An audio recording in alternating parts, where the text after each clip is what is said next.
我去，这是几个意思啊？不是做梦，是穿越了。穿越不可怕，可别人穿越过来，不是公主就是娘娘的，怎么轮到她乔念希这里成了小尼姑呢？我开什么玩笑啊！一定是穿越方式不对，能不能再穿一次啊？乔念希面上一凛，翻身又躺在了刚才的位置。主子，咱们还是连夜将他带回去吧，这些药恐怕不够啊。不行，现在移动会让毒液扩散，到时候就不一定能控制住了。磁性声音的男子垂目瞧了他一眼，蹲下来，不等那人触及，一个翻身腾空而起。你们是什么人？要对我做什么？你觉得我们要对你做什么？夜黑风高，孤男寡女，我怎么知道你要对我做什么？大白天正当午的，你哪只眼睛看到夜黑风高了？还有，你眼瘸了，只看到一个男人。这些都不重要，反正你们刚才欲行不轨，别以为我晕过去了就什么都不知道。嘿，你这女人怎么不识好歹啊你？你中了蛇毒，从山涧上掉下来，是我们主子救了你。刚才好不容易找的草药，现在全被你废了。你不感激也就罢了，竟然反咬一口，你有没有良心啊？乔念希身上的伤就像是被提醒了一般，疼痛瞬间传来，下意识的伸手往刚才男子凑近的脖颈处一摸，小手指似是通过电流一般，迅速将信息传到了全身的神经末梢。只这一下，乔念希已经相信了他们的话。这种蛇毒扩散很快，你最好还是不要乱动，我们与你没有恶意。刚才真是抱歉了。你体内还有余毒残留，必须要吸出来才能够擦药，否则被毒侵染的部分依旧危及生命。用嘴吸毒有风险，不如用这个吧，力量大，也不至于让毒素损伤吸毒的人。递到跟前的火罐让叶玄灵眼睛怔愣一瞬，他一身僧袍，明明没有可以放东西的地方，不过疑惑归疑惑，伸手接过火罐，点燃星痕递来的火折子，在火罐里转了一圈，里面的空气燃烧的差不多，快速的将火罐扣在了他的肩膀上。尼玛，太疼了！差不多快到时间，叶玄灵和星痕转身准备包扎的药和纱布。乔念希瞅准了时机，扭头往嘴里塞了几片解毒片。太尼玛苦了，直接苦到了嗓子眼儿啊！你怎么哭了？我想起来，这次受伤是因为师姐设计想置我于死地，说是回去还是死路一条。你们现在救我也是白救啊！身为出家人，竟然有这般歹毒心肠，所以你有什么打算？师姐本心就是要置我于死地的，就算回去保不齐还有后招。既然公子救了我，不如好人做到底，带我离开呗。身为出家之人，就这样跟我们离开，你不怕落下什么不好听的名声吗？谁告诉你我出家了？这么长的头发看不见吗？带发修行懂不懂啊？凭什么顶个毛线用？谁看不惯死去啊？再说了，明明知道有人憋着害我，我傻疯了还回去找死。叶玄灵和星痕一时间没能消化这变脸的速度。说起来，下山的路盘绕杂乱无章，其中不乏泥沼毒障，有我这样一个熟悉地形的人带着，也能省不少事儿呢。这么说，我们还得谢谢你。你要是非这么想呢，我也没办法反驳。不过相比道谢，我更喜欢钱。你若是觉得不好意思啊，咱们出去之后随便给我做酒楼当成谢礼就成了。喂，刚才是我们救了你的命啊！你不知恩图报也就算了，竟然还讹我们！你脸皮怎么这么厚啊？你们不带我走，回去还是一个死，救不救有什么用？就算出去了，身无分文，没有营生的本钱，不一样也是饿死冻死啊！救人救一半，我干什么啊？既然你的顾虑是这样，不如以身相许，做个温室的小女人，也省得操心受累。即便有人说闲话，也由我为你负责。啥？你可千万别负责！我这人向来不是让人养着享福的命，习惯自力更生。你可知道多少女人巴不得以身相许，主子连看都不看的？跟我有什么关系啊？你给还是不给啊？这么多废话。好，明日你跟我们走。至于酒楼，也得看你有没有本事拿到。成交，还是你这当主子的敞亮。刚想嘚瑟，却听肚子咕噜一声。你们有吃的吗？那，尝尝我的手艺。多谢。喂，还有我呢。看在你帮我干活的份上，我就行好吧。星痕倒也不客气，伸手接过来就吃。乔念希挑眉含笑，正要说话，听到远处传来呼哧呼哧的声音，竟然是一条大狗。小心！那狗快速地奔过来，朝着乔念希就扑了过去。星痕来不及多想，伸手拽了他一把，勉强避开了那狗的进攻。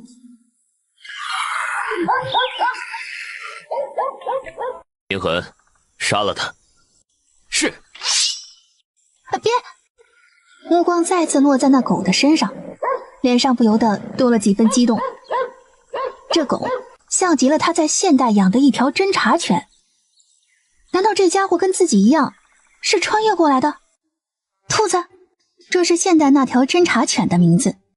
乔念希全身的神经绷紧，自己则是趁机动了动手指。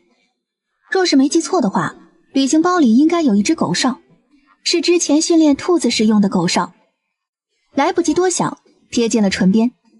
狗哨没有声音，可就在乔念希口中的气流通过狗哨的瞬间，那黑背猛然转过身，停滞片刻，竟然颠颠的朝着乔念希的方向跑了过来。喂，你！狗是一种灵性的动物，它不过是饿了，并没有想要伤害我们。你认识这条狗？应该是不认识吧。它和我以前养的狗很像，我的狗叫兔子，但它不是兔子。这只狗哨是我之前用来训练兔子的，没想到它竟然认了。好了，从今以后你就叫兔子。然而那狗只顾着吃东西，并没有理会，自然也不明白兔子就是叫它。主子，火邪的焰火虫传来消息，镇国侯府派人来接他了，咱们是不是现在就带他走？不用，既然他们来接，不如让他回去，正好也是一个突破口。这丫头似乎并非我们想象的那般孱弱，说不定会有意外收获。可张将军那边，你碰我一下试试，老娘拆了你的胳膊！10年的委屈，让他回去发泄一下也不错。更何况他体内的毒似乎也跟镇国侯府脱不了干系。妙真师叔，朱池正准备派人出去找你呢，发生什么事了？是镇国侯府的人来接你了。你说什么？镇国侯府来接我？为什么？这个弟子不知道。知道从这小尼姑嘴里也问不出什么，乔念希索性也不问了，朝着寺院的方向走去。哎呀，您可千万别这么客气，我这个小师妹什么都好，就是平日里顽皮了一些。您先喝茶稍等一会儿啊，应该很快就能找到了。你们是要找我吗？我等受侯爷之命前来接小姐回府。妙真，师姐怎么这样震惊啊？是不是难以相信我还活着呀？你胡说什么？师妹性子顽皮，经常跑出去几日不回，还以为她出了什么事。好了，镇国侯府来了，为师还有些事情要交代妙真，诸位请在此等候，容贫尼与妙真说几句话。无念师太一路走着，没有说话。妙真啊，你都要走了，将你那些藏着的宝贝孝敬给师父呗。哟，师姐真是逗我呢。说好东西，3岁来寒光寺的时候确实有一些，不过现在嘛，我那禅房里有什么，师姐应该比我更清楚才对啊。说起来，有件事情我得先跟师姐赔罪，还请师姐原谅。有什么事情师妹尽管说，我们终究是同门一场，有什么事情不能说呢？我的狗刚刚从后院回来，践踏了师姐的院子，不过嘴里叼了这个东西给我。妙心，这是怎么回事？静元、静晨，去看看禅房后院到底是怎么回事。一句话出，妙心的脸就绿了。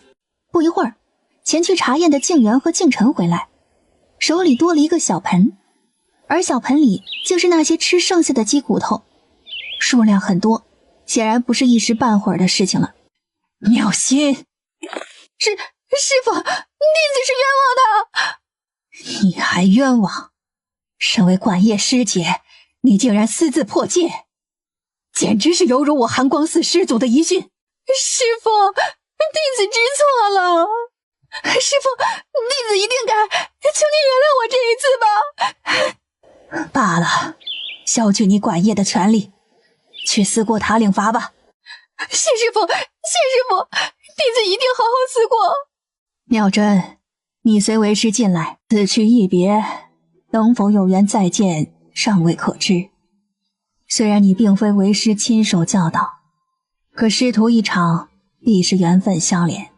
有几件东西为师赠予你，或可助你在侯府寻一处立足之处。多谢师父。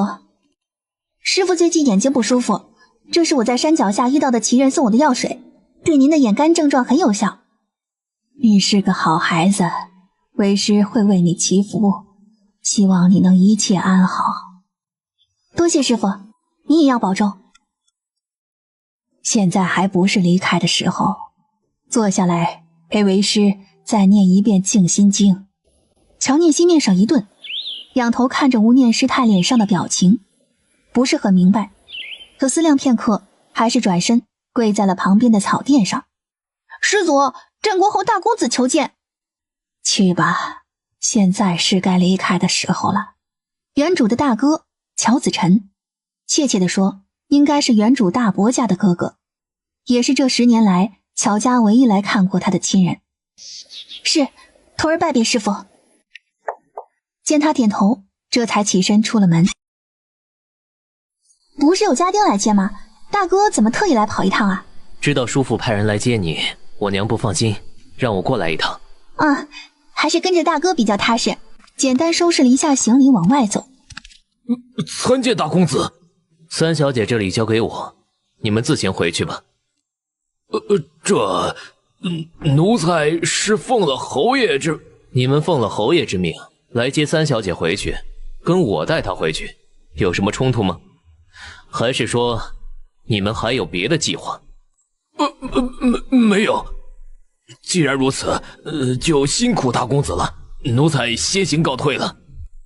去吧，回去告诉二叔，若是此举有什么不对，我会亲自跟他解释。是。不管是龙潭还是虎穴，这个家总归是要回的。10年，我总得跟他们讨个说法。你放心，有我和娘在，不会让你受欺负的。天色不早了，我们先回去，路上我跟你慢慢说。远处的山头上，镇国侯啊，就这样让他回去了。爷，咱们是不是在镇国侯府再多加几个暗桩啊？不用，若是他的话，事情就有趣了。我娘也不知道这次回去对你是好还是坏，不管怎样，祖母能护着你，你才有立足之地。还是大伯母和大哥对我最好。马车在天黑之前到了镇国侯府，乔念熙扶着乔子晨的手跳下马车。你先等我一会儿，我已经让小四去通知了娘了，她马上就会过来。转身拉着缰绳去停放马车。乔念熙转过脸想了想，抬脚往里走。小师傅，你找谁啊？我是侯府的三小姐，今日刚从寒光寺回来。我是刚来的，不太了解。您要不先在这里等一会儿，我进去通报一声。有劳。你谁呀？我是侯府的三小姐，今日刚从寒光寺回来。你谁呀？骗谁呢？狗屁的三小姐！你这尼姑是来要饭的吧？赶紧滚！也不看看这是什么地儿。你说谁是要饭的？臭婊子，给你打！你们这是在做什么？谁给你们的胆子对三小姐无礼的？这是几个意思？这到底是怎么回事啊？怎么回事？自然是林氏事先安排的。乔聂西若是能回来，赵全就在门口堵着他，将他轰出去。我没事，只是家有恶狗，我帮侯夫人教训教训他们。赵全，你好大的胆子！奴才只是问情况，谁知道单小姐二话不说就动手，大公子饶命啊！我是二话不说就动手了，你觉得委屈吗？其一，我虽10年未归，可毕竟是镇国侯府的主子，下人跟主子动手，杖责40。其二，即便你不知道我的身份，可老夫人常年礼佛，出家人登门自当礼待，你无理辱骂给老夫人的佛缘抹黑，杖责40。如此说来，我这一脚还真是太轻了。侯夫人是我表姐，你们打我就是不把侯夫人放在眼里。赵全，进宝赌场的穆掌柜差人给你送了借条来，这银子镇国侯府没有义务给你出，你自己想辙吧。我们乔家家业得来不易，容不得你这种蛀虫啃食。来人，将赵全拖出去，杖责40，赶出侯府。黎叔身边的小厮听乔子晨吩咐，几个人上来拽起赵全就往偏院走。我带着你进去。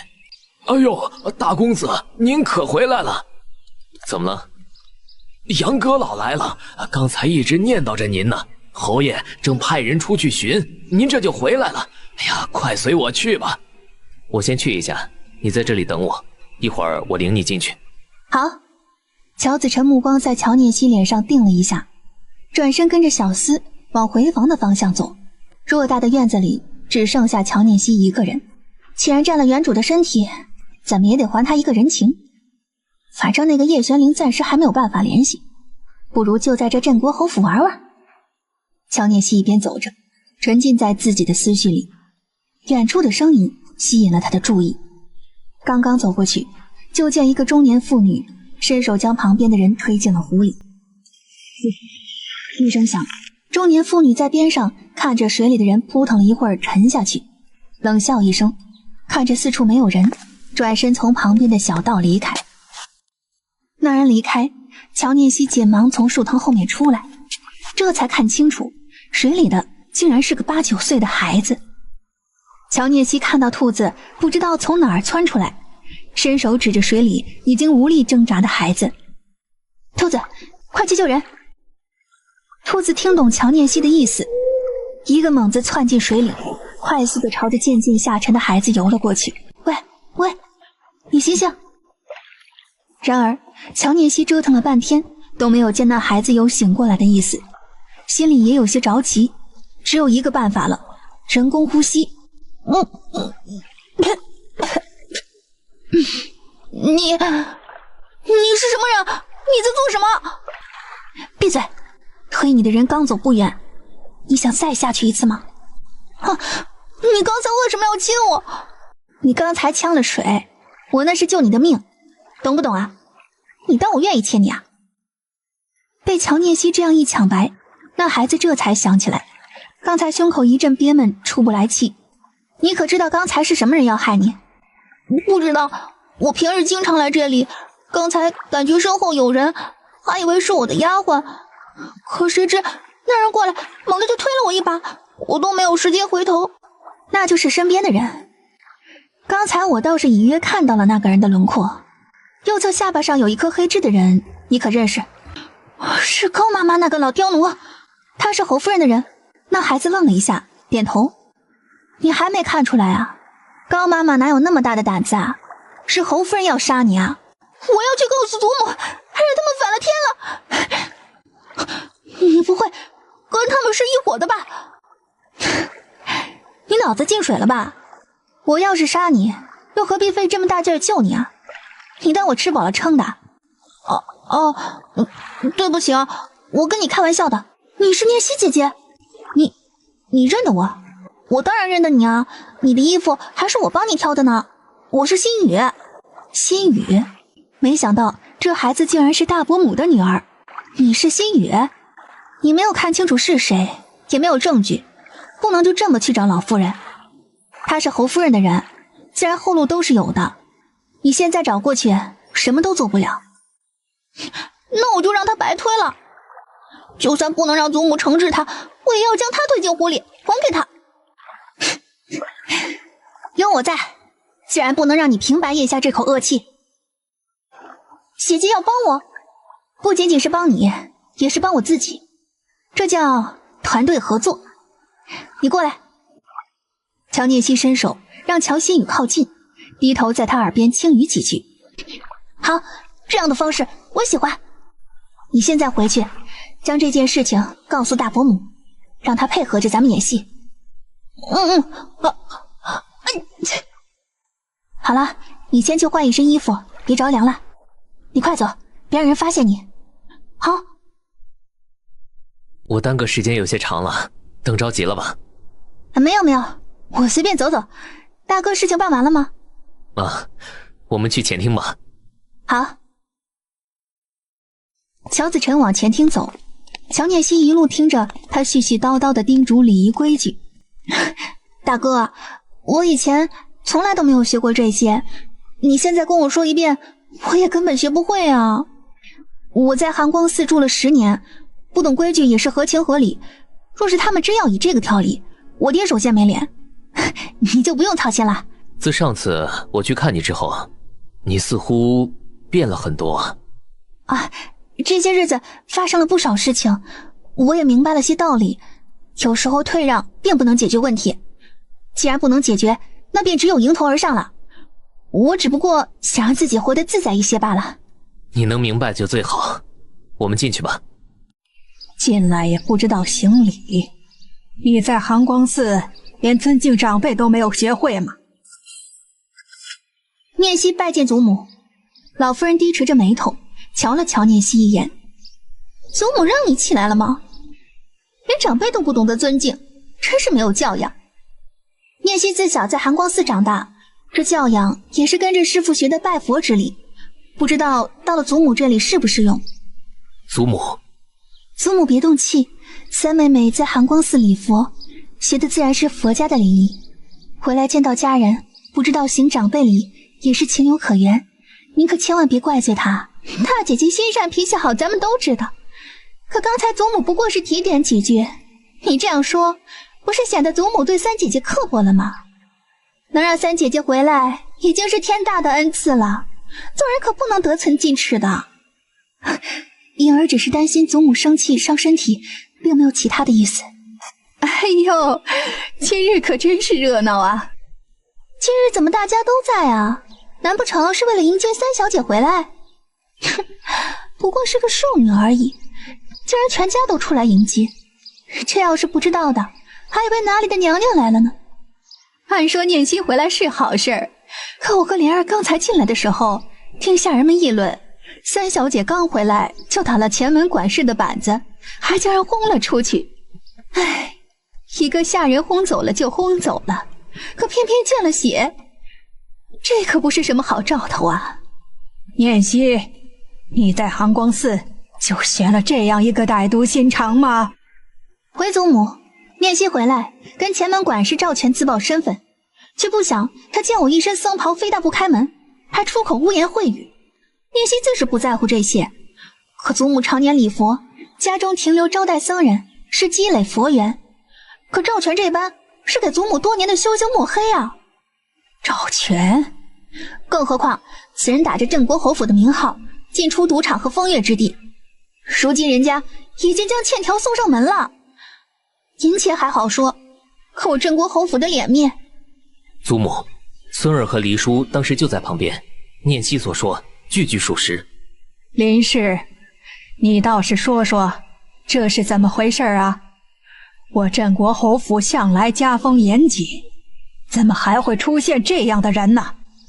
说起来，这个赵全不是当年二嫂带回来的吗？听说还是亲戚呢。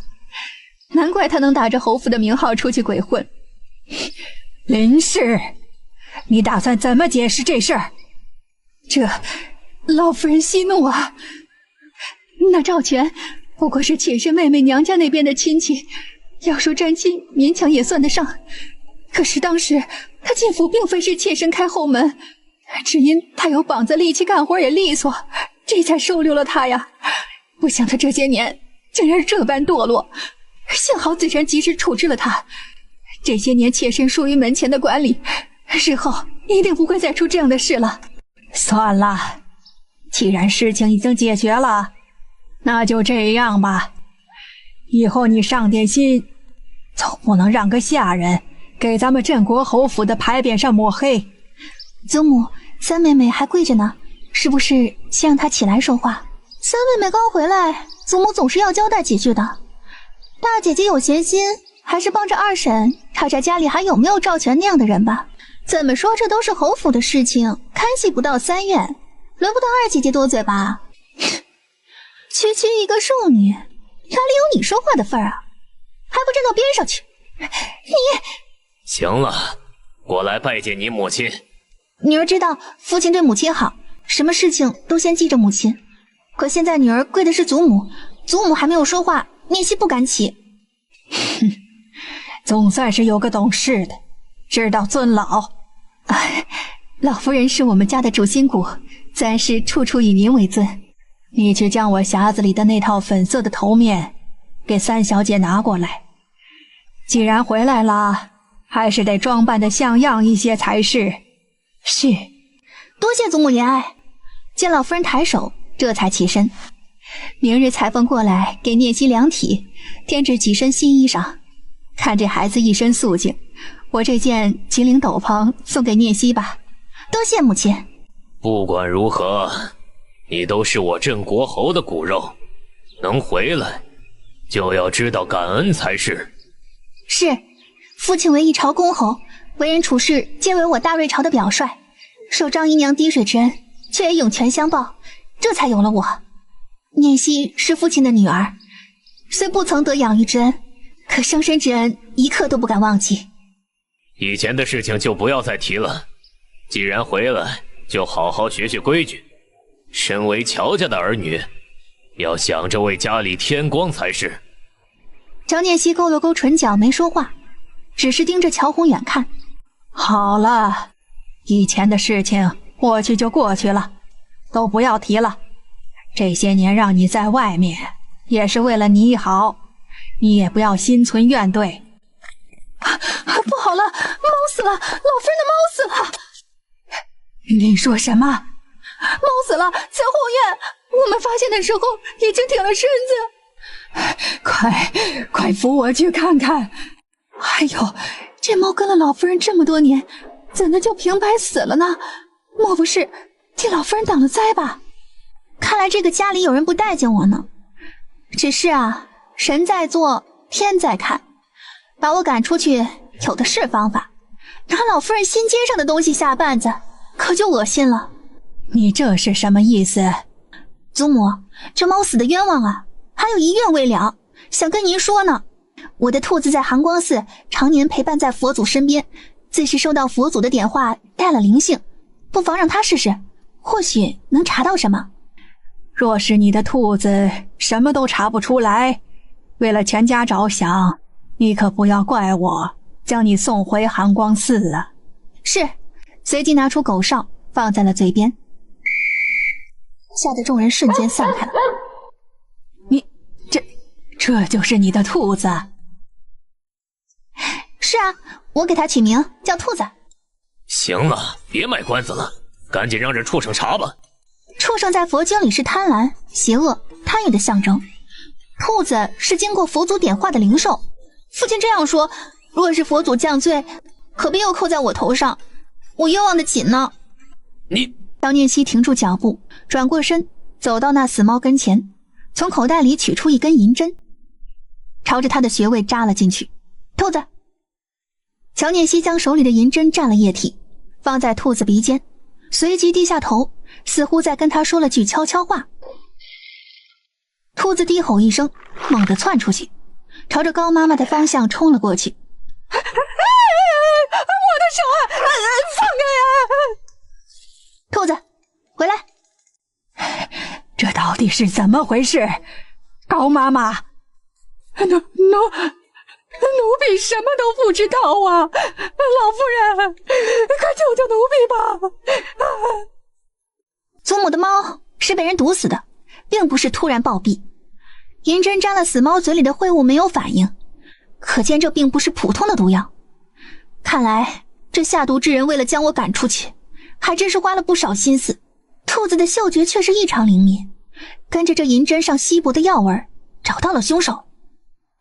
不是我，老夫人，不是我。哎呀，湖边飘过来了什么东西呀？这不是六小姐的鞋子吗？难不成六小姐掉进湖里了？仙羽呢？哎呀，三小姐一回来就出了这么多事儿，该不会是……祖母您先别急，咱们再仔细找找。发生这样的事情也不是三妹妹愿意的。老夫人，现在仙羽凶多吉少，为了不再有意外，我们是不是先让念希去外面住一晚，再从长计议呀？弟妹，这是什么意思啊？希雨刚才在湖边弄湿了衣服，我让她回去换身衣服，怎么就凶多吉少了？弟妹是不盼着我们好吗？没掉进湖里，不对呀，不应该是这样的呀。你说心雨没事，去请六小姐过来。见吉祥去叫人，林氏瞬间没了底。不一会儿，吉祥和乔心雨从月亮门处进来，还不快过来！都这么大的姑娘了，怎么就不知道稳重啊？弄湿了衣服不说，还让别人为你操心。乔心雨脸上一顿，带出几分委屈。孩子没事就是万幸，你又何苦斥他呀？你刚才去了哪里呀？你的鞋子怎么会在湖边上呀？祖母，给心雨做主啊！刚才有人要将我推进湖里淹死。你说什么？你是被人推进水里的？二弟呀，这可是在侯府的后院，没有一个合理的解释，这事儿过不去。大嫂放心，这件事情我一定查清楚，给您一个交代。心雨不要害怕，二婶一定给你做主。你可看到是什么人推的你啊？就是他，这个老刁奴想害死我！哎呦，老奴冤枉呀！哎呀，我在水里看到了你的影子，就是你推的我。是三小姐呀，她不是天煞孤星吗？是她一回来就出事，跟奴婢没有关系呀！哎呀，天煞孤星，六小姐指证的是你，这不是天煞，是人煞。哎，你是三姐姐，刚才是三姐姐救了我。这到底是怎么回事啊？我被这个恶奴推进水里，若是不是三姐姐及时出手相救，说不定我就真的淹死了。是三姐姐救了我的命，你们怎么说三姐姐是天煞孤星呢？这莫非真的是这孩子救了乔心雨？林氏，高妈妈可是你院子里的人。这老夫人，儿媳不知道这是怎么回事啊，请老夫人明鉴呐。既然母亲不能容我回寒光寺便可，那又何苦害死祖母心爱的猫和心雨呢？这不是戳祖母的心窝子吗？祖母，爹还是将念希送回寒光寺吧。念希只求祖母身体康健，不能待在您身边尽孝，还请祖母原谅。你这是说的什么话？堂堂侯府还容不下你这个孩子了吗？我去接聂希的时候，咱们派出的家丁似乎有些不对劲，不过他们到底是什么身份，还得查明之后才能做定论。林氏，你这个黑心的恶奴！高妈妈，是我院子里的人，发生了这样的事情，我有不可推卸的责任，可这些事情我都不知道啊。心雨是我看着长大的，我向来都是拿他当自己的孩子一样，怎么可能害他呀？大嫂啊，你要相信我呀！陆氏冷哼一声不搭茬，显然对林氏的话没有丝毫信任。你说，到底是谁指使你这样做的？老奴在侯府13年，一直平平安安。可就在侯爷决定将三小姐接回来的时候，我的儿子突然暴病身亡。他是天煞孤星，是他害死了我的儿子。你们为什么要让他回来呀？康妈妈，我们以前见过吗？没有。你都没见过我，凭什么说我克了你？我回来没有克我亲爹，没有克老夫人，就偏偏克了你儿子。即便是血口喷人，你这嘴未免也伸得太长了。一人做事一人当，事情都是我做的，派出去的人也是我换的。反正儿子死了，我也不想活了，随便你们怎么处置。这样的说法，林氏很满意。来人，将这个恶奴拉出去杖毙。大嫂，这件事情我会给你一个交代，怎么处置您看着办。若是不满意，您就说，一定到您满意为止。这件事情你处理不好，我都不会答应。多谢老夫人主持公道，念希救了心雨，我就得知这个情。若是侯府容不下这孩子，我大院总能腾出他的一席之地。不用麻烦大嫂了，我们既然接回来这孩子，就会好好的对待他。高妈妈的事情是我管教不严，我在这里给大嫂赔个不是。城南的锦缎庄送给心雨，就当是给他压压惊吧。乔念希看着不语，心里却悄然打起了算盘。陆氏抬眼瞧了林氏一眼，没有说话。祖母的猫没了也是可惜，不过我听说前几日舅舅去了南疆，那里有一种极为灵性的猫，今日我便给舅舅书信一封，让他弄一只回来给祖母。老夫人冷哼一声没言语，依旧拉着个脸。祖母受惊需要静养，前几日我刚得了一个暖玉枕头，不如就送给祖母，全当是压惊吧。还是我们颖儿懂事。祖母，以后家里的事情颖儿会帮着母亲管理，定然不会再出现这般胆大妄为的事情。三姐姐是不是要去我们院里住啊？她是侯爷的女儿，怎么好去大院住呢？侯府已经给念希准备好了一切。哦，祖母，三姐姐不是天煞孤星，她没有害过别人，她救了我，是救星。是，心雨说的对，以后谁再嚼舌头，一律上板子。谢祖母撑腰。这是我院子里的二等妈妈和丫鬟，暂且拨给念希，等过些日子满了新人，再让她自己挑吧。奴婢春妈妈拜见三小姐。奴婢白梨拜见三小姐。都起身吧。老夫人站在边上瞧，似乎注意到春妈妈脸上的神情，脸色沉了沉。你院子里的人手也不是很紧凑，总归还是要换人的。白梨就别去了，让知画去吧。奴婢知画拜见三小姐。行了，大家都累了，念希刚回来，先去回去歇着吧。院外外围的大榕树上，那一袭换紫长袍的男子正朝着乔念希的方向看。信息可查到了？火协已经在查了，相信很快就能传回来。张将军的队伍已经上路了，不日便会到皇都，或许可以借着女人堵皇后的嘴。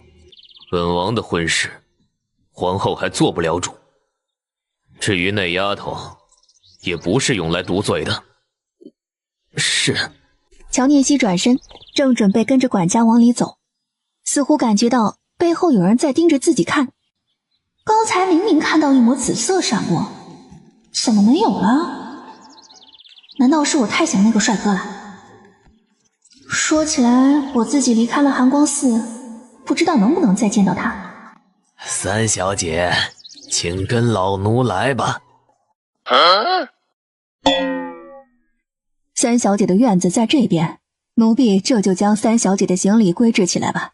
归置行李不着急，我有个包裹忘在了马车里，还请春妈妈帮我去拿一趟吧。知画，你将院子收拾一下。知画愣了一下，小贱人，转身离开。也不知过了多久，春妈妈拿了包裹匆匆回来。小姐，您的包裹拿回来了。辛苦春妈妈了。哎呀，我的小玉佛怎么不见了？这可是我要送给祖母的。小姐，听寒光寺的师傅说，您回来除了几件衣服，什么都没带啊，怎么会有玉佛呢？春妈妈好像对我的事情很了解嘛。从寒光寺出来，是大哥临时去接我的，比预计要早一些时间。你是听哪个师傅说的？亦或者你根本就是在半路翻了我的包裹？知画，给我搜春妈妈的身。知画，你可是老夫人派给我的，这点事情都做不好，你就回去吧。被乔念熙唬住，知画也顾不得那么多了，上前凑近春妈妈搜了起来。哎呀，这是奴婢冤枉啊！冤枉？东西在你身上，你有什么冤枉？这是我跟吴念住持求来送给祖母的东西，这你都敢拿？你好大的胆子！不，奴婢什么都没做，我是冤枉的呀！你什么都没做，难道是我将玉佛放在你身上的？或者你觉得是知画？奴婢什么都没做，刚才小姐是看着奴婢将玉佛拿出来的，跟奴婢没有关系啊！你是祖母派给我的人，自是可信的。行了，咱们也别在这里乱猜了。知画，给本小姐领路，咱们还是让老夫人断定吧。小姐，奴婢知错了，求您饶了奴婢吧。哎呦，真是新奇啊！我长这么大都不知道后院有个垃圾场。三姐姐可真是好福气啊，这么特别的地方都给了你。五妹妹若是喜欢，拿去便可，就当是三姐姐给你的见面礼。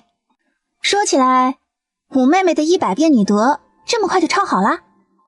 我的事情不用你操心。既然你喜欢这里，那就好好住着吧。听说今日祖母赏了三姐姐一套粉红色的头面，我是想着三姐姐在寺院里长大，应该不喜欢这样鲜亮的颜色，压箱底放着也是可惜了。不如妹妹我帮三姐姐带着吧，也不算暴殄天物。你说你是过来帮我收拾院子的啊？那我就谢谢你了，窗户上的蜘蛛网就麻烦五妹妹啦。乔念熙，你别给我装傻，你也不看看你配不配戴那头面？有时候装傻也不错的，太明白反而死得早。你给也得给，不给也得给。乔初喜朝着乔念熙一翻眼皮，上来就要抢他的包裹，脚刚踏上台阶，扯着嗓子就是一声尖叫。哎呀，我都流血了！乔念熙，你这个丧门星，我不会放过你的！乔初喜也是吓坏了，一个机灵从地上窜起来，撒腿就跑。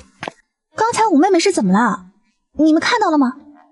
奴婢只看到五小姐过来要抢三小姐的头面，然后她自己不小心磕在了台阶上，后面就什么都没看到了。乔念熙很满意春妈妈的回答。既然玉佛回来了，这件事就暂且放一放。带着老夫人给的头面，春妈妈和知画跟我去瞧瞧五小姐吧。是。祖母，喜儿求您了，快将她送走吧，她就是灾星。现在是我，若是日后真的威胁到了您，那可就晚了呀。老夫人听危及自己的时候，正要说话，却听外面通报乔念熙的声音传来：“让她进来吧。”不要，我不要见他，他是灾星，我会死的。祖母救救我呀！五妹妹，快别这样说，这只是个意外。你看你三姐姐，这不是过来跟你道歉了吗？你出去，你给我出去！五妹妹，快别乱动，小心这额头上的伤口裂开。你折腾什么？没规矩！念熙，这到底是怎么回事？都是我不好，是我害了五妹妹受伤，请祖母责罚。到底发生了什么事儿？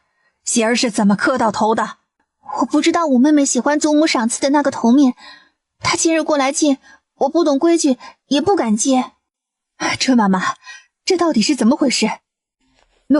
奴婢只看到五小姐朝着三小姐走过去，然后他自己不小心磕在了台阶上，后面就什么都没有看到了。老夫人脸上一滞，拉了下来。乔楚喜的性子他最了解，想都不用想，他肯定是过去抢了。五妹妹后来只说看看，我也没多想。可当时正在收拾院子，五妹妹没有注意到满院子的狼藉，一下子磕在了台阶上，这都怪我，请祖母责罚。女子以面貌为命，求祖母给五妹妹请大夫医治吧。满院子的狼藉，你在收拾院子？知画，你说。回老夫人，院子里的确是一片狼藉，还长满了荒草。林氏，你给念希准备的什么院子？怎的住进去还要动手收拾，还让喜儿磕了头？母亲给三妹妹准备的是南边朝阳的清风院，早就已经收拾好了的呀。咦，母亲给我准备的不是花月阁吗？对，老爷刚派人去接念希的时候，我就已经让人收拾了。莫不是黎叔年纪大，听错了院子呀？哎呀，刚才是奴婢跟着黎叔过去的，还纳闷怎么将三小姐往那种地方领。可想想三小姐清静惯了，也没多想，谁曾想是走错了院子，这是怪奴婢没有多问一句。等会儿奴婢将三小姐领去清风院吧。行了，错了，改回来便是。都是镇国侯府的孩子，你作为当家主母，就要掂量着来。我还没下。娘教训的是，儿媳一定会注意，以后不会再发生这样的事情了。他一回来就是血光之灾，为什么还要将他留在府里啊？闭嘴！你自己去抢了东西摔了头，你还有脸吵闹？这个月你就在暖秋院里好好反省，想不明白就不要出来了。祖母，我看五妹妹喜欢这个头面，我能不能送给她？这是给你的，你自己留着，谁都不给。我倒要看看，哪个还敢胆大包天的过去抢，看我不打折他的腿。是。你们先回去吧，这里有我就行。这些年在寒光寺打听的消息，都说那小孽障是个性子软弱的，如今他回来可没有一点说的意思，反倒是咱们在不知不觉的时候被他打压了一般。这到底是怎么回事啊？是有些蹊跷，可咱们的情报不会有假，莫不是以前他都是装的？这事儿让你舅舅去查，去接他的2个人可安排好了，你爹肯定会派人查的。已经让他们离开了，母亲放心。那就好。可惜了清风院，原本还想着留作后用，却让那小孽障占了便宜。不过是一个院子而已，给他就给他吧。倒是咱们以后可得小心点，他回来绝对不是什么好事。另一边，这样精致的院子，母亲还真是费心了。是，之前这院子是夫人亲自看着布置的，奴婢也没来过，这是第一次呢。我也是纳闷，母亲能将身边最得力的人给我，怎么可能给我住那样的院子？果然是出了差错啊！春妈妈又是一哆嗦，手上拿着的锦盒就险些扔出去。三小姐、大夫人和6小姐过来了，快请他们进来吧。乔念希又转身给春妈妈派了任务，不用掩饰，就是将她支出去。你这孩子胆子还真是大呀。哪里大了，我这小心脏到现在还扑通扑通跳呢。你呀，让你大哥去接你的时候，我还百般担心，如今看你这般，我这心也白操了。你能护住自己最好。大伯母才不是白操心，若不是大哥，说不定我还真的回不来呢。陆氏倒也不说多余的客套话。不管怎么样，乔念希平平安安回来，他也算是松了一口气。看吧，三姐姐回来，娘的眼里就没有我了。这小丫头气性还挺大，我回来你就又多了一个人疼你呀。刚才多谢三姐姐救命。既然回来，你可不能像之前那般自在，要处处留意。没事多去老夫人那里露露脸，这个家里你总得找个能靠得住的。是，多谢大伯母提点。你也不要太在意别人的话，大伯母心里有数。你大伯的事情怎么都怪不到你头上，这都是他的命啊。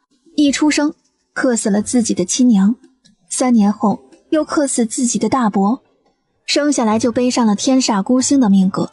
谢谢大伯母体谅。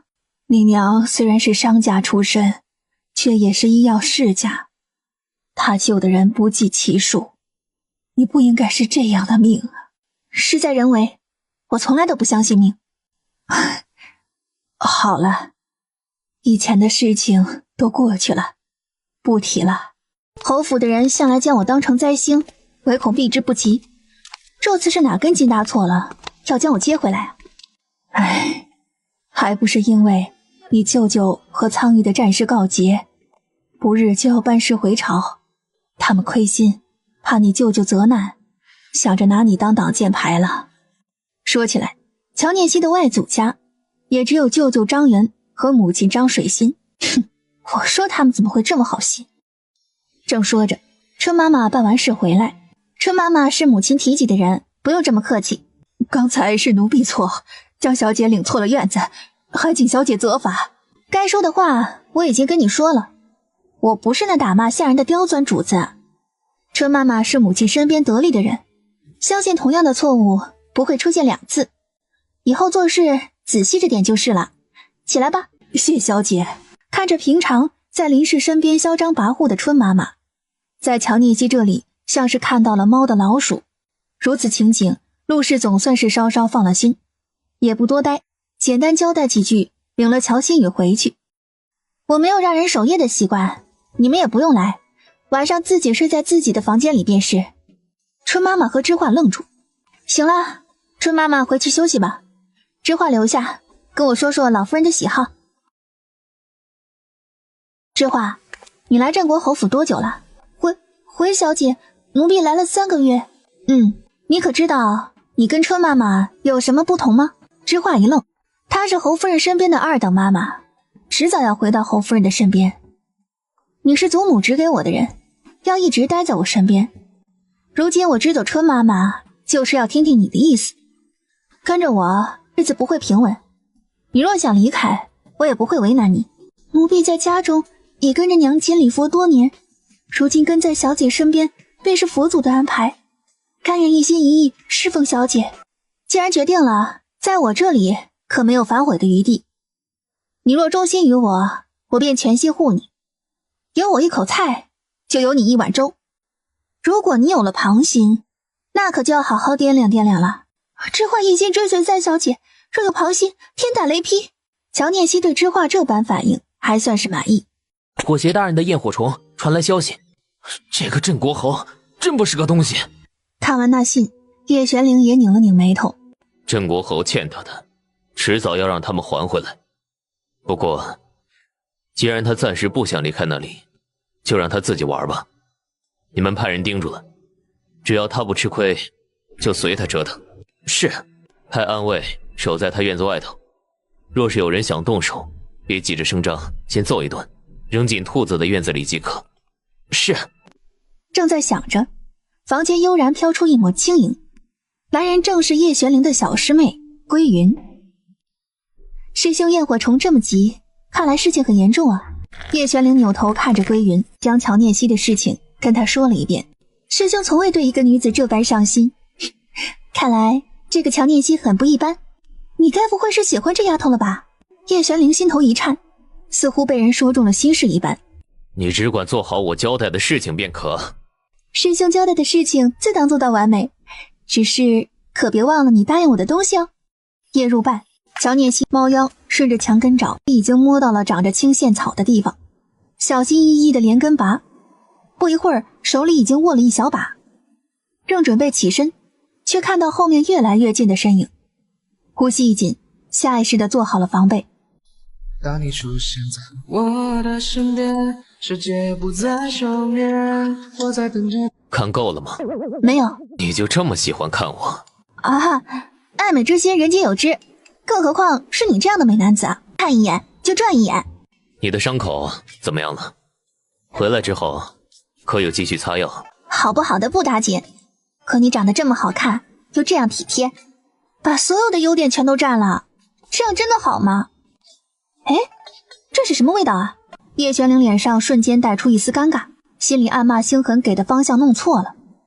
原本是想落在乔念熙这院子里，谁知道落下来竟是关着兔子的院子，好死不死，落地的瞬间还踩上了一堆狗屎。你在找什么？金线草。对了，你是怎么知道我在这里的？当日离开也没来得及给你留个信儿，还以为自此就见不到你了。不过既然咱们再次见到，那之前答应的酒楼……我想找你，有的是办法，而且我答应你的事情是不会食言的。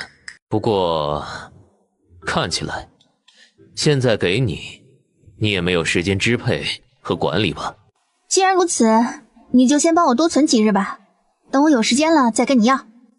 好，你之前做吃食的手法娴熟，却没想到你算计人的手段也很熟练呢。怎么样，那招是不是很帅？他们是自作孽，我这叫正当防卫。他们若是再不收敛，我有的是办法让他们比现在还惨。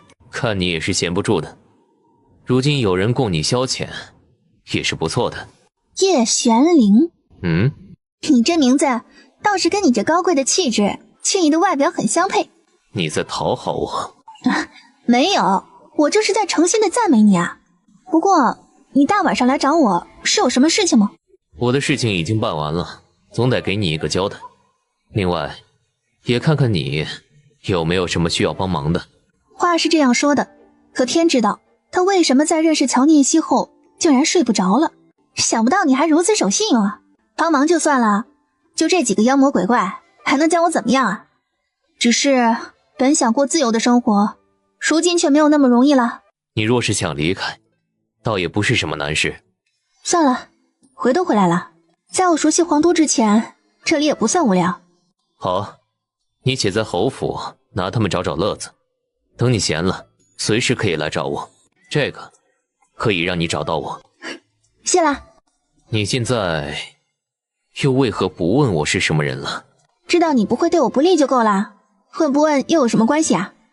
该我知道的迟早会知道。也是，时候不早了，你早些休息，等我得了空会再来看你。以后你还是不要翻墙进来了，跟你的气质不符。翌日，念熙啊，你在寒光寺可是习过武？没有啊。之前我遇到过一个经过无忧谷的奇人，他教了我一些拳脚，算不得高手，防身还是可以的。当年你离开的时候，你可还记得跟我说过什么？娘，您这是怎么了？怎么像是在审问三姐姐一样？你三姐姐离开的时候还小，有些事情我怕她忘记。啊，是啊，那个时候还小，有些事情是记不清楚了。不过大伯母让我遇到危险去陆家的事情，我一直记在心里呢。幸好情况没有想象的那般糟糕。前些年我没能去看你，不知道情况。不过听你大哥说，你这次回来改变了许多啊。是啊，人总是要改变的。若我回来还是以前软弱的样子，一定是活不下去的。唉，你说的也是。下个月初6必是丰原宴会，你去准备准备，到时候给那丫头送过去。好嘞，奴才这就去办。云城的事情办完了，明日跟我去一趟镇国侯府。是。爷这是要去撑腰了吗？看你这么想让爷身边多个女人，等王妃进了门，爷身边用不着你伺候，你就得滚蛋了。爷，你滚蛋的时候可以拉上星痕。下个月初6就是丰原宴会，刚好燕云山庄新进了一批料子，我就多要了几批，给你们姐妹们做新衣裳。衣服的颜色款式都是我做主帮你们选的，各自去领吧。咦，这里没有三姐姐的衣服吗？你三姐姐是头一年做衣服，我还不知道她的身材尺寸，自然是没办法做的。我给你三姐姐留了一匹布料，等赵裁缝给她量体之后再做。众人闻言脸色都变了。赵裁缝是老夫人常年专用的裁缝，多谢祖母。赵裁缝是祖母专用的，从来不给别人做衣服，还是让其他裁缝给三姐姐做吧。念熙的衣服没有样板，需要重新量体。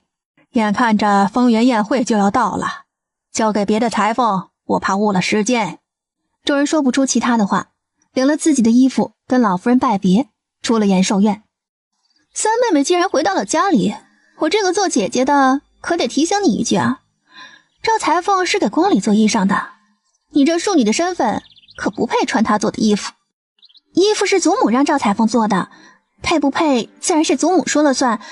二姐姐若是觉得心里不痛快，就去跟祖母说吧，或者衣服做好了你直接拿走啊。谁要拿你的衣服？三姐姐，这条底的阴凉处还有余呢。就在乔念希低头往下看的时候，乔初莲悄无声息地绕到了他的背后，在众人都没有注意的瞬间伸出了手。救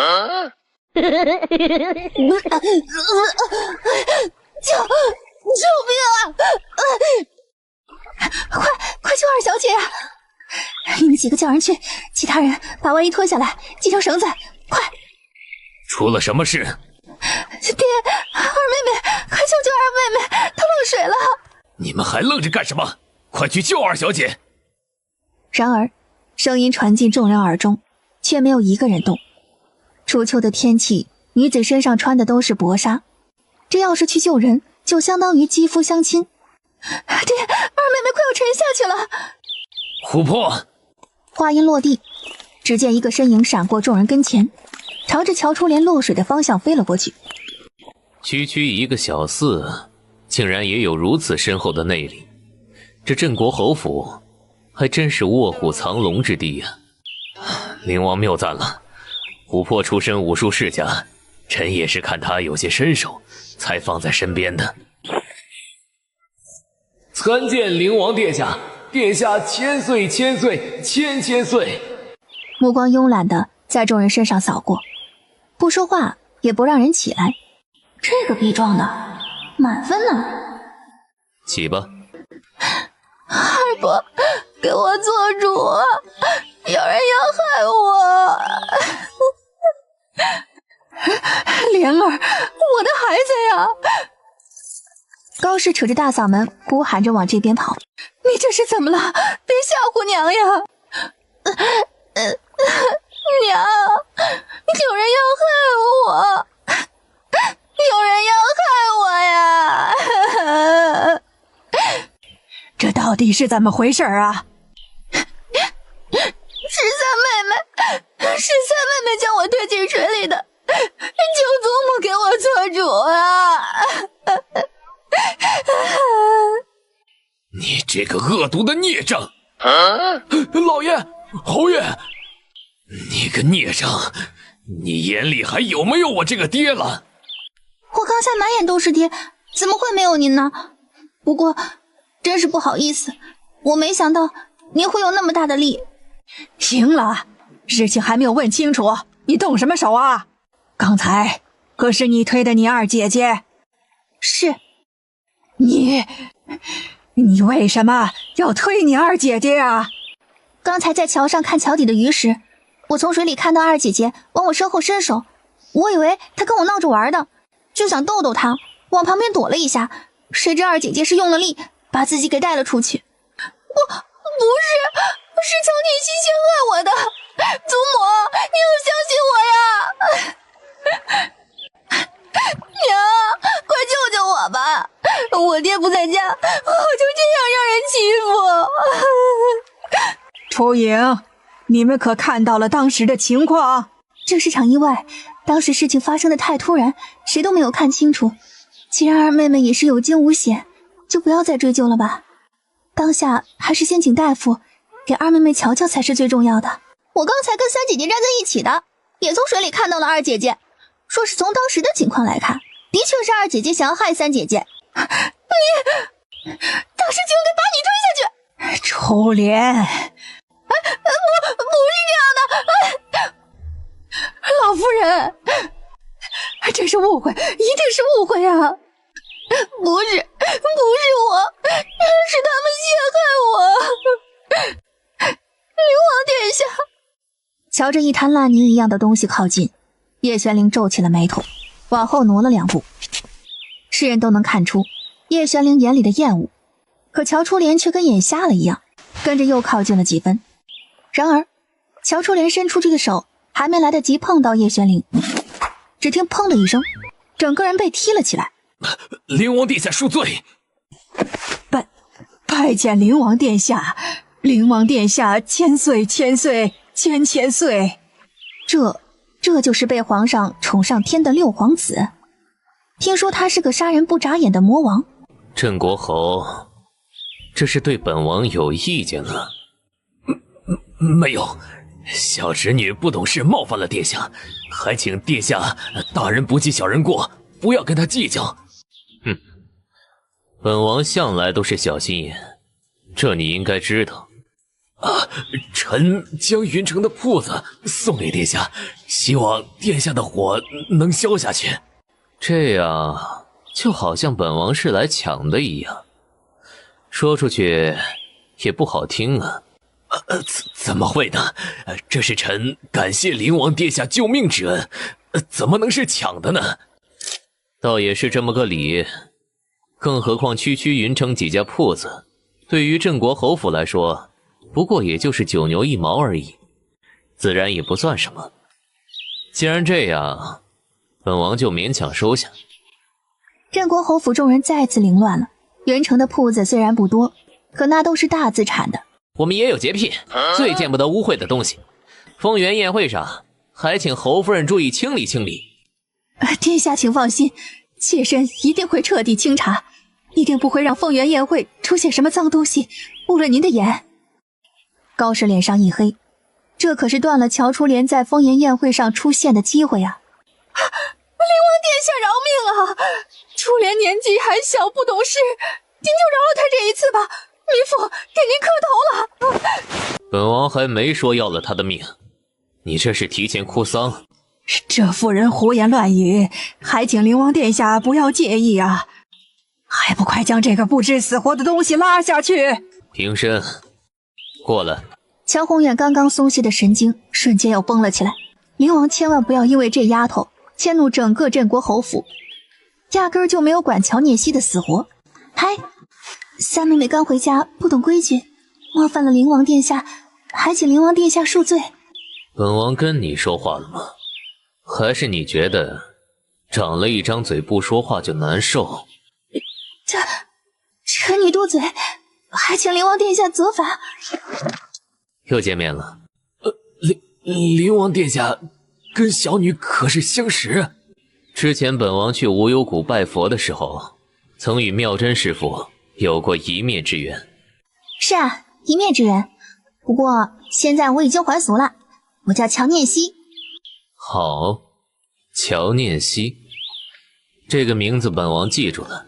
说起来，本王还欠你钱呢。区小钱就不用。我还不着急用钱，等我用的时候再找你要吧。好，你什么时候需要了，随时可以来找我。我先回去了，有什么事随时来找我。叶玄灵说的是我，不是本王，而且说的极为自然。好，臣送殿下。弘扬常年不在家，莲儿也是被高氏惯坏了，越发的没有规矩。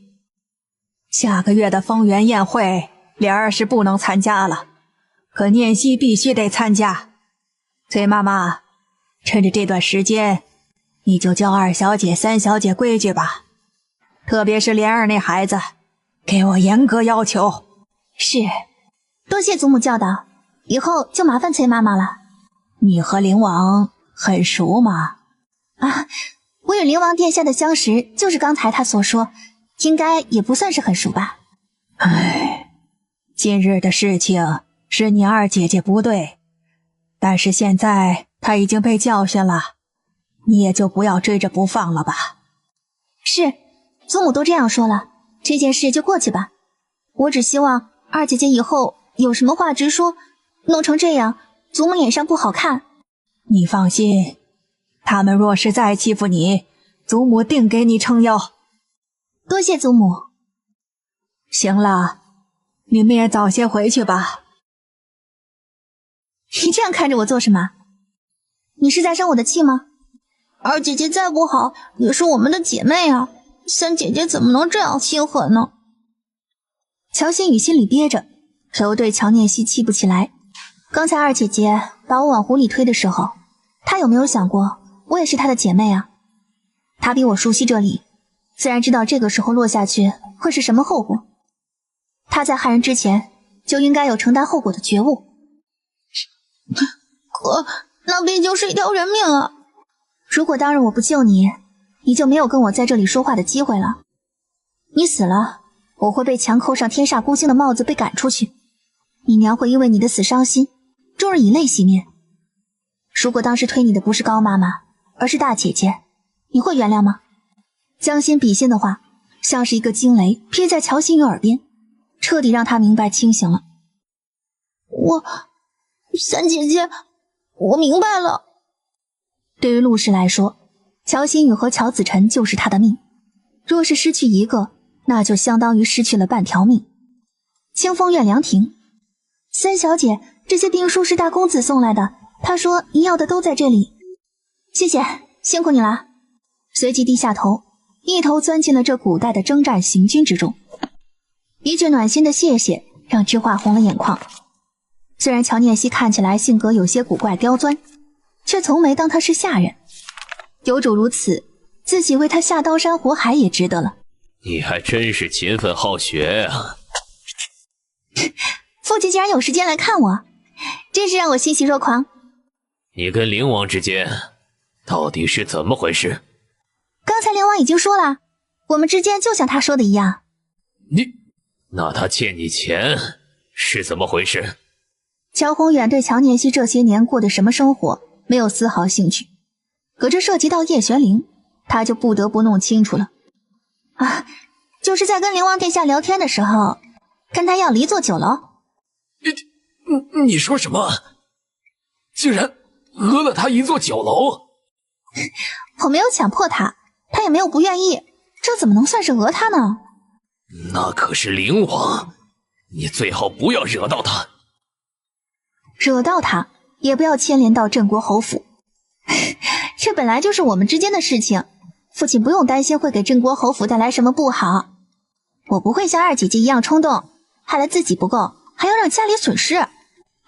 既然回来了，就收敛了你那不受管束的性子，要感恩，懂规矩。是，我一定好好学规矩，做人也要处处以父亲为榜样。家里总是比寒光寺舒适一些，你要知道珍惜现在的生活，也要认清楚自己的身份，更要明白家中兄弟姐妹一荣俱荣，一损俱损的道理。如您是来慰问我的，我会知您的情，可若您是来责问我，那您还是回吧。你这是说的什么话？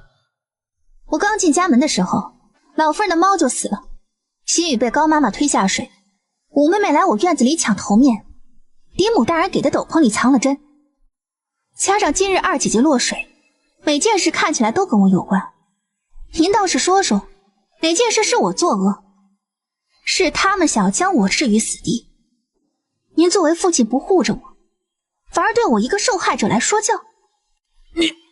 我从来都没有想过害谁，也不会让别人害我。他们若是黑心朝我伸手，我可不会像那软柿子一样，让他们随意拿捏。放肆！你不要不知好歹！我3岁就被扔进了寒光寺，好不容易熬了10年被接回来，就被人欺压到这个地步。只知道歹，却从未看到过什么是好。与其在侯府给父亲添堵，不如您还是将我送回寒光寺吧。当年将你送去寒光寺，本是无奈之举。你是我乔家的子女，自然是要在自己家里。回来了，就好好在家过日子，其他的什么都不要想。既然这样，就请父亲费心，帮我把身边的荆棘挪远一些，小心他们没有扎到我，反而被我拔了。我的意思是，这个家里嫡母大人的陷害，五妹妹的欺负，还有今日二姐姐的残害，看在父亲和祖母的面子上，我退一步，没有揪着不放。父亲是不是也给我留条活路呢？为父有分寸，你做好自己便是。一句话说完，乔宏远从乔念熙脸上收回目光，甩袖子离开。出了什么事儿了？哎呀，你这到底是怎么了？谁惹你不高兴了？你告诉我。老爷，是我没有用。最近家里发生了这么多事情，都是我没有当好这个家。你这是说的什么话？这些年你打理家中事务，谁能昧着良心说你一句不好？我不是不喜欢念希这孩子，可细想想，这孩子回来之后，家里的事情一件接着一件，我也是心惊的每晚都睡不着。思前想后，我是没有了办法才将您请过来的呀。我知道你有压力，可你也知道张将军很快就会到皇都，水心已经去了。若是他看到念希在外面，指不定会在皇上耳边进什么谗言呢。我这也是为了一家老小考虑啊。念希是水心妹妹的孩子，你多疼一些我也是理解的。但是这些年，这孩子在寒光寺一向平静，是因为有佛祖压制着他的煞气。如今回来，我们都是些凡夫俗子，自然是压制不住的。我想，不如请个道长来做场法事，一来将家里的一些污秽清除出去，二来帮着压制念希身上的煞气。老爷觉得怎么样？你说的也有几分道理。这几天你就着人去寻一个道法高深的，将这事儿办了吧。高妈妈的事情，老夫人对我有些误会，这件事若是让我去做，大老人家会同意吗？放心吧，我去跟母亲说，这些日子你睡不踏实，我就陪着你吧。清风院里，乔念希正躺在软榻上，唉，每到晚上就关灯睡觉，这古代的日子可真是无聊啊。不然你还想做什么？你什么时候来的？你刚才翘着腿的时候来的。喂，你这是做什么？地上凉，小心等会儿要肚子疼的。还不是你刚才吓我。这么晚了，你来做什么？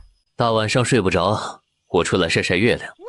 也不知怎么就到了你这里，看来我们之间还真是有默契啊。你们古人的癖好还真是新奇啊，你也不怕踩到狗屎啊？这丫头看似无心的一句话，却直接戳了她的肺管子。说起来，白天的事情还得感谢你呢，只是没想到你竟然是个王爷啊！看他们的样子，似乎很害怕你。看来你也是个火爆脾气啊。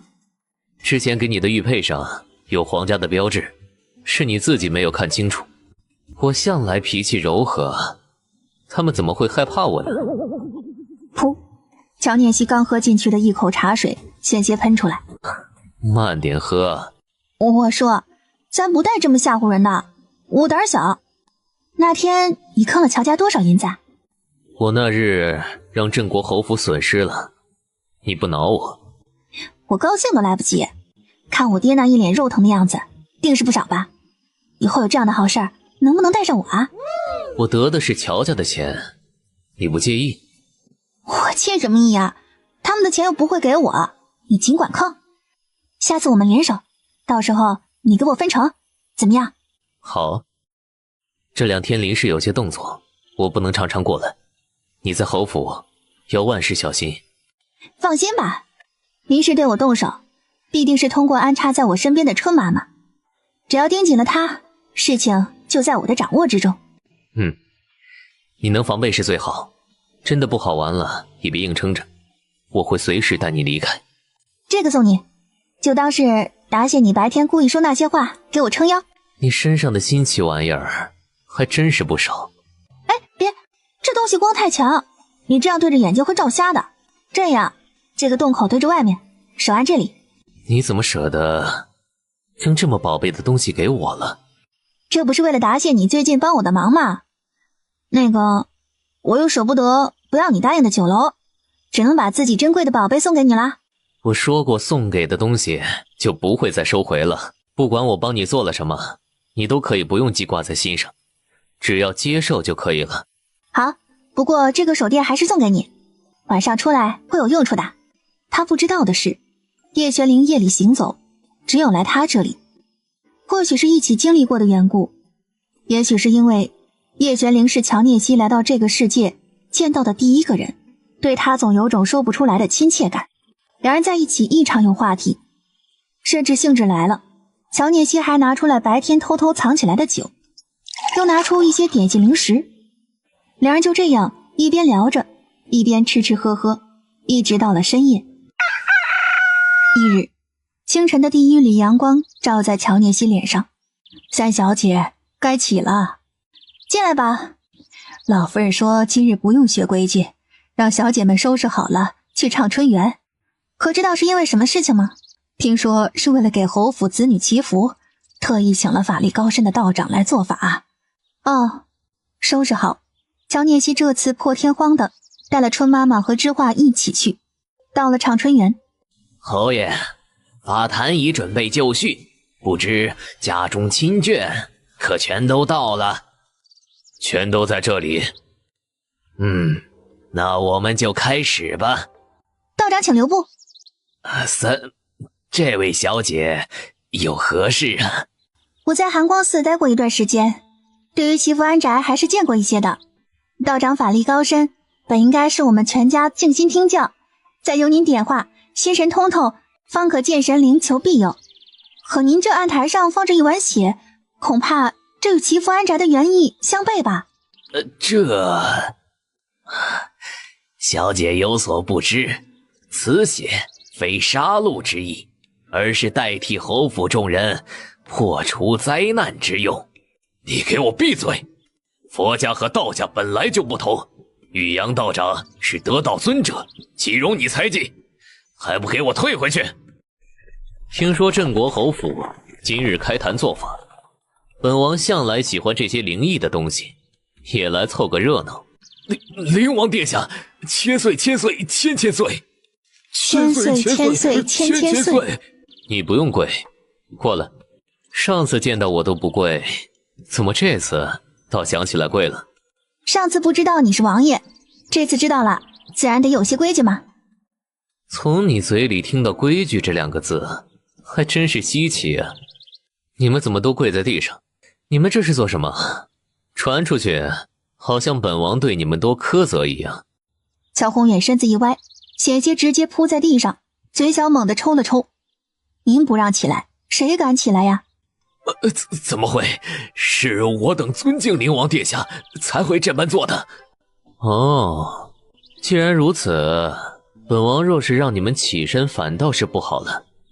也罢，那你们就跪着吧。噗！众人胸口涌上一口闷血。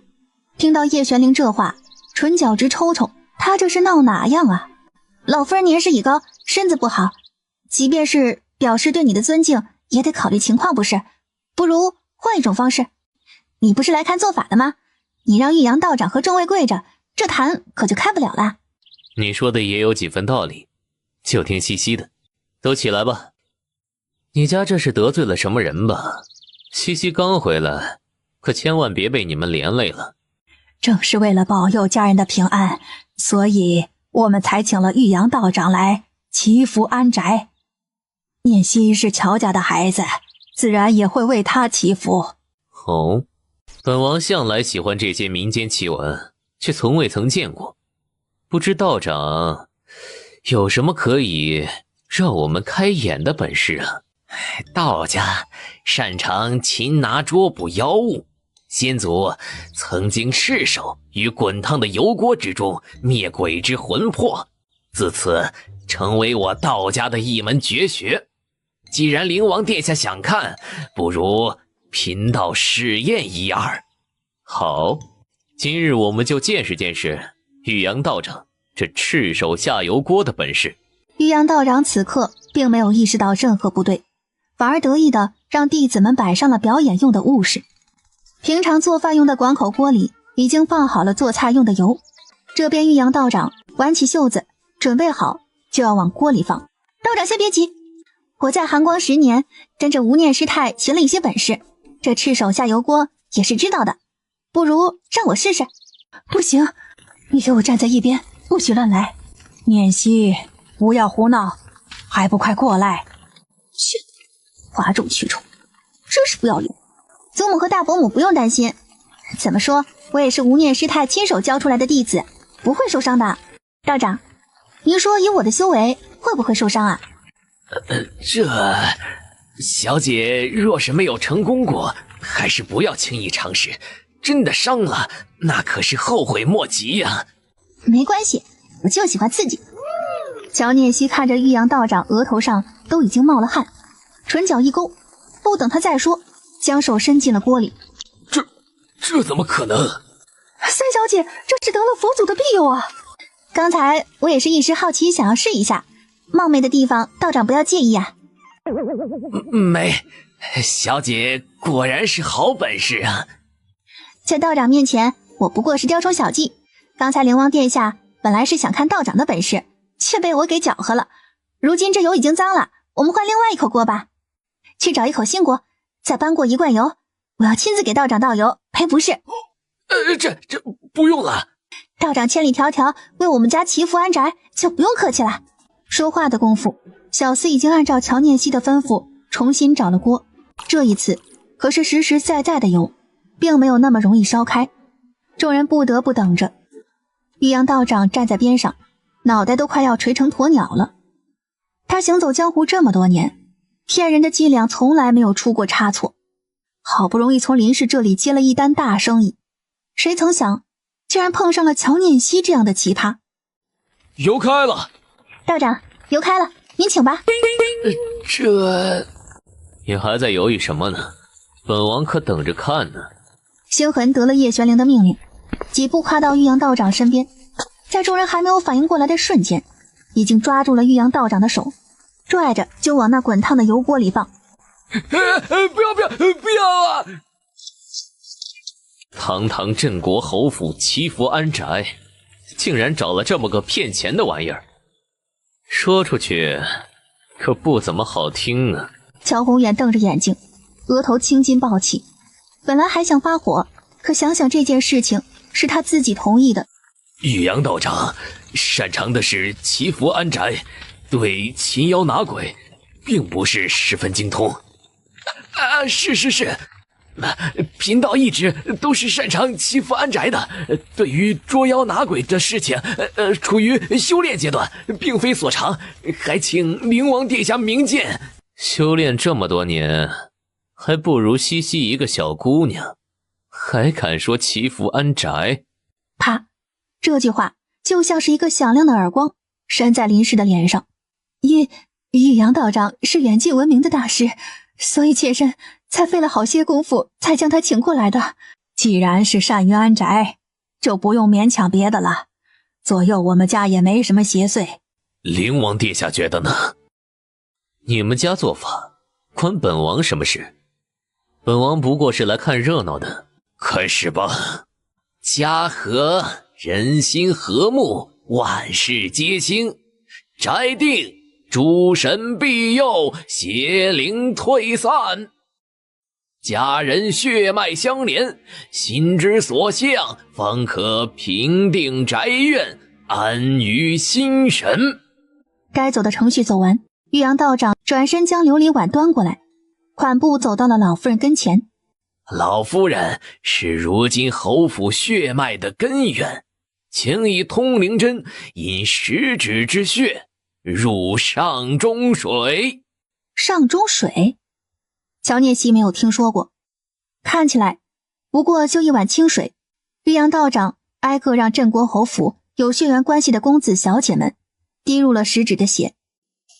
小姐，拿银针往自己手上扎了一下，血滴进琉璃碗里，似乎也在人心上漾起了一层波浪。玉阳道长难以置信地瞪大了眼睛。不对呀，不应该这样啊！林氏明明做了准备，依照计划，乔念希的血滴进琉璃碗的时候就会变黑。旁边林氏也愣住。玉阳道长还在等什么呢？难不成再等西西的血起了变化，你好顺着说她是天煞孤星？灵王殿下说笑了，此番做法是祈福安宅，怎么会说小姐是天煞孤星呢？叶玄灵没有搭话，等了半天没有收到回应。玉阳道长心里更是没底了，咬了咬牙，硬着头皮继续。玉阳道长将琉璃碗放回到桌案上，伸手拿起桌上的桃木剑，随后木剑傍于身侧，绕着桌案兜兜转转，口中念念有词，气势如虹。侯爷，贫道已经将府中清查干净，只是东南方向尚存阴晦，需要就近才可动手。东南方向，那不就是乔念熙的清风院？乔宏元也是愣了一下，转过脸朝着乔念熙瞪一眼，仿佛那邪祟就是他一般。好，道长请跟我来。不行，你们想要捉鬼我管不着，可那边是聂熙的闺房，你们这么一帮人闯入了他的闺房，让他以后怎么嫁人呢？这是关系到全家的性命，疏忽不得。别说全家了，随便家里任何一个人都比乔念熙的命重要。可聂熙毕竟是闺阁中的小姐，这要是传出去，你让她怎么做人呢？乔宏远皱了皱眉头，没有说话。看乔宏远这个态度，陆氏的心就凉了，转脸看向老夫人。老夫人索性直接转头当作没看见。哼，玉阳道长说我院子的方向有阴晦，我不拦着大家，可若是什么都没有查到，父亲可得给我一个说法。聂熙，还请大伯母在家里给我作证。陆氏怔愣住，犹豫片刻，还是点了头。父亲不说话，我就当您是默许了。不知灵王殿下，镇国侯府的事情，你问本王是几个意思？难不成你打算将这侯府送给本王呢？不，殿下说笑了。叶玄灵斜着眼瞄了乔宏元一眼，没有说话。父亲大人，您请吧。方盘显示，这阴晦之物就藏于这里。那就请道长帮我去邪除秽吧。玉阳道长见乔念熙那无害的表情，只当他什么都不知道。你竟然在家里私藏阴晦之物！首先，这个东西我从未见过。其次，是不是邪秽之物尚未可知，父亲怎的就这样确定？难不成您见过？你，怎么会这样？这锦盒之中残留着阴晦之物的气息，想必那东西应该是存在这其中的。锦盒之中的确存在一股奇特的味道，果然如玉阳道长所说，还是要细细盘查，清除那阴晦之物。这是怎么回事？祖母别怕，兔子在寒光寺长大，感官自然灵敏一些，他定是闻到了什么，或者感觉到了什么。说话之间，乔念熙不管其他人，径直朝着屋外走去。从看到锦盒里空空如也的时候，林氏就已经感觉到了不妙。待众人都出去，抬眼朝着春妈妈就挂了过去。我真的做了呀！这都什么时候了，你还跪？让人看见了，我娘就脱不开干系了。春妈妈吓得不敢再动，只站在边上不停地抖。等会儿不管出了什么事情，还请道长见机行事，这事儿一定不能跟我娘沾上关系。是，夫人，大小姐放心。好了，大家不要在这里站着，我们出去吧，免得让人察觉。突然，兔子对着春妈妈的门口狂叫起来，那一声声浑厚的叫声震得人心里发颤。看来我的兔子要比道长的方盘更敏锐一些啊。真的找到东西，你再得意吧。乔念熙一句话不说，伸手打开门，牵着兔子进了屋。众人跟着进屋，便闻到一股浓郁的香气。古人云，生息不敢烧，燃之有异香，沾衣带，人能与鬼通。若是没有猜错的话，香炉中燃着的就是用来招鬼的犀角香。道长，我说的可对？是，没错。看来我这清风院的确是有阴晦的邪物，白日招鬼。春妈妈，你好大的胆子！你是母亲赏赐给我的管事妈妈，平日里我待你不薄，你在我院子里焚香招鬼，到底是什么意图？小姐饶命！小姐饶命啊！祖母，我在寒光寺一直好好的，身上真的没有什么邪秽，请祖母做主。这就是你说的要善待这个孩子。来人，去请永昌侯过来一趟。当时就是为了怕其他人伺候不好，所以给念希派过来的都是我院子里的二等妈妈。平常春妈妈都是十分稳妥的，春妈妈这样做，儿媳实在是不明白呀。还请老夫人明察呀。老夫人恕罪呀，奴婢来侯府8年，早就听说三小姐这天煞孤星的命格，知道夫人将我和白客派到三小姐身边的时候十分害怕，可身为奴婢没有选择主子的余地，所以只能染上驱邪，可奴婢真的不知道这像是招鬼的呀。听说犀角香价值连城，区一个下人都能燃得起比黄金还贵重的东西，镇国侯府这家底真是超乎本王的想象啊！看来本王也是心太软。殿下万万不要多想，臣之前跟您所说句句属实，更何况这犀角香是律法明文规定的禁品，别说一个下人了，就是臣也不敢用啊。哦，说你的犀角香是从哪里来的？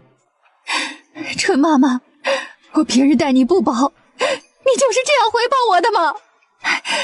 那是违禁的东西，你到底是怎么带来的？奴婢是出去的时候捡的，只闻到有异香就带了回来。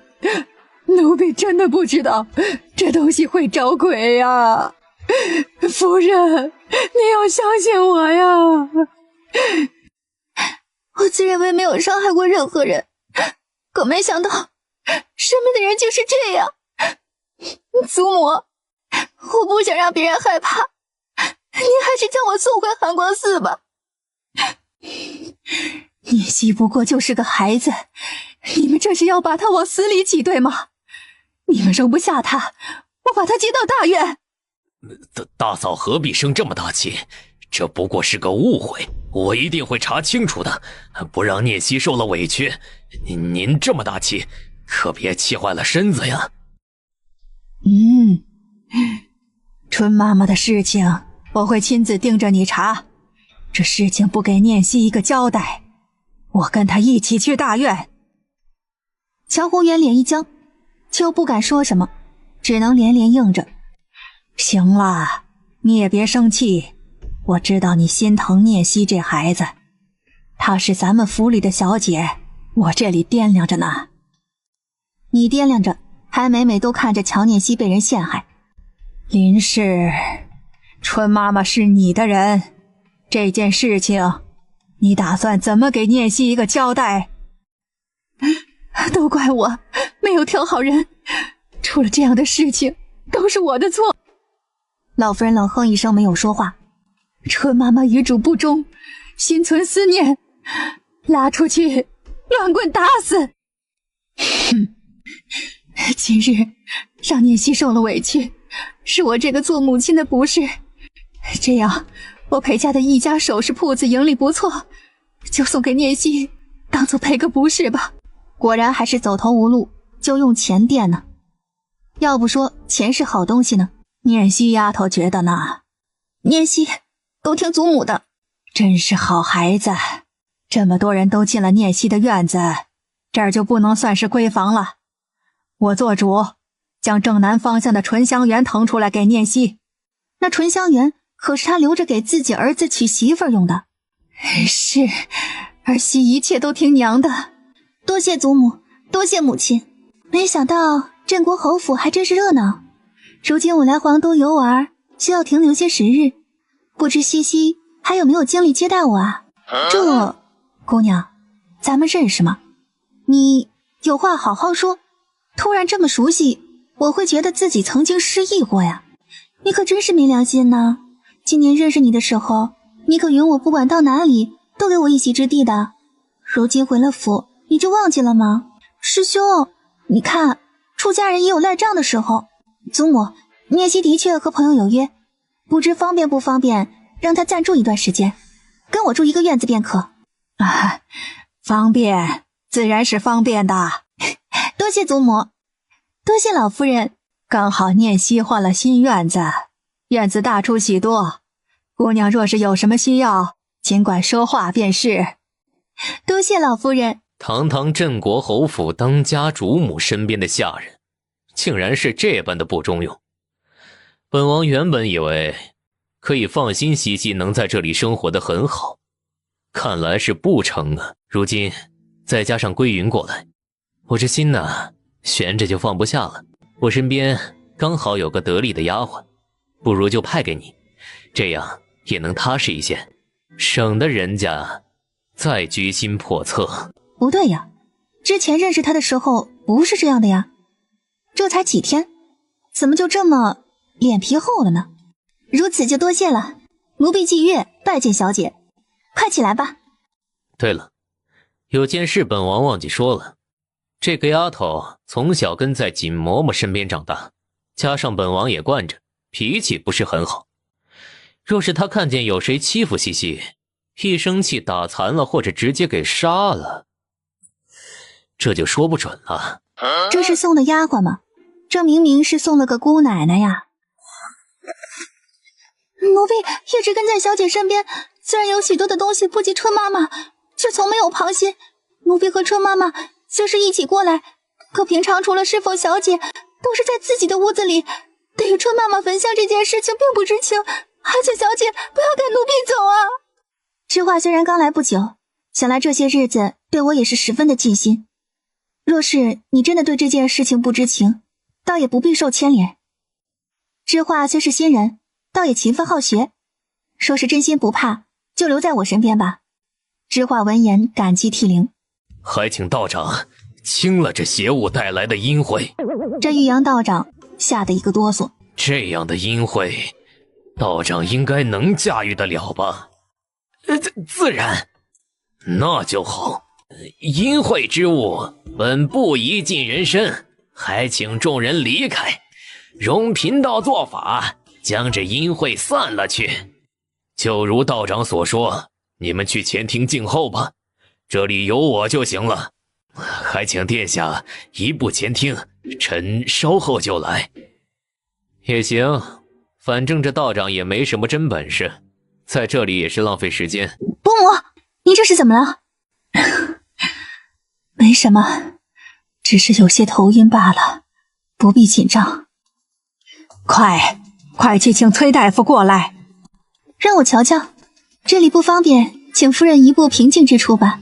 这一次又要跟你说谢谢了。你这次又打算送我什么宝贝？我一个亲爹不疼，祖母不爱的庶女，哪里有那么多的宝贝给你啊？不给。这就对了，手给我。啊？疼不疼？你怎么知道我手上有这个？这是梨花枝添了朱砂研磨成的血溶粉，毒性很小，却可以让流出的血瞬间变成黑色。本以为你有分寸，会小心谨慎，怎么还是让他们在你手上点了这个？舍不得孩子套不着狼，不然我怎么会知道临时布的什么局啊？你就是玩也不能把自己搭进去啊，万一这东西毒性很强呢？我有分寸的。这血溶粉虽然毒性很小，可留在体内终究还是不好的。我现在将这东西引出来，你忍着点。你让归云跟我一起住，是不是又在谋划什么？快说，你有什么企图啊？你在寒光寺长期吃不好，身子太弱了，而且当日帮你解蛇毒的时候，我还感觉到你体内有其他不易察觉的毒存在。我的医术不精，便让归云暂且在你身边调理。我怎么瞧着灵王殿下对念希很不一般呢？说是朋友，可这……您就是什么事都担心，所以才会让自己压抑的。灵王殿下虽然脾气古怪一些，可这些日子他对念希却是真心好，而且念希是个有分寸的孩子，咱们就不要过于操心了。可以念希的身份进了灵王府也只能是妾室，她的性子能受得住吗？哎呀娘，念希虽然性子烈，却是有分寸的，更何况就现在家里的情况，以后念希的婚事也是二婶做主，你觉得她能给念希找好人家吗？陆氏愣住，拧着眉头想了想，不得不承认，的确如乔子晨所说，念希才13岁，还有3年才及笄，更何况张将军也快到皇都了，自然有他做主，您就别瞎操心了。对，你说的对。殿下，起吧。都说镇国侯府家里热闹，不来还真是不知道。看来西西这一天天过得还真是精彩呀。最近家里的确是出了一些问题，让殿下见笑了。听闻殿下巡游期间常常参神拜佛，臣这里有一尊夜光佛，多谢殿下和归云姑娘为大嫂瞧病。本王是看着西西着急才让归云瞧的，镇国侯不必这么客气。不过东西你都拿出来了，本王若是拒绝，恐怕要伤了镇国侯的面子。不如这样，本王借花献佛，将这夜光佛送给西西，有他镇寨，以后什么妖魔鬼怪就不敢再来骚扰了。叶玄灵一边说着，斜眼朝着乔念希看过去，见那丫头眼睛里都冒光了，心里不由得苦笑。等会儿让季月看着，给你摆放在一个好位置。他懂这些，以后就让他帮你供。乔红颜咧了咧嘴，死的心都有了。好，谢谢啦，谢谢爹，我一定会好好供奉这夜光佛的。噗！乔红颜险些一口老血直接喷在乔念希脸上。正在乔宏远恨得牙痒痒的时候，星痕过来，在叶玄灵耳边说了几句话。我还有事，就不陪你了。有什么事情，让姬月去办就行了，以后不许乱来了。好。你可真是好本事。父亲这是什么意思啊？我没听明白。你跟灵王到底是怎么回事？你们是怎么勾搭在一起的？勾搭？这个字眼，父亲用的这样流利，看来是没少实践呢。不知道若是灵王殿下听到父亲这个词，会是什么样的反应？说起来，我也是很好奇的。为父用错了一个词而已，你何必死口自言？哦，原来用错了词啊！我说呢，亲爹怎么会对女儿用这样的字眼呢？行了，回你的院子里吧。对了，之前众人进我院子的时候，父亲是答应过要给我个说法的吧？院子给了你最好的，夜光佛也给你了，你还要如何？怎么就生了这么一个不知满足的坑爹货？新院子是祖母做主给的，夜光佛是灵王殿下送的，跟父亲没有丝毫关系啊！这夜光佛是我拿出来的。可您这不是送给灵王殿下了吗？您若是后悔了，恐怕得跟他去要。孽障！我怎么就生了你这么个东西？是啊，父亲也不跟我商量一下，就把我生出来了，我连后悔的余地都没有。乔宏远哽在喉咙的一口血，险些没喷出来。之前答应过我什么，恐怕你已经是记不得了。可作为一个父亲，在我面对陷害的时候，您除了领着众人往我这还未出阁的女儿闺房里闯，您还做了什么？我不知道您是不在乎我这个女儿，还是连乔家的脸都不在乎。总之，这事儿您对我吼不着。乔宏远直接被乔念希说傻了，憋得满脸通红。夫人的药来了，快去请大夫！娘这是从别人那里受了气往我身上撒，我到底做错了什么？这是怎么回事？母亲不舒服，我过来伺候，是我不小心打碎了药碗，弄了自己一身。行了，别哭了，我那儿有烫伤的药，一会儿让琥珀给你送过去。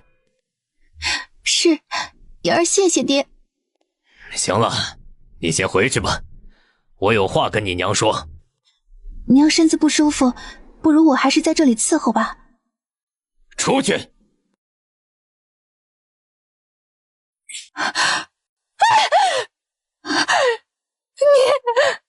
你竟然打我！这样的事情你都敢做出来，打你还委屈？老爷，我错了，老爷。哼，老爷，我承认我是不喜欢念希那个孩子，从一开始我就不想让他回来，想尽一切办法想要赶他走，可是我并不是为了我自己呀。我怕他回来之后10年前的惨剧再次发生。你想想，如今你是他最亲近的人，万一你要是真的出了什么事，我可怎么活呀？我把整个家都交到你手上，你就是这么当家的。你若是嫌累，就把钟馗交给大嫂吧。不，老爷，我错了，你原谅我吧。乔宏远哼一声，没有说话，脸上神情依旧阴冷不定。老爷，千错万错，都是我的错，您罚我都认了，可我求你看在子清和颖儿的份上，3、4啊！乔子兴和乔初颖就相当于林氏手里的免死金牌。哼，所幸这次没有出什么事儿，你给我好好的反省，你最好不要拿这2个孩子当挡箭牌。若是再让我发现你这般心狠，残害乔家子嗣，一定不会姑息。没有你，初颖依旧是嫡女，子兴依旧是长子，没有任何改变。是，妾身一定不会再犯糊涂了。小姐，这镇国侯实在是太欺负人了，要不奴婢晚上出去一趟。季月是个有仇必报的，知道乔宏远去玉满堂闹了一顿之后，便不了了之，心里这口气就憋上了。难不成你要一把火扔进林氏的院子吗？哎，这个办法不错。你咋不上天呢？整个镇国侯府就我们这里跟玉满堂离得最近，今晚刮的是南风，你是想烧了林氏，还是想自焚呢？小姐恕罪，季月是气不过小姐受欺负才这样说的，并没有要害小姐的意思。先起来，你既然来我这里，有些事情我得跟你提前说明白，但凭小姐吩咐，奴婢一定万死不辞。我这个人比较随性，你是叶玄灵派给我的，我拿你当自己人，不希望跟你相处变得拘板，所以呢，你在我面前不用自称奴婢，也不要动不动就跪下。归云还好，季月却不知道为何，听着乔聂熙这话，鼻子一阵阵发酸。在我这里，你们不用想那么多，平常开开玩笑，用不着那么紧张。是，我们记下了。刚跟你说的话立马就忘光了是吗？这次你要再来几针？哎呀，不要在意这些细节嘛，不就是光个脚吗？你可千万别学叶灵玄那个暴脾气。听叶玄灵说你武功高强，都说说你们有什么本事吧。我在爷身边是2等护卫，高强还算不上，不过拼武力的话，就王爷军营里的精兵，以1顶20还是没有问题的。1对20？等我恢复些日子，一定要跟你比划比划。你还是先把那小胳膊小腿养粗点再说吧，一阵风都能给你吹没影了。有你在呢，我何愁不长肉？你还会什么？我们经受各种训练，琴棋书画、诗词歌赋、武学阵法、奇门术数等这些都是会的。小姐若是有什么任务和需要，我也可以尽快学会。你们这是开挂了呀？这边乔聂熙正在兴奋之中，灵王府的消息也同时传了回去。爷，回来了，回来了！哎呦，你嘲笑人家，你竟然嘲笑人家！没，我只是嘴疼。好了，匆匆忙忙的进来，出了什么事了？是镇国侯府传来的消息，那镇国侯去林氏那里发了通脾气，可最后也只是打了林氏几巴掌，然后就没有然后了。哎呦，真是不解气呀！爷，咱们一把火把那镇国侯府烧了去吧！你是没长脑子还是不走心呢？他就是因为天煞孤星才被人这么折腾，你这一把火过去，不就坐实了这倒霉的命格吗？那咱们也不能看着王妃被欺负呀！那林氏搅和咱们也不能让他安生。听说林氏的儿子乔子兴在昌州执行世袭的考核，咱们的人也该活动活动筋骨了。初次和星河一愣，抬头看着叶玄灵微微眯起来的眼睛，瞬间明白了意思。张老将军那边情况怎么样？火协传来消息，路上的障碍都已经清除了，还有半月路程便可到皇都了。张老将军年岁大了，不用着急赶路。是，说起来，凤公子虽然比张老将军出发了晚一些，可以他的轻功，如今应该已经到皇都了。给他半月时间过来，不到日子他是不会来的。随他吧。遇上麻烦是不可能的，这个浪荡公子现在指不定在哪个赌场，或者哪个温柔乡里呢。翌日，念希给祖母请安。快起来吧，搬了新院子，可还住得习惯呢？多谢祖母关心，新院子虽然有些不尽人意，总的来说还是不错的。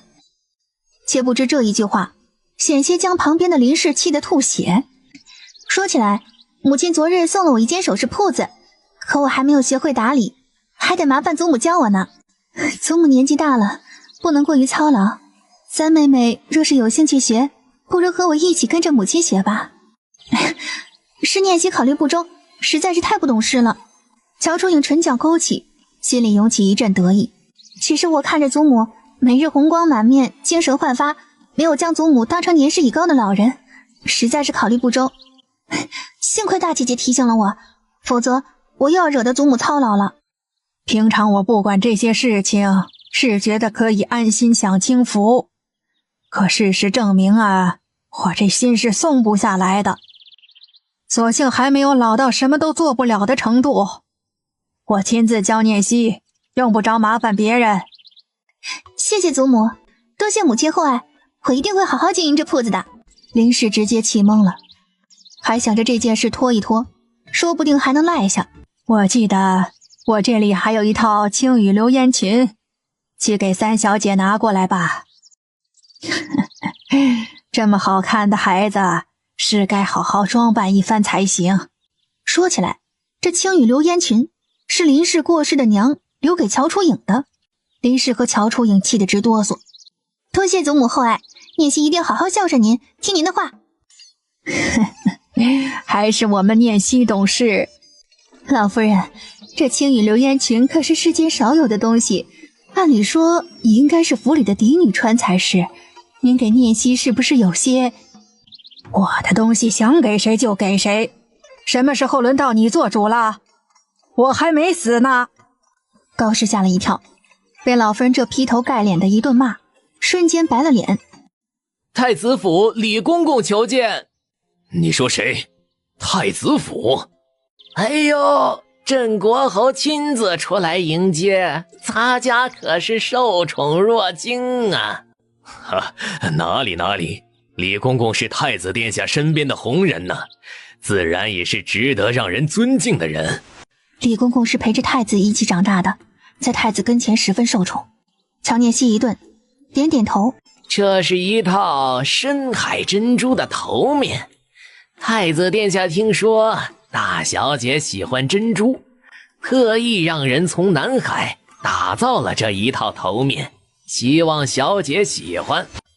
这会不会让殿下太破费了？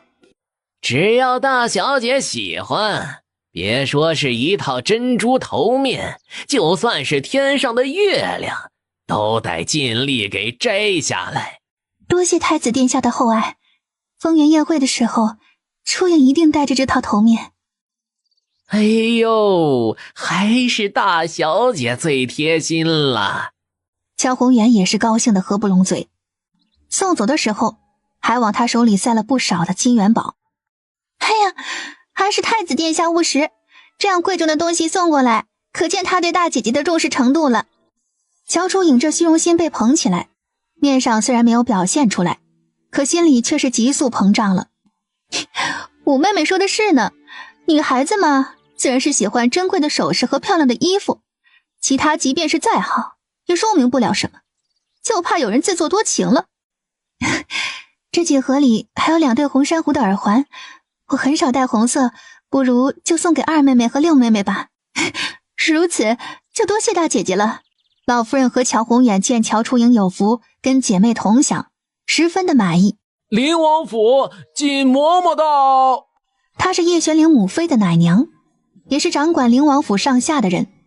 见过锦嬷嬷，我今日是奉了灵王殿下的旨意，过来给三小姐送些东西。相比较刚才对李公公的那副殷勤的样子，乔宏远这一次脸上并没有丝毫笑意。锦嬷嬷将乔宏远脸上的表情收进眼底，转身看了跟过来的丫鬟一眼。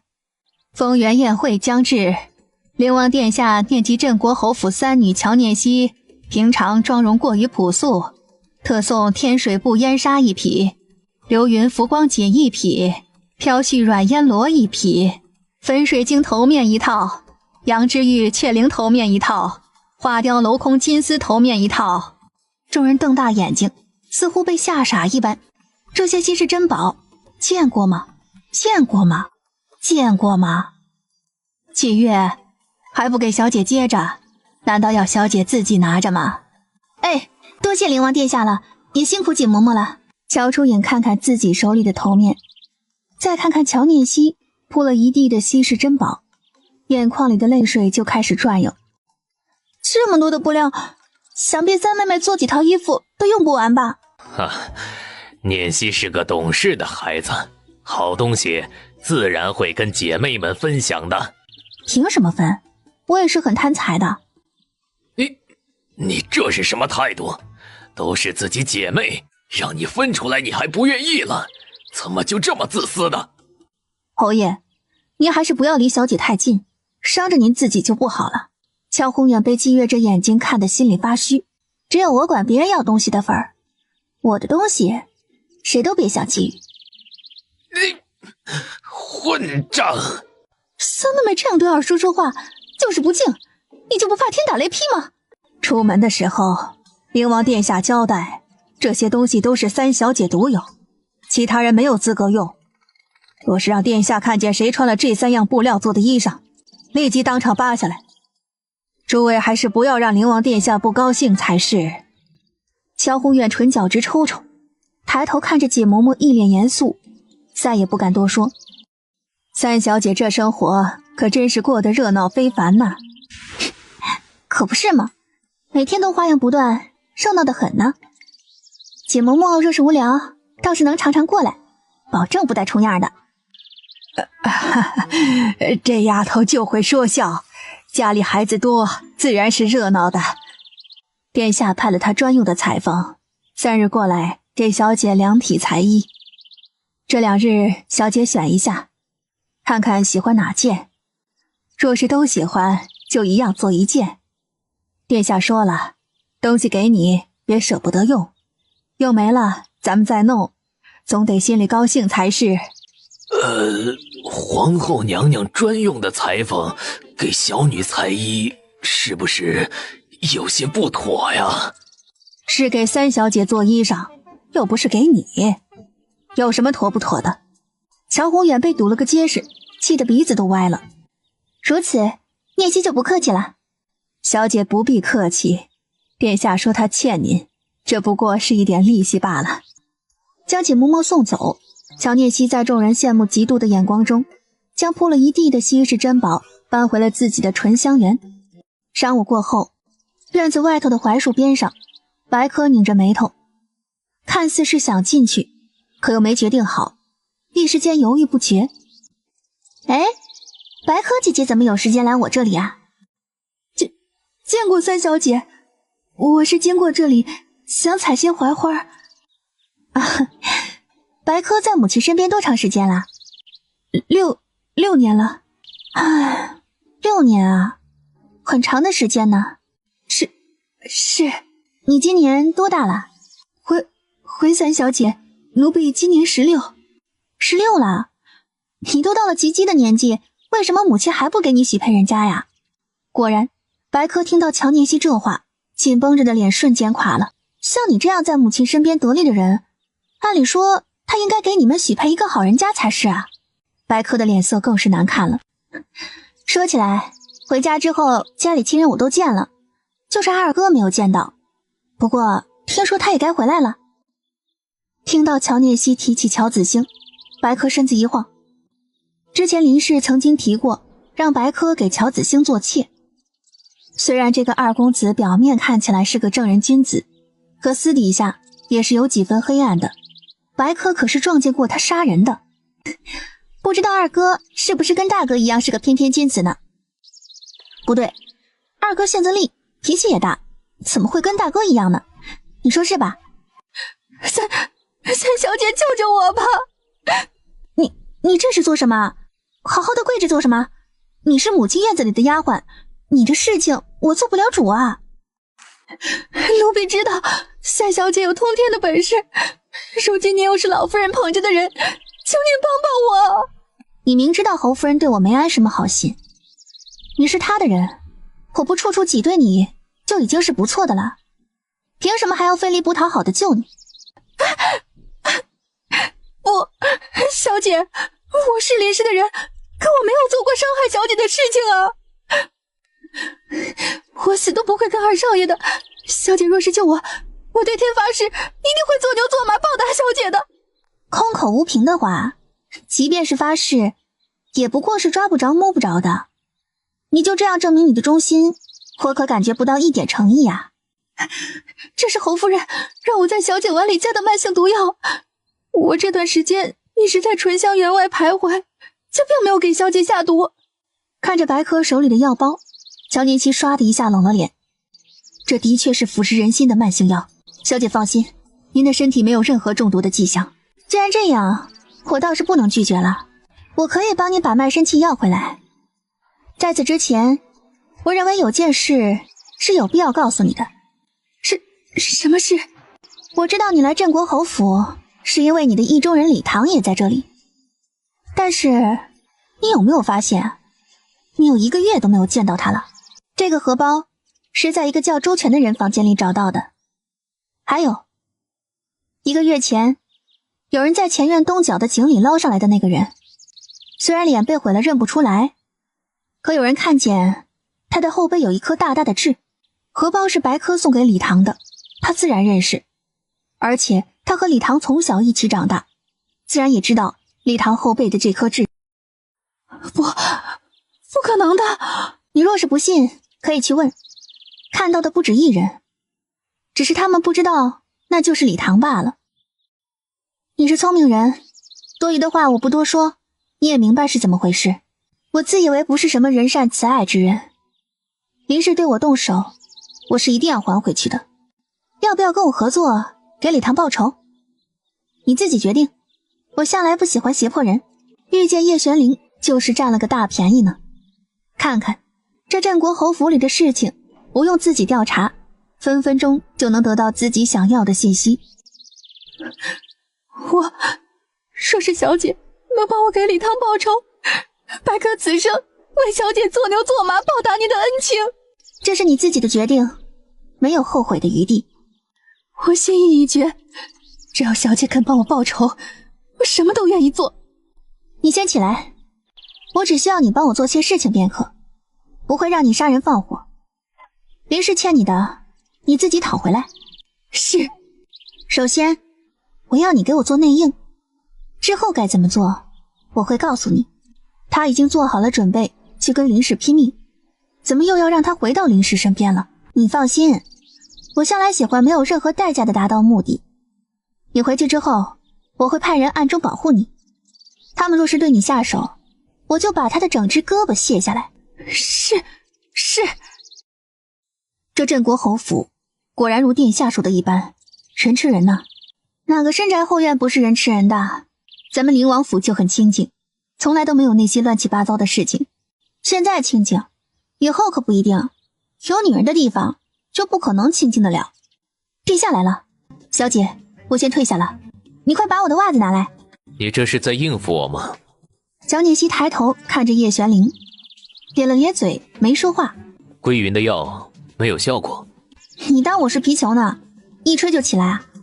身体调理最见不得急，如今我体内的毒清除，我已经对归云感恩戴德了。你总是闯我的闺房，是不是不太好呀？你在乎这个？倒也没什么在乎的，今日送来的东西，你可还喜欢？我看了那料子，都很好看。听归云说，那些都是很名贵的。你给我穿，是不是有些不太合适啊？千金难买你喜欢，只要你喜欢，什么都是合适的。对我这么好，你是不是对我有什么企图啊？你觉得我会对你有什么企图？首先，你肯定不会是图我的钱，因为第一我没钱，第二，貌似看起来我一直在要你的好处，其次，你也肯定不会是图我的身份，毕竟我这样一个被人扔出去10年的孩子，即便是回来，对于这镇国侯府来说，也依旧是不招人待见的。更何况你都是皇子了，区区侯府在你眼里算个毛线啊！我图高兴，看着你高兴，我就高兴。你对院子里的人这种奖惩制度倒是新奇，想不到你这小小的脑袋里竟然还有这么多好点子。我脑子里可不止这些，等我在镇国侯府站稳了脚跟，我就开始好好经营生意，到时候你可不要后悔把酒楼给了我哦。我倒也很好奇，你会将一间酒楼经营成什么样子？这深宅大院可真是人吃人的地方。若觉得累了，就搬出来吧。你又不是非得仰仗着他们。那怎么成啊？他们把我扔山里10年，现在怕出事把我接回来，哪里需要往哪儿搬，拿我当砖呢？我不砸他们脚上，就对不起他们这么辛苦把我搬来。好，你想出气，那就玩。若是不高兴了，咱们一把火给他烧了，你就住我灵王府。说到底，都是你们男人3妻4妾闹的。深宅后院女人多了，就没有一处能清静的。你怎么连我都骂进去了？我可还没娶妻呢。现在没娶，以后不也是一样的？更何况你这种人中龙凤，多少名门望族巴不得把自家的女儿往你府里送呢？这么说，你也很想进？算了吧，我喜欢安静，才不要跟那些叽叽喳喳的女人们待在一起。更何况我这个人心眼小，抢我吃的，抢我男人，一律弄死不商量。那还真是巧了，我这个人心眼也小，只能装得下一个人，而且装进去就锁死了，逃都逃不出来。啊，这是几个意思？丰原宴会之前，我可能要出去一趟，你照顾好自己，万事小心。去做什么？演吗？那个，我就是随口一问，你不用回答的。你这是在关心我？你就当是吧，毕竟你还欠我东西呢。你出了事，我找谁要去啊？这样贪财的女子，我还是第一次见到。放心吧，没有兑现承诺，我是不会出事的。刚想说什么，不想一张嘴，却是打了个哈欠。困了吗？今日是有些累了。叶玄灵，你什么时候走啊？叶玄灵愣了一下，疑惑地看着他。你若是不急着走，等我睡着了再走呗。我不喜欢送人离开，这种感觉让人莫名恐惧。叶玄灵不知道他的心思，却下意识地点了点头。日子一天天过去，丰原宴会临近，众人都忙着准备自己的事情，暂时也没有闲工夫来找乔念希的麻烦。直到丰原宴会的前一日，金裁缝将乔念希的衣服送过来的时候，这平静的家里又掀起了一阵不小的风浪。乔念希不是招灵王殿下的待见吗？那就把他变成破鞋，看看哪个男人还会要他对他好。程言，去将这封信给永昌侯2少爷送去。是。三姐姐，刚才你穿的那衣服可真是太漂亮了，原本还以为大姐姐是咱们家最漂亮的孩子，如今我看三姐姐可要比大姐姐还要漂亮。不过是件衣裳而已，你太夸张了。大姐姐是很漂亮，平时对人也好，可我总是感觉跟她走近了就有种害怕的感觉。你为什么害怕呢？以前二姐姐不小心弄破了大姐姐的裙子，当时大姐姐很大度地说没关系，可是我却看到大姐姐身边的纯烟往二姐姐的杨枝甘露里放了东西，之后二姐姐就病了好多天。心里知道就行，以后自己当心点，其他的事情还轮不到你管。三姐姐的语气怎么跟我娘的语气一样？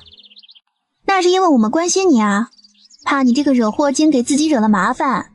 乔新宇撇撇嘴，很不服，可想想似乎又明白什么。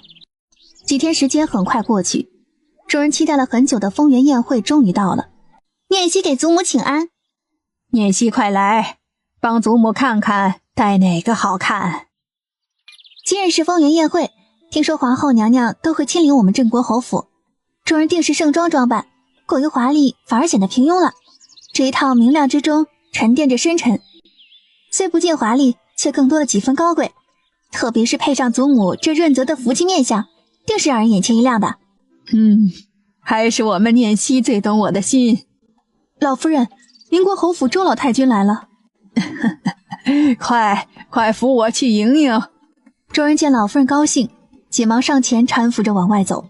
前庭花园已经有些品阶不如镇国侯府的官员家眷提前来了，现在正三三两两的凑在一起说话，好不热闹。灵儿见过祖母。你怎么来了？是呢，丰原宴会上灵王殿下不想看到什么不干净的东西污了眼睛，人家话都撂下了，二姐姐怎么还敢出来呀？灵儿知道不能出现在丰原宴会，所以才在前庭花园没敢出去，只想着看看有什么能帮上忙的，好替祖母和二婶分担一些。听到这话，老夫人脸上的神情稍稍好转。林氏呢？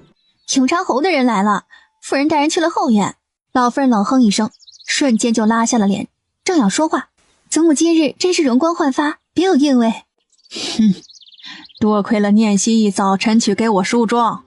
孙女本来也是想着过去看看祖母的，只是一大早起来就帮着母亲忙到了现在，这不正要去看您呢。你懂事，祖母知道，可你娘也真是的，把这一摊子撂下不管。若是来个王妃娘娘的，咱们这不是怠慢吗？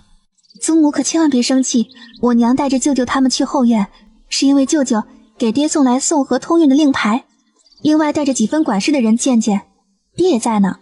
你说的可是真的？是，颖儿怎么可能骗祖母呢？知道这件事的时候，我也是有些难以置信呢。正事要紧，只是就是辛苦你了。为我们家分担些事情，本来就是孙女应该做的。旁边乔初莲、乔初喜见这事儿就这么过去，一脸的不甘心。正要说话，却听外面传来一阵阵的笑声。可算是把你盼来了，10年没有见了，姐姐还是没有什么变化呀。可不是，10多年了，看看这边这帮孩子也都长大了。这孩子就是初颖吧？见过周老太君。哎呦，这孩子可真是招人喜欢呢，快起来。周老太君您好，我是乔初喜，平常总是听祖母提起您，今日总算是见到您了。这是宏远的四姑娘，在姐妹里行武，平时都被我惯坏了，没个分寸。这孩子还真是活泼呀。这个孩子这是念熙，宏远的第2个女儿，在姐妹中行3。念熙见过周老太君。这是那个会医术的姨娘生的孩子。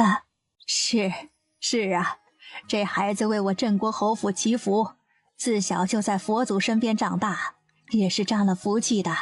玄宝郡主到，见门口处阔步生风地走进来一个女子，这就是二公主的独女玄宝郡主高云端。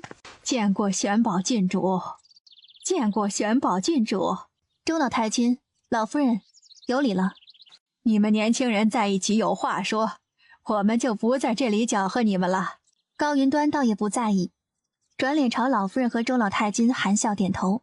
玄宝郡主脾气不是很好，听说郡主又得了一柄削铁如泥的匕首，真是让人羡慕。郡主是皇上宠在心尖上的，自然是什么稀奇宝贝都不缺。都说二公主是巾帼英雄，玄宝郡主也是女中豪杰。如今看到郡主这般英姿飒爽，我也想学武了呢。高云端站在人群里，听着众人讨好的话，脸上表情依旧如刚来的时候那般高冷，没什么表情，反而转向了旁边一直没有怎么说话的乔初颖。听说之前二哥送了你一套珍珠头面。是，听说已被批奉命。乔楚影被吓得直哆嗦，支支吾吾不敢开口。是呢，之前有个拳击道长给大姐姐批命的。就你长嘴了，废话这么多。本郡主问你了吗？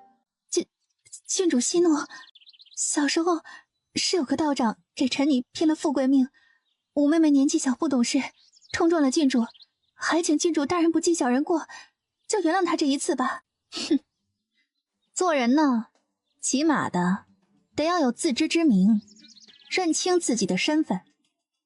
别以为二哥送了个什么破烂东西就翘尾巴上天了，皇家可不是你们的后花园，想进就进。云端，你这是做什么？我可没有动二哥心尖上的人，他自己喜欢跪在地上，我也拦不住啊。将这位小姐送回去，传本宫的旨意，请太医给这位小姐诊治。乔念希依旧站在边上看戏，乔初莲却悄无声息地拐到了旁边，猛地一伸手，谁？你竟然敢躲！不躲让你抽吗？我可不是傻子。本郡主开始对你感兴趣了。宝宝，这位正是当今七皇子冥王叶玄飞的王妃。今天就到这里，帮我挡住那个女人。话音还没有落地，高云端已经跑出了10几步远，或许是因为紧张，脚步都带着几分踉跄。哎，宝宝你别跑啊！几日不见，你胆儿肥了。小丫头片子，看我今天不好好收拾你！瓜儿豆儿，快去给我抓住那个死丫头！七嫂，你也来了。哎呀，宝宝，我可想死你了。颖儿，这是怎么回事啊？不是让你好生招待客人的吗？宁王妃和玄宝郡主可有伤着呀？我和宝宝都不曾受伤，老夫人莫要担心。老身参见太子殿下。老夫人快请起。颖儿啊，这到底是怎么了？好好的怎么是三妹妹没有轻重，得罪了玄宝郡主，所以……颖儿啊，这可是真的。刚才四妹妹惹了玄宝郡主不高兴，刚刚送了回去，大家也没有注意到发生了什么事，三妹妹和郡主就动起了手。我不会武功，实在拦不住。你哪只眼睛看见乔念希惹我不高兴了？我不过跟许久的朋友逗着玩，怎么就看着像是惹了我？说的我好像脾气很不好。得，你脾气好你有理，不好也得好，嚼出几多嘴多舌，让本郡主心里烦躁。本郡主不过是小小的教训了他一下，关乔念希什么事啊？你们这一家人可真有意思。哎呀，这娃娃可真是可爱。宁王妃，哎呀，不用多礼。镇国侯府的后院还是这么热闹，本王似乎是错过什么好戏了。六哥就是将妓院送给了这个丫头啊？是。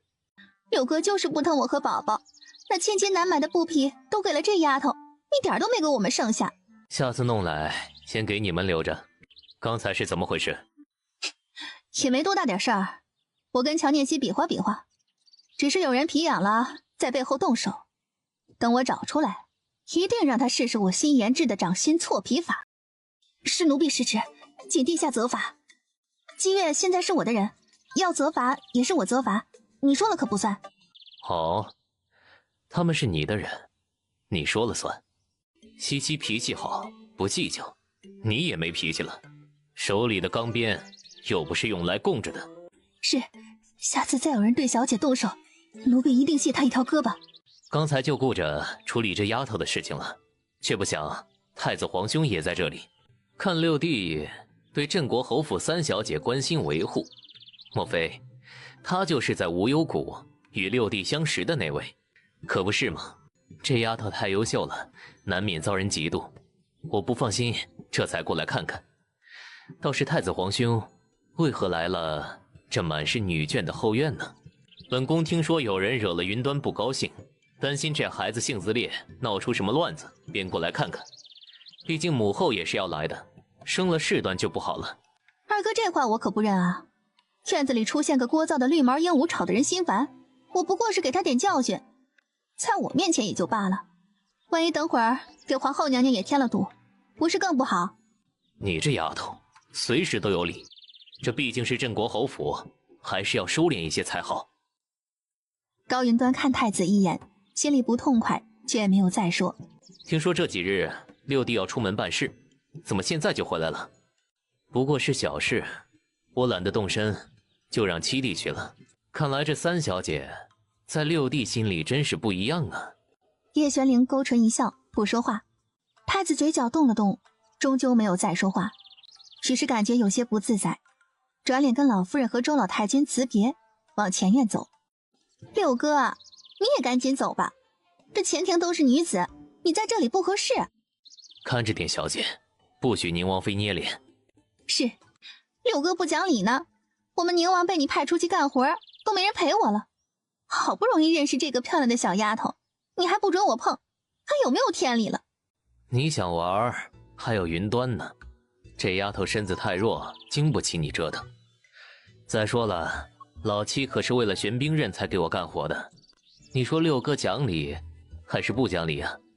宁王妃被叶玄灵这话堵了嘴，也不说话了。叶玄灵一出去，这前庭的气氛瞬间就缓和起来。西西啊，等会儿你就跟我和云端在一起，省得跟着那些不怀好意的人，总想着对你动手，心累。这毕竟是我家，总归也是要跟他们在一起。更何况躲是躲不来清闲的，与其在家里和这样一帮勾心斗角的女人浪费时间，不如跟我去军营，或许你会喜欢那里。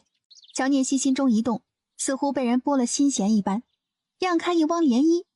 那可不行，你不陪我也就算了，我好不容易找到个让我喜欢的丫头，你又给我拽走，还有没有人性了？再说，你看他这小鸡子似的身板，去了军队还不把他的腰给撅折了？别说我，六哥也不会同意的，他迟早要进军营的，而且还是六哥带他去，你信吗？等我将这副身子养好了再说吧。正在闲聊，一个身着锦缎的丫头走到宁王妃跟前，启禀王妃，上后院来了。我先去前厅，就不陪你们了，我恐怕也得过去，咱们一会儿宴会上见吧。你快去吧，等会儿我就过去找你们。叶玄灵这次回来似乎没有那么简单，刚才星痕来传殿下的话，让咱们自己小心点，他今日可能顾不过来咱们，但是具体什么事情星痕没说。乔念希蹙眉，可想也想不出什么。随着外面传来一声皇后驾到的通报，众人面上一紧，随即反应过来，急忙朝着前厅迎了过去。恭迎皇后娘娘，娘娘千岁千岁千千岁。平身，今年的丰原宴会甚合本宫心意，可见老夫人和侯夫人用心良苦，能得皇后娘娘欢心，是臣妇最大的心愿。希望皇后娘娘今日能心情愉悦。这就是刚从寒光寺回来的那个孩子吗？回皇后娘娘，正是。哦，臣女参见皇后娘娘。平身吧，今日是家宴，不用过于拘礼。说起来，本宫与寒光寺的几位大师还有些渊源，闲了你就来陪本宫说说话吧。是，各高门千金都为了这次丰原宴会准备了节目，你可以有准备啊。回皇后娘娘，念希未曾准备任何节目。琴棋书画你可会？略知一二不能算会。你平常都读些什么书啊？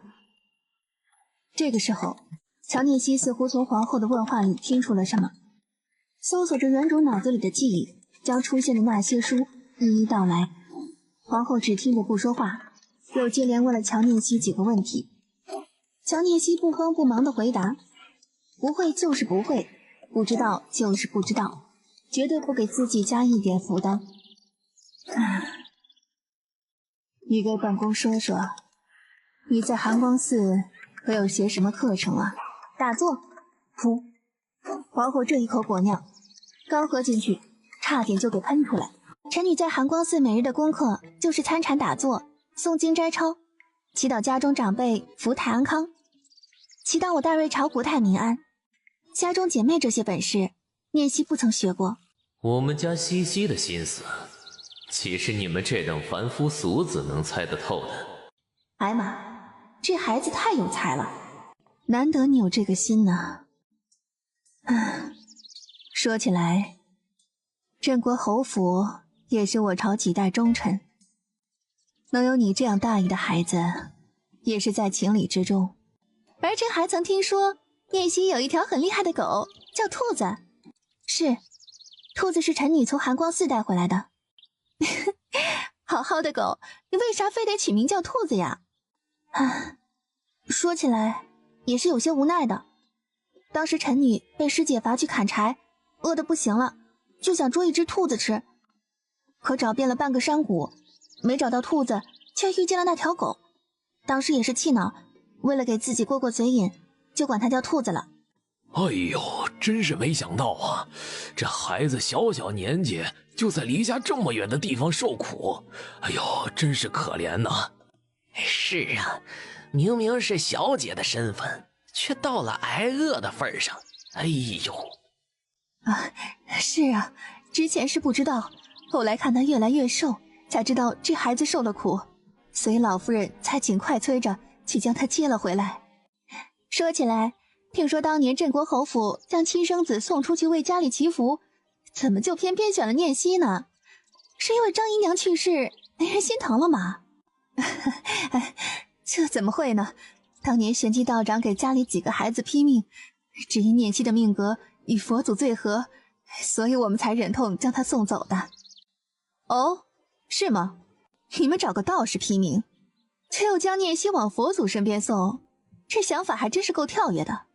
好了，丰原宴会原本是众人欢聚的时刻，你这丫头怎的追问起人家的家事了？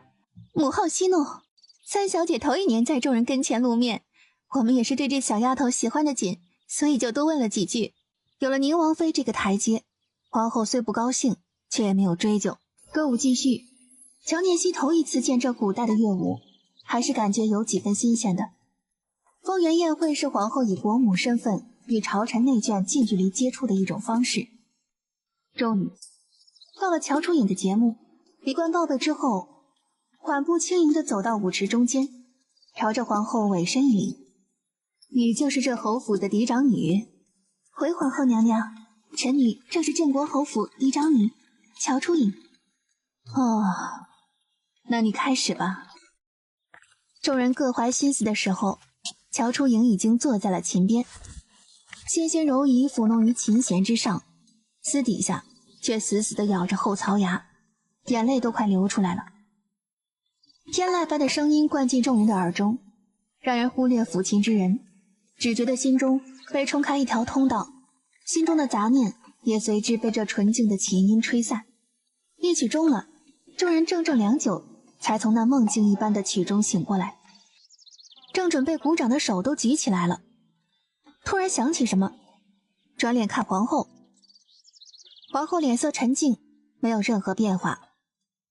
在众人看过来的瞬间，漫不经心地捧着一杯茶盏喝，并没有要赞赏的意思。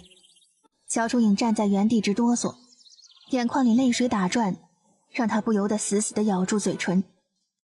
皇后不紧不慢地一口茶喝完，这才抬起头来看向舞池的方向。“你怎么还在这里啊？”乔初颖嘴角一抽，鼻子都气歪了。“你不说话，我哪里敢走？”“是。”今年众位千金的表演都很精彩，本宫稍后会让管嬷嬷进行打赏。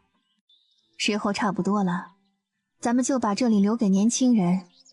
众位夫人，准备汇报的账册吧。可愿已备好，请皇后娘娘移驾，参见宁王妃、玄宝郡主。起来吧。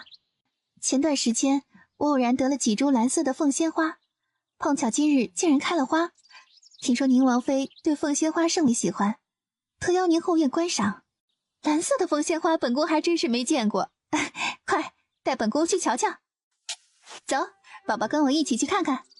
我对那些东西没什么兴趣。这么多人陪着你呢，我就不去了。宝宝，你果真不去吗？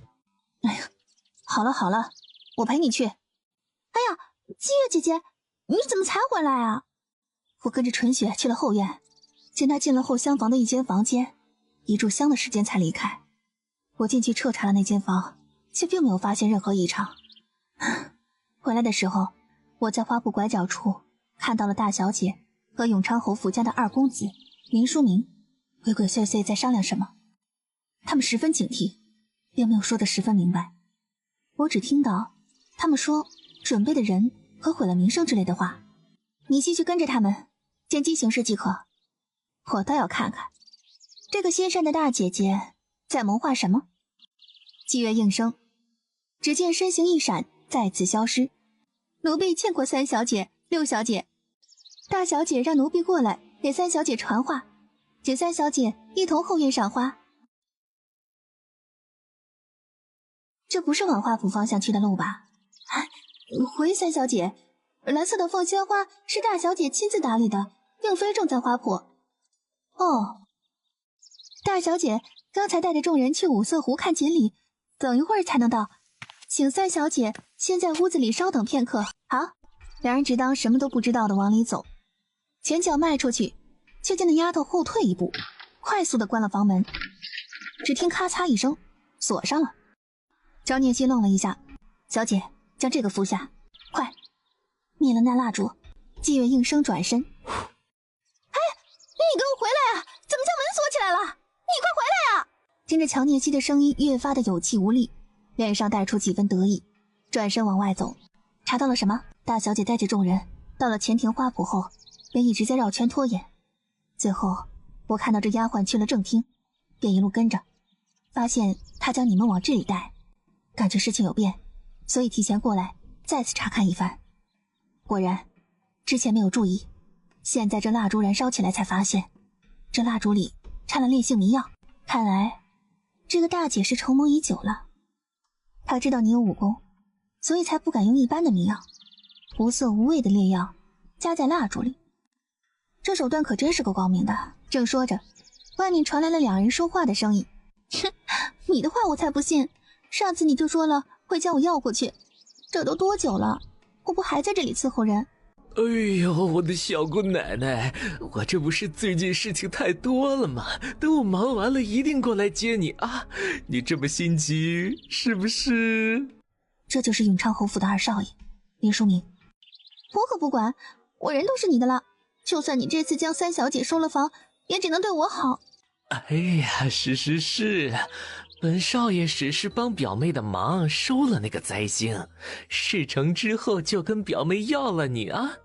那个灾星就直接锁到后山的院子里，看都不会看他一眼。好啦，看这时辰也差不多了，我得进去了啊，你快回去吧，小心表妹知道我们的事儿，那可就糟了。我跟你去看看，只看一眼。哎呀，你这小妖精，依着你啊！来了，开锁的声音传来，乔念熙立即闭上眼睛，随即吱呀一声开门声。林书明和纯雪的脚步抬脚走了进来，没看见季月出手，只听啊的两声尖叫，看我不杀了这个畜生！哎，慢着，这两个人我留着还有用呢，你给踹坏了，等会儿的戏就不好看了。季月转脸看着乔念熙，这儿的和尚摸不着头脑，人不知鬼不觉的将这两个人放到大小姐的床上，对你来说应该没有什么难度吧？三姐姐刚才去了什么地方都不带我？刚才丫鬟过来传话，让我去看蓝色的凤仙花，我过去却并没有找到他们，就回来了。莫不是大姐姐已经回了自己的院子？不如我们去芳华院找她吧，我也想看蓝色的凤仙花呢。众人听说有蓝色的凤仙花，好奇心也被勾了起来，纷纷附和，想去见识见识。那好吧，众位请跟我来。大小姐可在房间？三小姐，大小姐今日出去之后不曾回来，您若是有什么事，还是去前厅找吧。我们刚从前厅过来，就是因为找不到大姐姐才来这里找的。啊的一声，从屋内传来轻微的嘤咛声，将乔念希的话打断：“你胆子不小啊，竟敢当着这么多人的面说谎！”三小姐恕罪，奴婢真的没有说谎，大小姐不曾回来呀！还敢说谎？大姐姐若是出了什么问题，看我不禀报母亲处置了你！乔念希脸上带了几分冷气，不等小丫鬟再说话，带着众人就往卧房的方向走去。乔念希走到门口，唇角勾起的瞬间，伸手一把将房门推开，随即便听到啊的一声尖叫，众人瞬间乱了。乔楚影的床上，两个一丝不挂的躯体缠在一起，伴着那烛光闪烁的蜡烛，晃得木床吱呀吱呀作响，嘴里还时不时发出声音。这下子众人总算是听真切了。这就是众人进去的第一眼看到的光景。乔念希如同被吓傻了一般，背对着众人站着不动。等人们差不多都明白了里面的情况，猛地转身，咣当一声把门关上。你们两个去通知老夫人和夫人，还不快将里面的人拉开！见乔念希吩咐，这才紧忙起身，让众位小姐夫人受到惊吓，是我镇国侯府招待不周，还请各位见谅，这是必有误会，还请各位守住这件事，我镇国侯府必定重谢。众人表情变化，纷纷应和答应。这是怎么回事？幸亏不是大姐姐，幸亏不是，这到底是怎么回事？突然意识到什么，紧步走到门口，砰的一声推开了房门。你们怎么会在我房间里？乔楚影这一嗓子并没有惊醒两人，见他们依旧哼哼唧唧，也是气疯了。大姐姐先别生气了，为了个下人气坏身子不值当，我已经让丫鬟去通知祖母和母亲了，他们一定会为你做主。乔念希，你少在这里装好人，你怎么会在我的院子里？要不是念希让丫鬟通知我，我还不知道你这院子里这么热闹。你可真是能耐呀！祖母，大姐姐误会我了。颖儿，这到底是怎么回事啊？我也不知道，刚回来的时候，他们两个就在我屋子里面。好你们林家，敢在镇国侯府做这龌龊之事，你们简直是无法无天！老夫人手下留情啊！庶明做出这样的混账之事，儿媳也是万分气恼。可您再这样打，可就真的打死她了呀！春雪毕竟是个丫鬟，您真的要为了一个丫鬟，让咱们两家的关系变得降冷吗？一个丫鬟？你觉得这只是一个丫鬟的问题？你们永昌侯府这是不把镇国侯府放在眼里，将我们小姐的闺院当成了自家后院呢。淑明还是个孩子，不懂事，这件事情我一定会跟大哥要个说法。老夫人还是消消气吧，气坏了身子就更加得不偿失了呀。老夫人，我是冤枉的，您一定要听我解释啊！哼，你还冤枉？这么多人都瞧见了，你还有脸说你冤枉？你们永昌侯就教出你这样一个厚脸皮的儿子吗？我刚才晕过去了，什么都不知道啊，更不知道怎么会来了表妹的房间。我发誓我说的都是真的，老夫人您一定要相信我呀。刚才我进来的时候，他们两人也都是昏迷不醒的，莫不是被人陷害的？说起来，我回来之前，三妹妹就带了一帮子人在我院子里，你到底是来做什么的？大姐姐这话，难不成是怀疑我将他们两个人扒光了往你房间里放吗？我只是感觉事情过于蹊跷，为了避免误会，三妹妹还是解释解释吧。大姐姐好不讲理啊，这是你的院子，院子里那么多的人看着，将两个大活人放进你的房间，他们能看不见吗？三姐姐哪里惹到你了？你居然这样冤枉好人！别人是做不到，可念希身边毕竟有个武艺高强的丫头。大小姐这脏水没处泼，侯夫人是要往我身上引吗？你也不看看能不能引得上来。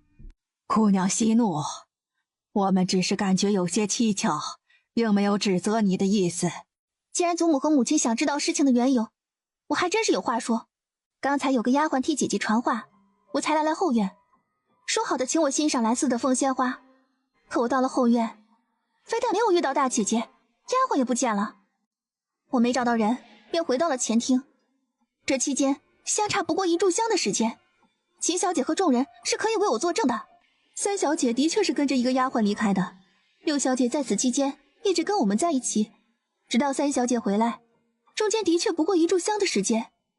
我们也是因为想瞧瞧那蓝色的凤仙花，才请3小姐带着我们来找大小姐，却不想竟然遇到了这样的事情。所有的事情都是猝不及防，怎么倒成了3小姐在其中作梗了？说起来，那丫鬟倒是有几分可疑。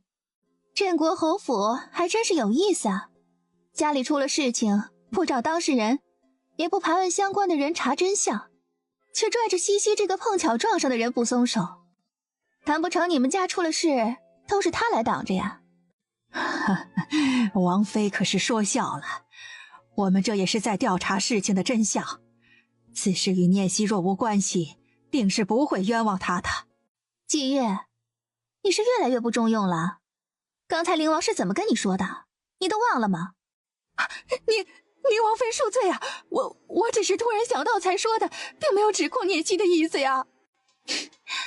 你又没得罪我，怪我做什么呀？念希啊，你别多想啊，母亲刚才只是觉得有那个可能，并没有针对你的意思啊。但愿母亲不是针对我吧，我不会无缘无故的害别人，也不会被人平白冤枉，还希望母亲掂量清楚。你放心便是，这其中跟你没有任何关系，母亲也绝对不会冤枉了你。去请永昌侯过来一趟吧，这事儿不能就这么算了，简直是欺人太甚。这其中或许真的有什么内情，我一定会查清楚。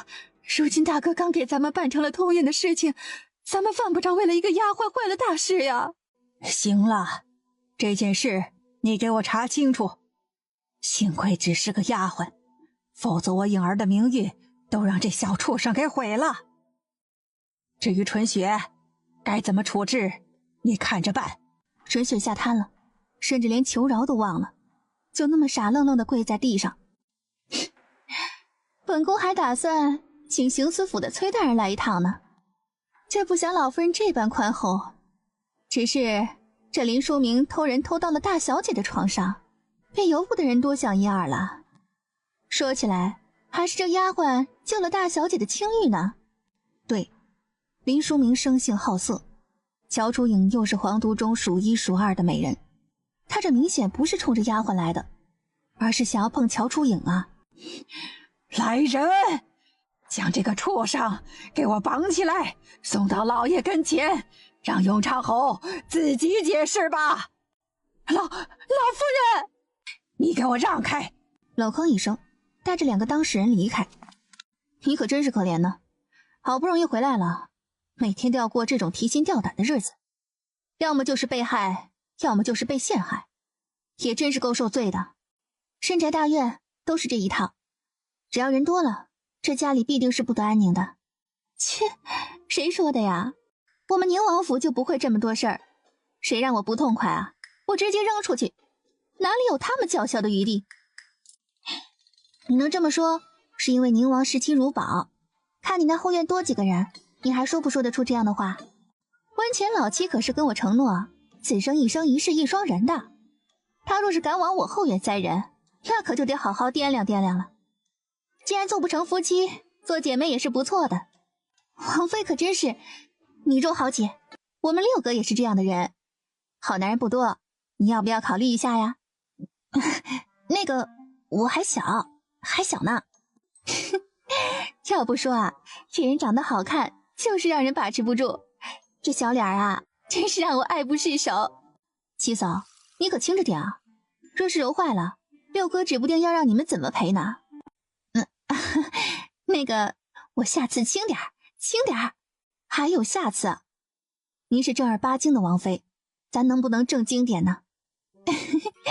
那个啊，我和云端还得去皇后那里一趟，就不跟你在这里闲聊了。过2天我们带你出去玩。一句话说完，宁王妃转身就走，远处匆匆忙忙跑过来一个小丫鬟。三小姐，侯爷让您去一趟华亭，你先回去吧，我换一身衣裳随后就到。是，父亲找我。今日的事情，你就没有什么要说的吗？睿智如父亲，自然是什么事情都逃不过您的眼睛。您什么都知道，我也就不用说了吧。你可真是有本事啊！论起本事来，我可不及大姐姐的1/1000。丰原宴会之上，若不是我提早发现了端倪，当时被人推进门捉奸的，就不是纯雪一个小小的丫鬟，而是我了。试问父亲，若床上的人是我，您打算怎样处置？乔宏远瞪眼睛呆住，没想到乔念熙会这般直接问这样犀利的问题。哼，这本是大姐姐自食其果，父亲不去找大姐姐，却来责问我，难不成还真的像您王妃说的那般，咱们家只要出了事，就要全部扣在我的身上吗？你大姐那边，为父自然会处理，可你毕竟是镇国侯府的孩子，怎么就不知道为家里想想呢？听着乔宏远这话，乔念熙忍不住笑了。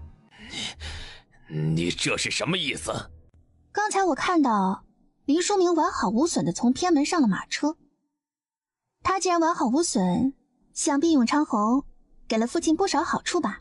乔宏远太阳穴突突的直跳，难以置信地看着乔念熙，这孩子简直是太恐怖了。我正是因为替我们乔家着想才这样想的。你想想，一个小小的丫鬟换来父亲鼓起来的腰包，这笔买卖可是十分的划算呢。你心里这团火就在燃烧熄灭，燃烧熄灭之间来来回回。不管怎么样，你既然已经回来了，就不能再如同外面一样随性。要知道，你们姐妹之间，一荣俱荣，一损俱损的道理。是，父亲的教诲，女儿谨记于心。行了，你回去吧。这件事情，父亲不打算给我个说法吗？你说什么？你又没出事，你要什么说法？大姐姐原本想陷害的人可是我，她对我动了手，不能因为我逃过这事儿就算完了吧？想必刚才季月送过来的那丫鬟，应该将事情跟父亲说了。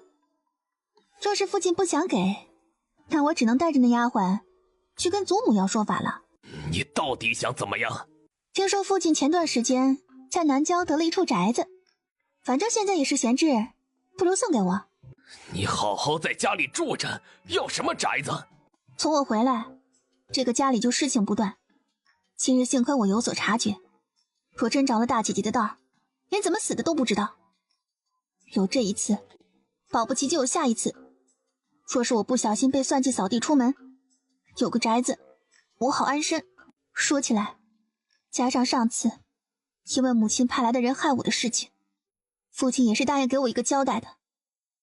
我们本是父女，念熙也不敢多要，您就给我10万两银子吧。等哪天我被赶出去，也不至于饿死。以后不会再有这样的事了，为父会为你做主，怎么样都不至于让你流落街头。父亲说的话可当真？从我回来第一天，父亲就给了我这样的承诺。可如今我在家里，哪一天不是过得无比刺激？您说不会让我流落街头，可您别忘了，我之前的10年过得可不比流落街头好。乔宏远身子一晃，下意识地往后退出2步，愣愣地看着乔念熙。一座宅子加上10万两银子，和刚才永昌侯给您的比起来，算不得什么。您拿出这么一点来，就当做是给我的分红，并不亏。毕竟我也是出了力呢。你可真是好本事啊！这件事，为父会考虑的。父亲莫不是嫌麻烦吧？没关系，左右我现在也没有什么事情，正好可以跟您去拿。乔宏远脸色又黑了一层，翻起眼皮朝着乔念熙拧一眼，最终无奈地转身，甩袖冷哼一声，朝着书房走去。皇宫乾坤殿。唉，你说那老东西会不会原谅我？哎呀，都18年了，再大的怨恨也随着时间消散了。张将军不是糊涂人，能明白皇上的苦的。哎，他那个倔脾气，要是能想明白就好了。哎，真要不是皇帝该多好。你们这是在做什么？参见灵王殿下。张老将军在苍宇给你镇守边关，你就不能好好的当你的皇上吗？虽说治国安邦没落下，可这皇上对自己这个身份都嫌弃了20多年了，也是够奇葩。你见到张老头子了？张元和皇上本是同门师兄弟，也是一起长大，两人性格相似，喜好相近，就连喜欢的也同是叶玄灵生母叶可离。说起来，三人之间的友谊也是当时一段佳话。叶可离很喜欢当时还是太子的皇上，张元便主动退出，非但没有嫉恨，更是全心的对他们好。本以为生活就可以这样快乐，谁知道一道密告不但毁了叶家，也毁了三人之间的亲密。黎妃娘家钟永侯被先帝冤案满门抄斩，黎妃接受不了全家上下这场杀戮，在行刑的同一时刻拔剑自刎。虽然后来皇上给钟永侯府翻案，可去了的人终究不能再回来。张元埋怨皇上没能保住叶家，没能护住黎妃，只是自从一家被先皇满门抄斩之后，便自请去苍玉，也没有踏入过皇都。这是张老将军让我给您带的药，他一切都好，您不必担心。听说张老头子已经启程了，如今走到哪里了？张将军的行踪向来从不外露，父皇有本事的话，自己去找便是。朕自己能找到，还用派人跟踪你？也是奇了怪了，如今都要回来了，张老头子还躲什么劲儿？张老将军让儿臣给父皇传句话，让您踏踏实实的做好皇帝。还有，您身上的毒还没清，千万不能去张老将军的山庄。张元为了不见皇上，也是煞费苦心，甚至不惜给他下了毒。虽然不至于威胁生命，可只要他去丰州，身上便会起红疹，接着人就会晕厥。别的父皇就不要求了，等他到皇都的时候，你告诉父皇他从哪个门进来，行不行？叶玄灵一顿，听着皇上声音里的无奈，也是真心疼他，这才点点头。听说你最近对个丫头挺上心的，自己的事情都处理不清楚，还有心思管我。哎，管是不管，不过既然你喜欢，那就娶回来。快说说是哪家的姑娘，朕这就拟旨给你指婚。叶玄灵一脸僵硬，瞧着他这雷厉风行的样子，平时处理国家大事的时候，怎么没见你这么积极过？你管好自己的事情便可，我的事情用不着你操心。不拟旨也行，那你说说，这孩子是哪家的姑娘？你什么时候带过来给朕瞧瞧？等时机成熟，自然会带来。如今您还是不要瞎操心了。你这是什么话？你的婚事，朕不操心谁操心呢？叶玄灵扭头看着皇上一眼，除了无奈的摇头，便再也没有任何反应。现在还不是时候，提早将乔念熙摆在众人跟前，对他没有好处。滚蛋！你给朕滚蛋！儿臣告退。你个小王八犊子，眼里还有没有朕这个老子了？父皇刚才骂的那句，从血缘上来说，对您更加不利。不过儿臣倒是无所谓，您高兴就好。叶玄灵换子长袍扬起，转身出了大殿。他这是啥意思？奴才也没有想明白。不是没想明白，是不敢说呀。皇上拧着眉头认真的琢磨了半天，突然之间想明白。哎呀，朕骂他还敢还嘴了，这你都想不明白，你是不是傻呀？叶玄灵从乾坤殿出来，心情莫名的不错。皇上还能折腾，说明身子骨是好的。殿下，皇后娘娘刚才传召，咱们是不是先去凤翔宫啊？先去妍妃娘娘那里看看。妍妃本是宁王的母妃，与叶玄灵生母黎妃从小一起长大，一起入宫。都说后宫没有真正的姐妹情谊，可这句话在妍妃和黎妃身上并不适用。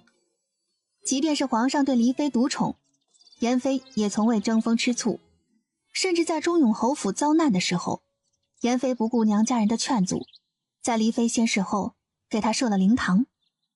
这么多年来，虽然叶玄灵名义上的养母是皇后，可说起来她却是跟宁王一起被妍妃养大的。参见妍妃娘娘。孩子快起来，听说你中途遇到了危险，现在怎么样啊？娘娘莫要担心，不过是受了一些轻伤，如今已无大碍。只是近日公务缠身，一时没能来给娘娘请安。张老将军身体可还好啊？上次你说他旧疾复发，现在怎么样了？清晨去过一次，张老将军现在已经没有大碍，娘娘放心便是。这是张老将军给娘娘带的雪莲丹。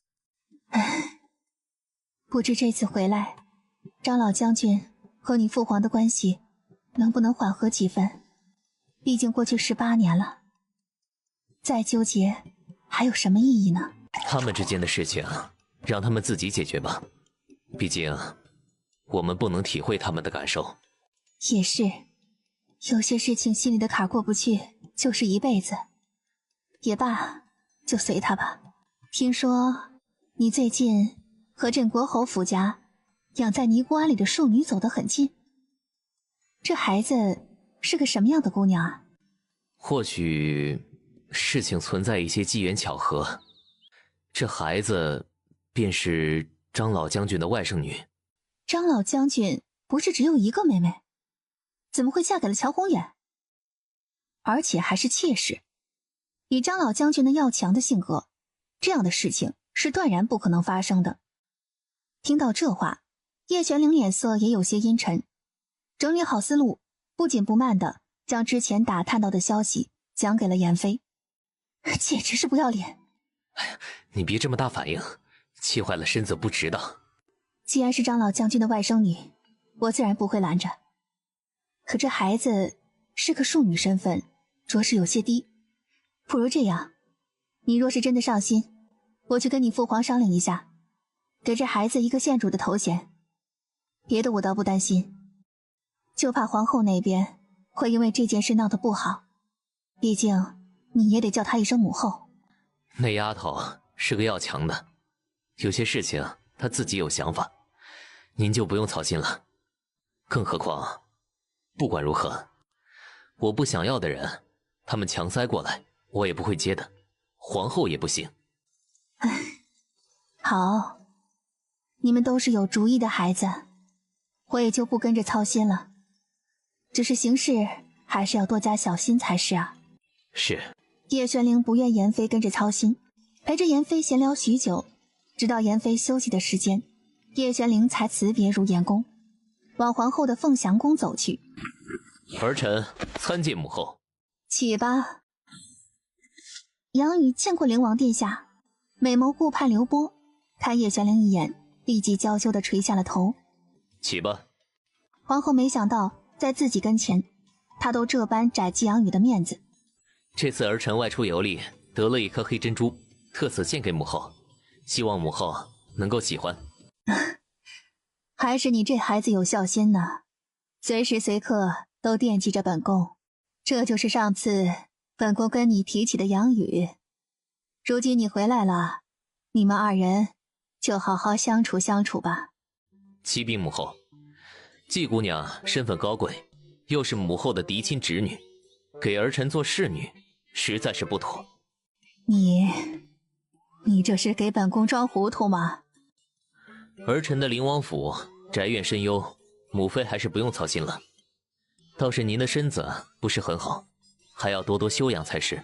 你对镇国侯府家那个庶女倾心，本宫不拦着。可你要清楚，庶女毕竟是庶女，从偏门收进去做妾尚可，妃位是不可能的。儿臣的婚事自有天定姻缘，母后公务繁忙，儿臣就不打扰母后休息了，先行告退。一句话说完，叶玄灵也不管皇后应声没应声，转身在她怔愣的眼神中离开。姑母，她是不是不喜欢我，心里有了别人？你且不用担心，本宫自有安排。这灵王妃的位置，迟早都是你的。多谢姑母，杨宇一定听您的话。镇国侯府，哼，这下可真是好。乔初影平日里装的冰清玉洁的白莲花勾引太子，如今乔念熙这盆脏水，真是泼得痛快。哼，乔念熙也不是什么好东西，不知道他跟灵王殿下使了什么妖术，让灵王殿下待他这般好。他拥有的一切原本应该是我的。哎呦，我的小祖宗啊，你可别乱说呀！现在这个情况你还看不出来吗？这个家里就属乔念熙最有手段，咱们若是想对付林氏，好不好还得借着他的手呢。他即便是将林氏压下去，对咱们也没有任何好处。别忘了，人家跟大元的关系才是最好的。听说张姨娘进门的时候，张家给了不少的嫁妆，若是我没有记错的话，明面上就有20万两银子和30间铺子。那么多！张水新进门，恰逢张老将军离开皇都，当年战事吃紧，谁都无法预测。张将军压根也没想过回来的事情。听说他把将军府80%的财产都转到了张姨娘的名下。乔初莲听的口水都开始往下落了，眼睛里直冒光。哎呀，你有没有听我说话呀？那些都是张姨娘留给乔念熙的，难道你还指望他能分给咱们不成？这些是留给乔念熙的，不错。可据我所知，这些钱和商铺都是林氏单独保管的。这些年，林氏可没少从中捞钱，加上他填补永昌侯的这么多年，你说这些事情捅到你祖母跟前，会如何呀？这事要是成了，说不定这次管家的钥匙要落在您手里了。到时候咱们家就掌握了整个侯府，您快去办。哎呦，你急什么呀？现在还不清楚具体情况，等我这几天派人去查查那30间铺子的情况，咱们心里有数也好说话。这一次要一把将林氏压在底下，别人帮乔念熙操心，他自己却坐在园子的凳子上看清源练剑，旁边归云看书，知画小心谨慎地伺候着，日子简直不要太惬意。小姐，三夫人过来了，请他们进来吧。您这日子可真是不怕无聊啊。可不是，也真是难为大家时时刻刻都惦记着我。念熙今日没有去你祖母那里啊？现在是祖母休息的时间，我便回来了。说起来，三婶怎么有空来我这里呀？上次听你说让老夫人教你管账，说起来你也到了该学的年纪。不过啊，我听说张姨娘嫁进来的时候，张家可是赔了不少的银钱和店铺的。根据我大瑞的律法，你既然回来了，这些都应该是交给你做嫁妆的。可都这么长时间了，也没听老夫人提。三婶心疼你，可又不方便多嘴，便过来提醒你一声。果真如三婶所说，我还是有必要查一查的。不过店铺和银钱若是掌握在祖母手里，我还真是不好意思开这个口，毕竟祖母还是待我不薄的。据我所知啊，张姨娘去了之后，这些银钱和商铺都是你母亲管着的。三婶看着你母亲对你也不怎么疼爱，所以想着还是你自己要回来比较好啊。这边乔念熙正在盘算怎么收回铺子，高氏又想起什么，说起来，你刚回来的时候曾经提到过派去接你的小厮不对劲。虽然当时高妈妈将事情全都揽了过去，细想想，这件事最终还是你母亲的嫌疑最大。你若是没了，张姨娘留下的一大笔银钱和商铺，可就全部落在了二院呢。到时候你母亲将这些全归到你大姐姐的嫁妆里，谁都说不出一句话来。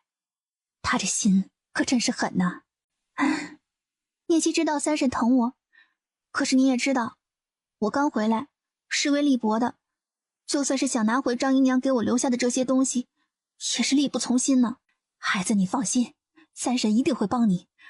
只是我知道三婶平日里也是很忙的，这样吧，您若是帮我要回来张姨娘留给我的东西，30家店铺，您从其中经营最好的5间里挑1间，给二姐姐做嫁妆，如何？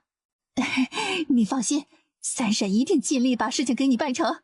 这是这段时间我派人查来的东西，你仔细看看。明日若是没有什么问题，给老夫人请安的时候，我就会提起这件事。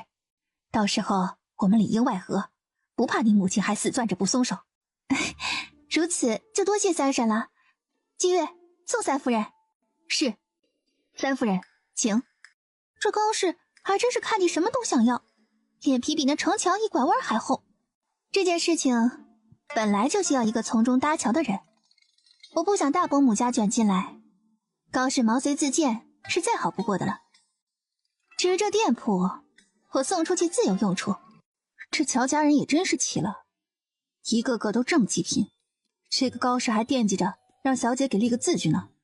就他送来的那点消息，还不及我们查到的1/10。还没开始行动，先把自己当成了大功臣，这事儿没他我们照样办。乔念熙和知画看着季月发牢骚，忍不住捂嘴笑。哎呦，我的亲小姐，这件事情殿下本来已经派人去查了，只是最近见小姐忙碌，一时间没有提及。这高氏其实也帮不上什么忙，明显的就是来要好处的。小姐何苦给他一间铺子呀？我需要你们给我的消息，也需要高氏在其中引线。至于这铺子嘛，既然我打算将事情闹到明面上，就不得不过了老夫人那关。东西要回来，每个院子是一定要负责的。我毕竟还是乔家的孩子，原本还以为殿下派我来是给小姐出主意的，如今看来，我的才智在小姐跟前已经被碾压成渣了，起不了什么作用了。怎么会啊？若是没有你啊，我还不定被他们害成什么样子了。我可没有飞檐走壁、力大无穷的本事。你呀，是叶玄灵送给我的宝呢。真的？好了，我们时间不多，你先将具体情况跟我说一下，明日给祖母请安，我也好有个底。翌日，给母亲请安，大姐姐早。三妹妹，有些事情不是大姐姐的错，你也别太难过了。不过幸好这件事情跟大姐姐没有关系，加之父亲上下打点，一定不会让大姐姐名誉受损的。说起来，这件事还得多谢三妹妹了。大姐姐客气，我们姐妹相互帮助是应该的。更何况大姐姐一直是我的榜样，我绝对相信大姐姐跟林淑明之间是什么都没有的。你少在这里装蒜，到底是怎么回事？你不知道吗？你这低贱的灾星，竟该变成破鞋被扔出去！你说谁是破鞋呀？祖母，都是我的错，我只是想安慰大姐姐几句，却不想惹了她发这么大的火，都是我的错，你千万不要责备大姐姐。老夫人刚才什么都听见了，看着乔念熙一脸惊慌失措，心里的火腾的一下就烧了起来，不给乔楚影说话的机会，手里的拐杖拎起来。你就护着，就是因为这样护着，他才会这样任性。念熙刚才的话说的哪里不对了？真是不识好歹。老夫人，颖儿向来端庄稳重，遇到这样的事情难免有些受不住，您就不要跟他置气了吧。更何况太子今早还送了一堆安神的补品过来安慰，咱们这做长辈的是不是也不要再追究了？老夫人一顿，似乎被临时点醒。来人，将大小姐扶回去。老夫人，这次丰原宴会总共花销5万两银子，这是明细，请您过目。杂用当时预算3000两，为何这里记的却是8000两啊？回老夫人，若是按照往年，咱们之前预算的那些是够的。可今年太子、郡主和几位王妃也过来，所以食台点心和布置也都换上了好的。罢了，这次也是辛苦你了。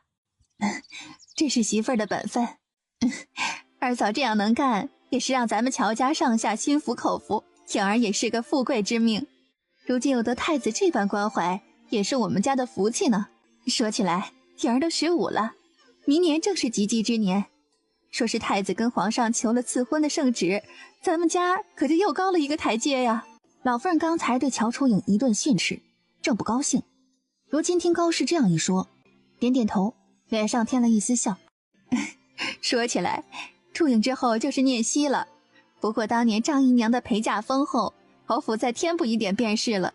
弟妹这话就不对了，张姨娘留下来的本来就是念熙的东西，至于陪嫁，侯府该给的还是要给的，毕竟孩子们的嫁妆也直接体现着镇国侯府的脸面。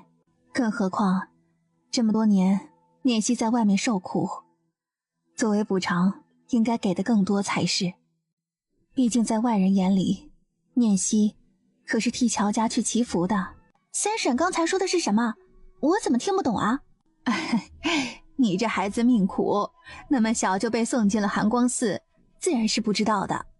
张姨娘当年嫁进来的时候啊，彩礼丰厚，我是不清楚，不过据说有50万两银子和40家店铺呢。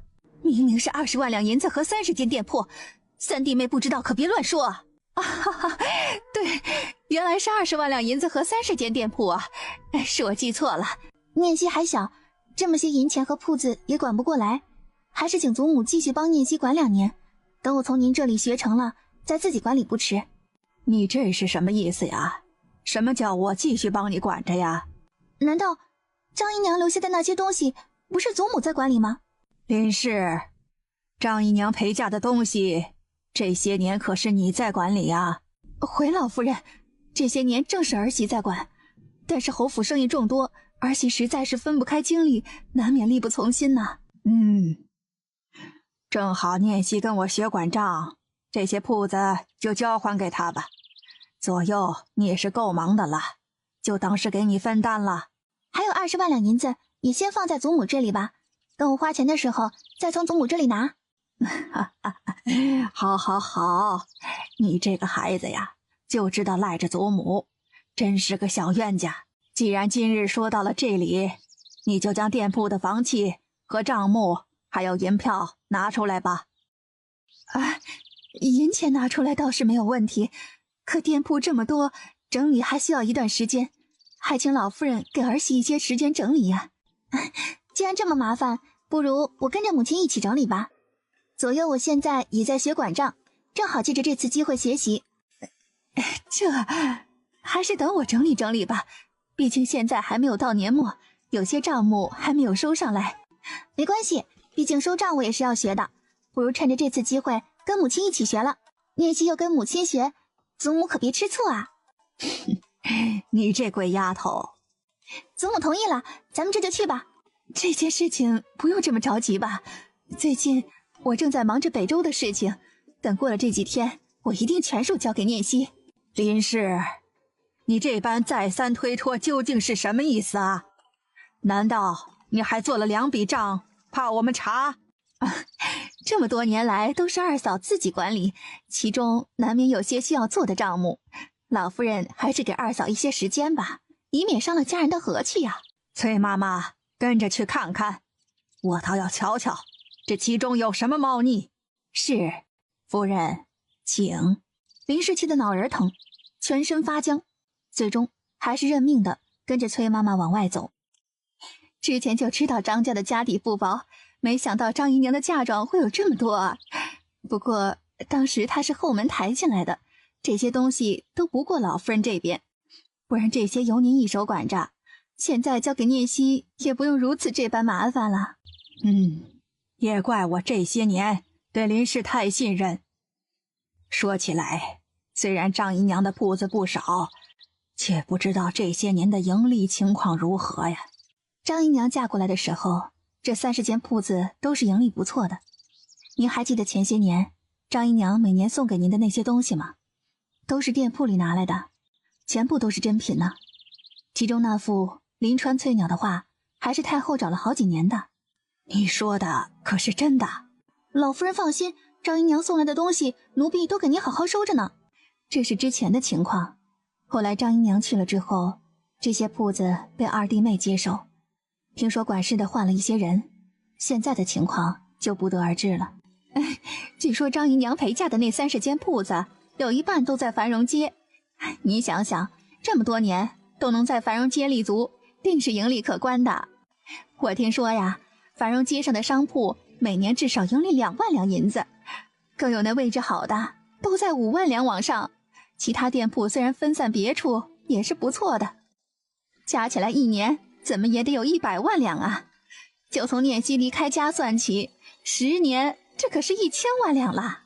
等我自己管账的时候，我一定要抽出1年的收入孝敬祖母。哎呦，你这孩子呀，祖母可真是没白疼你。这么快就回来了，这账还是很好统算的嘛。归老夫人，每年每月的账册还没有核对，这一本是近10年的总账，还请老夫人过目。快给我拿过来。10年，30间店铺盈利只有50万两。这些年儿媳一直忙于咱们乔家的店铺，张姨娘留下的这些实在是没有精力打点，所以盈利并不是很多。繁荣街上的店铺1年盈利不到2万两，根本就站不住脚。张姨娘留下的店铺中有1半在繁荣街，你当我是那么好骗的？说，你是不是将银子都入了你的私库？儿媳冤枉啊！老夫人明察呀，儿媳疏于管理，不敢否认，可就是有100个胆子，也不敢私自吞了这笔银子呀。哼，刚才我们按照这些年的行情大致做了预算，这30间铺子10年来至少盈利1000万，你就给我报出50万两。钱呢？盈利的确是不止这些，可4、5年前咱们侯府出事，加上老爷这些年走关系办事，其中的花销也是不小的呀。为了不影响府里的吃穿用度，儿媳才挪用了这其中的钱救急，这也是实在没有办法了呀。咱们乔家3个院子的吃穿用度，宫中都是有账的。张姨娘30间铺子，10年来少说也1000万两呢，这可不是小数啊。你说添家制用，也没见添置什么东西啊。二嫂可别把咱们当成傻子啊。林氏，枉我这么信任你，将家里上上下下的事情都交给你管理，你就是这么管家的？中饱私囊，投机取巧，现在连我都敢欺瞒，你可是好本事啊！我没有啊，老夫人。老夫人先别着急，这话都是从嘴里说出来的，证明不了什么。反正大家也都在，不如就拿出公账来核对一下，自然就明白了。去，跟林氏将公账核对一遍，我倒要看看，这些年我不管，这个家里成了什么样子。是，老芬这儿就开始大口的喘起来，脸色也迅速的开始泛白。哎呀，老夫人，如意，快去请太医过来！如意不敢停留，一路小跑的冲了出去。老夫人现在头脑一片混沌，眼睛也死死的闭了起来。乔聂西左手小指微微动了一下，若是没记错，旅行袋里应该有1瓶速效救心丸和1瓶阿司匹林，还有些降血压的药。你们散开一些，不要在这里围着。乔聂西走过去，目光触及老夫人惨白的脸色，神情又阴沉了几分，细细的检查了老夫人口鼻，并没有堵塞。乔聂西稍稍松了一口气，去倒一杯清水来。乔聂西这边也没闲着，伸手解开衣领衣服。聂西啊，你这是做什么呀？祖母气血不畅，这些衣服有束缚。三小姐，水。乔聂西手上的动作停下，从衣袖中取出速效救心丸，倒出10几粒送到了老夫人嘴里。给祖母用水喂下去，慢点喂。孽障，你竟然敢害老夫人！二弟，你这是看大嫂不顺眼吗？大嫂，你别误会，我不是冲着你来的。这大厅里都是平常陪在老夫人身边的家人仆人，你拿着一柄长剑火急火燎的跑过来，你不是要杀了我，那是要杀了谁？聂西这灾祸的孽障，他竟然敢动老夫人，我自然是不能容他。是谁告诉你聂西害了老夫人？这话问了乔宏远一愣，他能说是林氏身边的人吗？哼，二弟这么孝顺，既然知道老夫人身子不适，却为何火急火燎的赶过来，就冲聂西来了，而不是先问老夫人情况如何？难不成你是想借着机会以老夫人为由头处置了这个孩子？我也是一时激动，考虑不周，大嫂何必用这样的话毒我？念希知道父亲对我不喜，你可千万别因为我迁怒了别人。等祖母没有危险之后，念希自请离开便是。二哥，这事儿不怪念希呀。你少在这里给我装模作样！我告诉你，老夫人若是有什么事，我绝对不会放过你。我看谁敢动念希。你要是敢动念希，就连我一起赶出去。不对呀，不是乔念希给老夫人气晕过去的吗？怎么老太太醒了之后这么护着她？二哥，这事儿真的不怪念希，老夫人刚才是发了病，还是念希给救回来的呢。你这样可真是伤了这孩子的心了。不可能，他怎么可能救得了老夫人呢？陆氏在边上看着乔宏远这般，心里有些凉，正要说话，却听外面丫鬟通报一声，太医到了。张太医，还请为家母仔细诊治，下官自会尽全力。老夫人这是情绪激动导致的急火攻心，加上老夫人本身心口就有绞痛的毛病，这才一时散不开那口气，出现晕厥的状况。下官过来之前，可有大夫给老夫人瞧过？张太医说的可不是大夫，而是我们家念希呢。是你？是，一些简单的急救罢了，并没有任何诊治。幸亏有小姐的急救，否则老夫人这情况还真是棘手。张太医看得出乔念希并不想在这件事情上多说，离开的时候略有深意的朝着乔念希看了一眼。你可真是长了本事了，刚才幸好陆氏拦住了你，若是念希真的有什么不测，我就跟了他去。哎呀，娘，你这是怄什么气呀？刚才我是冲动了些，您又何必这样？老夫人不想搭理乔宏远，只冷哼一声不说话。来了。老夫人，您这是怎么了？公账查得怎么样了？崔妈妈顿了一下，面上有些迟疑。说呀。旁边跟着进来的林氏却吓得扑通一声跪了下去，全身跟着哆嗦。崔妈妈转脸看了林氏一眼，似乎有些为难，可见老夫人火气越来越大，不得已还是将手里的账目递了过去。林氏，你可真是管家的一把好手啊！老夫人息怒啊！老夫人息怒！息怒？从你管家第3年，宫中年年有赊账，你可真是将这个家管得好极了。你到底做了什么？我真的没有中饱私囊。你还狡辩！张姨娘的店铺盈利与实际情况不符，你说填了宫中，现在宫中还赊账，你这嘴里有没有一句实话？乔宏远闻言，面上一凛，转脸看向林氏的目光掺了冰茶一般，冷得彻骨。崔妈妈瞧着这个形势，老夫人是不可能亲自处理了，只能走到乔宏远跟前，将事情跟他交代了一番。你说，那么多钱，你都弄到哪里去了？我填补了永昌侯府。你说什么？你竟然用我们的钱去填补你娘家？林氏，你可真有本事啊！拿着婆家的钱财往娘家人塞，我看再过几年，你连镇国侯府都搬到你们永昌侯府了吧？不是这样的呀！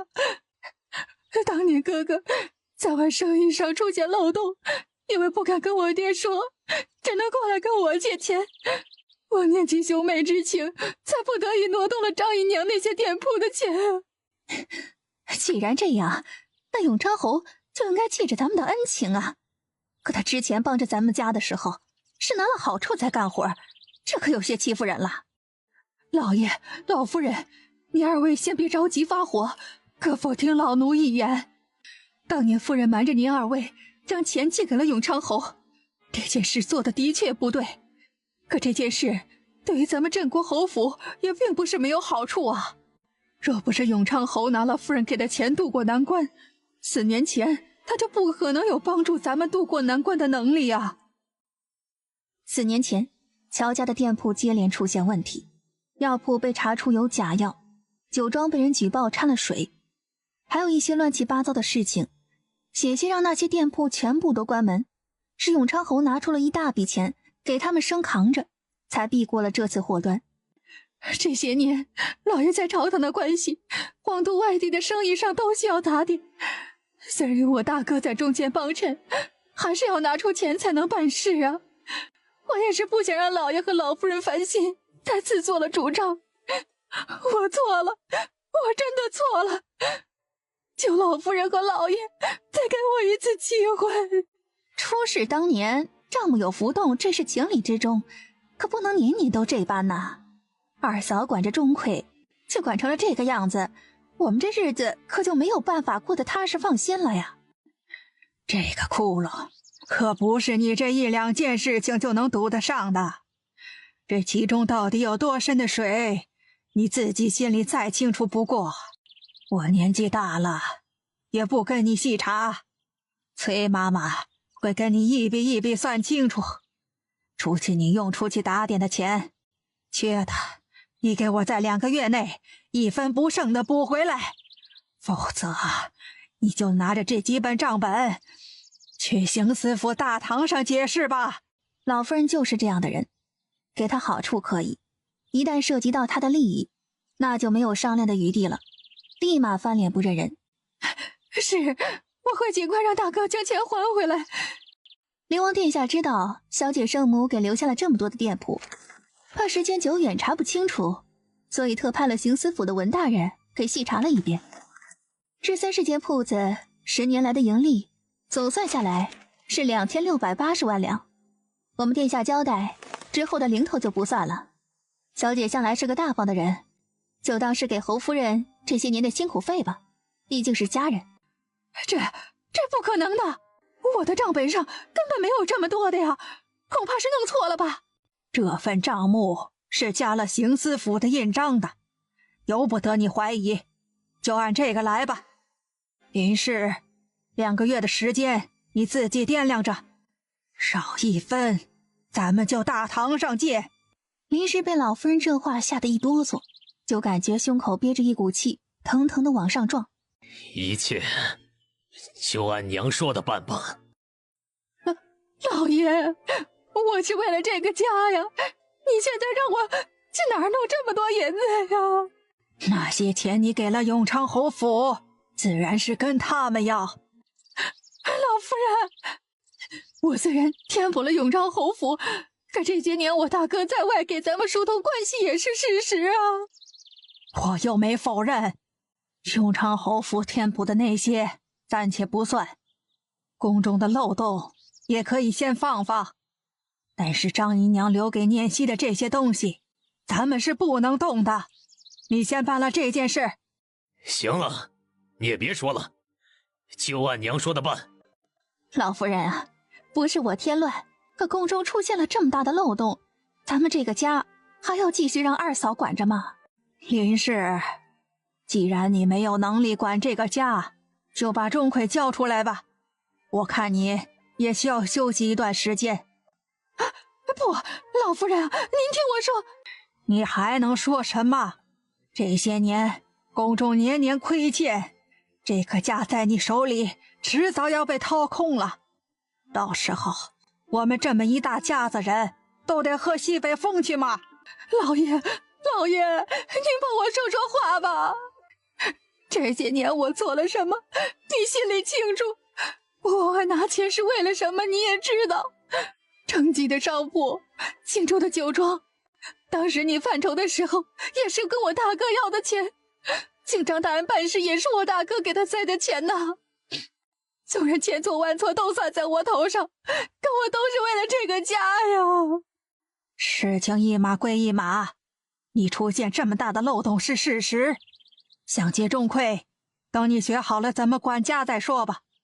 你先把现有的事情处理好吧，把大窟窿堵上之后再说。老爷，我知道我难逃其责，可你得想想星儿和颖儿啊。娘，这件事情需要慎重考虑，不如我们再商量商量吧。还商量什么？难道等我们家都搬去永昌侯府再决定？哎呀，娘！乔宏远拧着眉头嗔一声，凑近老夫人跟前，压着声音在她跟前低语几句。行了，毕竟林氏也管了这么多年的账，要换人也得有一段时间的交接。你先把窟窿堵上，钟馗的事情之后再说吧。这些年端着大家的用度，我们也就不计较了，可继续让二嫂管着钟馗，实在是说不过去了。更何况我们老爷可还常年在外管理店铺回不来呢，这让人实在是心里寒凉啊。你也别恼了，这段时间我会亲自监督，至于各院的吃穿用度和月银，我做主给大家翻一倍。林氏，你觉得我这样安排如何啊？是，儿媳明白了。老夫人见林氏吞了这黄连，点点头，脸上神情舒缓几分。钟馗的事情，老夫人自己接了手，高氏也是郁闷，却说不出什么，只能愤愤地撇嘴，不再言语。店铺的事情你也别着急，左右还有3年你才及笄，等你出嫁，家里不会少了你的嫁妆的。在你出嫁之前，这店铺为父先帮你管着。说是没有记错，我天朝中有律法规定，姨娘陪嫁的钱财店铺是可以自行分配的，而且没有明书的情况下就是给子女。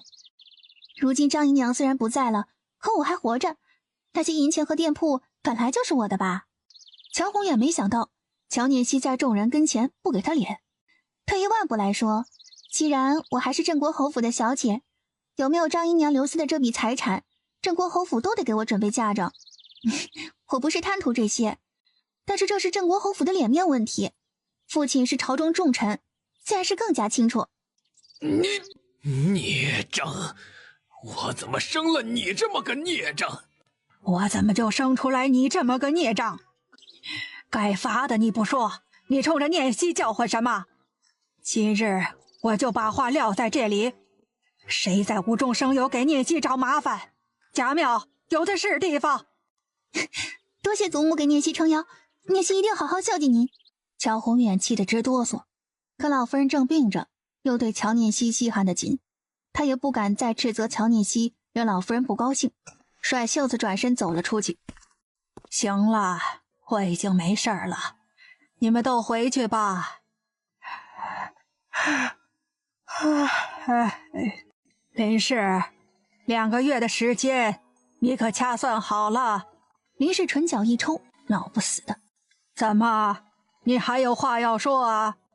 没，儿媳知道了。念熙呀，祖母知道你是个好孩子，可有些事情祖母不得不为了这个家考虑呀。祖母可是说的母亲的事情。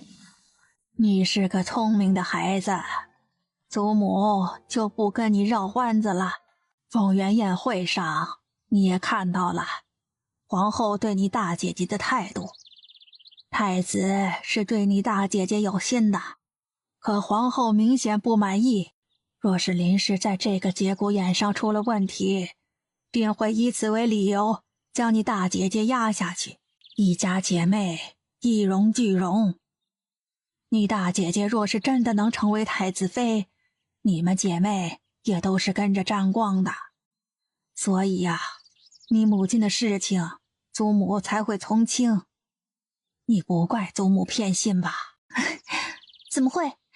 母亲将张姨娘给我留下的东西还回来之后，家里的事情就不是我该过问的了，毕竟咱们家还得听祖母的。老夫人高兴，拉着乔念熙说了一会儿听起来提己的话，这才真的休息下。怎么样啊？老夫人跟你说了什么？只是说了些闲聊的话，没有三婶感兴趣的。老夫人可说了这些铺子什么时候要回来？2个月的时间，店铺定会悉数要回。我既然已经答应了三婶，就一定会信守承诺。至于不给你立字据，也是为了以防万一。这种眼见的东西，若是到时候落在了老夫人那里，我是无所谓，您这边可就不怎么好看了。你这孩子，三婶这也是替你担心呢。既然帮了你，自然是相信你的。只是林氏向来有手段，时间长了恐有多变，你还是要谨慎一些为好。我记下三婶的话了。娘，你先回去吧，我有话跟三妹妹说。有什么话不能当着我的面说的？不过是我们姐妹之间的几句私房话，您快走吧，我一会儿就回去了。高氏半信半疑，目光在乔初莲和乔念希身上流连一番，终究还是转了身。二姐姐若是还没有想好，就不要勉强。我今儿有些乏，就先回去了。哎，我说，这个荷包是我亲手绣的。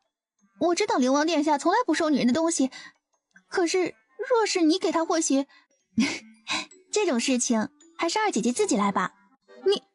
你可还是在恨我之前对你不好，以前的事情都过去了，我不愿意再提，也谈不上嫉恨。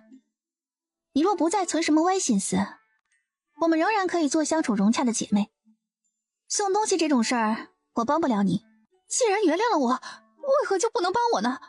你英语的铺子我不要了，只要你帮我把这荷包送到灵王殿下手里。够了，你打算让我以什么名义给叶玄灵这东西啊？就说这是我做的，送给他吗？这种带着欺瞒的礼物，我可送不出去。虽然我不愿意承认，可任谁都看得出来，灵王殿下对你的心思。只要你给他，他一定会接的。几句话就能办成的事情，换一间店铺，这对你来说很合算呀。既然你知道叶玄灵对我的心思，你又跑来让我帮你送荷包，是什么意思啊？二姐姐，你没有伤着脑子吧？我劝你还是好好休息吧。叶玄灵是我看上的男人，你三言两语说的轻巧，也不想想哪个傻疯了会帮着情敌追自己的男人的。你是觉得我缺心眼儿，还是你自己智商没带够？我只是让你帮我。二姐姐的东西还是自己送吧，我累了，回去休息了。小姐这是怎么了？是不是三院那个又给你使绊子？我这就给他扔水里去。我没事，不用搭理他，这样的人不长脑子，跟他说不明白。一句话说完，乔念希黑着脸往醇香园的方向走。长那么好看做甚？惹得那么多人惦记，结果都来给老娘添堵。小姐，给乔侯爷报信的人已经查到了，是林氏跟前的韦妈妈。可这事儿好像林氏并不知道。林氏当然不知道，因为是我让韦妈妈报的信。啊，小姐这是疯了吗？让人给自己告状？是我让白柯给韦妈妈假传了话，一来这件事镇国侯知道被林氏耍了，肯定不会轻易罢休，他们闹腾起来我也有戏看不是？二来林氏知道这件事情不对，肯定会找韦妈妈对峙，以林氏谨慎多疑的性格，一定会处置了韦妈妈。他让人动甄妈妈的儿子，我就一定要跟他算清了账。小姐这招可真绝了，你们能不能帮我在金玉堂安排一个人保护白柯的安全？这事好办，都不用跟殿下打招呼，令牌在我这里，一句话就行了。好，那就交给你。是，奴婢尽快去办。想不到一日之间，你竟然变得这般富有了，2000万两银子，恐怕皇都内的豪门都不如你这般身家了。那是，我现在可是富婆了，想傍我得赶紧哦。傍是什么意思？傍就是跟在我身边，让我养着你。那么多杯子，干嘛喝我的？你不给我倒茶，我只能喝你的了。毕竟翻墙过来也是很辛苦的，没人心疼，真是可怜呢。叶玄灵，你大爷！说起来，你说傍就是跟在你身边，让你养着，那我做什么呢？你什么都不用做，每天负责帅帅的让我看就好了。你就这么喜欢看着我？你长得好看，我才喜欢看着你，别人我还不乐意看呢。那若是还有人长得好看，你也一样喜欢看？别那么小气嘛，看看又不用花钱。再说了，说真有比你还好看的，那一定不是人，我一定会拉着你一起的。知道你贪吃，我特意给你带了一些点心。这简直是我的最爱啊！给你带了这么好吃的东西，你打算怎么感谢我？最爱你了，么么哒。你刚才说什么？啊？我说你对我真好，么么哒。我么么哒是什么意思？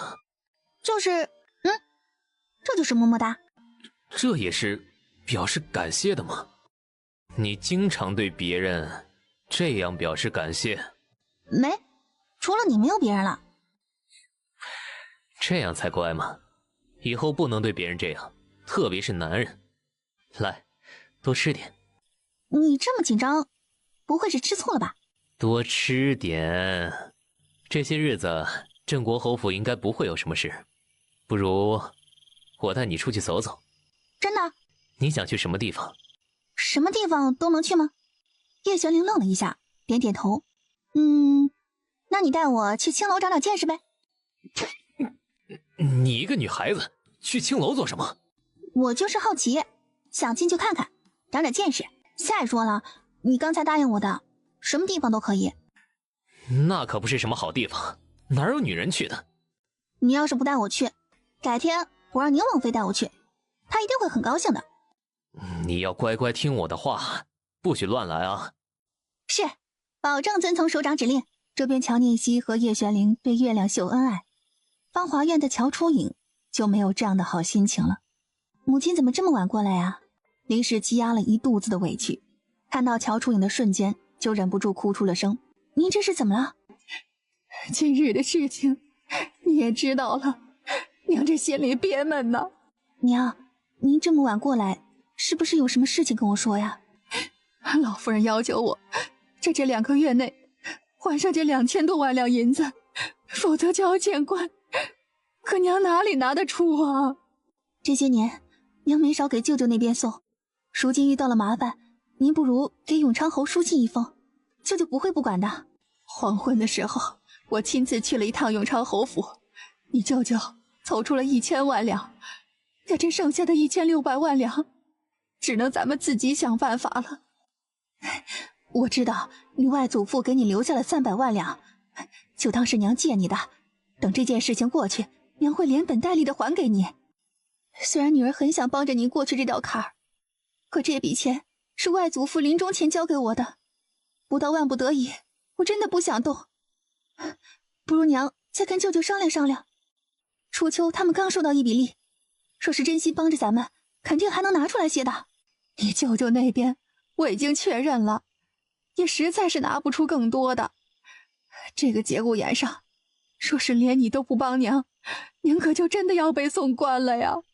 你可以不管我这个娘，可你也要为自己想想呀。我说是出了什么事，这东宫的门你也不好进了呀。您是我娘，我怎么会不管您呢？这是外祖父留给我的东西，暂且给娘救急可以。可舅舅家这些年毕竟收了您那么多钱，这些窟窿还是让他们填为好。娘知道，但过了这段时间一定会连本带利的还给你的。可还差1300两，不是也不够吗？说是当年您心狠一些，这些钱和铺子就都是我们的，这些事儿也不会这么麻烦。他活着真是多余。翌日，今日早点去祖母那里，还得跟他请示出门的事情。请示的事情殿下已经跟老夫人说了，早起小姐还没有醒的时候，如意已经过来传话，小姐可以不用去请安了。叶玄灵已经来了？什么时候来的？殿下刚来一炷香的时间，估摸着小姐快起床了，就派人去给老夫人知会了一声。哦，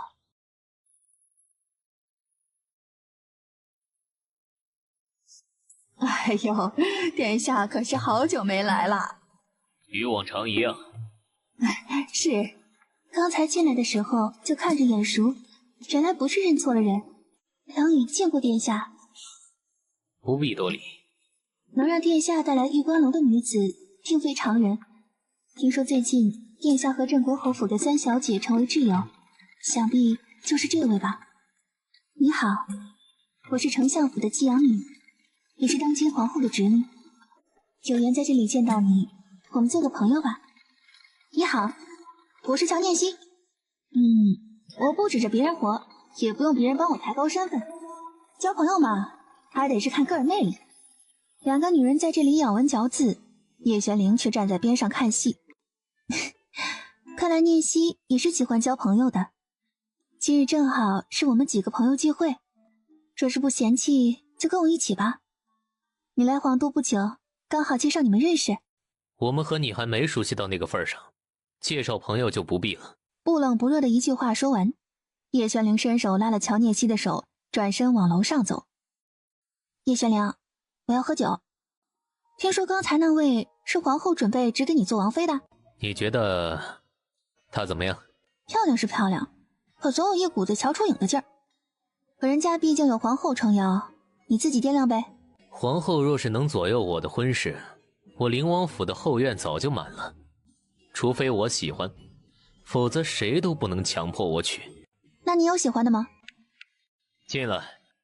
心柔给两位斟酒。心柔，原来这漂亮的小妞叫心柔啊。乔念希眼睛放光，直勾勾地盯着人家。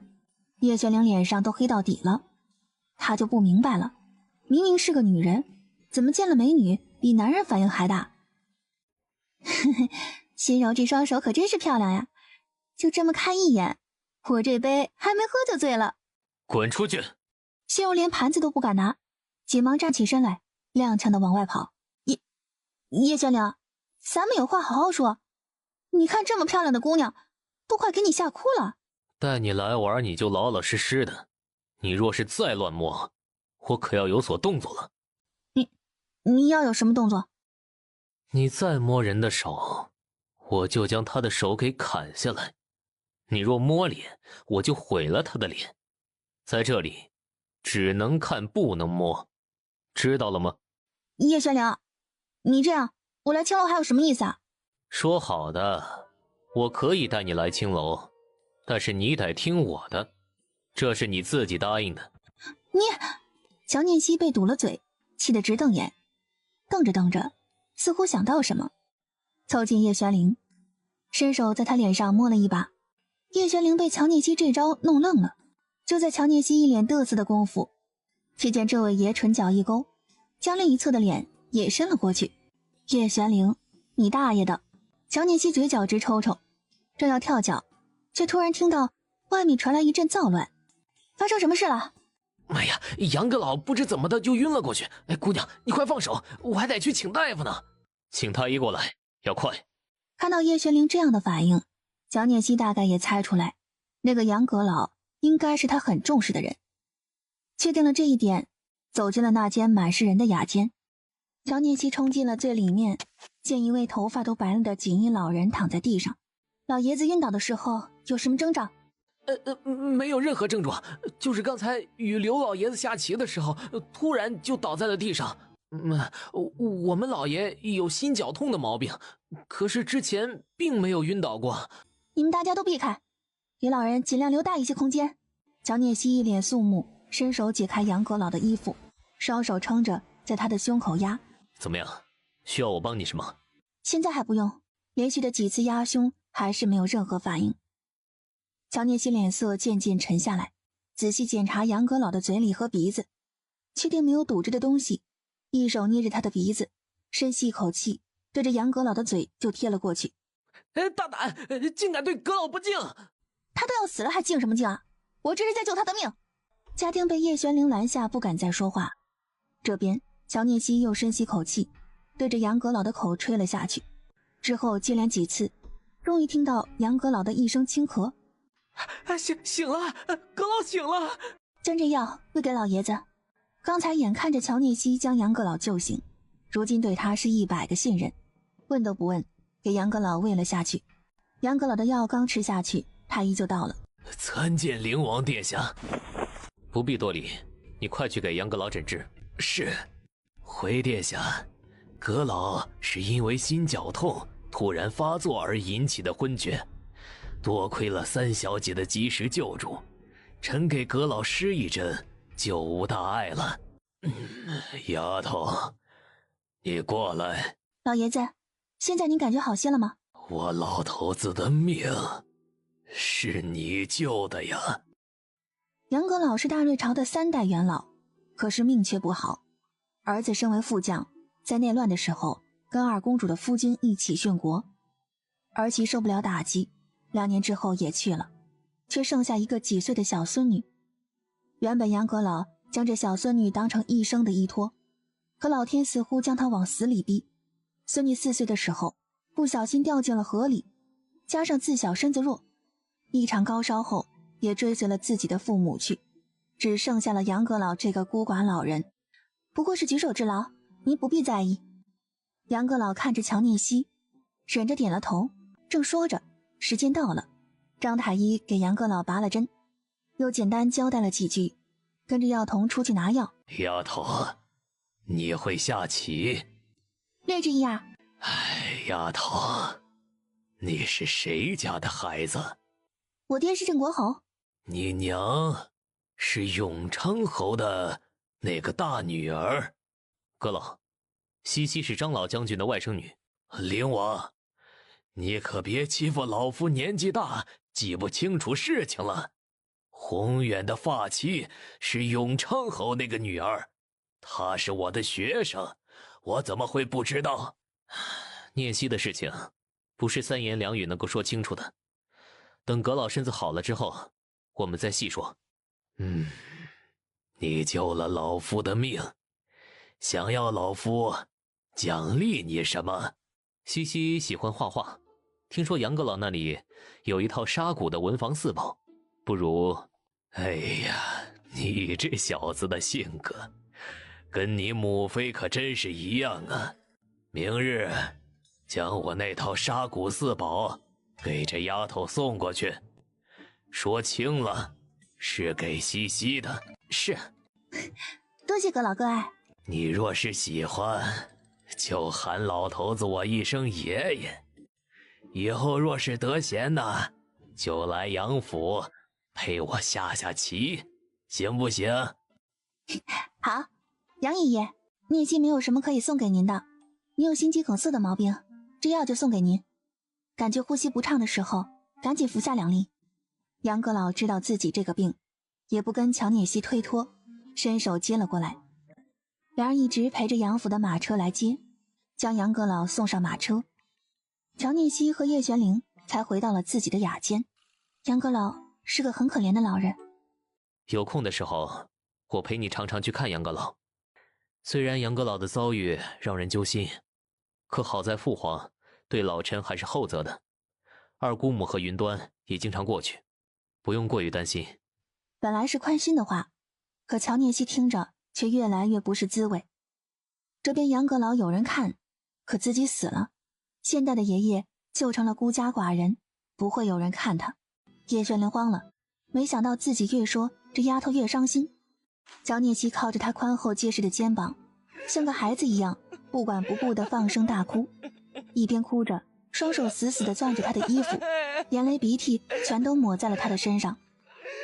叶玄灵不说话，只轻轻地拍着他的肩膀，渐渐地听不到声音。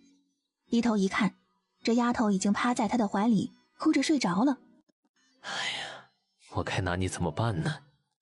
叶玄灵无奈地叹口气，手上用力将乔念希打横抱了起来，小心翼翼地往外走。姬月，叶玄灵呢？殿下刚走，傍晚将您送回来后，看您似乎一直在做梦，叫也叫不醒，殿下担心，就陪到了半夜，等您睡安稳才离开。外面出了什么事？归云呢？刚才窜进了咱们院子几只臭臭，归云姐姐正带着人清理呢。小姐不用担心，您继续睡吧。进来了几个人？可知道是谁派来的人？进来了6个，暗中传来消息，应该是林氏。乔念希一顿，脸色就拉了下来，不再说话，抬脚就往外走。除了兔子咬死的那个，你们将其他人处理掉，不要留下一丝痕迹。他们没有在这里出现过，你们也就没有出现过。众人愣了一下，随即明白了乔念希的意思。他这是在帮这几个冲出来的暗桩隐藏身份。既然杀手进了院子，那就得好好的跟林氏算算这笔账了。留下一个被兔子咬死的作为证据，其他尸体处理掉，是。侯爷今晚在哪个院子里歇息？镇国侯今晚原本是在赵姨娘的院子里，可林氏愣是让人给拽了过去，之后没见镇国侯出来，应该就是歇在了林氏那里。蒋念熙唇角勾起一抹寒凉，转身看向霁月，在他耳边低语两句。后半夜安静的玉满藤连院的灯都灭了，林氏和乔宏远在床上正睡得香甜，突然一个重物猛然间砸在了他们的身上。什么东西？哎呀，什么砸在我身上了？快来人！这是什么东西？拧着眉头看了一会儿，伸手解了绳子。刚解开，袋子里的东西伴着一股让人作呕的血腥味出现在眼前。只听林氏嗷一嗓子，眼皮一翻，晕了过去。来人，快来人！琥珀！然而平常随叫随到的琥珀这个时候也没有了踪影。愣着做什么？快将这东西抬下去啊！你们快去将大力叫进来！你们两个跟我一起将这个拽下来！死人呐！有人要杀我！夫人，没事了，没事了。林妈妈轻声安慰着林氏，她自己的脸色也不怎么好看，从看到那黑衣人的瞬间就明白了，这事儿没成。一个丫鬟领着个小厮进来，林妈妈给小厮使个眼色，小厮二话不说，扛起那尸体就往外走。他要杀我，这个天下姑姐要杀我呀！你说什么？乔念熙，他要杀我，老爷救救我呀！你这是什么意思？老爷，夫人吓坏了，胡言乱语，您别往心里去啊！老爷，您没事吧？刚才你去哪儿了？关键时刻找不到你，要你何用？属下该死。你的胳膊是怎么回事？方才奴才看到有人从房顶越过，便与那人交手，一时不慎中了他们的计。你可知道对方是什么人？看身手和轮廓，属下觉得很有可能是三小姐身边那个会武功的丫鬟。你去拦下大力抬出去的人，给我送到书房去。是。老爷救救我！滚！别让我查出这件事跟你有关系。采欢、采乐，将今晚的消息封锁，一定不能传到老夫人那里。是。一大清早，蒋念熙刚刚用完早膳，乔宏远便火冒三丈的冲进了醇香园。父亲一大清早火气就这么旺，对身子可不好啊。你可真是好样的。虽然女儿不知道做了什么让父亲高兴的事情，可听您这样夸奖，还是很开心的。你，父亲可要小心啊！我这院子里的人都比较勤快，一大清早刚洒了水，很容易滑倒的。父亲脸色怎能这样不好啊？莫不是晚上没睡好？都给我滚出去！都下去吧，这里暂时不需要你们。是。父亲可是有什么话想说吗？我问你，昨夜扔进玉满堂的死人，可是你让人干的？昨晚爹不会是歇在了玉满堂吧？你少给我装傻！大半夜的，弄个死人往嫡母床上扔，你到底想做什么？看着爹这张疲惫的脸，想必一晚上没睡，已经将事情查清楚了。您不去找林氏算账，却跑到我这里，又是打人又是吼叫的，是不是力气用的不是地方呀？那你也不能用这种极端的方式啊！她毕竟是你母亲。她是谁的母亲？我可没有听说过有母亲买凶杀自己的孩子的。既然父亲知道这事儿，那我就得问问您打算怎么给我撑腰了。虽说咱们家这些年对永昌侯有所仰仗，可也不能让他们骑在咱们的脖子上不是？毕竟咱们镇国侯府也是要脸的，连子嗣都敢害，下一步指不定是奔着什么去了。这些事情我自会处理，可你以后不能再这般任性啊！毕竟家里也是有规矩的。原来父亲过来不是给我撑腰的呀。既然您不怕林氏让您断子绝孙，那我只能去找祖母了。祖母一定会给我撑腰，毕竟前日他老人家还管我叫新鲜肉呢。你这是做什么？这件事情我自然不会就这样放过去。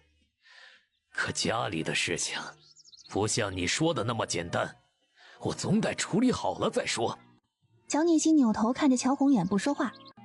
明日我让你母亲亲自来道个歉，之后的事情我们再从长计议。道歉？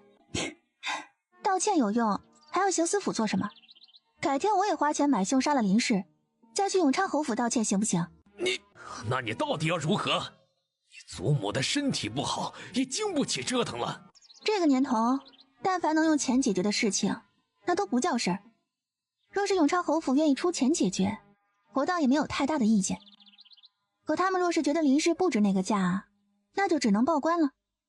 毕竟他们不肯用钱抚平我心灵的创伤，我只能自己出这口气了。你张姨娘给你留下了那么多钱，你还不够啊？谁会嫌自己钱多呀？爹这些年处处受永昌侯压制，不也是为了钱吗？你别以为灵王给你撑腰你就无法无天了，你毕竟是镇国侯府的女儿。反正我亲爹又不管我，好不容易人家灵王殿下给我撑腰，我可不得好好抱紧了大腿吗？乔宏远只感觉自己的腿肚子一转，险些给乔念希跪下。昨夜来刺客导致我受到惊吓，这身体一不舒服就不能去给祖母请安。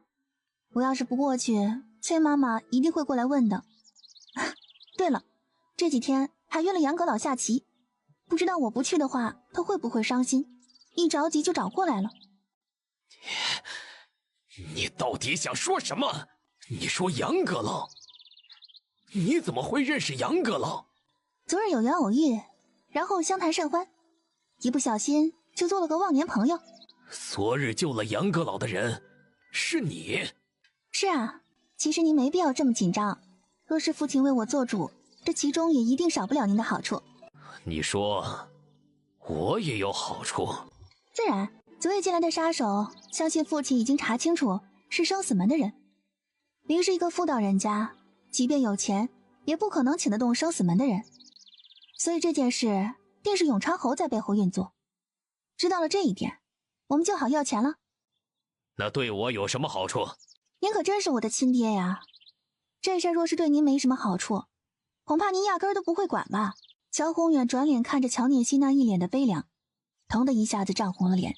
总的算起来，若是永昌侯顾及林氏这个妹妹答应私了，少于300万两这事儿过不去。这是我跟您说的价，至于您跟林家说多少，那还不是依照您的意思啊。你果真是这样想的？有这样的机会，你我父女一起赚钱，我自然乐意之极。细说起来，父亲不给我撑腰做主，我也一样要给自己要个说法。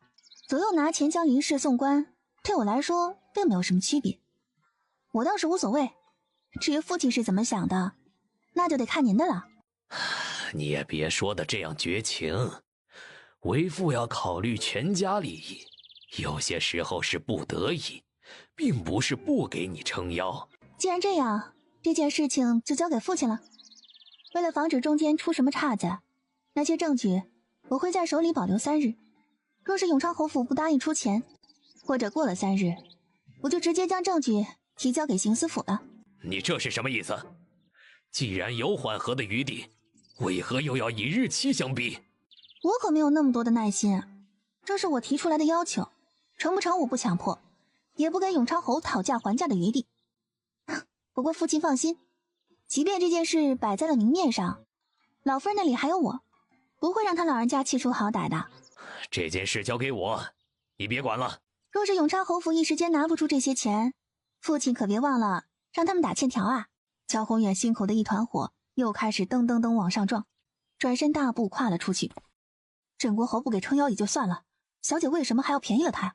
这些年跟永昌侯合作，他自然比我们都清楚永昌侯的家底，别人要不出钱来，他一定能要到。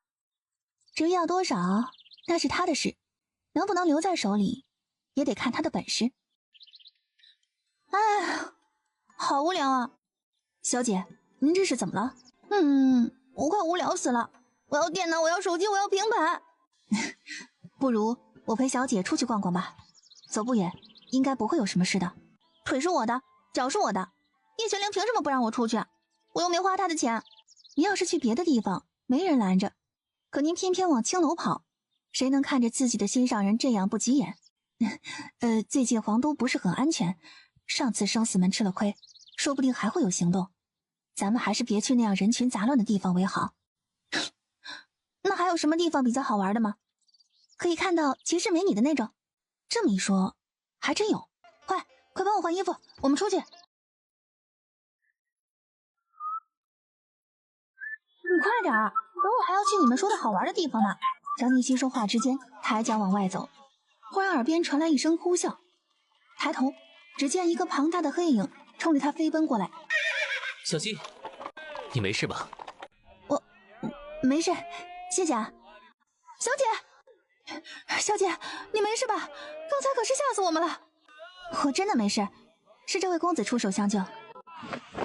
参见晋王殿下。不必多礼，你就是镇国侯府刚从寒光寺回来的那位三小姐。是，刚才承蒙晋王殿下出手相救，念希在此谢过。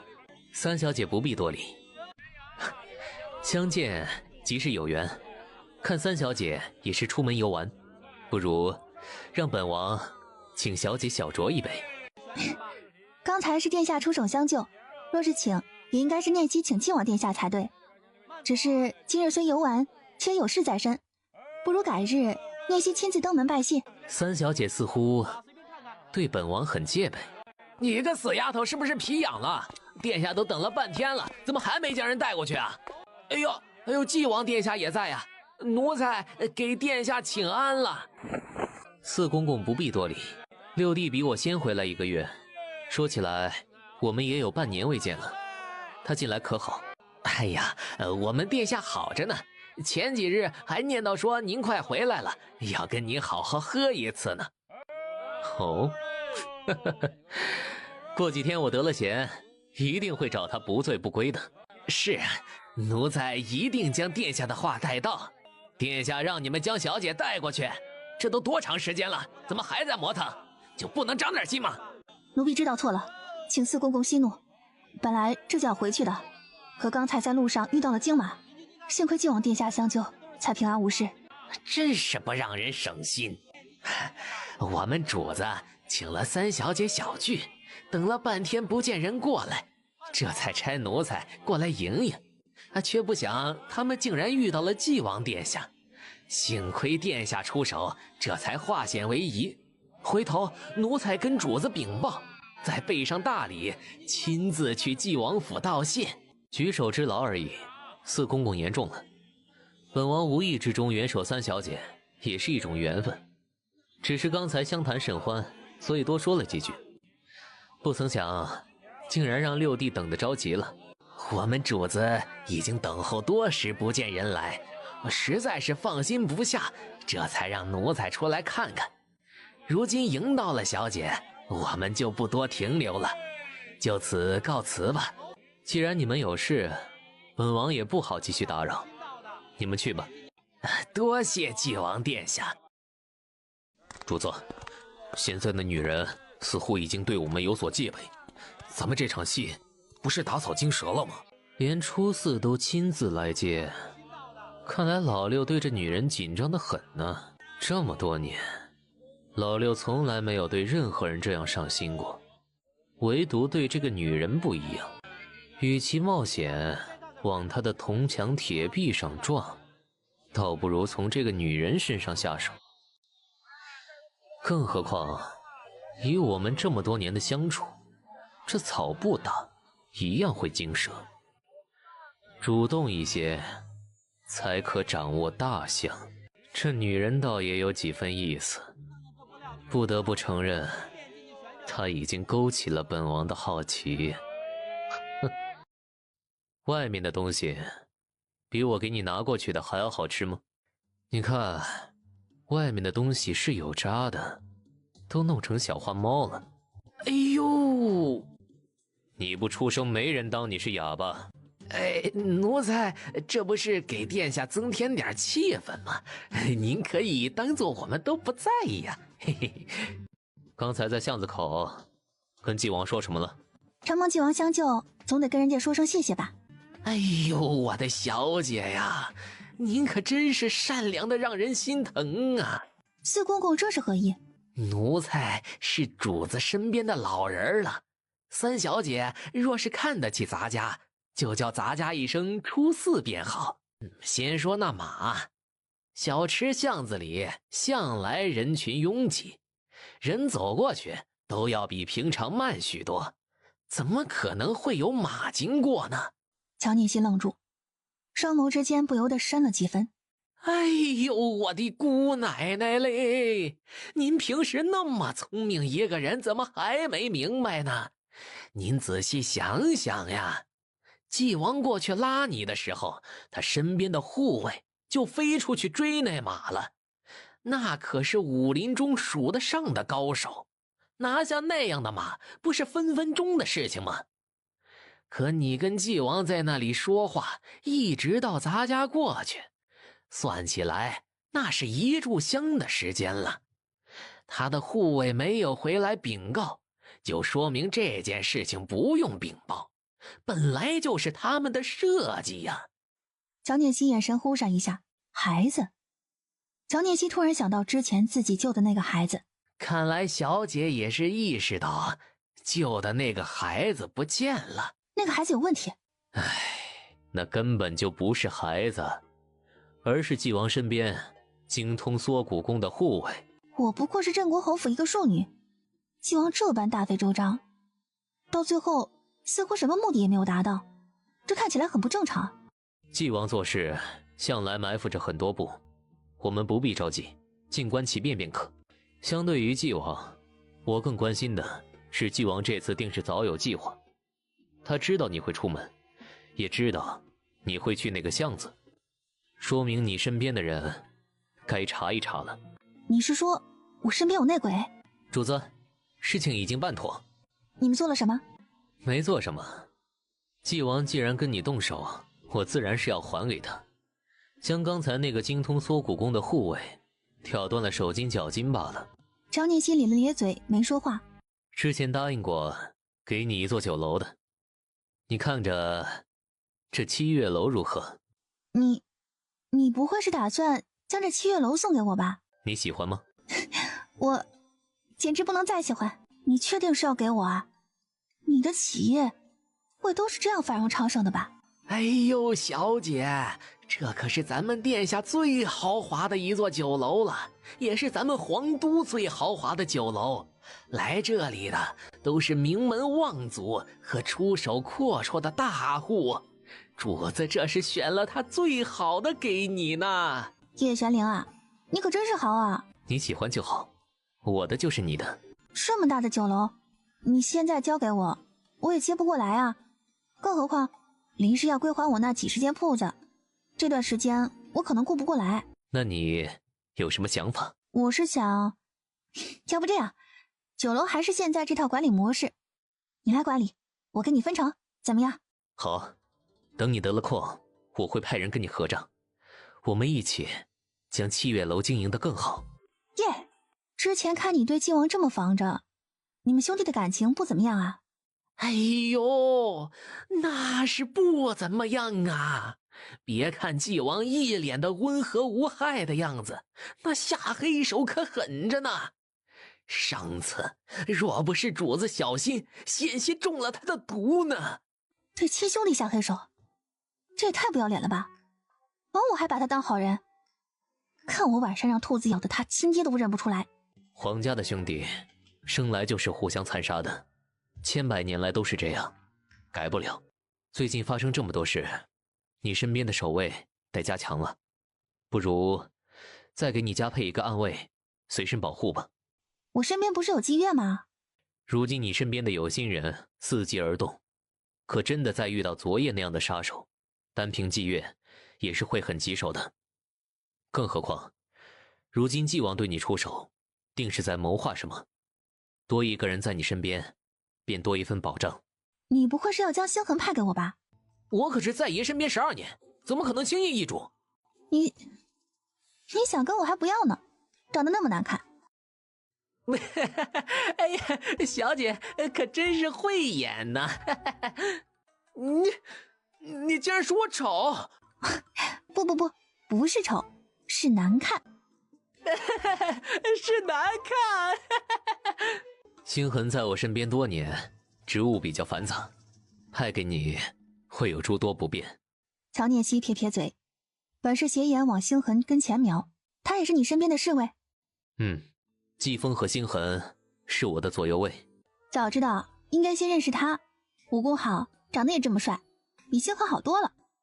季风跟我从小就跟在主子身边了，暗卫的话你还是选其他人吧。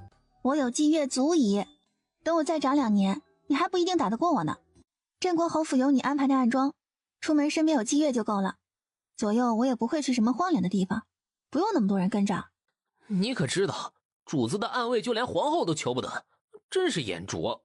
是眼拙，不然怎么会在无忧谷遇见你们呢？若是看得仔细一点，当时直接扭头走了。你好了，你不喜欢太多人就算了，但是自己要多加注意。主子，宫里传来消息，让您尽快进宫一趟。知道了。是。你有事就先去吧。我跟星痕去宫里，让季风送你们回去，去准备。是。你们先回去，等我得了空再去看你。叶玄灵，你为什么对我这么好啊？虽说你没能兑现带我出来的承诺，可这事儿责任在我，不是你的错啊。我愿意。你这么傲娇，你咋不上天呢？食言就是亏欠，估计得还一辈子了。这是什么意思？这是什么意思呢？长得也没有那么难看呀。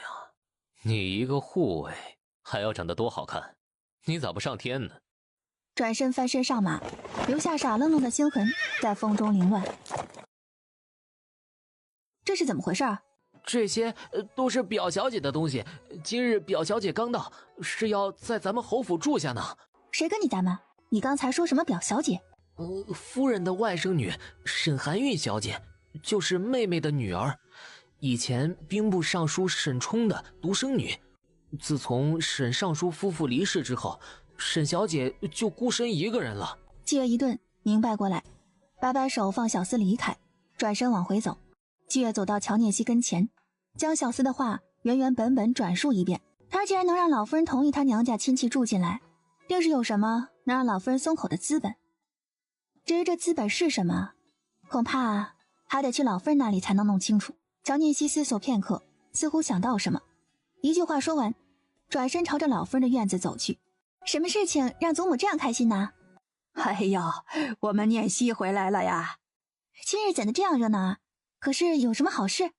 这是你母亲妹妹的女儿沈含韵，从今天起，含韵就住在咱们家了。虽然她不姓乔，可毕竟是你母亲最疼的外甥女，你们可要像姐妹一样相处啊。沈含韵见过三小姐，以后若是有什么叨惹的地方，还希望三小姐莫怪。表小姐客气了。好了好了，都别站着了，坐下说话。让这孩子住进来，实在是老夫人心善仁爱。儿媳知道这段时间做了很多错事，也承蒙老夫人怜惜。以后我一定会好好管理侯府，再也不会出现这样的事情。你能意识到自己的错，也算是还有救。以后的事情你好好掂量着，我会随时盯着你。之前是我不对，擅自做主，挪用了张姨娘留下的钱财。老夫人教训之后，我意识到了自己的错处，勉强凑出了亏欠念希的钱财，请老夫人过目。哦，这些都是念希的钱，你给她确认吧。这段时间筹备钱也是辛苦母亲了，是母亲不对，希望这件事情就此过去吧。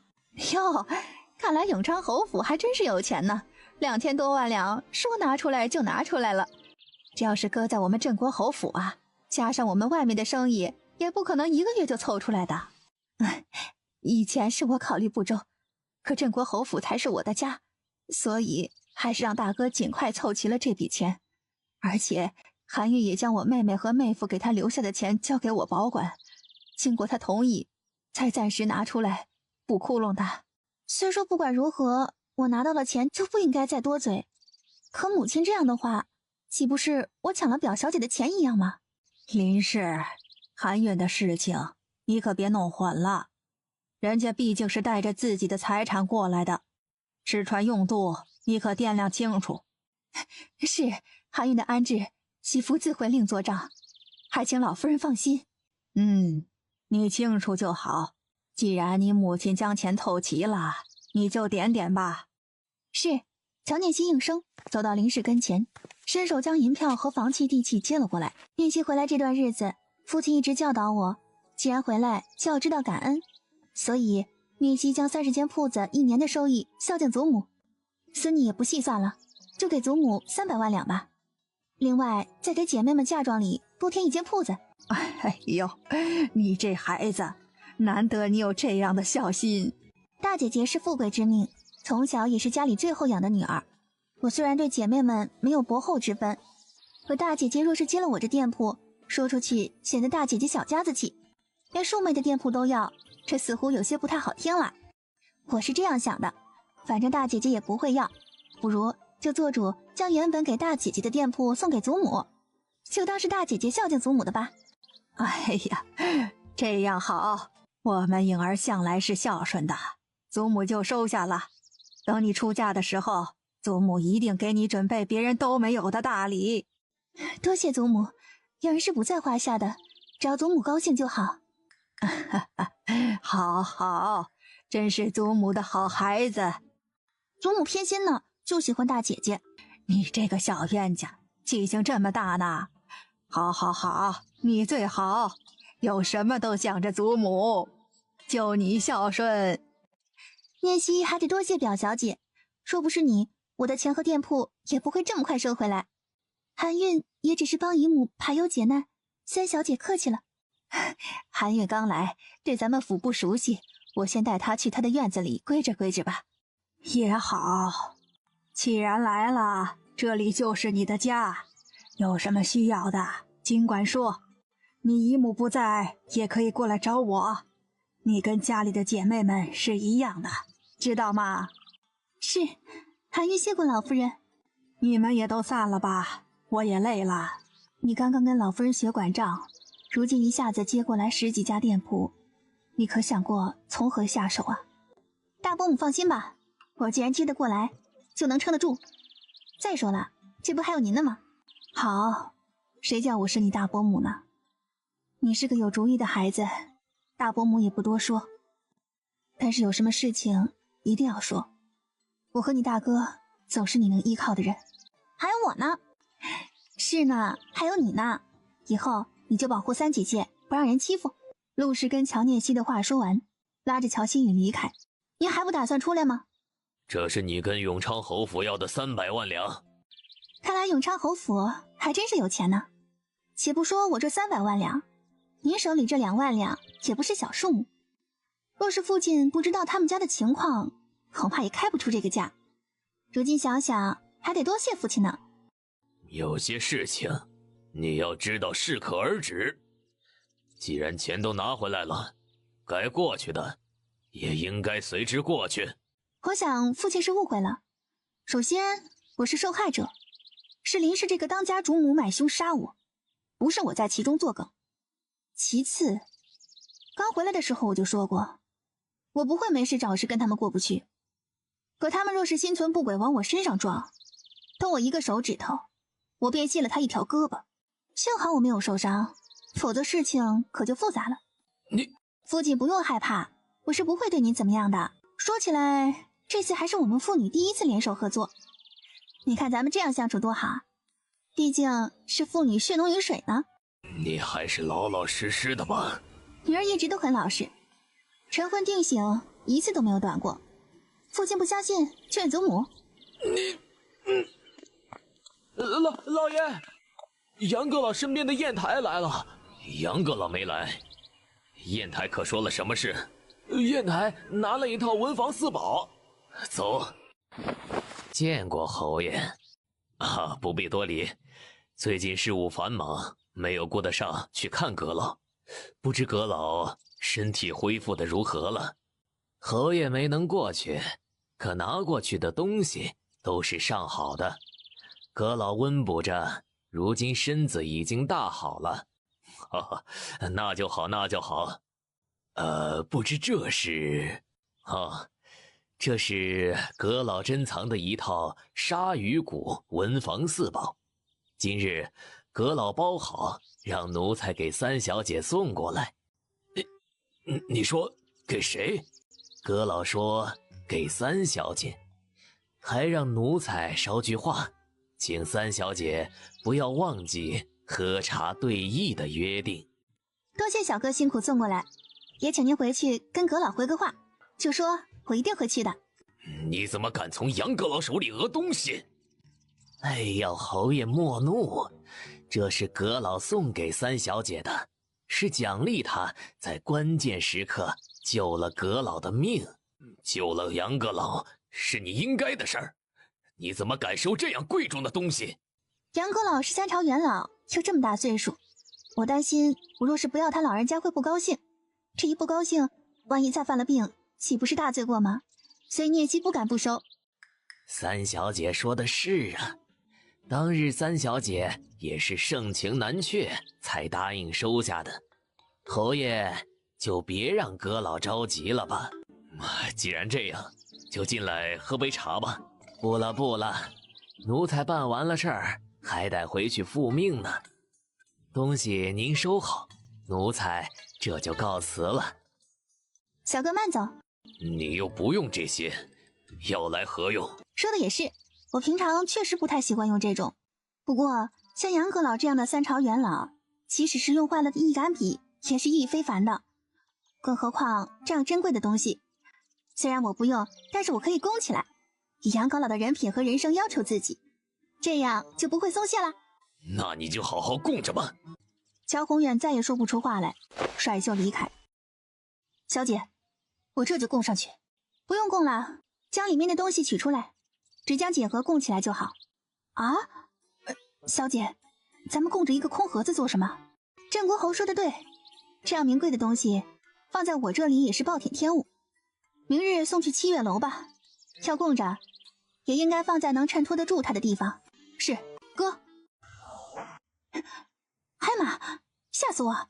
我只是护送小姐安全回来，跑腿的事情别找我。你们是兄妹？回小姐，我们的确是兄妹。哎呀，小姐，你别看我长得漂亮，她长得丑，可我们的确是兄妹啊。小姐若是没有什么事，属下就先行离开了。哎，有事，反正你也顺路，就把这个送到七月楼吧。我不负责跑腿。没说让你跑腿，反正你也是要回去的，拿个东西不费事。哎，季风，还是辛苦一下吧，这是杨阁老最珍贵的东西，让别人送过去我不放心。乔念熙都说话了，季风就没有理由拒绝，不情不愿地接过来，一个闪身消失在众人跟前。三婶和二姐姐可是找我有事？怎么不进去等啊？也没什么大事，就是咱们之前说好的事成要给一间铺子的事情。店铺不是在老夫人那里的时候已经给二姐姐了吗？就是之前您挑的那间啊，有什么不妥吗？刚才你的确是给众姐妹都分了铺子，可那是额外的，咱们之前不是谈好了吗？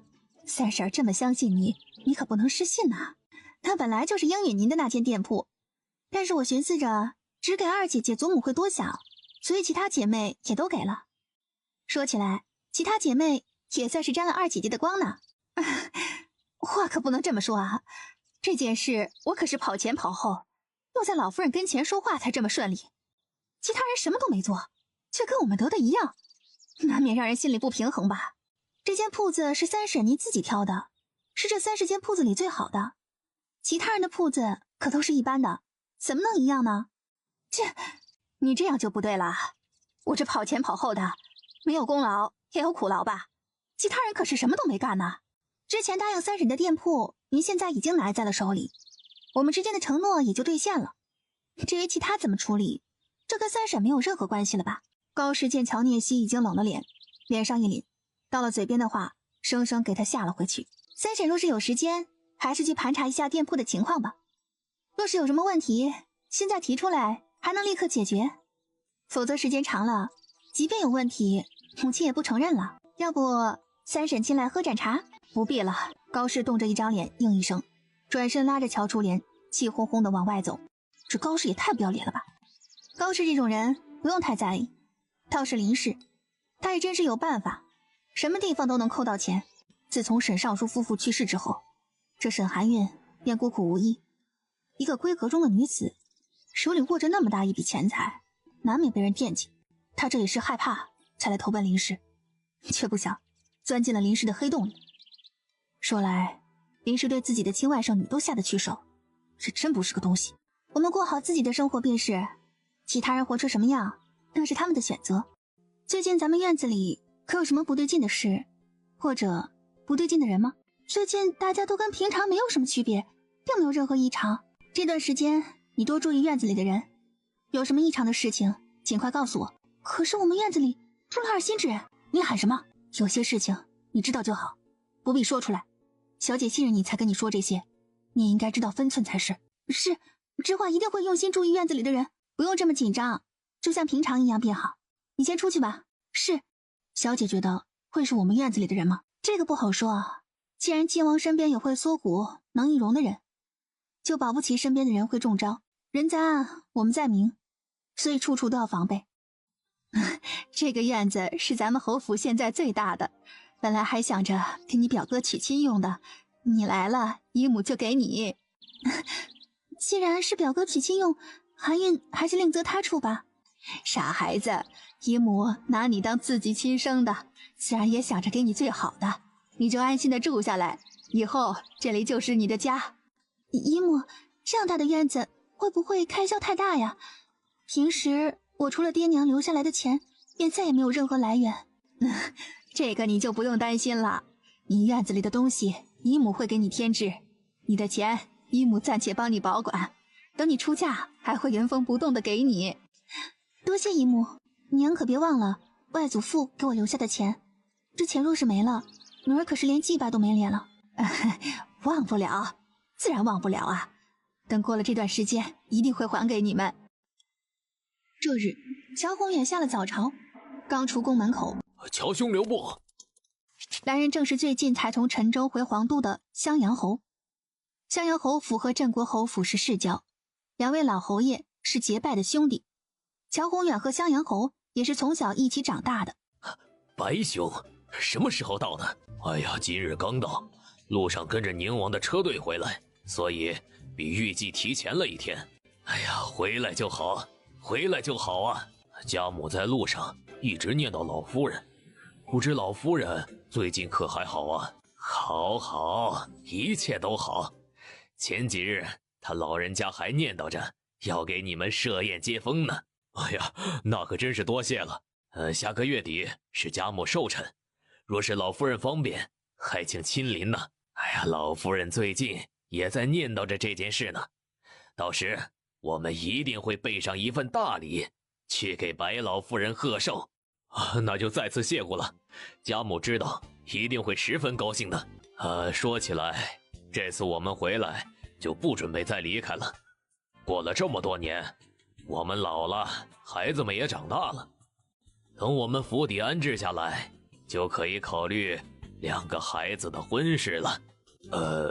白兄说的是哪2个孩子？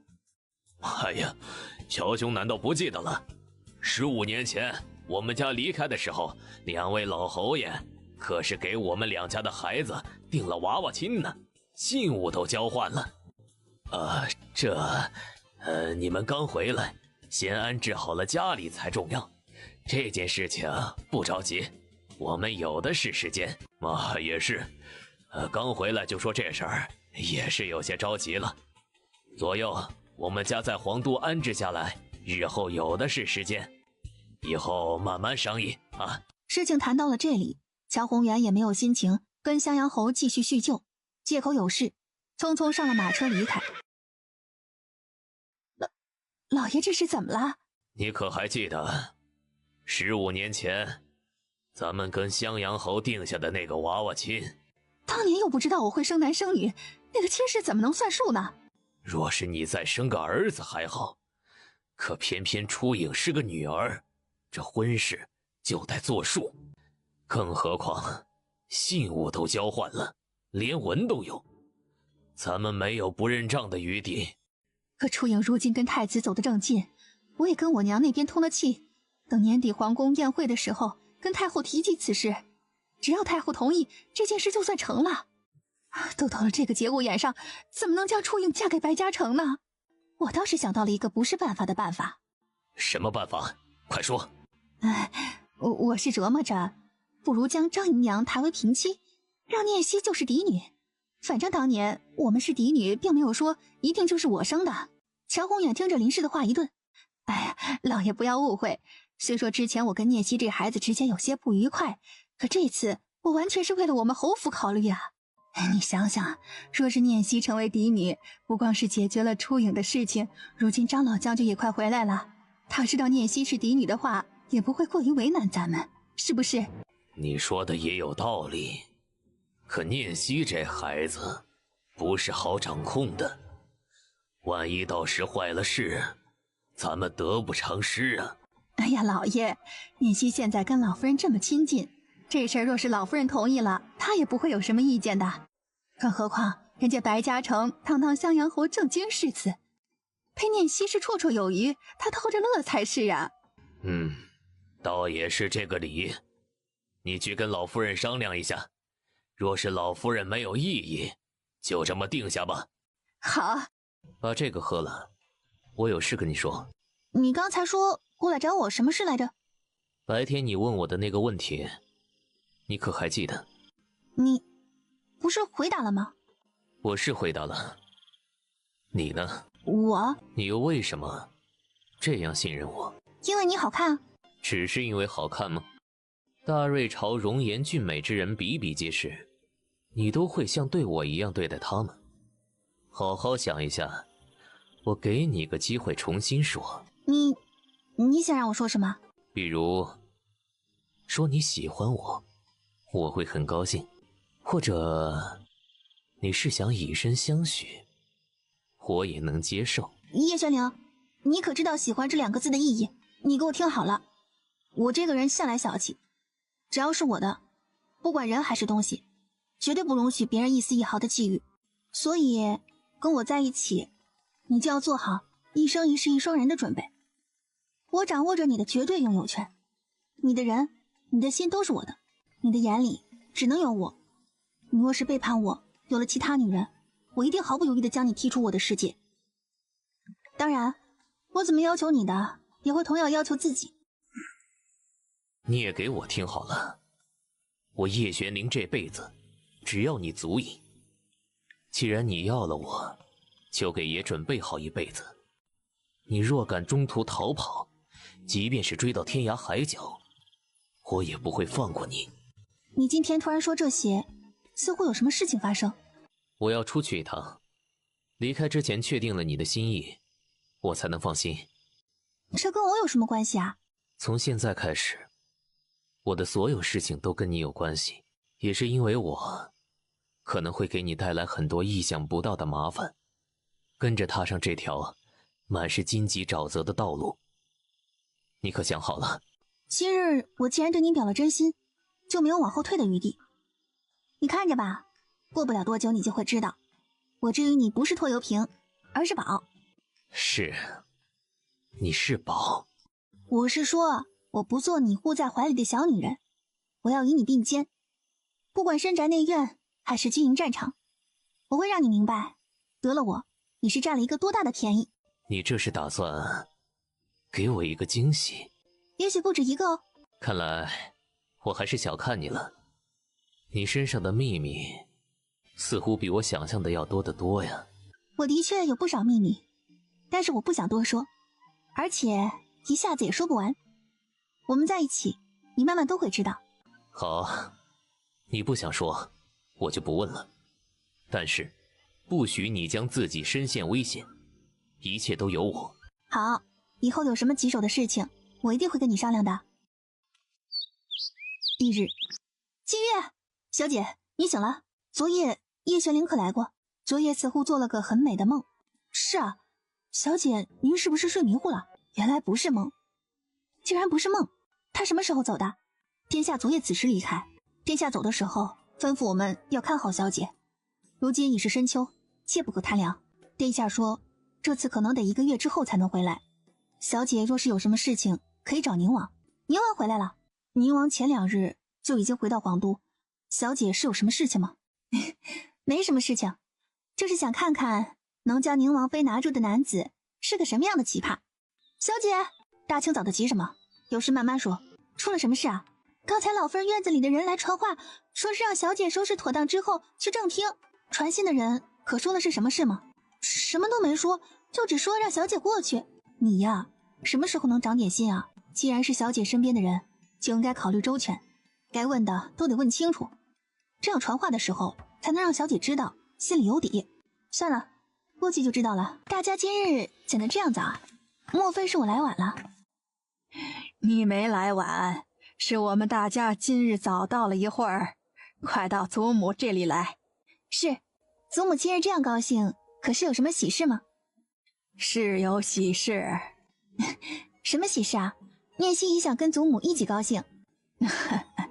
前几日我做了个梦，梦到你张姨娘说她心里委屈，心疼你，想着你张姨娘在镇国侯府这些年也是尽心尽力服侍我，加上你这些年为了全家祈福在外受苦，我这心呐，看你祖母愁眉不展的，我这心里也是不好受，所以跟你父亲商量了一下，我们决定将你张姨娘抬成平妻。这是我和你父亲的建议，也是老夫人的意思，所以今日叫你过来，就是为了商量这件事。事情说到这里，乔念希明白的同时又疑惑了。祖母不过是做了一个梦而已，去寺院里安安神就好了。更何况张姨娘已经去了那么多年，抬成平妻她也看不着啊。倒不如把这样的机会让给活着的人更有意义一些啊。大人的事情哪里有你小孩子插嘴的份儿？这2年我宠着你，你倒是越发的没规矩了。五小姐也是小孩子脾气，老夫人可千万别跟她置气呀。张姨娘是个柔善端庄的人，当年在药铺里也救治过不少人，抬成平妻也是应当的。行了，这件事情就这么定了。念希替张姨娘多谢祖母抬。你还叫张姨娘啊？是，念希替母亲谢过祖母。以后我们念希跟初影一样，都是镇国侯府的嫡女，年底也是要跟着一起参加皇宫的国宴。想着你回来时间短，我思量着还是请宫里的嬷嬷亲自教你规矩吧。念希多谢祖母苦心栽培，你明日就请一位有经验的嬷嬷来教念希规矩吧。好，明日我办。行了，事情就这么定下。从今日起，水信以平妻之位礼待，过几日选个黄道吉日，将他的墓穴挪到祖坟里。念希也跟着升为嫡女，吃穿用度皆与初影齐平。水心若是泉下有知，定是对老夫人感恩，保佑您舒心安康。玄七道长不是给乔念希批命天煞孤星吗？他出生就克死了张姨娘，之后又克死了大伯，这样的祸害，你们为什么还要将他接回来呀？凭什么好事都让他占了呀？混账！简直是不知礼数，你真是越发没有规矩了。我平常就是这么教你的吗？还是说我太宠着你了？祖母，乔念希回来就发生了这么多事，喜儿是怕他的煞气波及到您呢。混账！她是你姐姐，你还有没有规矩？将五小姐关进家庙，罚抄100遍女则。老夫人，五小姐年纪还小，不懂事，您千万别跟她一般见识啊。五妹妹这话可真是伤人。我出去是为我们乔家祈福的，哪里有什么天煞孤星的说法？祖母，念希可从来没有想过要害谁，可因为这件事闹得家里不痛快，我这心里也不好过，还是请祖母三思吧。你到祖母这边来，这事儿啊，你不用管，祖母给你撑腰做主。你简直是无法无天，她是你姐姐，岂容你这般污言秽语指责？来人，将五小姐拖下去。崔妈妈，派人去家庙监管，什么时候100遍女则写完了再出来。是。祖母，放开我！祖母，乔念希是天煞孤星，她不能当嫡不准求情。你若是不自在，就跟着他去，家庙里有的是地方。白从，将赵姨娘扶回去。行了，你也不要多想。既然我和你父亲母亲都认了这件事，这就是板上钉钉的事情。你娘在世的时候给我治过腿，我到现在还记着。如今她人没了，可你还在，祖母这也是为了你好啊。是，念希一定铭记祖母的恩情，日后加倍孝敬祖母。林氏主动将小姐抬为嫡女，这肯定是黄鼠狼给鸡拜年，没安什么好心呢。没安好心是一定的，可我们不知道他到底在搞什么把戏。不过他既然舍得给好处，那咱们就接着，不但接着，还得接实了。小姐是说，林氏给的这嫡女之位，很有可能只是空口一说，是不是空口一说还不知道。可林氏绝对不会容忍我跟乔楚颖同为嫡女。不过林氏这话既然说出来了，可就没有他收回去的余地了。小姐可是察觉到了什么？张念心往回走着，便听到一声慌乱的叫声，脚步一滞，偏头朝着声音来源的方向看过去。你哪只眼睛看到我撞了他？你们这是在做什么？可是伤到哪里了？沈寒韵在听到乔子晨的声音时，眼眶就红了，微微点了点头。初莲，你这性子什么时候能收敛点？我不是故意的，刚才走得急，没有想到就这么撞上了。可你这身子也太弱了吧，我这刚一碰到你就倒了。你不要多想，初莲向来都是这个冲动的性子。大少爷，是二小姐将我们小姐推倒的。好一个没有规矩的丫头，竟然敢对本小姐伸指头。初莲，沈小姐毕竟是母亲带回来的客人，你怎么能动手打人呢？一个下人都敢跟我伸手指，他们这是刚来，若是住一段时间，还不直接将我们这些正经的乔家人都赶出去吗？更何况大家都看着我是不小心才撞到了他，钱也到了，凭什么污蔑我？是呢，二小姐的确是不小心。二小姐刚刚说的没错呀，明明是不小心撞到的，刚刚碰了一下就摔倒，要说是撞到的，还不如说她自己故意的，也不知道打的什么算盘。你们胡说！你们是二小姐身边的人，自然帮着她说话。你们侯府真是太欺负人了。田洛，二小姐哪里有你指责的份儿？你若是再这样没有规矩，就别在我身边了。是我身子太弱了，不怪二小姐。田洛这丫头口无遮拦，我一定会教训她，还望二小姐莫要生气。沈小姐莫要这样说，是我乔家招待不周了。既然知道沈小姐受伤，还不快去找大夫？在这里吵什么？是，我这就去找大夫。你的脚怎么样？多谢大公子关心，不过是扭了一下，并无大碍。这是怎么了？沈小姐怎么会坐在地上啊？沈小姐伤了脚。二小姐也不是有意的，大公子莫要再跟她生气了吧？我这脚真的没什么，脚伤可不是小事，若是落下什么不好的，那可是一辈子的事情。姬月，去请大夫来。不用了，初莲已经去请大夫了，估计一会儿就能到了。沈小姐这般痛苦，定是伤得不轻。我外出行走，学过一些医术，不如先让我给你瞧瞧。大哥莫要着急，沈小姐还是闺阁中的小姐，大哥一个男人，若是看了人家的脚，可是要负责的。大哥常年在外奔波，性子率直了一些，刚才是担心你，并没有其他的意思，还请沈小姐莫要见怪。刚才是我疏忽了，还请沈小姐莫要见怪。怎么会，大公子也是为我好，韩云自是不会多想的。我这里有一瓶奇药，喷上后可以立即缓解疼痛，那就多谢三小姐了。沈小姐不必客气，你是我们家的客人，照顾你是理所应当。二姐姐若是去找大夫，这会儿应该也差不多该过来了，还是先回自己的院子里吧。念希说的是，还是让大夫好好瞧瞧吧，我送你回去。是，多谢二位。记得将沈小姐送回去吧，你力气大，若是沈小姐实在走不动，你就背着她。是。既然这样，我就放心了。沈小姐好好养伤，若是有什么需要的，可尽管找我，或者家里的任何一个人。大哥不是要过几日才回来吗？怎么今日就到了？前几日收到娘的书信说，你要从林氏手中要回张氏的铺子和嫁妆，我怕你应付不来，就加紧了几天，却没想到你速度竟然这么快，看来我这个大哥是没什么用了。你是我大哥，要保护我一辈子的，怎么会没用啊？只是有些事情我自己能办好就自己来，毕竟我不能什么事情都依靠大哥和大伯母。是，你有本事，你和心雨一样，我和娘就是你们的依靠，任何事情都别自己逞强，跟我去大院，我给你和心雨带了好东西。日子平静下来，乔念希就有些乏味了，没有叶玄灵的日子还真的有点想他。小姐，什么事啊？小姐，咱们的人传话来，那沈寒韵脚伤不能动，林氏常常过去看，老夫人也去过一次。最近沈寒韵可有什么异常？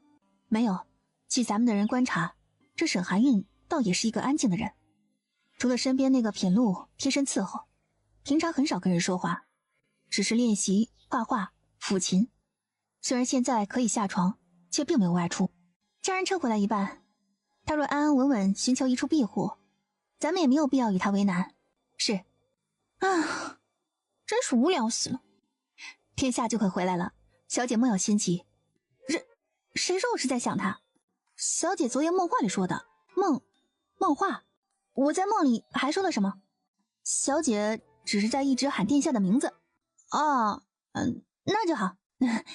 明日你们陪我去趟军营呗。现在军营戒严，小姐若是想去的话，明日我去一趟宁王府，或许还能跟着进去。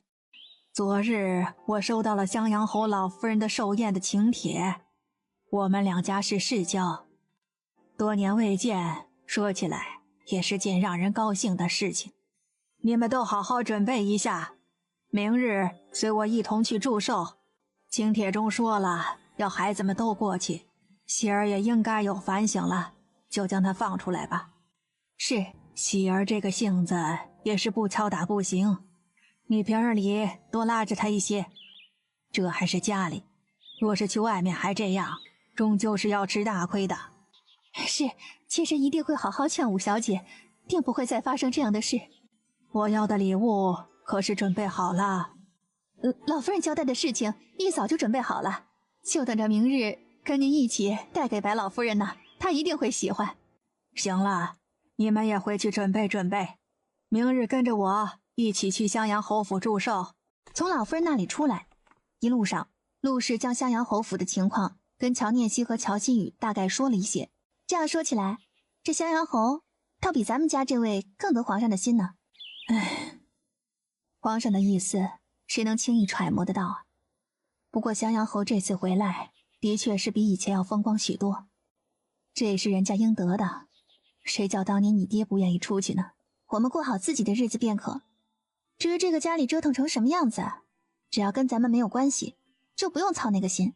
现在老夫人对你宠着是好事，你是个聪明的孩子，也要自己有所分辨。大伯母放心便是，我既然能活着回来，就不会再让他们随心所欲。你自己有主意，我也放心一些，但凡事都要小心才是啊。我会的，我现在的亲人就是你们，我不会让自己有事，也不会让你们有事。这段时间陆氏是看着乔念希一步步走到现在这个境地，跟陆氏道别，乔念希径直往自己的院子里走。小姐刚才奴婢去打水的时候碰到了白柯姐姐，她给了我一张字条，给我瞧瞧，就知道林氏没好心，竟然想让小姐替嫁，我就让老夫人说清楚，真是太欺负人了。回来，老夫人即便给我撑腰，大不了也就是闹腾一阵，更何况咱们现在无凭无据，这是污蔑主母，闹腾起来也是咱们没理。那咱们不能就任由林氏这样欺负呀。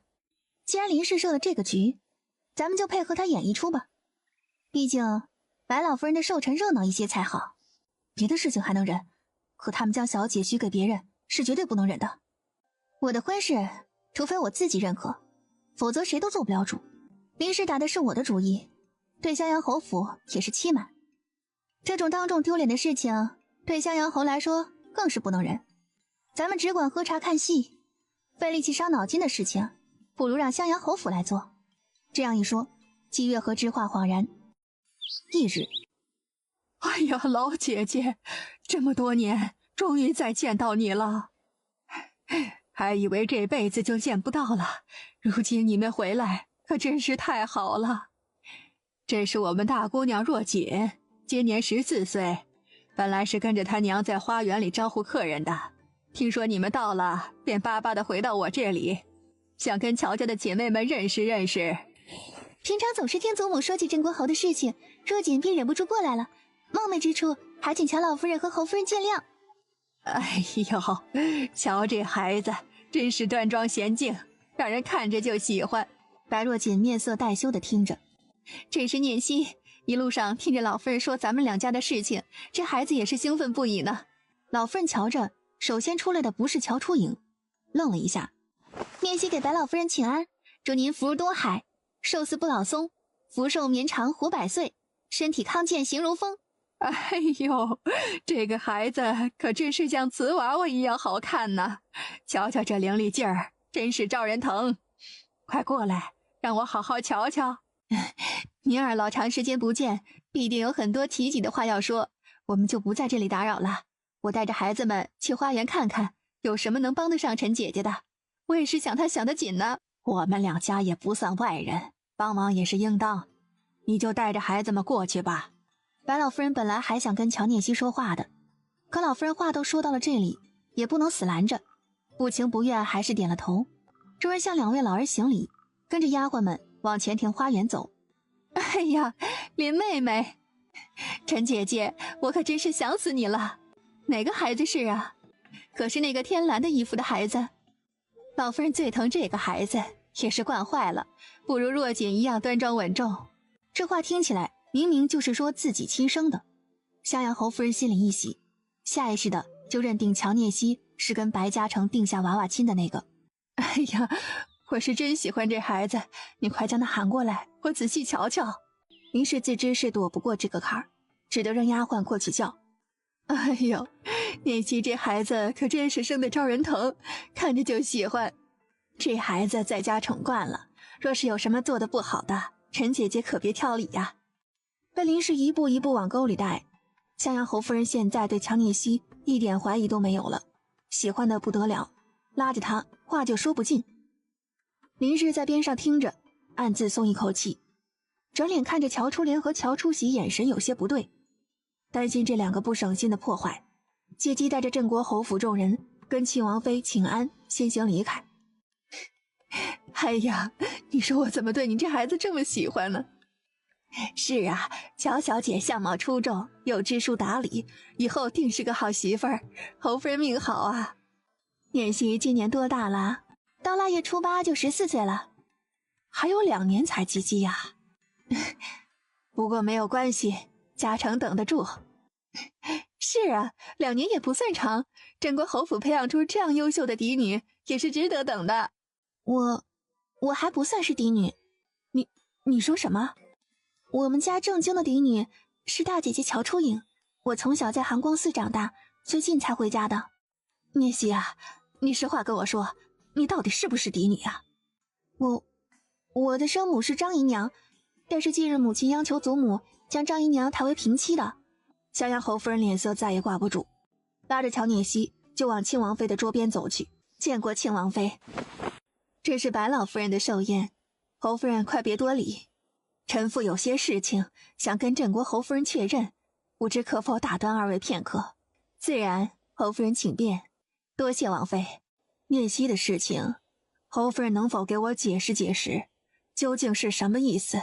啊，念希可是惹了陈姐姐不高兴吗？您别生气啊，我定会好好管教她。念希，还不快跟侯夫人道歉？你自己做下的事情，往一个孩子身上推算，怎么回事？10年前我们离开皇都的时候，嘉诚可是跟你们镇国侯府的嫡女定的娃娃亲，信物都交了。你如今弄个庶女充数，这是明摆了不把我们襄阳侯府放在眼里呀。陈姐姐，你先别激动啊，咱们当年是定下了娃娃亲没错，可念希也是我们镇国侯府的嫡女，这怎么能算是骗呢？念希啊，你告诉襄阳侯夫人，你现在是什么身份？我生母原本是张姨娘，从寒光寺回来后，母亲和祖母倒是说过将张姨娘抬为平妻，可是礼仪程序并没有举行，相应的文书也没有在刑司府备案，说起来还算不上正经的嫡女，念希不敢逾越。哎呀，之前在丰原宴会的时候，这孩子还是庶女，怎么突然就成了嫡女呢？哎，是啊，虽说深究起来，这孩子也不是配不上嫡女的身份，可现在这事儿，明显是镇国侯府在欺骗呢。哎呦，这孩子可真是可怜，从小在寒光寺里受苦，好不容易回来，又让人给当枪使。哎呀，这是造了什么孽呀！原本以为你们镇国侯府也是值得相交的，想不到竟然这般背信弃义。我们嘉诚是堂堂襄阳侯世子，配你们的嫡女绰绰有余，你们还真把自己当成天上的仙女了，也不看看够不够身份。你说话注意点分寸呐！当年的娃娃亲我们没有否认，这嫡女可没规定非得是我生的呀。赵姨娘台上平妻的事情已经定了，离程序文书马上就会落实，这哪里算是失信啊？你以为你们世子有多优秀啊？你们这是在做什么？简直是不像话！老爷，你可算是来了。咱们这么多年拿镇国侯府当至亲一样，却不想他们竟然背信弃义，不把咱们放在眼里呀。嫂夫人，您这话从何说起？到底是发生了什么事情？你还有脸问我发生了什么事情？你们镇国侯府多大的本事啊！当年两家嫡子女定下娃娃亲，如今你用个庶女来糊弄我们，还要不要脸了？嫂夫人这是说的什么话？念希是嫡女，是板上钉钉的事情，怎么就糊弄了？当年定下婚约的时候，我爹和你爹定的可是嘉诚和你夫人生的孩子，所谓嫡女可不是你随便抬起来的孩子。如今我们回来，你随便找个孩子充数，这能一样吗？你简直是欺人太甚！聂希是张老将军的外甥女，论出身并没有辱没你们嘉诚，你何必说的这样难听？我呸！你还有脸提张老将军？你从后门抬进张老将军的女儿，已经是没脸了，竟然还无情无义的将孩子扔进寒宫寺，你有什么脸提张老将军？聂希就是我们镇国侯府认可的嫡女，你若是不同意，那就取消婚约。我放屁！这门亲事交换了信物，皇上那里也备了文书，你想取消就取消啊！你这般欺人，我定不会饶你。走，跟我去面见皇上。丫头，你也过来。哦，皇上，襄阳侯求见。没看到朕与众位大人商议要事吗？让他等着。皇上，过来的还有镇国侯，两人在殿外瞪眼竖眉毛的，等会儿说不定就打起来了。启禀皇上，襄阳侯离开皇都15年，如今刚回，正是御史考核手中笔欲落的时间，不如让他们进来说说到底是怎么回事。如此，就让二人进来吧。微臣参见皇上。朕听说今日是白老夫人寿辰，襄阳侯不在家里给母亲祝寿，火急火燎的来御书房干嘛？襄阳侯听着皇上这话，朝着乔宏元冷哼一声，回过头来给皇上磕了一个头，将事情原原本本的说了一遍。皇上，这是当年定亲交换的信物和文书，微臣状告镇国侯私自悔婚欺瞒，还请皇上做主啊！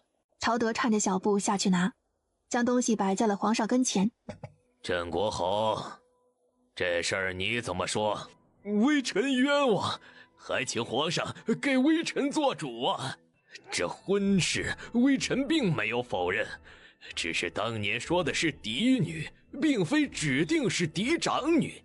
如今瞧着襄阳侯一家回来，正是准备将三女念希许配给白嘉诚，这又怎么能说是悔婚呢？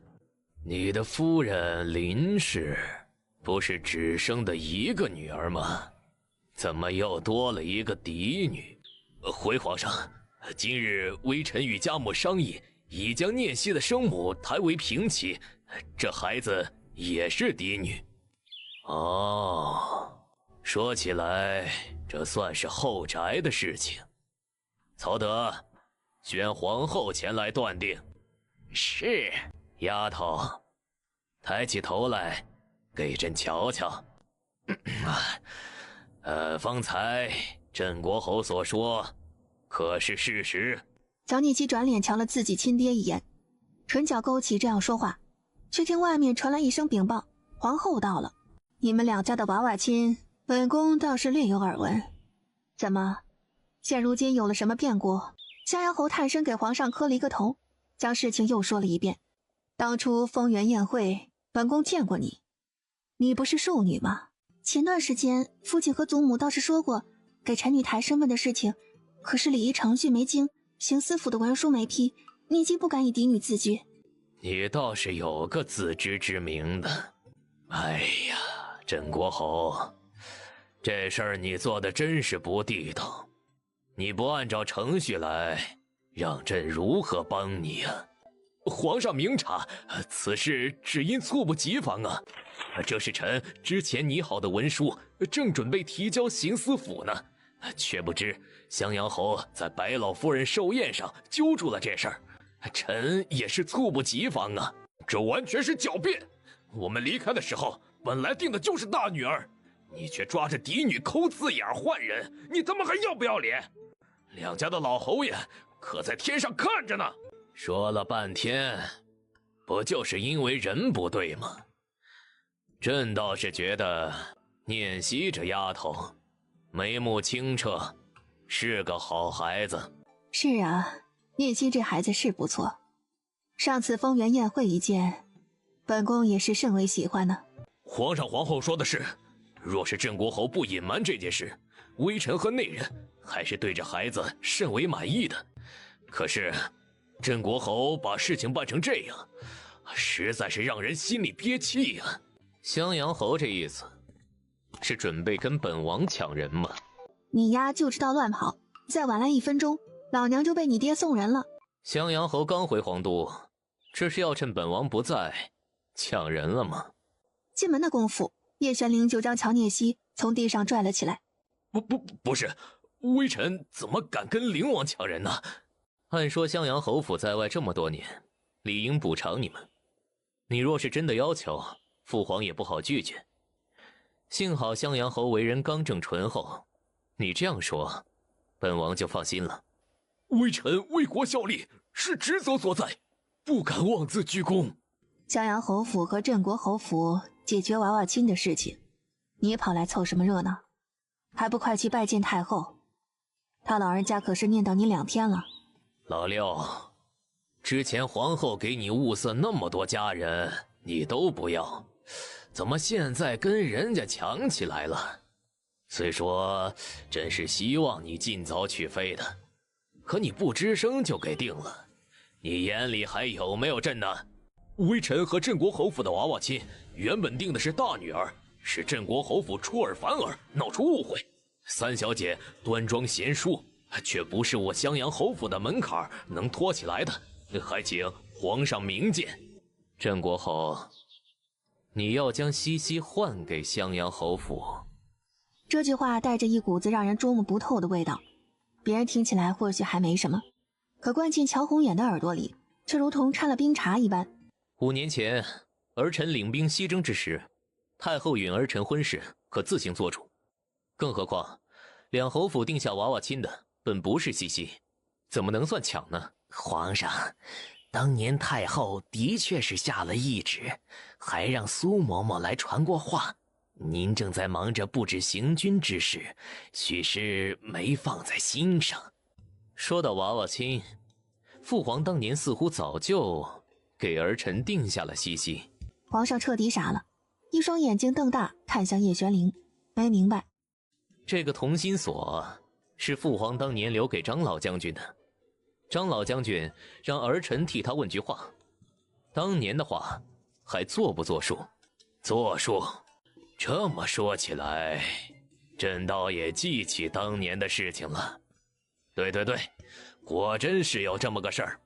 君无戏言，这就给你们指婚。话是这么说，可念希这孩子毕竟是庶出，又是在寒光寺长大，以侧妃身份入府尚且勉强，正妃实在是臣妾无颜面对现世的丽妃妹妹呀。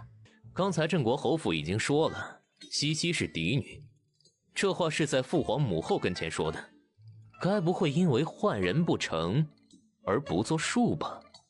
不会，念熙提为嫡女是早已定下来的事情，自是不会更改。儿臣自知母后牵挂，本应提早禀报，只是因张老将军突然提及婚事，所以一切准备妥当，才跟您和父皇禀报，还请母后恕罪。母后也是太紧张，不过如今你也长大了，有些事情自是考虑周详。既然如此，母后也不再多说，请父皇成全。自然，君无戏言，说出的话就一定要认。快去将指婚的旨意传下去，差人给太后报信，还有让内务府准备聘礼。是，多谢父皇。皇上，请皇上为我襄阳侯府做主啊！镇国侯，这事儿你打算怎么解决？乔宏远一凛，抬头看着皇上这神秘莫测的表情，心里又颤了颤。既然当年定下的是你家的大女儿，你还有何为难的？启禀皇上，镇国侯府毁约在先，我襄阳侯府虽常年身居原地，却也不愿拿热脸贴冷屁股。如今他就是将女儿送来，我们也不要了。这样的贞洁烈女，我襄阳侯府可要不起。请皇上替微臣做主。如今你们两家都对这桩婚事不满意，那就让刑司府备案取消便是。但镇国侯府这事儿办得不地道，相应的彩礼费用你要双倍反退还给襄阳侯府，另外赔礼道歉。至于赔礼道歉，襄阳侯有何要求，但说无妨。古说曾有记载，廉颇负荆请罪。若是镇国侯府自知对襄阳侯府有愧，不如效仿前人。好，灵儿是说负荆请罪，这倒是个好办法。今日毕竟是白老夫人的寿辰，让大家看到镇国侯这般诚恳，也算是一段佳话。襄阳侯，你可同意？但凭皇上定夺。镇国侯，你怎么说？镇国侯，你这是在磨朕的耐性吗？要么依照原文书将女儿送过去，要么负荆请罪两家冰释前嫌，你自己选吧。皇上，微臣甘愿负荆请罪，登门致歉。既然乔家嫡长女初颖如此贞洁性烈，本宫也愿意成人之美，赏赐金丝布衣、檀木木鱼一套，于家庙之中带发修行5年，为我大瑞朝祈福诵经。皇后娘娘息怒，这万万使不得。镇国侯这是什么意思？西西在寒光寺10年是的，乔初颖身为嫡长女，在家庙5年就使不得。这话若是让张老将军听到，不知他老人家会怎么想呢？事情就这么定了。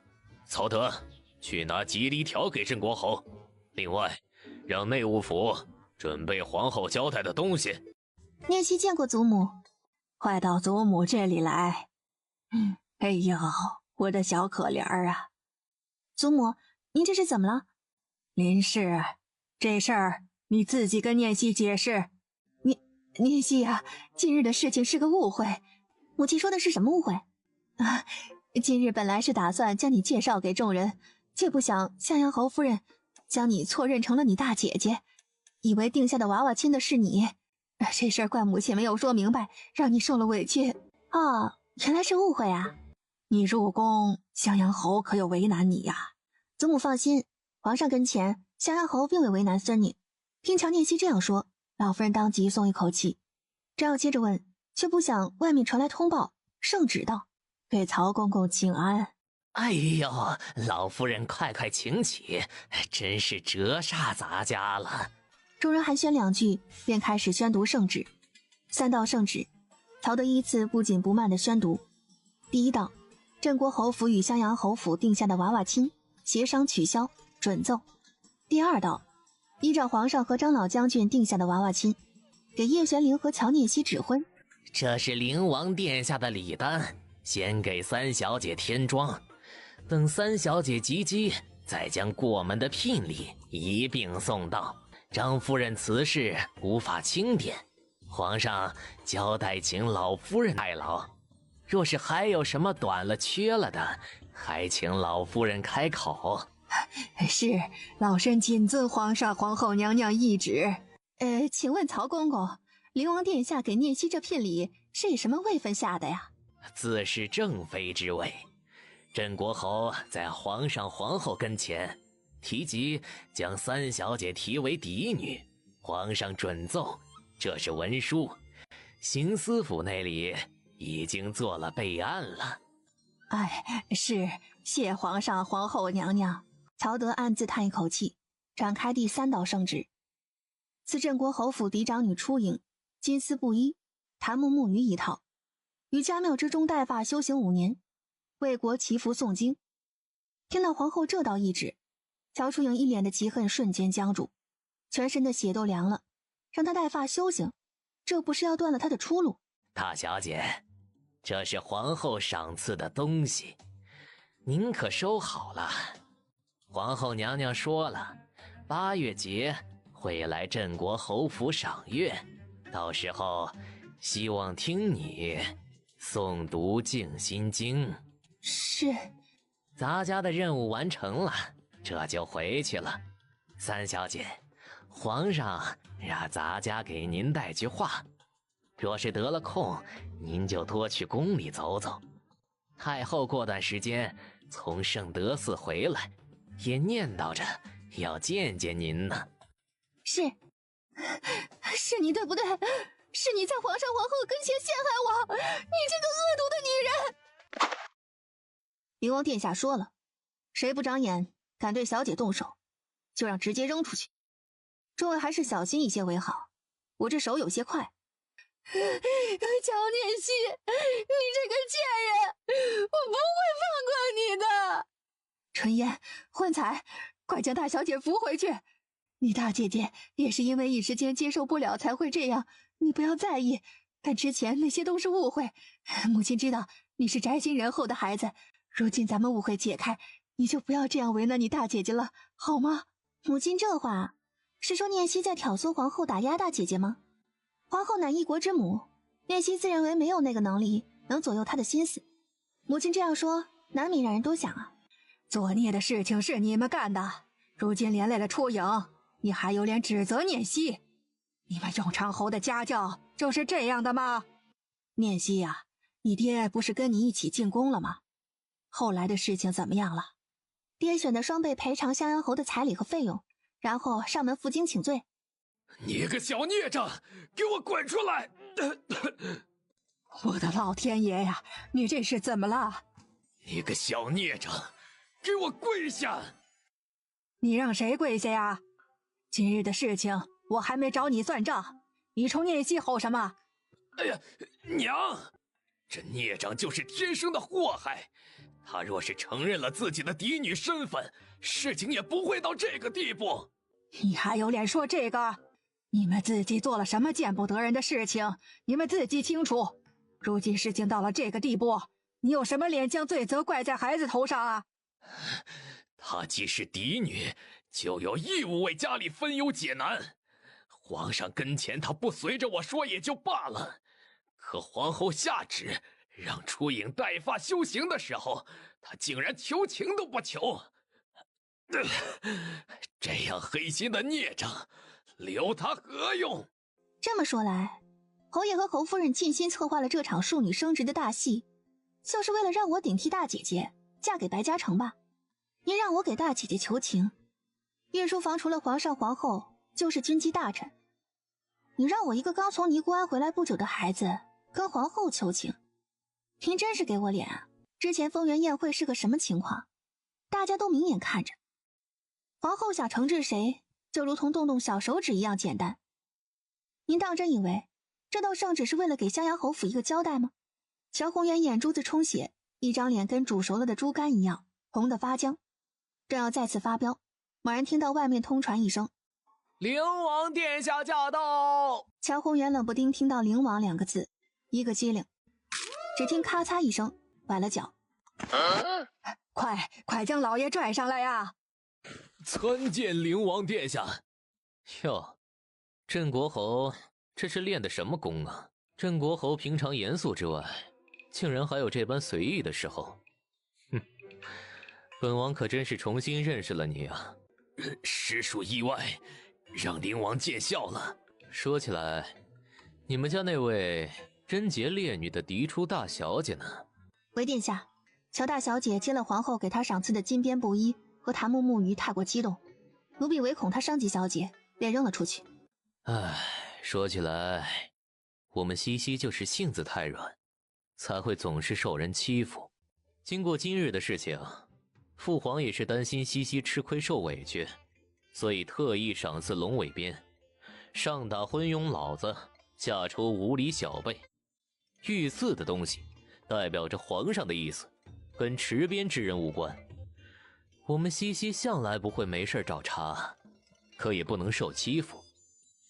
谁若是皮痒了，骨头乏了，倒是可以试试。一阵风吹来，镇国侯府众人齐齐打了个哆嗦。试试看合不合手，改天心情好了找人练练手。你玩没事，可别伤了自己。这鞭子真棒！叶玄灵见他满意，唇角一勾，回应他一个魅惑众生的笑。念希啊，近日的事情我们从头到尾都不知道，你可别找错了人呐。三婶这是说的什么话呀？我只是听灵王殿下的话试试鞭子而已。可能是你在这家受欺负受惯了，稍微有个风吹草动的，人家就当你要杀人。怎么会呀？念希这孩子经过佛祖点化，又是个聪慧的孩子，与姐妹亲人相处，怎么会受欺负呢？幸好这家里还有老夫人明白，西西这孩子就是性子太柔和了，本来还担心他受委屈，如今有老夫人护着，本王也就放心了。是，这些年镇国侯府亏了这孩子，日后一定加倍补偿，还请殿下放心。如此甚好。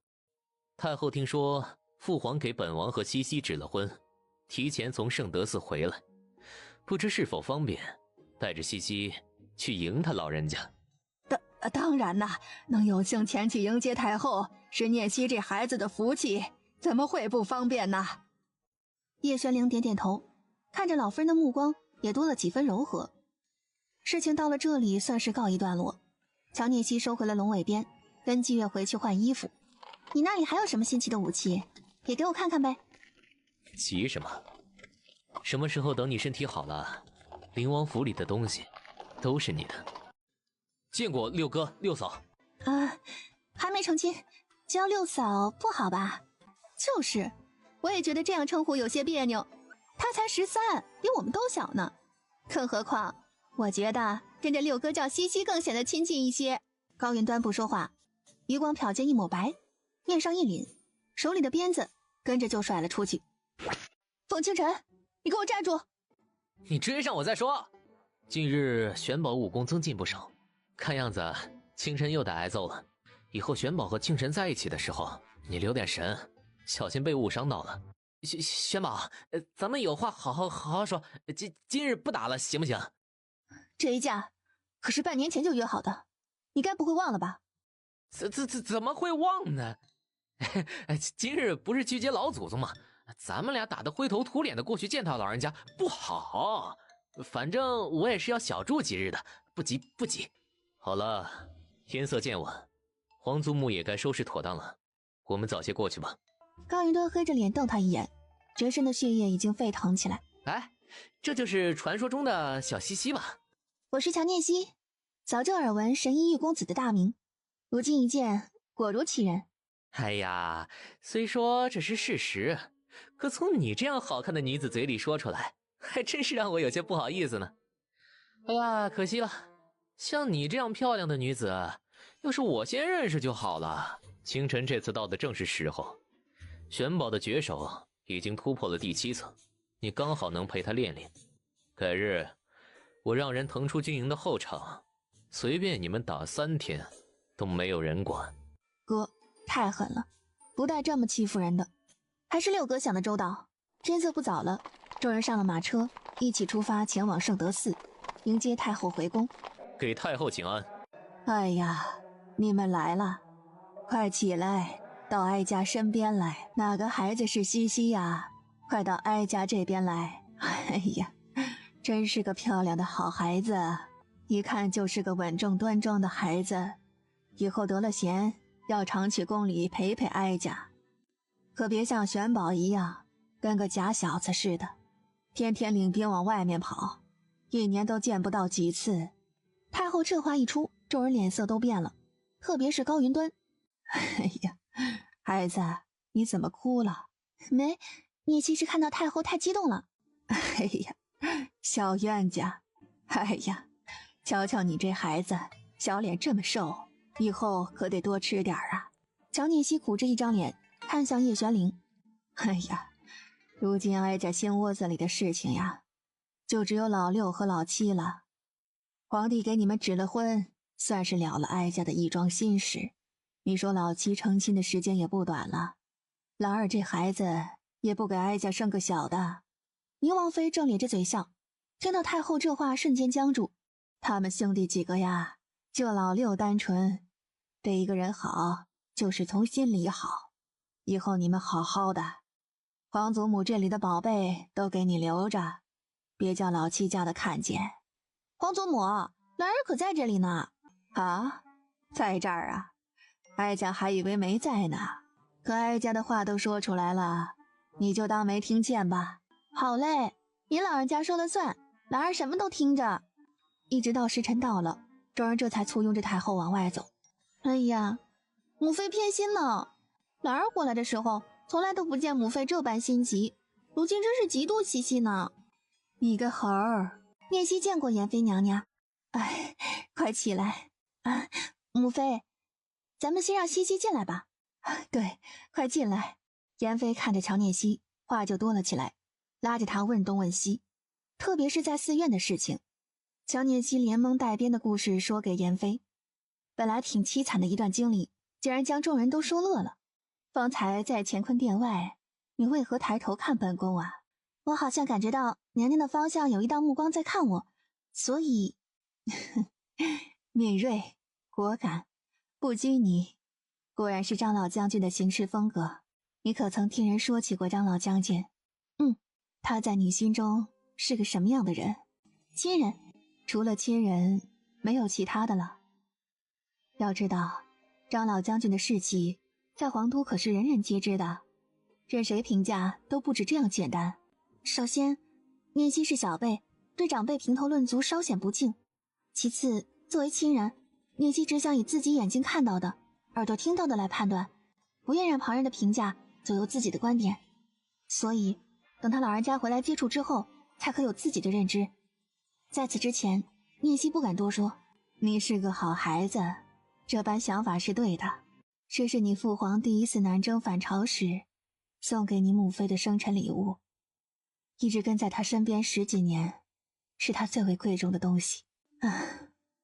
当年进宫的时候，我就听你母妃说过，这柄玉箫要留给自己儿子心爱之人。这么多年，本宫一直替他保管着，如今该是拿出来的时候了。说话之间，妍妃将玉箫递到乔聂西跟前。如今我算是完成了你们母妃最后的心愿，只希望你们幸福和满。谢妍妃娘娘。这边如颜宫欢声笑语，皇后的凤翔宫却蒙上了一层阴霾。姑母，乔聂西不能再留了，咱们先下手，才能掌握先机啊。宁王派了人在他身边守着，他平常出来也是跟宁王和玄宝他们碰面。本宫倒是想不留他，哪里有机会？您这不行，我们也能暗地里动手呢。季阳宇凑近皇后跟前，眼低了声音低语几句。皇后面上瞬间变化，衡量良久，终究还是点了点头。三婶笑得这样开心，今日可是有什么好事吗？哎呀，念希起来了，昨晚累坏了吧？昨日的确是累了，幸得祖母体恤，没怪罪我晚起来没来得及请安。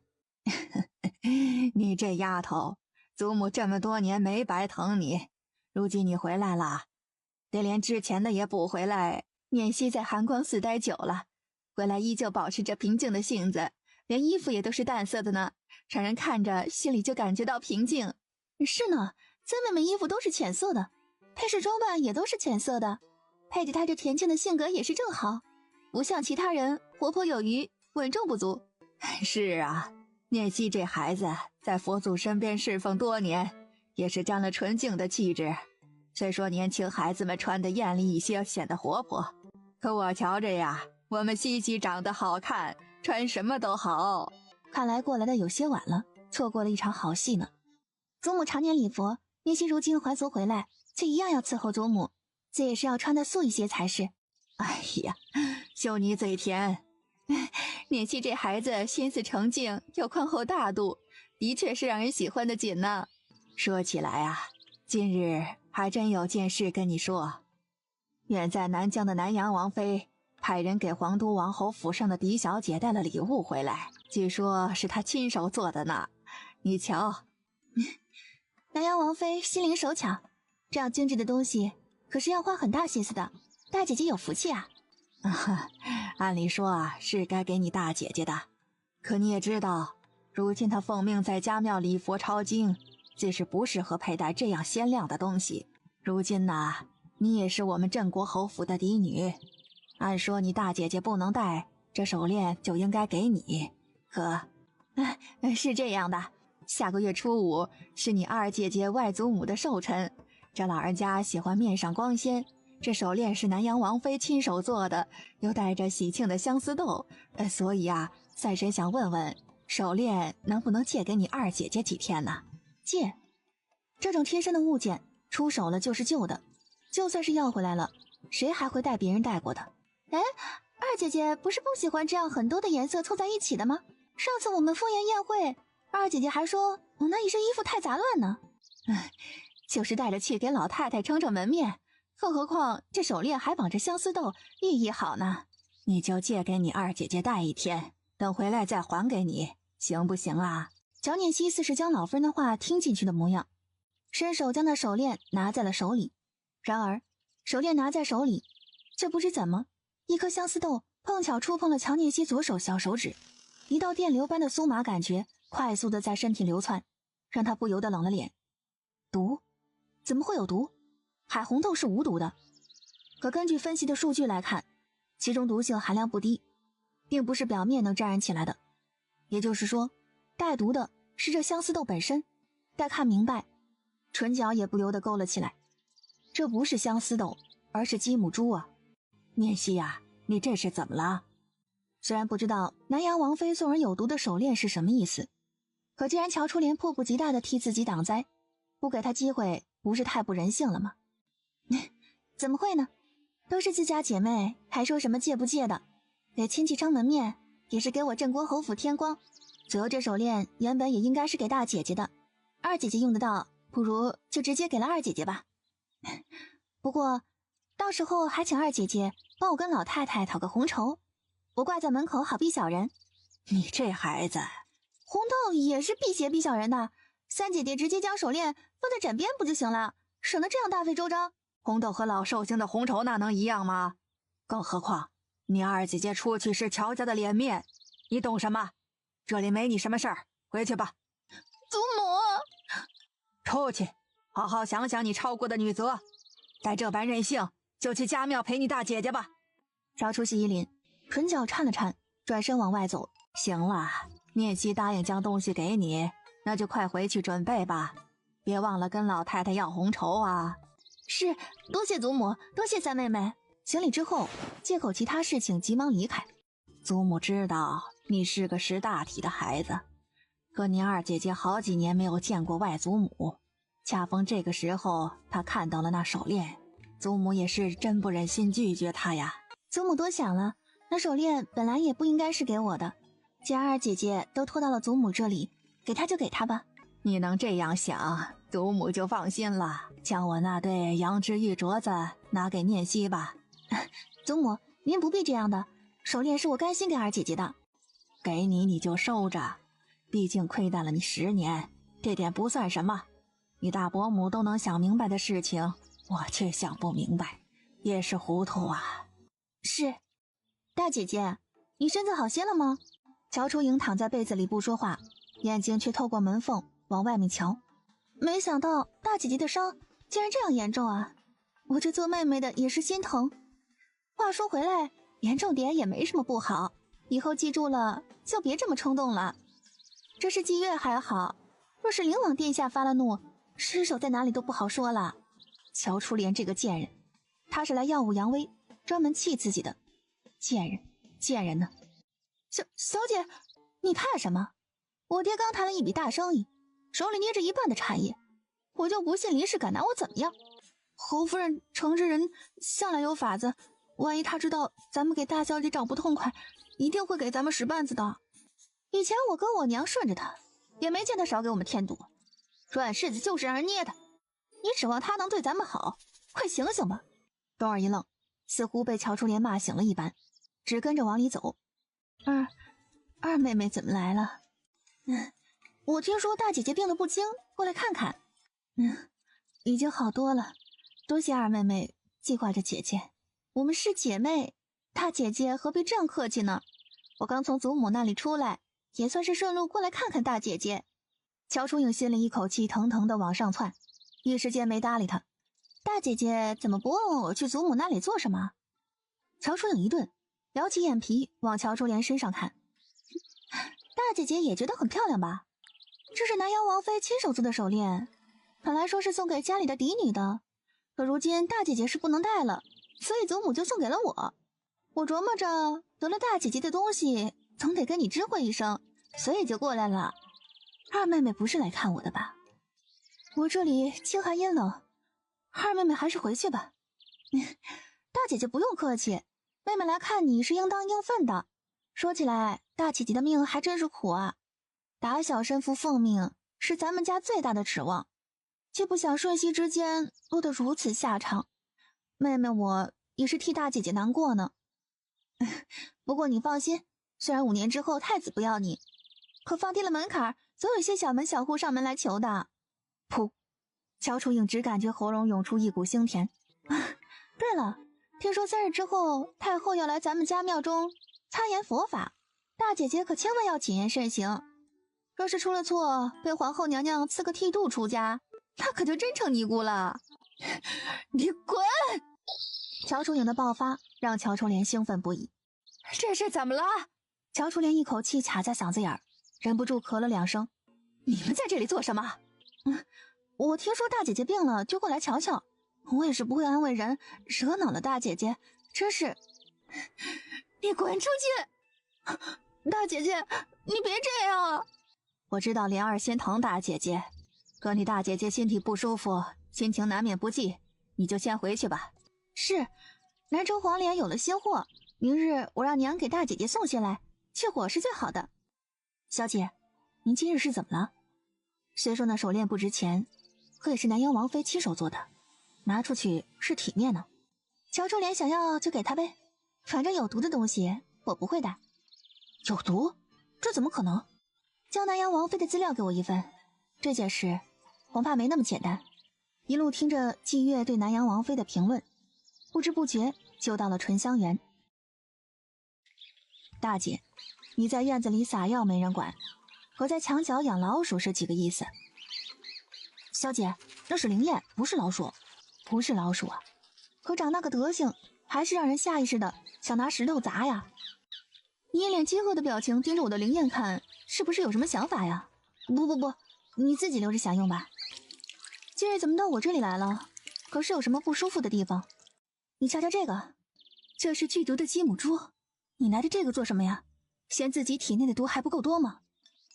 别激动，是别人想给我机智的转手送人了。哼！归云瞥他一眼不说话，也不问是谁想害他。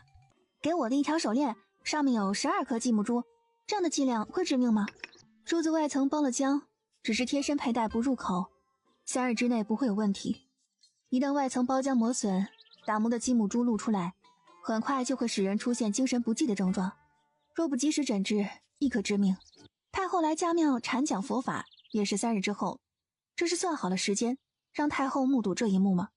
你可有那种致人呕吐，像是中了积木毒却又查不出来的药？但凡是药，入人体都会产生变化，没有不可查的药。药不行，可人体穴位有时候比药更敏感，或许我的银针还能帮到你。简直不要太赞！你想让我帮你做什么？对你来说是小事一桩，到时候我会告诉你。这东西放在我这里吧，之后再看见你也别碰。给你1个时辰的时间，将各府小姐们的手链全都偷回来，有难度吗？用不了1个时辰，半个时辰就能一条不剩的放在您跟前。好，交给你了。归云一直摆弄手里的药不说话，季月又离开，乔聂西就显得无聊了，起身往归云摆着琳琅满目的药架子上走过去。你最好不要乱碰那些东西，有些烈性的毒，即便是封存在坛子里，依旧能散出来。没，我就是看看。归云，你胆子可真大呀！这么多种药物，其中相生相克的药性都要清楚，一不小心就有中毒的危险呢。我从3岁被师父捡回去，就开始接触各种毒药。小时候中过很多次毒，都被师父生生从鬼门关拽回来，如今已经是百毒不侵的体质了。小姐，11条链子都在这里了，你瞧瞧这些有没有毒？这些手链上的都是相思豆，没有毒。其实我太过优秀了吧，总有人惦记。不过这背后之人也真是用心，知道乔楚影带发修行，东西会送到我这里，所以才会趁着东西送给嫡女的时候做手脚。若不是因为我看出了端倪，这件事做的还真是没有一丝破绽。你能活着也真是不容易，到哪里都有想杀你的。不过敢对南阳王妃的东西动手，并不是那种小打小闹的人，你还是小心为好。放心吧，我不会那么容易就被人害了去，毕竟你在我身边呢。哎妈，吓死宝宝了！这么不愿意看到我呀？以后过了门，恐怕得天天看，这可怎么办呢？倒不是不想见你，只是冷不丁一出来吓人一跳。听说有人想给你带毒的手链。听说？你是听季月说的吧？你可真是心大，那是剧毒。剧毒也带不到我手上，反正有人屁颠的想替我死。你这样我可怎么放心呢？有什么不放心的？我身边有归云和季月，让他们有3头6臂也给卸下来。更何况还有你呢，你这么强大，我若是像软柿子一样让他们拿捏着，多给你丢脸。说的也是，我们西西可不是软柿子，是核桃。蒋念熙高兴，暂且当他这是夸自己呢。你这么主动，是不是在暗示我什么？这谁能告诉他什么自己窜到他身上去的？看你这么热情，我若是不做点什么，是不是太不解风情了？叶玄灵，你可别冲动啊！虽说咱俩有了婚约，可我还是个孩子呢，没长熟。你头发上有东西，我只是想帮你拿下来，你想成什么了？刚才谁惹我头发的？叶玄灵，你给老娘滚蛋！还没过门就把相公往外赶，这可不是好习惯。这是我的房间，我还没嫁呢。反正父皇的大印盖上，你就是我的人了，我等你长大。听季月说你最近挺忙的，可是发生了什么事吗？萧州洪灾刚过，粮食物资供应不上，近日便引起民众暴动，加之张老将军返朝，20万精兵需要部署。不光是我，这几日云端和老七连家都没回。得了空你就好好休息，你若想见我，让星河或者季风传个信儿，我去看你也成。我们家西西果然是宝啊！刚才你说萧州洪灾之后暴动，你打算怎么处理这件事？你说说你的想法。萧州洪灾，百姓首先想到的是活着，派去赈灾的官员带着任务，摘会将明眼看到的事情做好。退水是必然的，水退了，接下来就是吃穿的问题。民以食为天，这个时候他们的要求仅仅就是吃饱穿暖。出现暴动，正是因为满足不了他们最基本的需求，朝廷放粮是根据实际需求，只多不少。中途运输没有遇到山贼，没有大雨导致的损失，就不应该出现不够的情况。可如今百姓食不果腹，引起暴动，这其中就有很大的问题。所以这个时候不应该以暴制暴，而是要安抚，不单单是派发吃食，还要调换之前派出去的官员。早知道就应该早点跟你说的。都说你捡到了宝啦，只是不到灾区不能深切的了解情况。或许你可以带我过去看看。水退了，可不算是脱离了危机。后面的事情我会处理，你就别去了。最近安心在家，让桂云帮你清除身体的余毒。有什么事情，我会跟你商量的。清晨，恭迎太后、皇上、皇后娘娘。平身，西西到哀家这儿来。是。聂西见过皇祖母。你这个小冤家，说好了去宫里看哀家，可一次都没见你去。太后近日忙碌阐讲佛法，聂西不敢再去叨扰，原本是想着等过了这几天再去的。聂西参见皇上。你管朕叫啥？爸。啥？爸是啥？啊，就是爹的意思。聂西平常在家里就是这样称呼父亲的。是，平常在家这孩子的确是这样称呼微臣的。你还是叫朕父皇吧。是，聂西见过父皇。聂西拜见母后。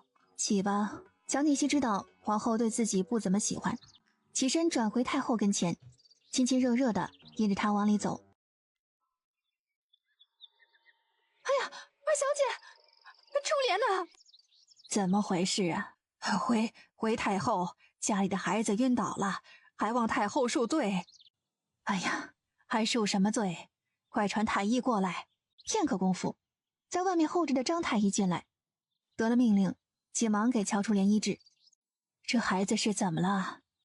二小姐这症状是中了毒啊。可知是什么毒啊？张太医拧着眉头不说话，脸色带着几分阴沉。这毒不是来自五脏六腑，可又像是来自内里。正想着，也不知道是谁碰了乔初莲一下，原本隐在身侧的手落了下来。哎呀，这手链上的红珠子不是相思豆，是鸡母珠啊！这孩子中的毒可是这手链上戴的。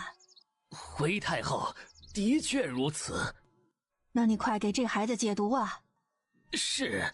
看着刚才皇后的神情就知道不对劲了，加上这一连串的反应，如今已经断定这背后的人就是皇后无疑。莲儿，我的莲儿啊！崔妈妈，将她带回去。这是孩子的娘吧？回太后，正是。妾身的三儿子常年在外经商，这母女俩相依为命。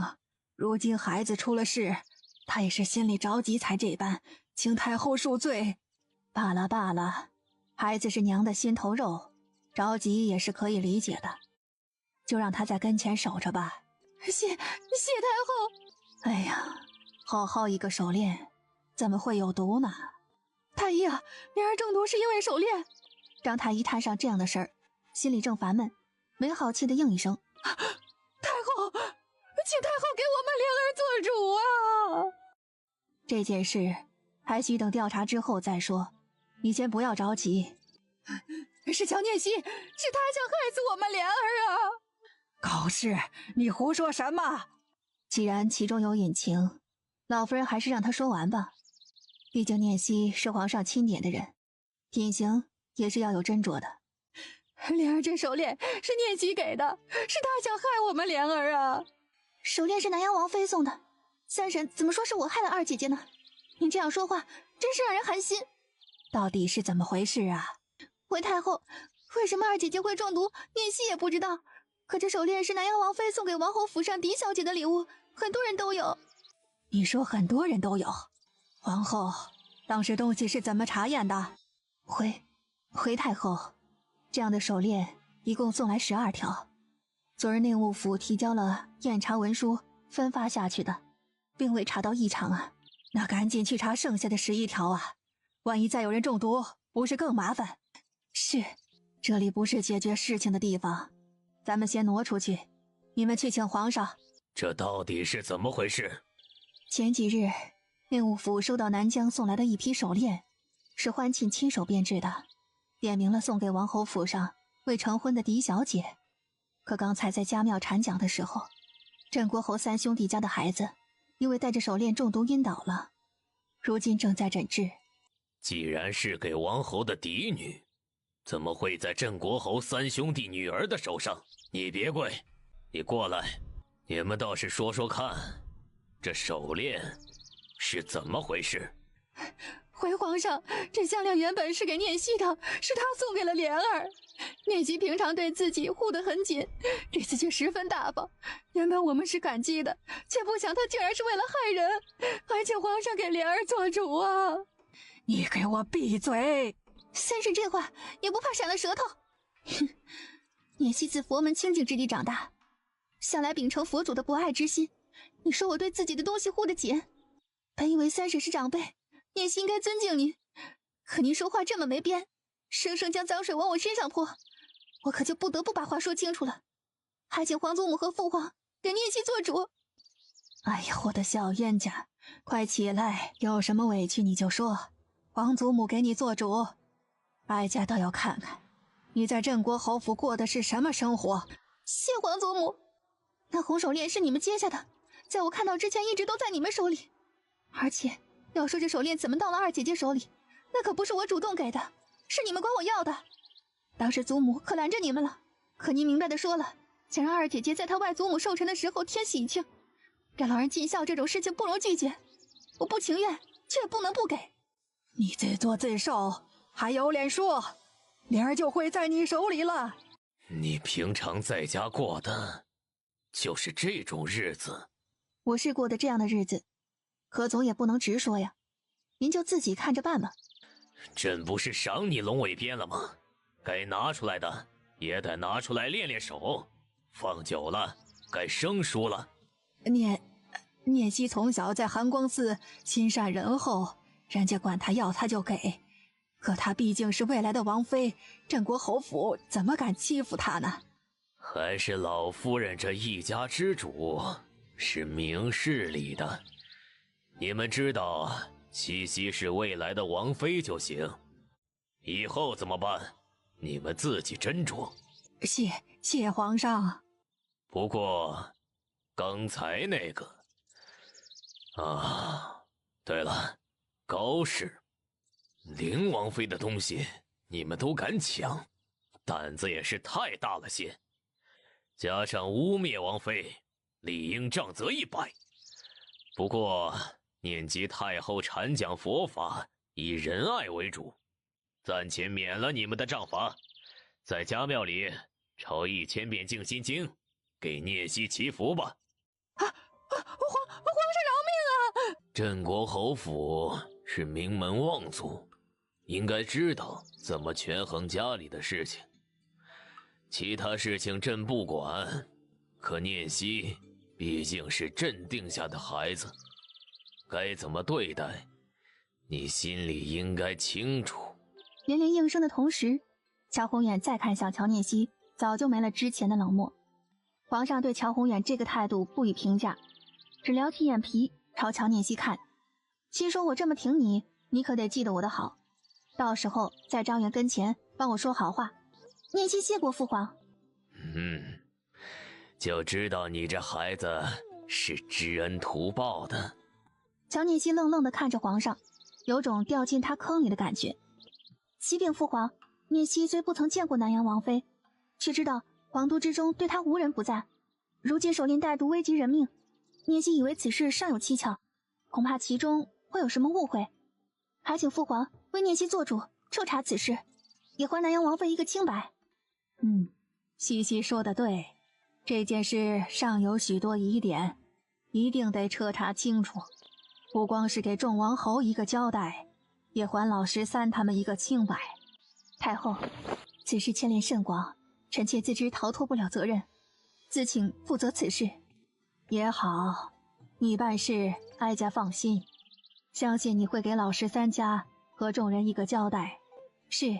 佛法禅讲是进行不下去了，太后也不多待，好不容易见到乔念熙，喜欢的不想松手，直接拽着他上了去皇宫的马车。老夫人可要好好保重身子呀，虽说这件事不是念熙做的，可毕竟也是因为他。自从他回来，初影进了家庙，初莲中毒，如今连弟妹母女之后也要受罚。您说念熙这命格不是克人的，可为什么他一回来就不断的出事呢？你们自己作孽，怪得了谁？别以为我不知道你们在背后做了什么阿杂事。今儿也跟你把话撂在这里，皇上太后承认了念熙，他就是乔家的福星。你若是再说什么天煞孤星，我就将你和初影送到寒光寺去，5年时间不算长。哎呦娘，您这是做什么呀？如今家里这个情况，难免让人多想，您何必生这么大气呀？想什么？你想做什么？我看你是被朱由蒙了心，眼里只有初影。你们积极的把他的奉命当成真的了，如今又是个什么结果？行了，明儿让黎叔将他送去寒光寺吧。念熙在寒光寺修行，才得到皇上太后的喜欢。等你们初影5年后回来，说不定就被封为皇后了。哎呦，您快消消气儿吧。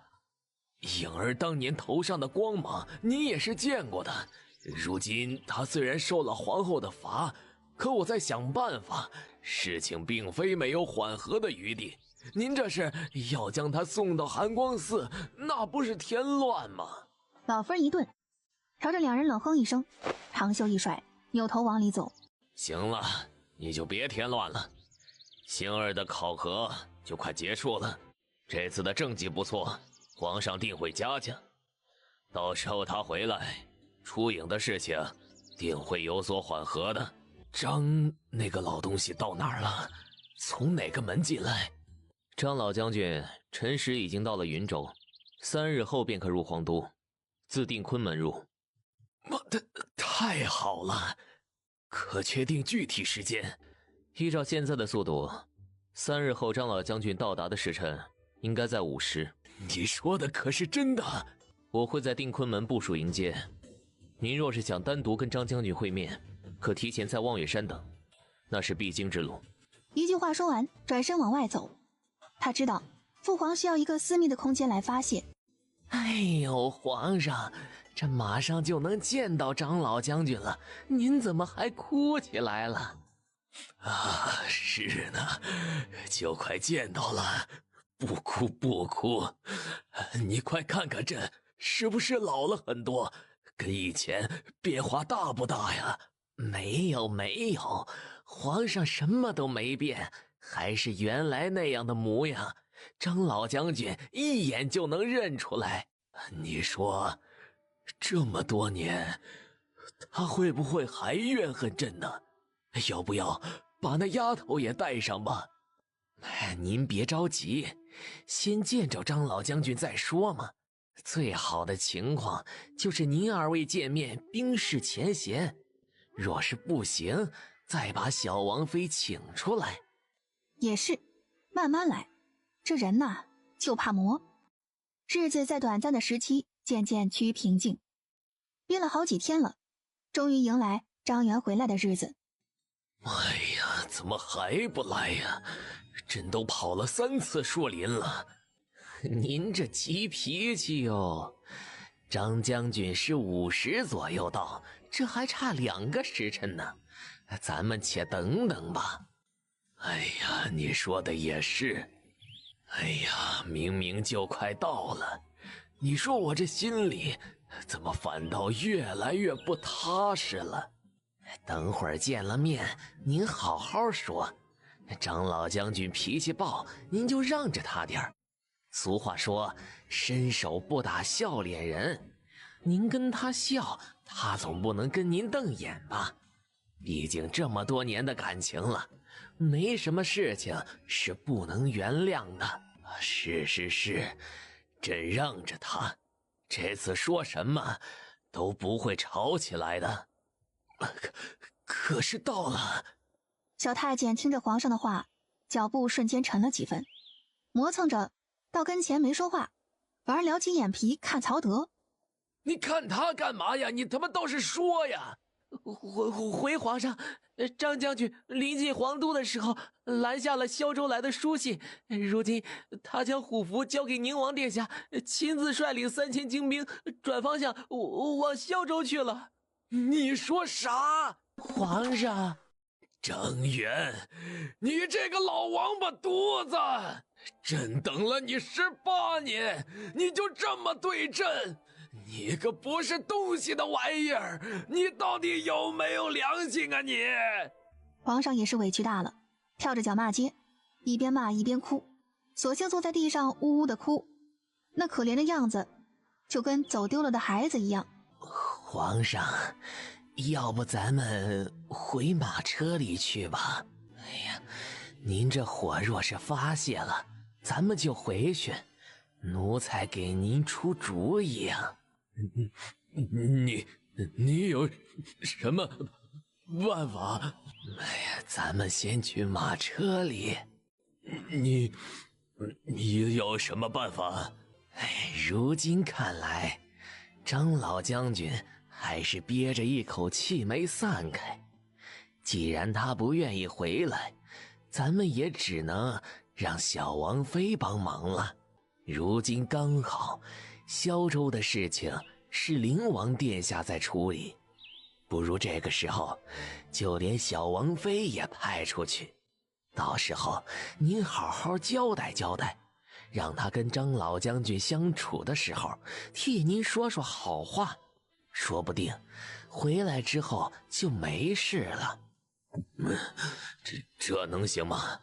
朕将西西派到那么危险的地方，那老王八犊子回来不得跟朕跳脚啊！哎呦，我的皇上，虽说萧州的事情小王妃没有参与，可其中不少部署和筹划也是灵王从他那儿得来的呀。俗话说，男女搭配干活不累呀。如今他们夫妻档一起执行任务，有什么不好的？只要您说通了他们两个，让他们心甘情愿，张老将军就是有火也得自己灭了。行，现在就回去下旨，派他们去萧州。聂熙见过父皇。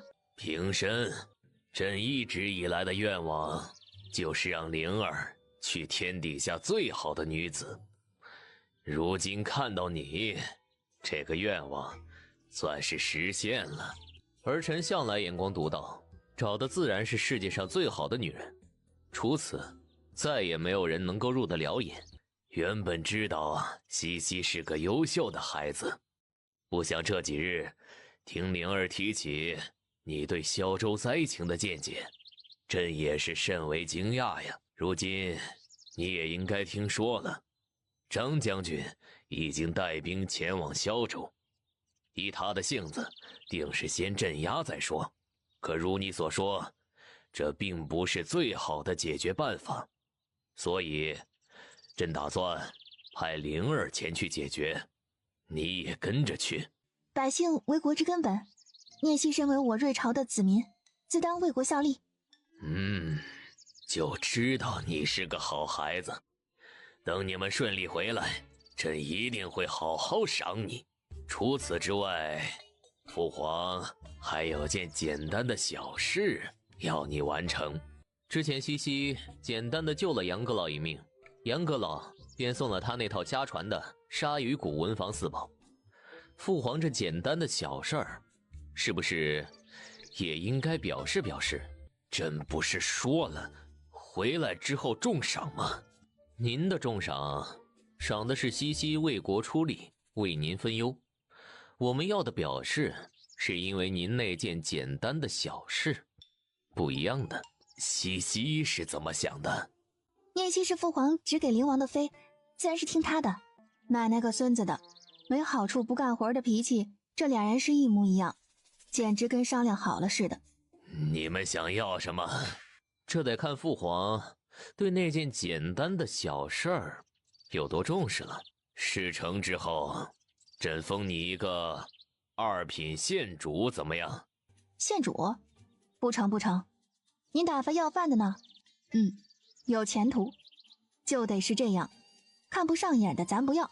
你若是觉得县主品阶低，那就封你一个从一品郡主，赐城中府邸，外加封地。另外赐你城护司调令的令牌，3000城卫，任你调遣。人家杨阁老给的可是家传的鲨鱼骨文房4宝，那是当年皇族喜欢想要都没要得来的东西，人家一个外人都能这般大方，父皇这他这是坑爹吗？是坑爹吗？朕听闻你经常跟玄宝在一起，定是脾气相近。这样，朕准你一个副参将之职，等张元回来，你便与他统管黑旗铁军，如何？再给你个机会，重说。这都不成，你想要啥？要不你来这个？哎呦，皇上，您这玩笑，哎呦，开得吓人一跳呢。三小姐害羞，您可别吓着人家。那你说你到底要啥呀？是父皇想得多了，聂熙听从佛祖旨意，无意无争，怎敢奢求许多呢？不过刚才听父皇说了半天，聂熙觉着说真的什么都不要，反倒抹了父皇的面子。可品阶官位，聂熙不在乎，不如就跟父皇要3个恩准的空白圣旨吧。你要啥？就是请父皇答应聂熙3件事，此3件事不犯法，不违背良心，亦不会大逆不道。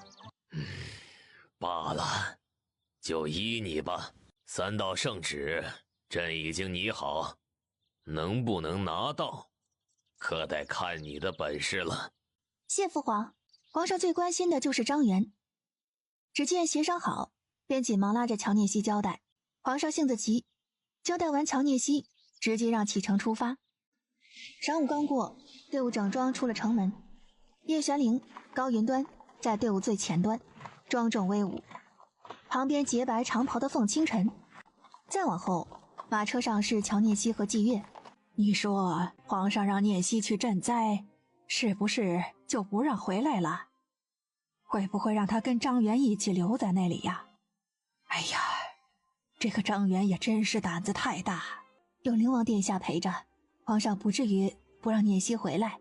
毕竟这才刚给指了婚，之前咱们见着太后对聂熙也是喜欢的紧呐，您就放心吧。你说这么老远的，聂熙那身子能受得住吗？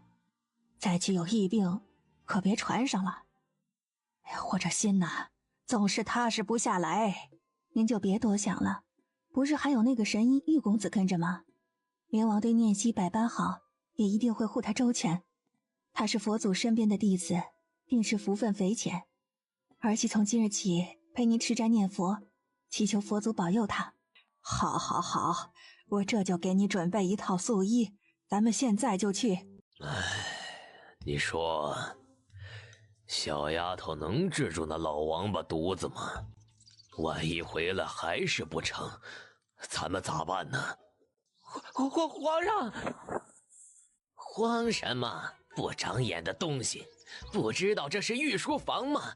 岂容你大呼小叫的！太后盛怒，正朝着御书房来呢。就说朕不在。你说谁不在呀？母后找人，不管是谁都得在呀。皇上，您自求多福吧。今日母后怎么有空来御书房了？哀家问你，西西呢？儿臣派老六和西西一起去了萧州。你说什么？老娘跟你拼了！哀家好不容易找了个乖巧听话又会讲故事的丫头，你吭都不吭一声，就给扔到那么危险的地方，这是不让哀家活了呀！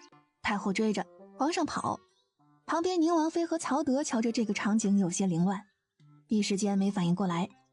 儿臣坑了，您那时睡着了没听见呢。你再说一遍，你站着做什么？倒是拦着点呀！哎呦，太后啊，您快消消气儿吧。灵王殿下和小王妃是自请的，非要过去。皇上也是不得已才同意的呀。啊，对，是他们自请要去的，儿臣也是没办法呀。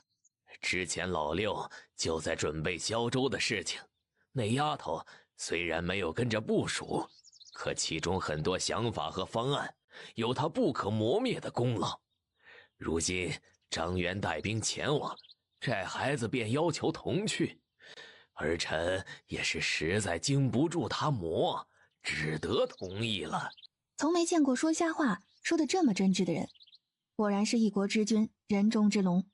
真的是这样？真的，奴才怎么敢跟太后绕弯子呢？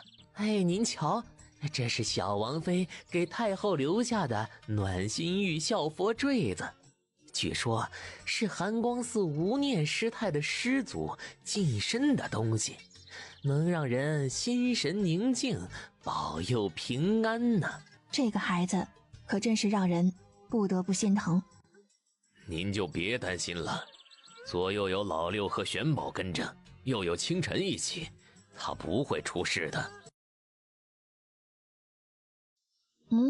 我喝不下去，这水味道怪怪的。叶玄灵一顿，端起碗小口抿一口。这里还不算是重灾区，水质就已经让人难以下咽了。到了之后会是什么情况，谁都始料未及。哎呦！之前跟着叶玄灵过来的几个人，有4个已经趴在了桌上。哎呀，大爷饶命啊！我们这水里可什么都没加呀！你们先起来吧。可是查到了什么？刺激引发的肠胃不适，倒是没什么大碍。有问题的是这里的人，那个小草脸色反映出来的症状是肝脏的问题。不光他，周边坐着的几个人都是，特别是刚才刀疤脸一起的几人，问题更严重。我问了那孩子，那几个人是从萧州城来的。如此看来，灾区的疫情跟线下的情况有千丝万缕的关系。我们先回去再商量对策。据之前的密函来看，萧州城的暴动跟这次的疫情关系密切，而如今据我们收集到的情况，问题的根本很有可能就在这水上。刚才的水我喝了，可以断定那几个兄弟的不适就是因为这水的缘故。可瞧着周遭众人并没有任何反应，应该是习惯适应了这种不正常。可他们脸色蜡黄的症状应该是近期才出现的，也就是说洪灾破坏了某种平衡，导致当地百姓的身体在毫无察觉的时候发生了变化。若是疫病救治控制还好说，若是水出了问题，那可就不好办了。张老将军不明原因，3000精兵入城定是一场厮杀。如今事不宜迟，我们必须分开行动，几个人负责运输灾粮，另外用最快的速度追上张老将军，阻拦他动用兵力。我和清晨星痕提前走一步，追上张老将军。云端西西和季风继续带着灾粮前行，以防万一，大家先用自带的水粮。既然有了眉目，我自然要跟你们一起先行。水利的草图后续我还没有画完，到了之后还得根据具体情况修改。更何况说不定我劝说舅舅他更能听得进去。好，你跟我和清晨一起去，云端和季风继续运送灾粮。是。跟着叶玄灵走了半天，焦念熙终于体会到了他所谓的快。终于众人过了平角山，在临近萧州城的江边停下了脚步。赤子江绕城引流，是萧州城唯一的水源，本应该是清澈的活水，可如今这江水呈浑浊，稍带红褐色。饮用这样的水，没有疫病才不正常。心里怀疑，焦念熙往江边走，左手小指踏入江水之中，脸上神情骤然变冷。这赤子江因洪涝影响稍显浑浊属正常现象，可这其中的红褐色明显呈毒性。毒性虽慢，但长久饮用终究夺人性命啊。你说的没错，之前那些人脸色暗沉，的确是因为这水中之毒的原因。想不到你这个小丫头还挺厉害呀。像你这样肤浅的人是看不到我深藏的内涵的。你是没什么内涵，没胸没屁股没长开，能有什么内涵？我们家叶玄灵还没说话，你嫌弃个什么劲儿？你大爷的，姑奶奶还没长成而已。早知道你欺负西西，就该让云端一起跟着。师兄不带你这样的，虽说好不容易有个眼瘸的女人看上你，你也不能黑白是非不分呢。好不容易有个眼瘸的女人看上你，你说谁眼瘸啊？我们家叶玄灵那是看不上别人，只有跟我才能看对眼，你懂不懂？啥叫看对眼？谁是王八，谁是绿豆？叶玄灵，可是发现了什么？这是什么草？叶玄灵面色微变，这种草他也发现了，除了叶子之外，江边处还有很多无叶的根。这是未央草，说起来也算是清毒的植物，牛羊不吃，却又占着土地常年不死，当地百姓只当成杂草清除，却不知未央草的毒刚好解了这水里的毒。如今河岸的未央草被洪涝破坏，水里的毒就显现出来了。或许所谓的暴乱并非百姓闹事，而是疫病突然出现导致的恐慌未能妥善处理，所以才会出现混乱。水中之毒可有办法解？这残液倒是能暂时控制缓和，只是毕竟量少，并非长久之计。主子，焰火虫传来消息，张老将军已入萧州境内，事不宜迟，我们得尽快拦住张老。喂，现在不是咱们一起走的问题，张老将军的脾气你知道，如今只能是你和星痕先追过去，我带着他备下一些未央草，随后就到。叶玄灵明白凤清晨的意思，扭头看乔念熙一眼，见他点头不再犹豫，转身脚尖点地，人已经飞出去很远。他们这样过去和骑马过去相比差多少？骑马的话，我们追上张老将军来2个时辰，师兄和星痕这个速度估计半个时辰就到了。当然若是我不带着你这个拖油瓶，都用不了半个时辰。舅舅的精兵行进速度很快，按理说我们不可能在他们进城之前拦截的，你这么有把握？张老将军的队伍是从极北之地往南方炎热地带走，环境骤然变化，他们的行进速度肯定快不了。加上他们身边没有我这样神一般的存在，饮用当地的水，中毒的情况会更加明显。过了赤子江，定走不了多远。草叶收集的差不多了，你是要骑马过去，还是要我带你过去？那还用说，当然怎么快怎么来了。接住他！猛然抬起头，眼瞧着凤清晨就把乔念熙扔了下来，踮脚上前，紧忙去接。起身的功夫，朝凤清晨瞪一眼：“凤清晨，你大爷的！奶奶个孙子的，这是谋杀，知道吗？谋杀！这样的落地方式不是很帅吗？帅你妹！西西，这就是张将军。念熙见过舅舅。没个女孩子的样子。我是没有女孩子样，可你有什么资格教训我？当初要不是你没有确认清楚，就将我娘嫁了人，我能像个野孩子一样在寒光寺长大吗？现在跟我提规矩，告诉你，没有。叶玄灵听乔念熙指着张元的鼻子数落，一颗心都提到了嗓子眼儿，却不想这丫头也是真的觉得委屈，扭头扑到他怀里，哇的一声就哭出来了。他这是哭了。孩子，舅舅不教训你了，都是我的错，我对不起你。我娘都死了，他们把我当成天上孤星，在恒光寺一待就是10年，你现在说对不起有什么用？舅舅如今回来了，一定会护你周全，你给舅舅一个机会补偿你，行不行？张元想明白了，乔念熙可没那么容易就算了。当年边防告急，张老将军也是不得不去。苍域地界偏远，书信很难传递，这些年不能顾及，实属是身不由己，你就别怪他了。如今他回来了，以后我们在一起，谁都不离开你了，好不好？我不管，反正你就是欠我的。好，以后舅舅一定好好弥补你，咱们爷儿俩好好生活。乔念熙这才妥协，扭头看张元一眼，伸手抹了一把眼泪，脸上的气恼已经散了。我的儿！爷俩情绪稍稍缓和一些，众人随着进了张元驻扎的城外的营帐。叶玄灵、乔念熙、星痕和凤清晨决定乔装过路人进城，打探情况。一路上四处都是灾民，或歪歪斜斜的倚着，或直接躺在地上，也不知道是乘凉睡觉还是生病，亦或者已经死了。你怎么了？乔念七顺着小孩的力量蹲下身，看着那孩子又想说话又害怕的样子，心里涌起一股酸涩，想了想，将带着的干粮拿出一块递给他。我们过去看看。谢谢你菩萨的救命之恩，请问你们来这里是做什么呀？我们是过路的，走的时间长了困乏，经过萧州城，想着歇歇脚再启程。萧州城今晚就要闹起来了，不安全，你们快绕道走吧。城中可是出了什么情况？洪灾刚退，应该是民众一心渡过难关的时候，怎么会打起来呢？朝廷的灾粮有毒，百姓正要跟朝廷派来的官员要个说法。朝廷派发大量赈灾粮食，怎么会有毒呢？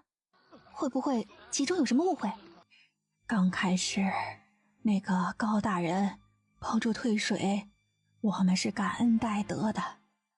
可后来安置下来之后啊，大伙儿吃了朝廷的灾粮，好多人都出现了上吐下泻的症状，还有没撑住当场就死了的。刚开始也没有想到是毒。我们当地的大财主孙大爷是个善心的人，给百姓开了自家的粮仓施粥救苦。那边的人吃了孙大爷的粮食没事，这一对比不用想就能明白了。百姓气不过，请求孙大爷带领众人跟官府讨要说法，据说今夜就去砸衙门了。这种事情不是应该让当地知府交涉吗？钦差那边如何回信呢？解决什么呀？只是拿调查原因推脱，什么都不说。有人吃了，觉得暂时死不了，而依旧去朝廷那边领吃食。我们这种扛不住的，只能求得孙大爷施舍一些。可孙大爷家里的存粮不比朝廷的多呀，3-5天才集中一次施粥，能扛过去的就活着，扛不过去的只能等死了。多谢老婆婆。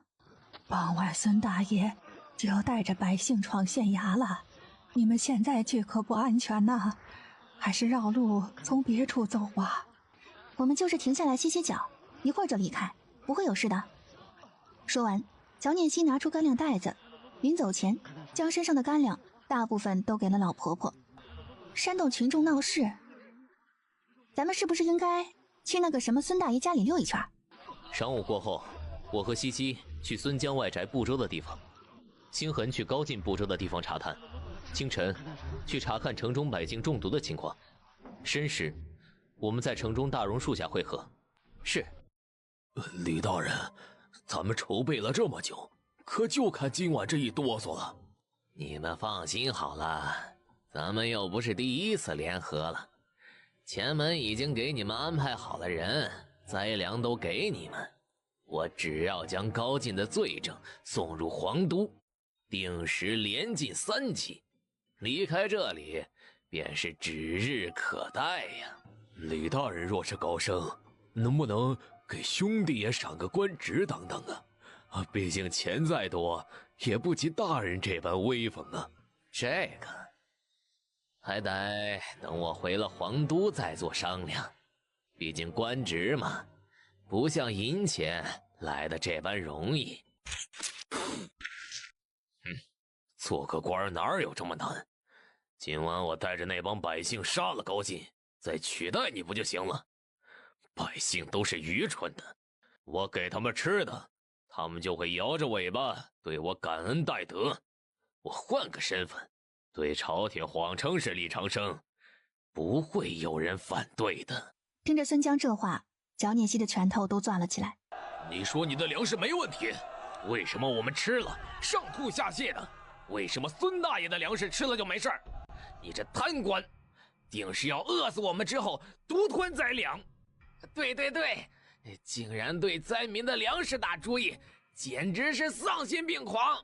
你这样的狗官，就应该活活的烧死，祭奠那些被你害死的人呐！高进，你的计谋我们都已经识破了，你扣押灾粮，毒杀百姓，我们手里可有证据。虽说我萧州并非天子脚下，可也由不得你这般欺压。如今灾难之中，我们萧州人就是拼死也不会让你这样的狗官横行的。乡亲们，跟我冲进府衙，夺回我们的粮食！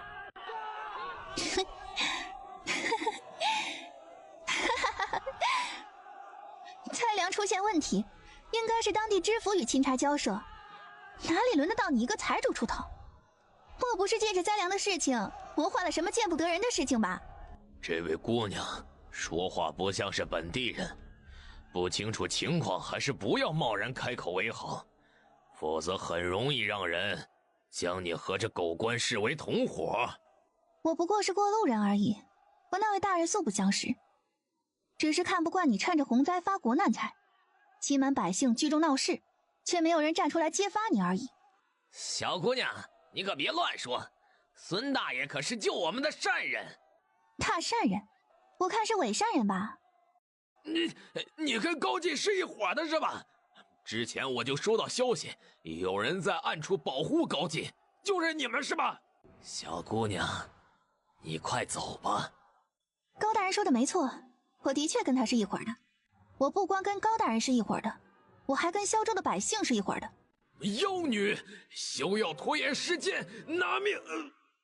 孙大善人，脾气太大，容易伤肝哦。乡亲们，请听我说一句，大家动手之前，请先看看高大人的脸色。高大人虽然强撑着精神，可面上疲倦，病态难言。说是他谋良害命，何苦自己也中毒折腾成这样？你们再看看咱们这位孙大善人，面色润泽，体态苍劲，相比之下，大家还看不出来有什么不对吗？这到底是怎么回事啊？看着大家手里拿着的工具，应该有不少种地的农户吧？大家吃了这么多日孙家的粥，难道没有发现什么异常？是有些不同，味道和之前的粮食有几分不同。不光是味道，还有米粒。南方北方地域不同，生长的粮食也有区别。萧州这样的南方之地，产出的米是细长的，而北方的米是粗短的。你们喝粥的时候没有发现？你这么一说，还真是这样。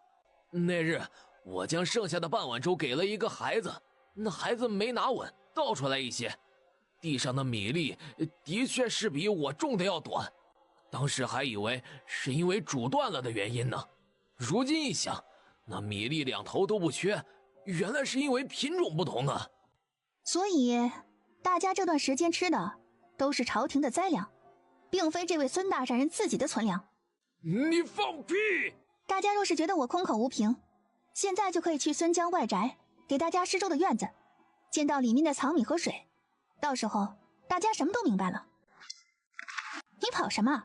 我的话还没有说完，你就着急走，真是不给面子呀！你这么着急走，是要将灾粮藏起来，还是紧着回去挪走李长生的死尸啊？话说到这里，大家应该也明白了吧？高大人带来的灾粮没有任何问题，有问题的是咱们当地的粮食和水。而孙江正是因为知道了这一点，所以勾结李长生，陷害高大人。一句话出，百姓全都傻了，一时间没有反应过来。张念熙看着百姓脸上的疑惑，尽量用通俗的话慢慢将事情的原委一一道来。不是这样的，大家不要听他妖言惑众，是高进想要毒死我们，他好吞了灾粮啊！大家不要被蒙蔽啊！杀了这个畜生，快动手！然而还不等孙江加丁动手，只听一声震天的呼喊，衙门里面呼啦跑出一帮身着铠甲的精兵。就凭你这点本事，还想砸县衙？若不是担心伤及百姓，高进自己带的兵力也足够压得你起不来身。张将军，起来！高大人，我们被孙江欺骗蒙蔽，不分是非，这段时间多有得罪，甘愿接受高大人惩罚。百姓看着大头这般，也纷纷转过身，跟高进道歉跪拜。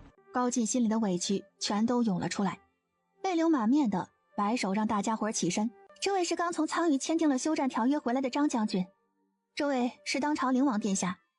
张将军回朝未见皇都，便马不停蹄地赶过来，就是为了拯救大家于水火之中。参见灵王殿下，参见张将军。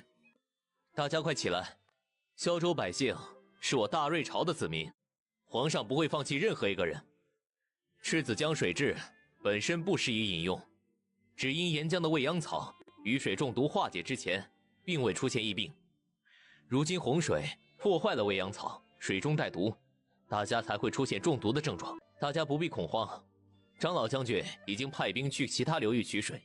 另外，此番有医术精湛的神医玉公子随行，定会将大家的疫病给治好。谢皇上，谢灵王殿下，谢张将军，谢谢。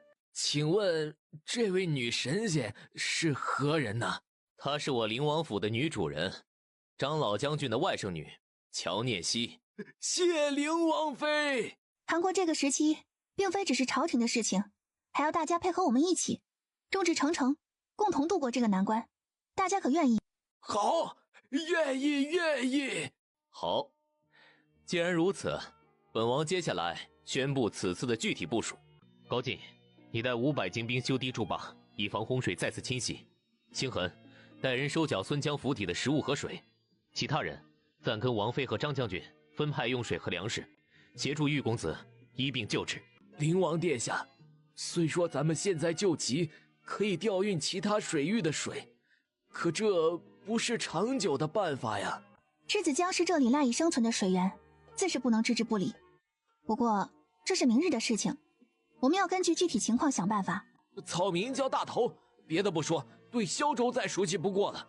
若是有用得到的地方，还请王爷和王妃尽管差遣。再好不过，我要草木灰和锯末，明儿你带来，随着我们在赤子江边转一圈。好。1个时辰后，乔念熙将之前画好的图纸给工匠，又交代其中的细节。晌午时分正式开工。5日之后，众人连夜赶工的第一个引流槽就算是完成了。你在这里转圈有什么用啊？当地不会只有这一个地方有未央草吧？乔念熙将手指没入泥土之中，随着刚才未央草业内物质分析的记忆，芯片的搜索系统放射出探测信号，西南方向过了江就有很大一片未央草。王妃说的没错，那里确实有大片的未央草，可是那里已经出了我大瑞朝的边境，是有李国的地界，咱们没有通关文书是不能过去的。其实若是我们2个加上星痕一起的话，越过边境，即便是被发现的话，也能脱身的吧？倒也是个办法。好，什么人？哎呦喂，摔死大爷了！你是什么人？到我瑞朝边境有何意图？你哪只眼睛看到我到你瑞朝边境了？千佛掌！张老将军若是看到他这招千佛掌被你用成这样，肯定一掌劈了你。你认识张老将军？张老将军是我舅舅，你私自篡改我舅舅的招数，会挨揍的。师妹，我们认识你吗？以后就认识了。你到底是谁？我叫莫老九，有里人。有李国九皇子莫里斯，你来这里做什么？哎，你怎么知道是我？原来我在瑞朝这么有名吗？说起来，这倒也在情理之中。毕竟像我这样集俊美才华能力于一身的人，世间也是少有的。痴迷武功却又不学好，整天游手好闲四处乱窜的人，有李国除了你莫里斯，恐怕找不出第2人了。更何况你姓莫。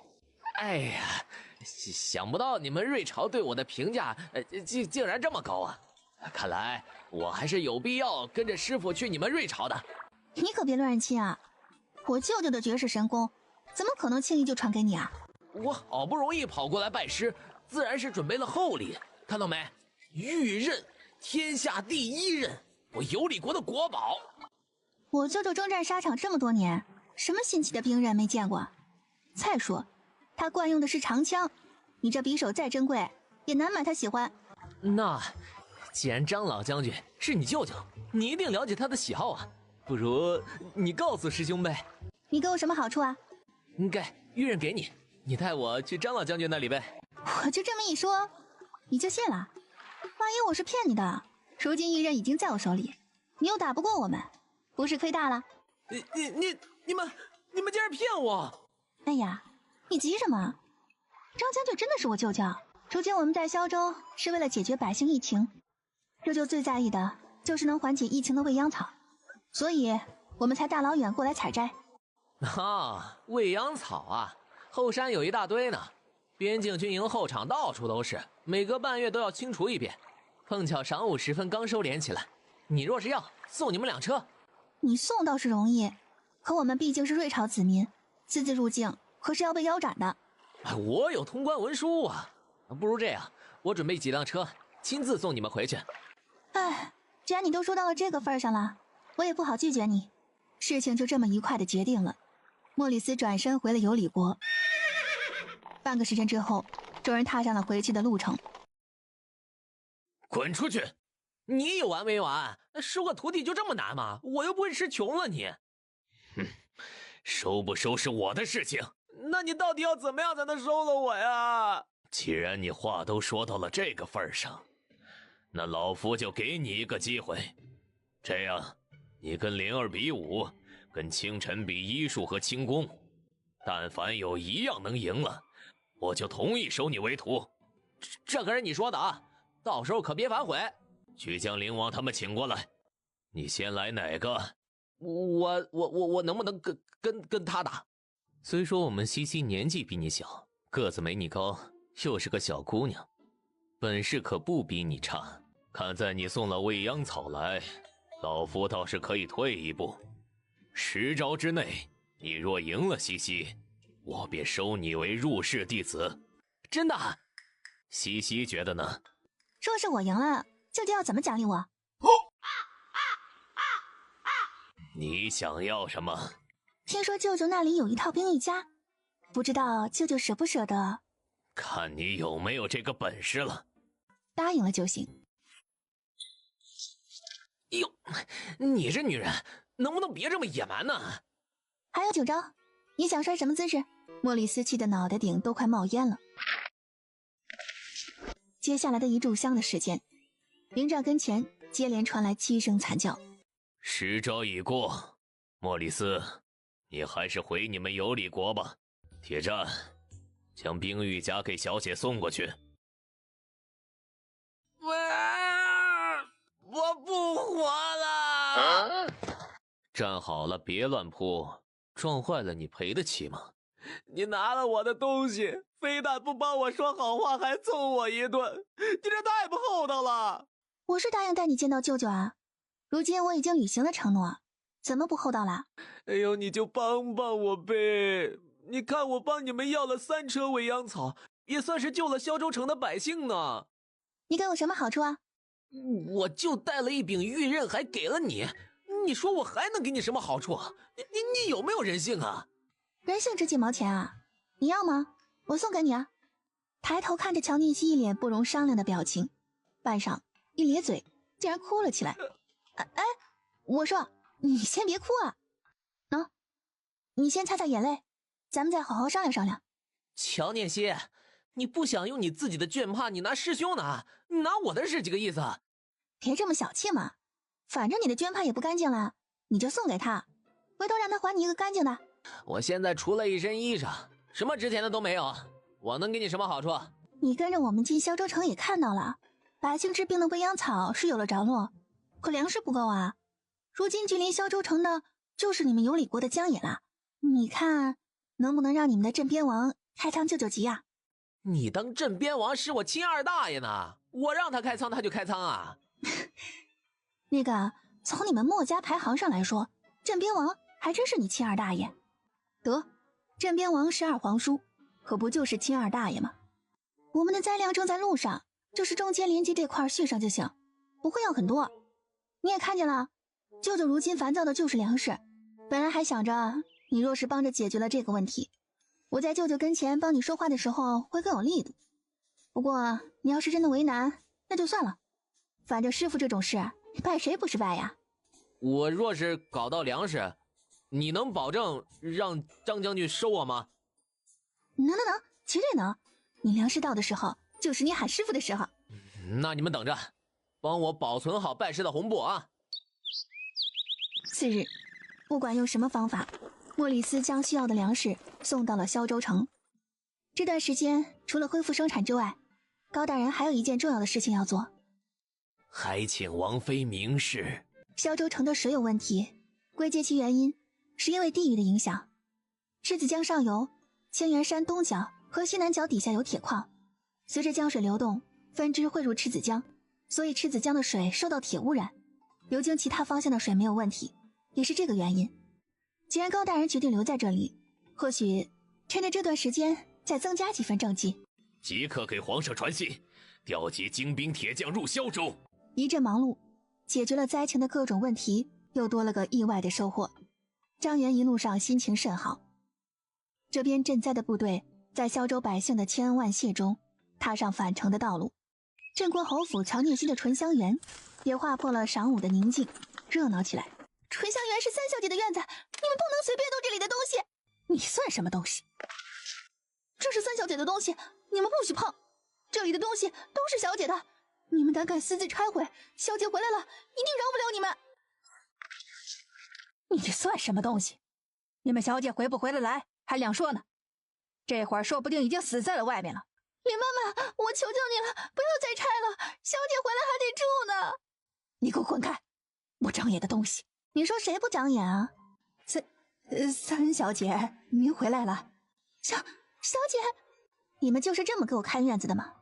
什么乱七八糟的东西就放进来。季月，你还等什么？院子里有脏东西，给我扔出去。小姐，好孩子，你做得很好，都给我起来。是人不是人的就给我跪。你们的膝盖怎么那么便宜呢？你们几个，刚才谁打了你们？过去给我双倍打回来。受伤破了皮的，拿刀子给他们放血。醇香园几个小丫鬟看着乔念熙，神情变化，却终究没敢动。若是没有这个胆量，我也没办法指望你们看门守护。既然没用，你们也别留在醇香园了，收拾东西，给我走。你上了甄妈妈的药，如今她起不来，这个仇我帮她报。青楼好样的，就该这样。我不管你们是谁院子里的人，在我醇香园撒野，就要做好双倍还回来的准备。让人活的方法复杂，弄死个人可是简单的很呢。出了什么事啊？祖母，念熙回来了。念熙回来，怎的也没提前给个信儿啊？我们好准备一下给你接风洗尘呢。母亲不是已经给念熙接风了吗？这么一大帮人，连我醇香园的地面都快接起来了。林氏，你这什么意思呀？你个毒妇，容不下这个孩子，就干脆连我一起赶出去吧。整个镇国侯府都是你林家。老夫人您别误会呀，儿媳并没有容不下念熙的意思呀。今日的事情，你说不出个合理的解释，这事儿没完。我和陆氏斋戒给念熙祈福，你作为嫡母不跟着也就算了，如今竟然趁着我们顾不上来拆院子。你当镇国侯府是你林家吗？想拆就拆。老夫人，您真是误会了呀。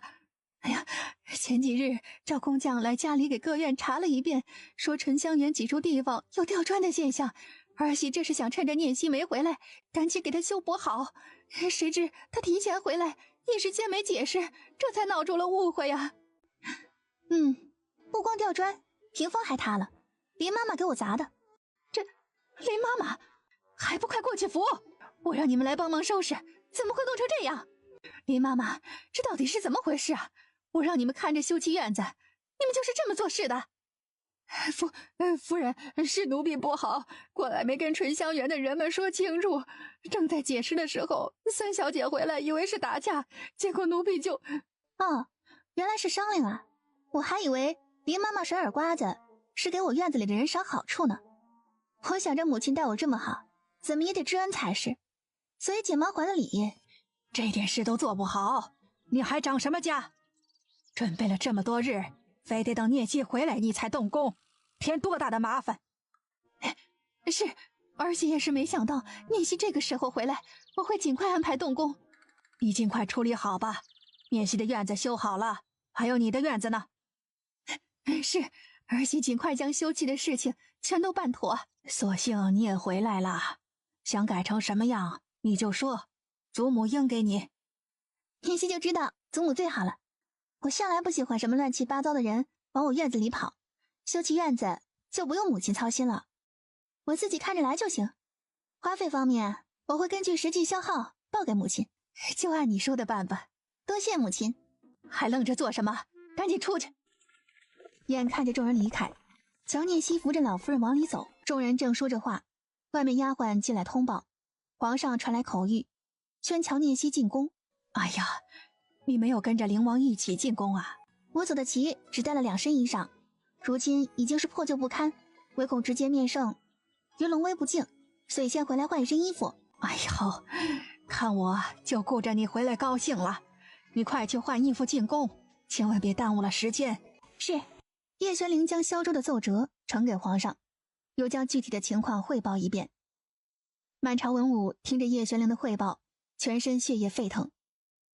特别是乔聂熙对萧州灾情做出的管理办法，更是惊叹不已。好，好，好，你们立此大功，朕一定要好好封赏。众朝臣小声议论之中，皇上将圣旨拟好交给曹德，叶玄灵的赏赐就不用多说了，除了加封晋级2个爵位，其他也没有什么值得一提，毕竟他要什么从来都是直接跟皇上说。另外高云端军爵连升3级，提为副将，另升为1品郡主。凤清晨赐神医御公子黄章，另一太医院腰牌，可随便进出太医院。最后到了乔聂熙，六皇子妃乔聂熙于此次萧州赈灾中功不可没，特封从1品郡主，赐皇城内郡主府，另赐萧州封地。眼珠子转了一圈，委身叩拜谢恩。2个时辰，所有的事情终于有了一个归属。哎，你别走啊！张元冷着一张脸就往院子门口冲。张元，你给我站住！来人呐！皇上声音落地，外面呼啦一下子围过来几个端着长枪的侍卫。哎呀，放下！都给朕滚蛋！回来的路上您可是答应好的。2边都是我的亲人，您让我夹在你们中间怎么办啊？您就不能给父皇一个机会好好谈谈吗？哼，国事已经在朝堂上说了，其他事情没什么好谈的。放屁！你没话说，我可有。18年了，我每半年1封信，从未停过。可18年来，从来没有苍玉的信件传来，我就不信你1封都没收到。当年的事情我没能拦住，你挠我认了。你告诉我，我能怎么办？别哭了，你他娘的是皇上，让人看见你这德行，还要脸不要了？我是皇上有个屁用，还不是照样护不住梨儿。皇位你要不要？你要我送给你。你还敢提梨儿？随着一句话出口，只听砰的一声，拳头落在身上的声音，随即听得皇上一声闷哼。我们进去劝劝吧。哎呦，我的小王妃呀，你可别进去，越有人拦着，他们是越来劲儿啊。就现在这样，他们谁也伤不了谁，您就放心吧。听着2人不会伤了彼此，乔聂熙松一口气，听人打架也没什么意思，索性拽着叶玄灵在花园里溜达溜达。你怎么了？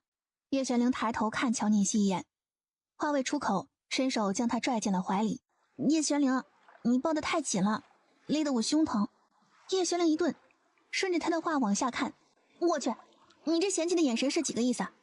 别闹，你才13，还得长呢。我是女神，萧州的女神，知道不？百姓给我修了女神庙，你居然敢嫌弃我胸小？拜见灵王殿下，拜见王妃。拜见灵王殿下，拜见王妃。苏嬷嬷亲自过来，可是有什么事情？回王爷王妃，太后听说您2位回宫，派奴婢过来请王妃过去。得，请王妃过去，没自己的份儿，自作多情了。各府千金夫人都在喜阳宫，太后想着趁这个机会将王妃介绍给众人认识。西西和苏嬷嬷去看皇祖母吧，等会儿我过去接你。聂熙拜见太后，妍妃娘娘，敬王妃。哎呀，我们西西来了，快起来，到皇祖母身边来。你这个小没良心的，你这小冤家，回来下了朝也不知道过来看哀家，还得让人去请你才来，真是白疼你了。皇祖母，您别冤枉西西，老七说这一趟就属他最忙了，如今回来下了朝，宝宝过来看您，他可没闲着，还有重要的事情呢。他们俩怎么样了？和好没啊？这次舅舅倒是没有走掉，不过他们好像打起来了。打起来了呀？那就好，打起来就好。乔念熙身子一晃，扭头看着太后，脸上带着笑，忍不住直抽抽。此次萧州赈灾，西西可是功不可没啊！不仅解决了暴乱，还帮着查清了疫病的事情。如今萧州百姓都要给他建那个什么女神庙。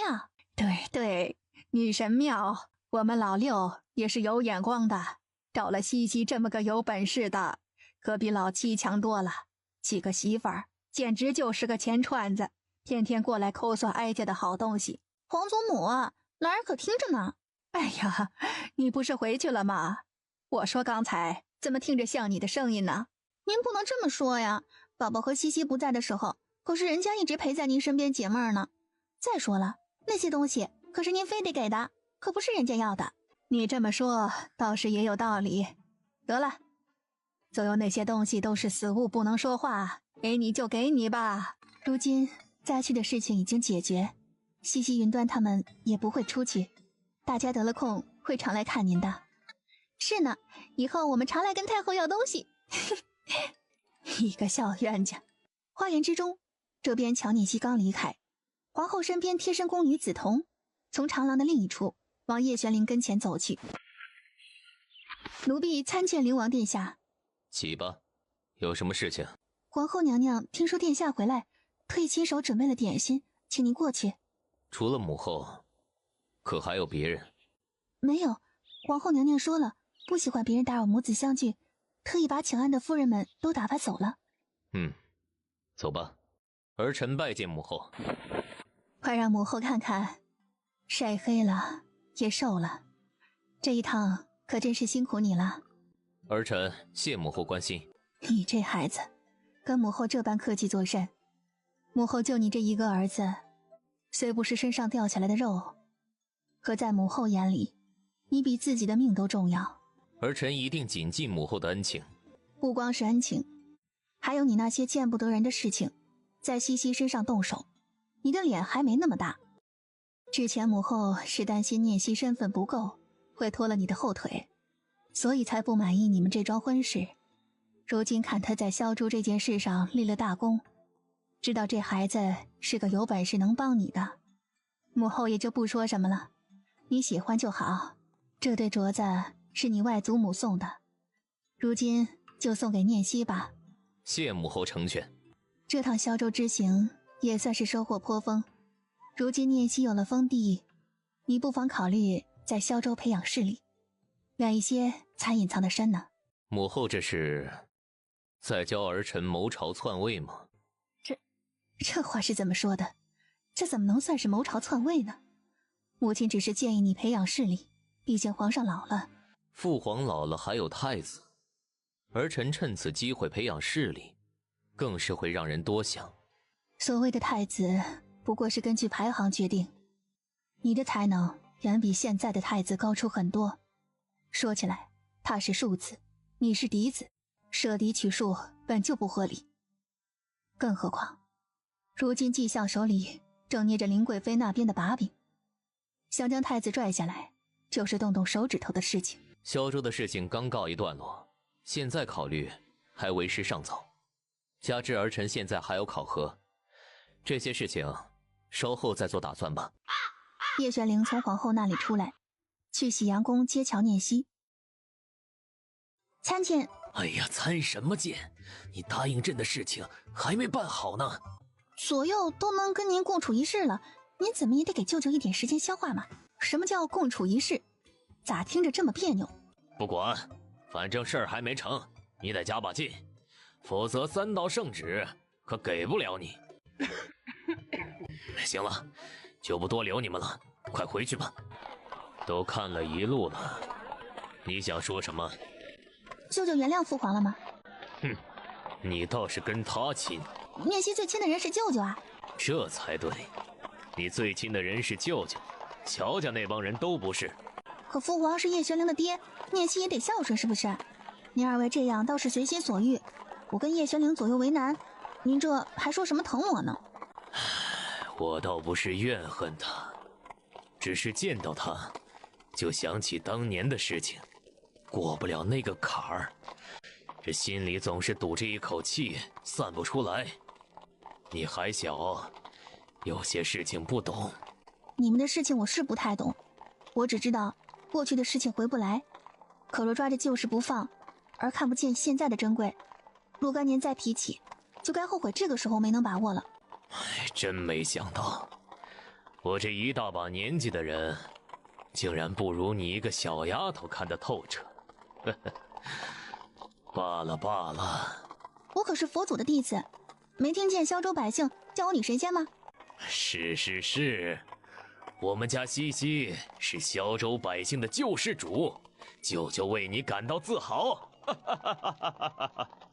大哥，您终于回来了。谁是你大哥？你大哥早死了，你是在咒我吗？您是水心的哥哥，我自然也要称您一声大哥呀。你还有脸提水心？我走的时候你怎么给我保证的？如今水心没了，你还算个屁呀！是我们镇国侯府对不起水心，没有照顾好他，我们跟你赔罪。可不管怎么说，咱们都是亲家，有什么话进屋好好说，你有什么要求我们都满足。亲家？现在什么都不是。赵公公。看到赵公公捧着圣旨过来，急忙双膝弯曲跪在地上。因张元战功赫赫，特追封张氏水心为皇妹，赐封号天心公主，并以骗婚为由修夫，特赐皇陵天殿坟地，择吉日良辰挪坟。这是我替水心代笔的休书，你收好了。聂希，你帮爹说句话好不好？你娘的坟不能挪呀！休书上盖的是皇上的龙印，我的话没有用。张将军，东西都给您运到门口了，咱们是不是现在就搬呢？这位公公，您刚才说搬什么？皇上赐张将军府邸，如今就在你们镇国侯府左侧，以后可就是邻居了。你若是在乔家过得不舒心，就搬过来跟舅舅住，咱们家没有这些个贼心烂肠的人。念希是镇国侯府的孩子，吃的穿的使的用的都是最好的，要是我们疼在心尖上的孩子有什么不舒心，也会尽快给解决，就不劳烦张将军了。不管怎么说，我身上流着乔家的血，就是乔家的孩子，就不搬了，我会经常过去看舅舅的。师妹，我跟师傅一起住在隔壁，有人欺负你，你就告诉师兄，师兄答应你，给他留个全尸。乔念希扭头看着莫里斯装逼，不由得撇嘴一脸嫌弃。张元算完了跟镇国侯府的账，扭头去准备搬家的事情。就在众人以为可以松一口气的时候，却见赵公公朝着外面挥手，几个太监抬着3只红箱子进来。这是什么呀？赵公公不屑地撇撇嘴，伸手接过另外一道圣旨。圣旨是念给乔念希的，皇上以萧州赈灾之功，封乔念希一品萧阳郡主，以萧州为封地，赐皇都郡主府，另赏赐金银珠宝，御赐粮断无数。父亲这是怎么了？女儿受封您不高兴吗？哼，你父亲是生气你娘的事情，你别跟他一般见识。这事儿要怪就怪我，是我眼前蒙雾看不清，才会到了这般地步。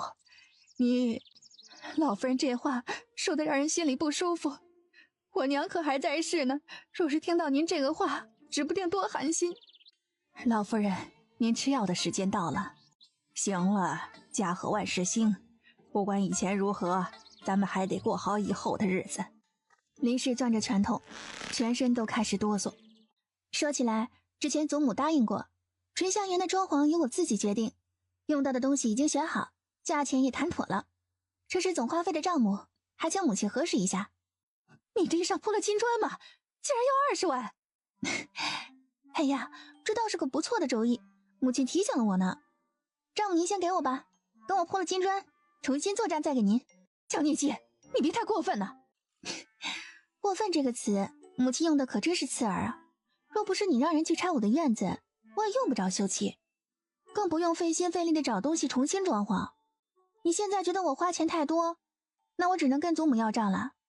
毕竟我只是个尚未及笄又没亲娘在身边的穷孩子，花销还得仰仗着家里。林氏气得浑身哆嗦。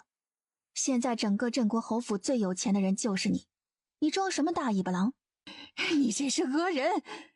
你说的没错，我就是讹上你了。可你若不去拆我的院子，我也没有这个讹钱的机会。归根究底，还是你自找的不是？对了，我院子里的甄妈妈如今还躺在床上，医药费还得再加50两，也劳烦母亲了。林氏2只眼睛都充血了，眼瞧着乔念基往前走，闹得嗡嗡嗡的叫唤。你刚才跟林氏说什么了？没什么，就是他把我院子弄坏了，让他赔了20万两银子而已。合着替他担心就是多余，该担心的是林氏啊。三姐姐，你什么时候变得这么鸡贼了？你这样会没有朋友的。这话是谁告诉你的？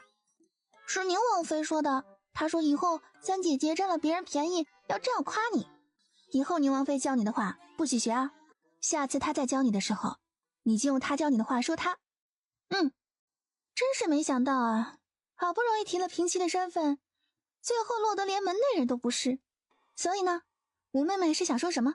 既然张夫人已经不是我们镇国侯府的人了，三姐姐这嫡女的身份也不作数了吧？三姐姐现在是从一品郡主，比没有品阶的嫡女强多了。嫡女的身份是祖母给的，我倒是无所谓。吴妹妹若是有什么想说的，不如直接跟祖母说啊。哼，你别太得意了。祖母今日显得这样早啊？最近家里事情多，哪里睡得着啊？妻儿平常这时候都不过来，今日可是有什么事吗？也没什么事，就是想着三姐姐回来，祖母会忙一些，过来看看有什么能帮得上的。难得你这么有心，也不枉我这般疼你。唉，虽说三姐姐这次立了大功，咱们全家都应该高兴的，可喜儿听着今日这几道圣旨，心疼祖母，为祖母不公呢。这话说的众人不由得愣住，满脸疑惑的看向乔初喜。你想啊，三姐姐这次立了这么大的功劳，她自己又是郡主又是封地的，怎么就不想着给祖母求个名号呢？亏得祖母一直将她捧在手心里疼着，咱们同样地位的侯府的老夫人可都是有了诰命。这个称号老夫人想了几10年了，本来是无奈的事情，如今听着乔初喜的话，还真觉得乔念基对自己不够上心了。你三姐姐的封赏都是皇上给的，哪有自己要的道理？就算是不能要，可东西能给的也应该给一点吧。就不说祖母了，大伯母一直都对她那么好，宫里赏赐了那么多东西，她全都拿回去，提都不提，您难道不觉得心寒吗？吴姐姐这是自己没得到好东西，心里不平衡，来祖母这里拱火的吧？你不平衡，自己去要啊，拿着祖母当枪使算是怎么回事？你三姐姐的东西是人家该得的，想给谁给谁，更何况她一直忙着，想给也没有时间，你着什么急呀？众人说话的功夫，外面丫鬟匆匆进来通报，三小姐领着一个公公到了。众人带着忐忑的心情到了后院，听着太监压嗓的唱腔宣读圣旨。圣德太后懿旨，赐镇国侯老夫人乔蒋氏与长子遗孀乔陆氏一品诰命，各赐玉如意1对，珍珠10串，黄金100两。另赐灵王妃爱妹乔心雨玉珊瑚头面1套，紫云锦1匹，天山凝脂玉镯1对，钦此。太后说了，小王妃立了大功，家人也要厚泽。谢太后恩典。这就没了？公公是不是落下了什么？这是什么话？你当太后的懿旨是什么？还打商量？还是说你觉得咱家肆意篡改懿旨？哎呀，他不是那个意思，还请公公莫怪呀。凭什么呀？我也是妹妹，凭什么乔心雨有我没有？你们怎么能这样欺负人啊？吴妹妹有那么委屈吗？你说呢？凭什么连心雨都有，我却没有？我跟你才是一个爹！萧州之行坎坷艰难，祖母、大伯母和心雨为我祈求平安，素斋礼佛2月不间断。这个时候你做什么了？现在你看到太后给了赏赐就红眼了，你凭什么得呀？你有什么可委屈的？我当时生病了，不然我也能和心雨一样。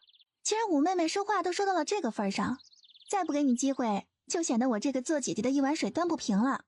你想跟心雨要一样的东西啊，就得跟她做同样的事情。从今日起，斋戒素衣，早中晚做客，诵经1个时辰。别说2个月，你若能坚持1个月，心雨有什么我都给你，还请祖母派人监督。哼，崔妈妈给我派人好好盯着，动作不到位都不行。这可是你说的。真是家门不幸，怎么就出了个这么个东西？念希给老夫人求了诰命来，本来是想让您高兴的，您气成这样可不成啊。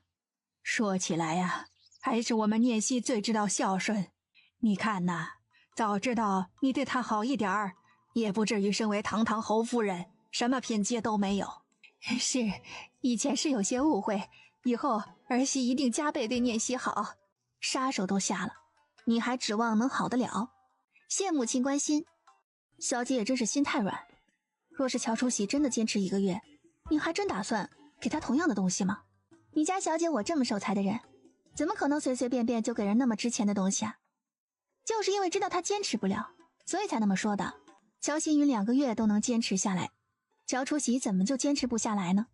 刚才她在地上打滚的时候，我往她膝盖落下的地方踢过去2个石头子儿，现在没有什么大碍，只是稍微能感觉到一点疼。可是做客诵经得跪着，不出1炷香的时间就能肿起来。别忘了，我还让老夫人派了人盯着，你说她能坚持住吗？得，这还白生气了。感情小姐早就下了黑手啊。夜幕垂下，一轮明月如决，高高悬挂在当空。大王叫我来巡山，巡了南山，巡北山。小姐，天气越发的寒了，小心着凉。我做了暖身茶，您快喝了吧。哎呀，我的霁月姐姐，好不容易归云不在，我能松一口气，你就睁1只眼闭1只眼的，当没看见吧？您这身体还没有完全恢复，可不能懈怠啊。更何况归云姐姐不在，殿下还盯着呢，他再也不能总是看着我呀。我才是你的领导，你得听我的。你是谁的领导？这还用说吗？我是霁月的领导，你是咱们家的领导，我们都听你的。有这个自知之明，还有的救。叶玄灵，你怎么又爬墙进来了？今晚夜色好，适合出来晒月亮。更何况爬墙过来相见，才能给你意外的惊喜。心想你说惊喜，倒是也有那么点，不过最大的是惊吓呀。我就是忙完了手头的事情，过来看看你。有些事情能分出去的，就给宁王呗，或者其他皇子大臣也行啊。你天天这么累，父皇也不说给咱们爹好处，这干起活来多没劲啊。听说你今日又坑了林氏20万两。你的消息还真是灵通啊。今日刚把修葺院子的账目给他递过去，我自己也留了一份，他若是不给我，我就直接送到祖母那里去。相比乔念希的兴奋，叶玄灵就平静多了。有什么不对吗？他毁了我的院子呢。殿下今儿这是怎么了？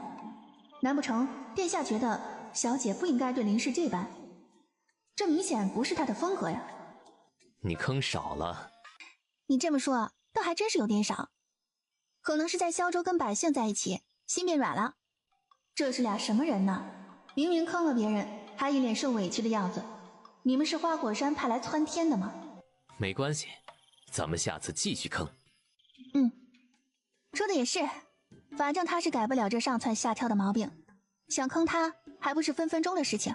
这对镯子是皇后送给你的，皇后听说你在萧州立了大功，这是赏赐给你的，你让季月收起来就是了。你若是喜欢，我再给你弄。你好像不怎么喜欢皇后这个后娘啊。喜欢不喜欢，她也是我名义上的养母，毕竟不是母妃，你不用花费太多心思，这些无关紧要的人不用放在心上。你爹后院的事情我是不太懂，我只知道谁对我好我就对谁好。本来还想接着说完后半句，不要啊！生生给他嘴边的话下了回去。嚎叫过后便是兔子狂吠的声音。哎呀，你这蠢狗给我松开！哎呦，你这狗爷，我错了，你饶了我吧！哎呦，师妹，救命啊！兔子好几日没吃肉了，让它解解馋。别介啊，就莫里斯那肉，兔子吃了脑子就不灵了，那可怎么办啊？不要啊！把它带过来。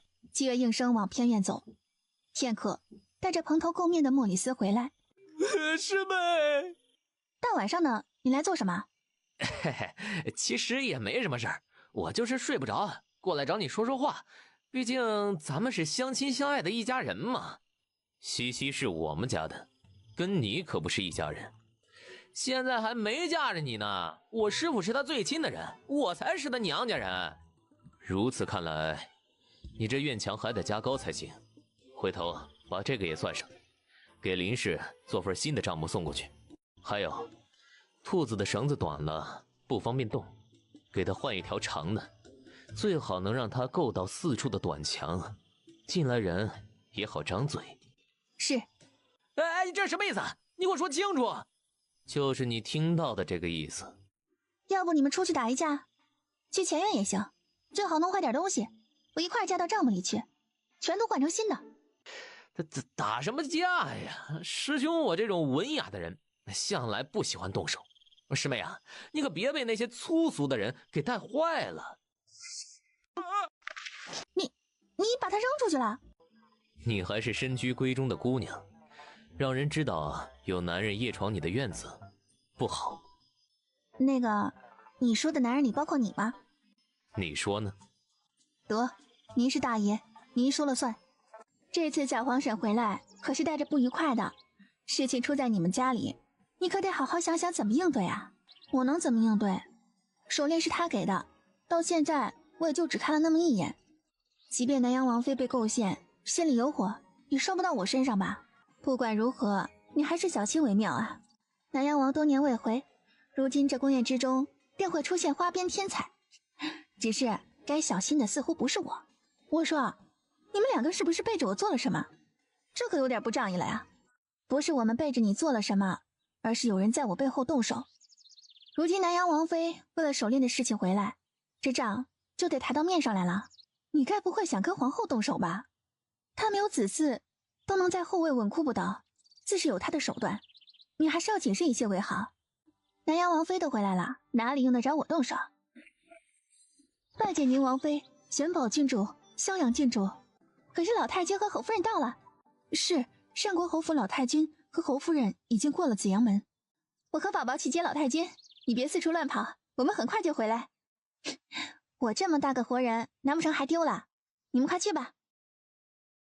奴婢拜见襄阳郡主。平身。还有什么事吗？回郡主，南阳王妃于朝霞殿邀郡主小叙，这么快就找上来了。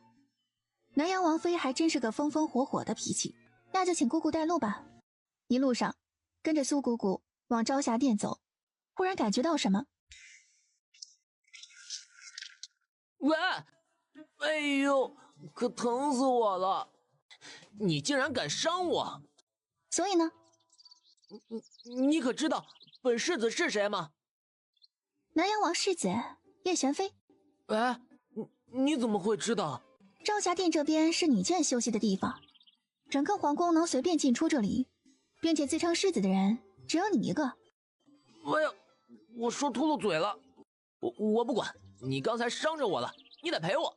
这弹弓是你的吧？是啊。飞过来的石头子是你捡的吧？叶玄飞脸上的得意微微僵住，下意识的点了点头。弹弓是你的，石头子是你捡的。你的弹弓弹出来的石子伤到你，你找我做什么？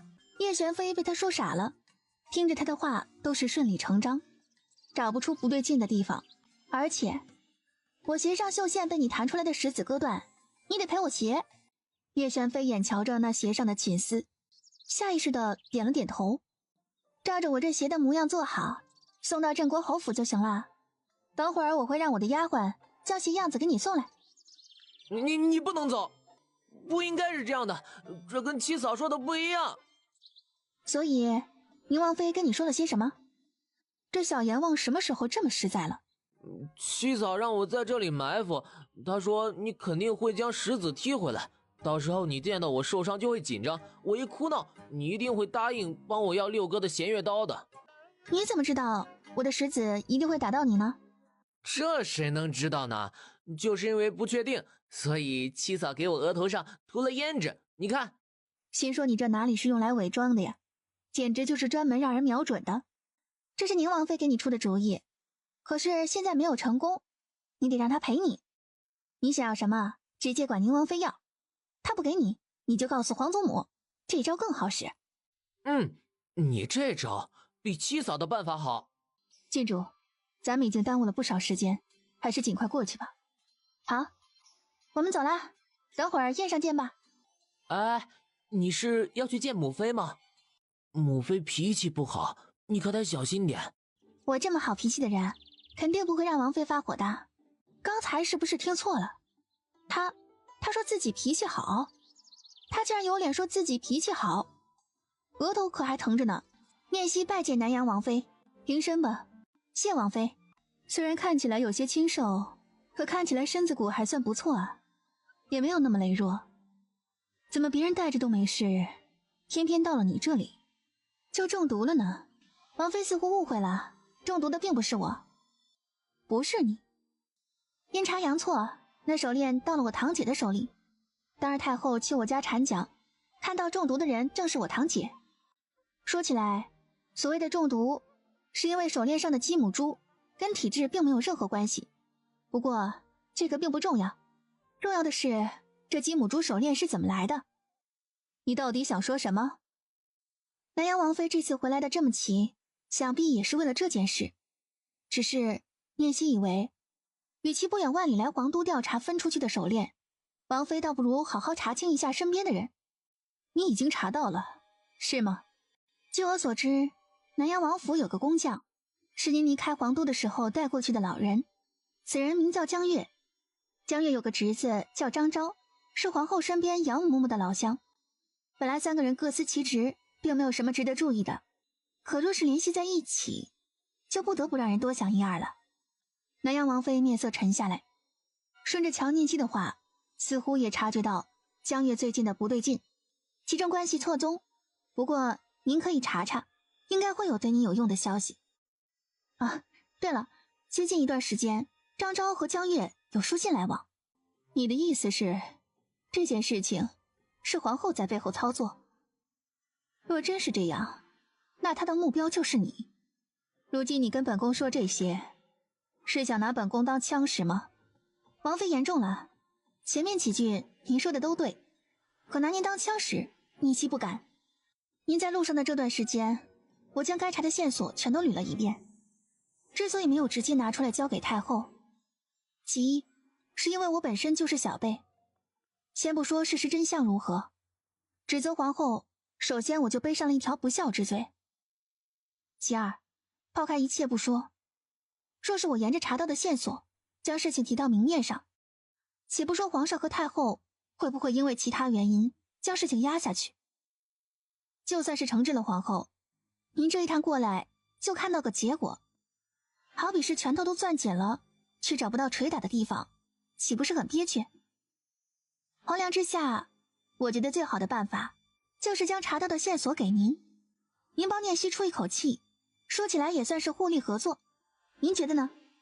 行了，后面的事情交给本宫，待确定你那些消息确实之后，本宫自会还你一个公道。多谢王妃。哎呀，刚才还想找你说话，一直没有找到，原来你在这里呀。季小姐找我有什么事吗？倒也没什么事儿，就是跟你说说话，毕竟以后是一家人嘛，总要熟络感情才是。季小姐这话我有些不明白，季小姐家是丞相府，我家是镇国侯府，难不成咱们两家沾什么亲吗？这可从未听祖母提起过啊。我们两家倒是不沾亲，不过你是未来的灵王妃，从灵王殿下这里说，我们也算是一家人。哦，你这么一说还真是啊，从母后这边来看，我们以后还是远方亲戚呢。我从姑母那里听说你在萧州的事情，心中惊叹不已，真没想到你还有这番本事，真是让人崇拜呢。哎呀，大家都这么说，虽然我自己也挺崇拜我自己的，可总被人这样夸，还真有点不好意思。你可真是让人不可思议。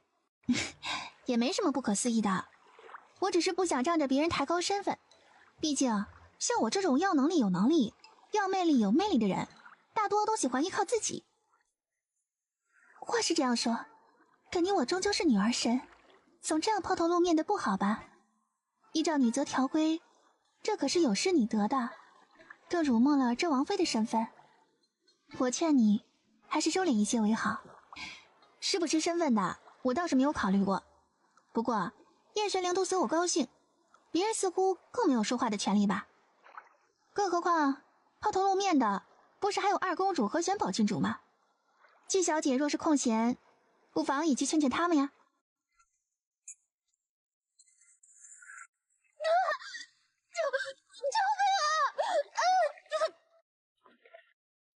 杨宇，快将小姐救上来！乔聂熙，你这是什么意思？杨宇溺水，你却在边上看着，你就没有一丝善念吗？亏得你是在佛门长大的，真没想到你是这样心狠之人。西西呀，这是怎么回事啊？你怎么不救他呀？太后，您看，这湖水什么时候抽干了？之前不是到脖颈之间吗？皇姑母，求太后和皇姑母给杨宇做主啊！你这是怎么回事啊？杨宇对襄阳郡主十分崇拜，想趁着宫宴的机会跟他说说话做朋友，可不知哪句话说他郡主不爱听了，他竟然将臣女推进了府里。西西呀，他说的可是真的？是。西西呀，这是为什么呀？你让我怎么说呢？有什么你就直说，你若是有委屈，哀家给你做主；可你若是欺负人，哀家也一定不饶你。是，季小姐是过来跟我说话没错。当时我看着湖面，听她说我们两个是一家人，一时没有明白想问，却不想转身的时候，感觉到有人在背后推了我一下。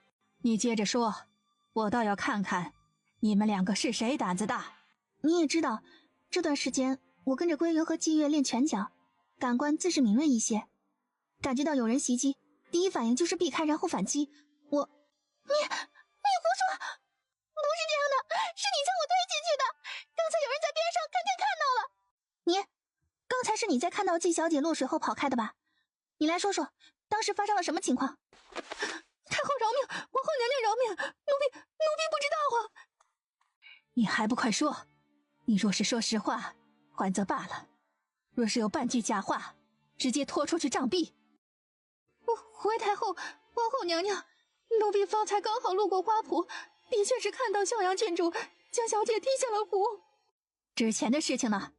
奴婢看到襄阳郡主喊季小姐到湖边，然后趁着季小姐不注意将她踢了下去。奴婢不会水，所以才想着去叫人，并不是有意隐瞒她。还请太后和皇后娘娘饶命，都是杨宇的错，还请太后和皇姑母不要责罚襄阳郡主。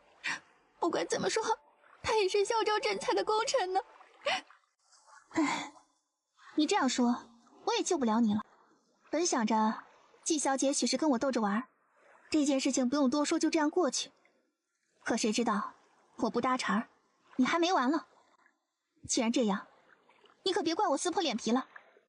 季小姐是说我将你推进了湖里，而你没有动手是吗？启禀太后，今日天气寒冷，宴席外挂里加了一件挑絮软烟罗的小夹袄，据说这种材质有记忆的功效。如果正如众人口中相传这般，想必刚才季小姐推我那2巴掌的手印还留在衣服上。来人，伺候郡主换下外衣。宫女的手拉着乔念希的外衣往下，那里便是那件飘絮软烟罗的小夹袄。众人盯着看，随即脸上神情骤然变化。淡紫色的小夹袄上2个手印赫然印在上面。哟，这衣服还真是奇特啊，连手上戴着的戒指的印痕都能印出来呀。伸出手来。本来事情顺理成章都快成了呢，真是没想到疏忽了。季阳宇，你好大的胆子，当着哀家的面满口谎言，陷害污蔑郡主。你们丞相府如今可真是嚣张的很呐。太后，阳宇是冤枉的呀！证据确凿，你还敢喊冤？将丞相府技师杨宇送去教理司调教1月，从此没有特许，不得踏入皇宫。太后，皇姑母，您救救杨宇啊！太后，您开恩吧，杨宇这孩子向来不与人争，这其中定是有什么误会啊！杨宇错了，杨宇知错了。刚才是我想跟萧阳郡主开玩笑拍他的，谁知道他反应这么大，一下子就将我踢进了湖里。我当时有些懵，一时间说了糊涂话，还请太后开恩，我再也不敢了。念希呀，母后知道你是个懂事的好孩子，今日的事情是杨宇不对，让他跟你赔个不是，你就不要生气了，好不好？生气不生气的倒是没有什么，只是我这个人比较钻牛角尖。刚才有人眼瞧着我将季小姐喊到湖边踢下水的，如今又承认错，这样不清不楚的，我以后在众人跟前可是抬不起头来的。而且不光是抬起头抬不起头的事情，父皇给我和6殿下指了婚，我便在御史监察的范围内，御史笔下的这道黑我担不起。皇后都快气炸了，死死地咬着后槽牙，思量片刻，你好大的胆子，竟然敢信口胡说！来人，将这个贱婢拖出去杖毙！都是本宫平时惯的你，郡主是你能随便开得起玩笑的吗？知道自己做错了，还不赶紧给郡主赔礼道歉？是我的错，一切都是我的错，郡主恕罪，请您原谅我。杨毅已经磕头赔罪，诚恳地向你道歉了。你是佛家弟子，佛以心慈善念仅存于心，这件事就此过去吧。乔念希撩起眼皮，朝皇后看了一眼，正要说话，却见身边一个亮青色的影子闪过。叶玄飞，你皮痒了？快去救人！欢庆，你这是什么意思？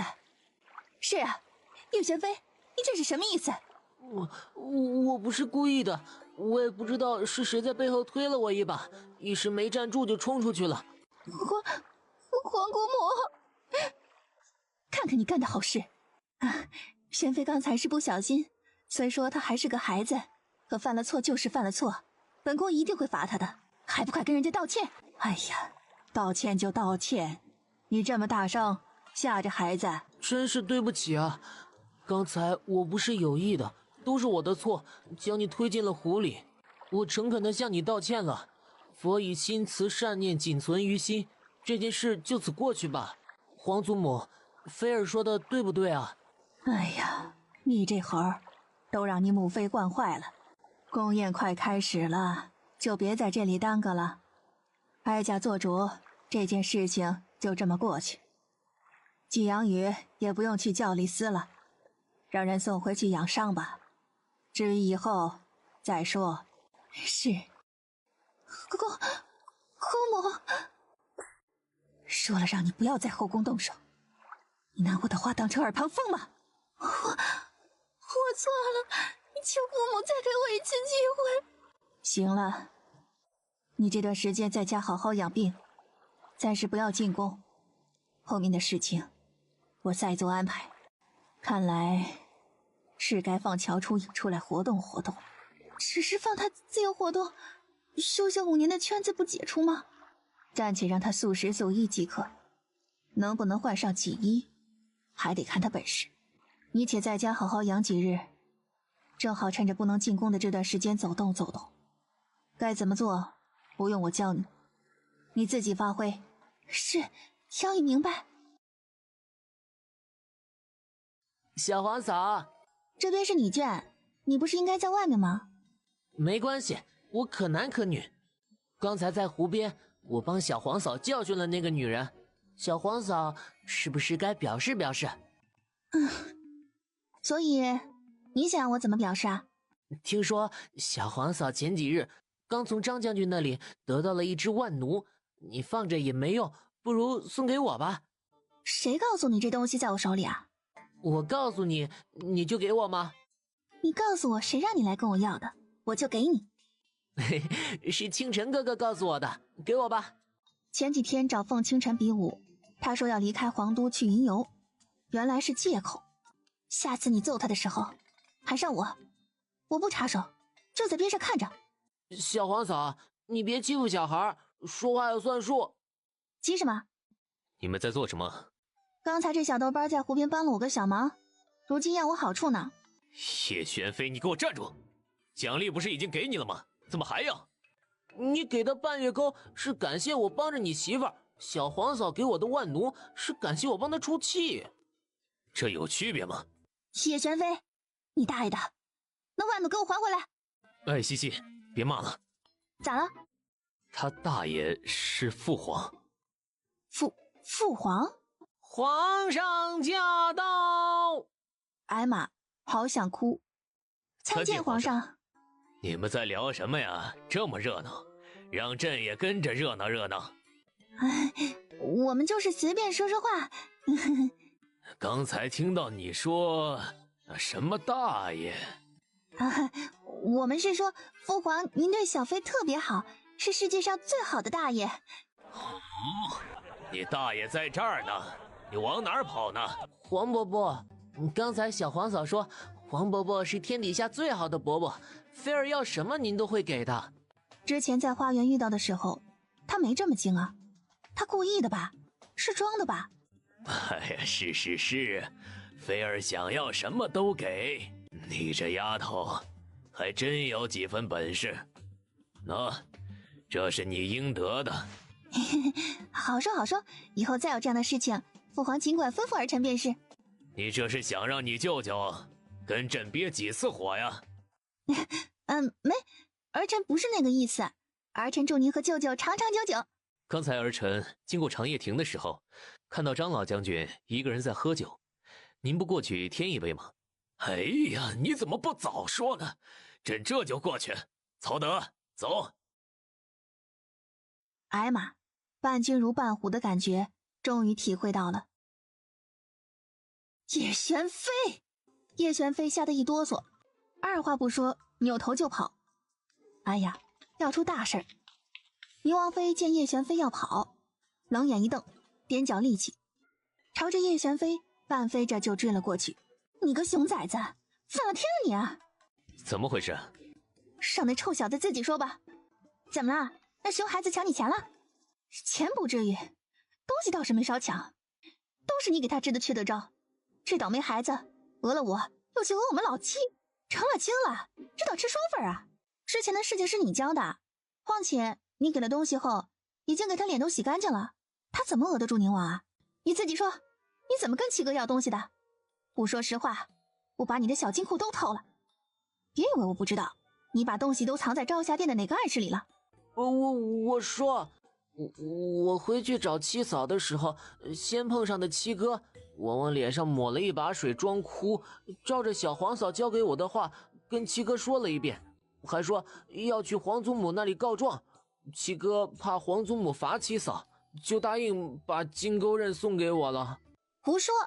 宁王又不知道之前的事情，听你那么一说就相信了？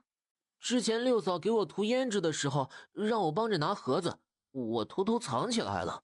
还给我！我已经如实说了，你不许动我的东西。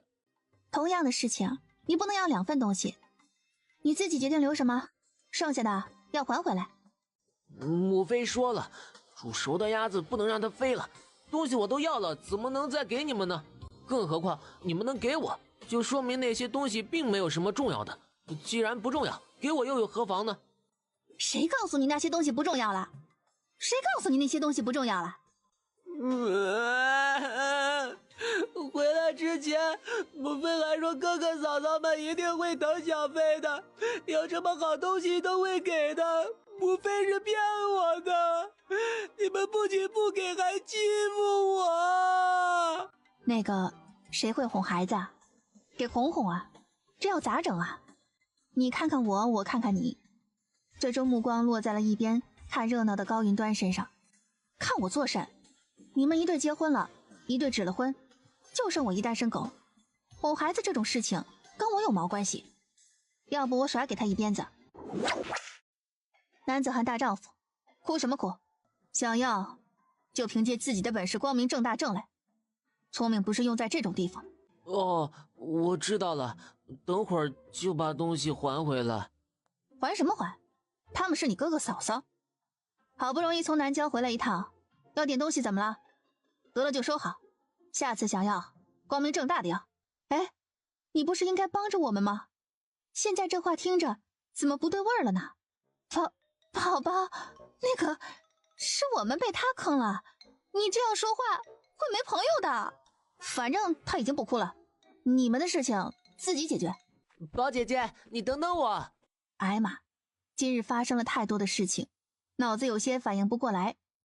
皇宫距离镇国侯府远一些，若是累了就先睡一会儿，到了我喊你。你说皇后会不会把季阳宇强塞进灵王府啊？皇后若是非得塞进来，咱们灵王府倒是也有空院子，可粗活重活她不会，贴身伺候看着心里有堵得慌。她若进来，咱们不得搬出去啊？那是我的地盘，凭什么叫我搬出去？所以说，下次再有今日这样的事情，你也别往火里推了，直接一脚踢心口窝上，踹死更省事。不用给爷留面子，不就出个3份子钱吗？咱家出得起。切！我要真踹死了，你后娘不得咬死我？马车晃晃悠悠就晃到了镇国侯府门前。哎呦，我的乖孙女，你可算是回来了。你自己回来的，怎么没见灵王殿下送你回来呀？叶玄灵送我到门口，临时有事先走了。你这孩子怎么能直呼灵王殿下的名讳呢？这是我们殿下让小姐这样叫的，他说小姐这样喊特别好听。刚才你跟灵王殿下在一起的时候，他没有不高兴吧？他没有不高兴啊。为什么不高兴啊？祖母怎么这样问啊？为什么不高兴？你还有脸问？打架打到皇宫里去了，你胆子可真大！你知不知道季阳宇是季相最疼的女儿，是皇后一直当女儿养在身边的。季阳宇的情况我是不知道，也没有兴趣知道。我只知道我是你最无所谓的女儿，是被镇国侯府扔在寒光寺10年的孩子。你真是一点分寸都没有，你这个脾气迟早要招来灾祸。您放心，就算是招惹了祸端，也不会连累您。哎呀，你有话好好说，大吼大叫做什么？乖孙女，你爹脾气大，你别跟他着急。之前让你在寒光寺是乔家欠你的，但是如今你已经回来了，以前的事情就让它过去吧。以前你在外面都是随心所欲，这么多年也就养成了这个直爽的性格。可皇宫不比家里呀，随便一个人的身世背景都有可能是咱们不能得罪的，以后能忍的就忍忍。毕竟季家是皇后的娘家，灵王殿下以后还得有皇后这边帮衬着才行啊。多谢祖母关心，不过叶玄灵活了20多年，除了皇上还真没养着谁生活。以前没有，以后也不会。真是狂傲至极。我不知道爹所谓的狂傲是指什么，我只知道咱们堂堂三朝侯府用不着跟他小小相府殷勤。你不管怎么说，季相是当朝国丈，您还是一品君侯呢，更何况我是皇上亲封的从一品郡主，季阳雨不过是一个没有品级的臣女，我凭什么受他的气啊？当时他可是奔着要我命伸手的，我没有让他赔命，是看在太后的面子上。他说什么还要季阳雨的命？天哪，这是要让镇国侯府灭门吗？师妹，舅舅不是刚从宫宴之中回来吗？怎么穿成这样啊？可是皇都有什么动乱？哎呀，没有动乱，只是听说你被丞相府那个什么鸭毛欺负了，我和师傅一时生气，就去给他们拆院墙了。你们这么一会儿把丞相府的院墙全拆了？哪能啊？师傅说做人要厚道，毕竟是国丈府的，还是要脸面的。我想了想，就给他们留在大门两边的墙没拆。本来以为自己的手段已经够让人崩溃的了，在莫里斯跟前简直被秒成渣渣。我还听说你为了证明清白，那么大冷的天还脱了外衣。你们大瑞朝有句话叫以牙还牙，我就入乡随俗了一把，把那些鸭毛的衣服全都给烧了。你怎么烧的？衣服都在内室放着，不会进人家院子了吧？你要脸不要啊？哎呀，哪能啊，我这么洁身自好的人，怎么能随便闯姑娘院子呢？我就是隔着外墙扔了一把火，然后房子就着了。你想，房子都没了，那衣服肯定也没了呀。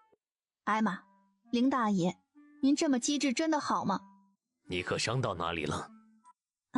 没有，受伤的是季阳雨。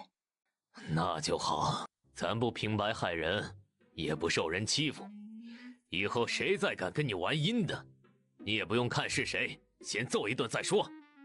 若是感觉没人家身份高，你就说是舅舅打的，舅舅给你担着。还是舅舅疼我。哎，师妹，还有师兄我呢，我也很疼你啊。是，还有师兄。以后师兄就罩着你，谁若是不长眼，再碰你一根手指头，我就挖他家祖坟。西西啊，你一定要淡定，咱家祖坟可不够他挖的。看着乔念希真的没事，张元稍稍松了一口气，简单交代几句，就要带着莫里斯离开。念希啊，这不会让皇后把咱们家满门抄斩吧？祖母放心吧，丞相府不会拿咱们怎么样。您想想啊，若是季相去皇上跟前告状，估算着时间，舅舅过来的时候，应该就已经有圣旨传来了。可到现在还没有动静，说明这件事就这样了，不会有事的。你说季相不敢跟皇上告状，皇后不会找咱们麻烦吧？您不是说了吗？他们不敢对舅舅怎么样。如今舅舅就住在隔壁，季家若是来人，麻烦的不是咱们，而是他们自己。若是没有什么事，我就先回去了。哎呀，这样不行啊！如今张老将军这样一闹，这梁子算是结下了，以后咱们家人就是脑袋系在裤腰带上过日子了呀！哎呀！乔宏远扭头看着老夫人，脸上表情纠结无比，想说话又不知道说什么好。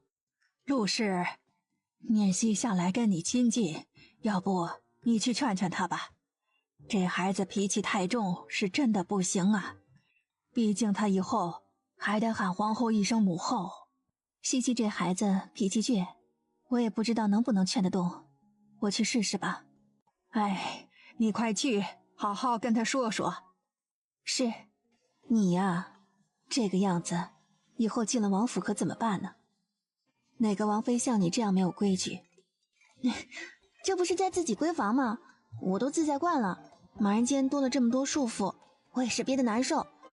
再说了，外人跟前我端庄稳重就行啦。今日在湖边吹了半天的风，冷不冷啊？我回来后给你炖了一罐乌鸡汤，现在还是热的呢。哇，最喜欢喝大伯母炖的鸡汤了。你慢慢吃，又没人跟你抢。真好喝。哎，你这孩子呀，哪儿都好，就是这个火爆脾气，跟你娘一点都不像。大伯母也觉得聂熙做错了吗？伯母也不愿看到你被人欺负，只是怕以后皇后给你穿小鞋。毕竟她是灵王殿下名义上的娘，她即便护着你，也不能太过明显的跟皇后作对，到时候保不齐你要吃亏呀。伯母放心吧，现在没事，以后也不会有事。我这么人见人爱的，就算皇后不待见我，不是还有太后和皇上的吗？倒也是这么个理儿，不过以后嫁到灵王府，可不能像现在这般随心所欲啊，凡事都得给自己留个后路。行了，折腾了一天，你快歇一会儿吧，我这就回去了。这是给心雨带回来的点心，正好您过来，我就不差人单送一趟了。哎呀，你这孩子怎么能往家里拿呢？这要是让人看见，会被说闲话的。您放心吧，这是叶玄灵让人报号给我的。真是难为你们这么疼心雨，还惦记给他拿吃的。心雨是我妹，当然得惦记着呀。陆氏宽心，拿着东西从醇香园出来。怎么样了？啊，我跟他晓之以情，动之以理，说了半天，总算是说动了。他也意识到自己冲动了，答应以后会克制脾气。那他有没有说什么时候去道歉？道什么歉呢？长老拆了继丞相府的墙院呢，这件事情咱们做的不对，应该过去道个歉。这跟西西有什么关系啊？又不是他让拆的。要说道歉，季阳宇在湖边当着太后的面已经赔罪了，咱们再去跟丞相府低头，这传出去可不对。您觉得呢？是，你说的是。没什么事，儿媳就先回去了。行了，左右两边都得罪不起，这件事情就这样吧。皇宫里打架的事情，咱们暂且不用说，可这拆了丞相府这事儿是后来的。不如这样，咱们拿出几万两银子给季相，当做是修缮费用，然后送银子的时候，让聂熙跟着给季相低个头，不是对季阳宇，而是对季相，这样既不掉了面子，也能缓和一下，不是很好吗？他能答应吗？哎呀，修缮的钱又不用他出，不过是低个头的事儿嘛。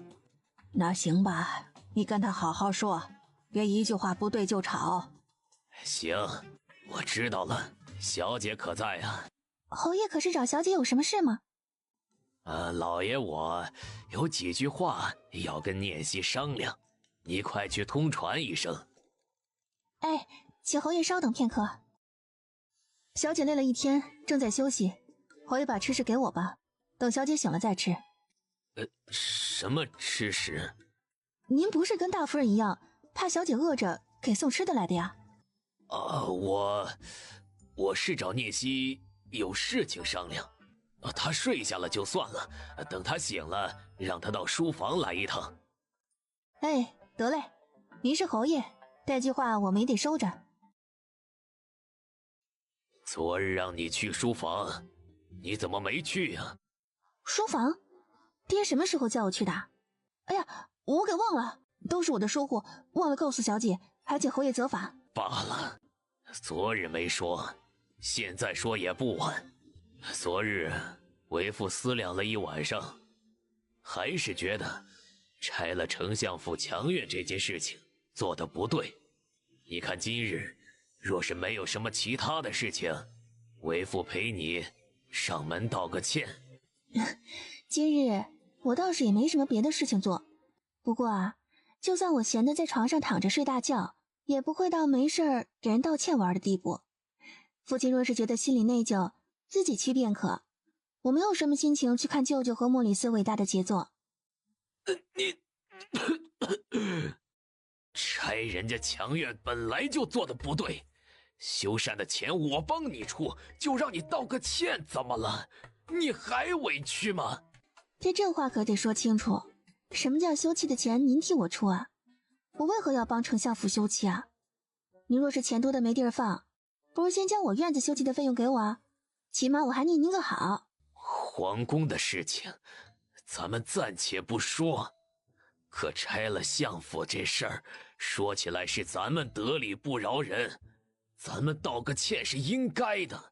皇宫的事情，季阳宇磕头赔罪，我看在太后的面子上，也就不跟他计较了。至于去相府拆墙院，不是我干的，我没必要往自己身上来。您若是心疼迹象，不如去劝劝舅舅和莫里斯，让他们跟您一起去。你倒是推得干净，事情都是因你而起，你装什么无辜啊？那是他自找的。懿旨到，这是要抄家吗？会不会灭门？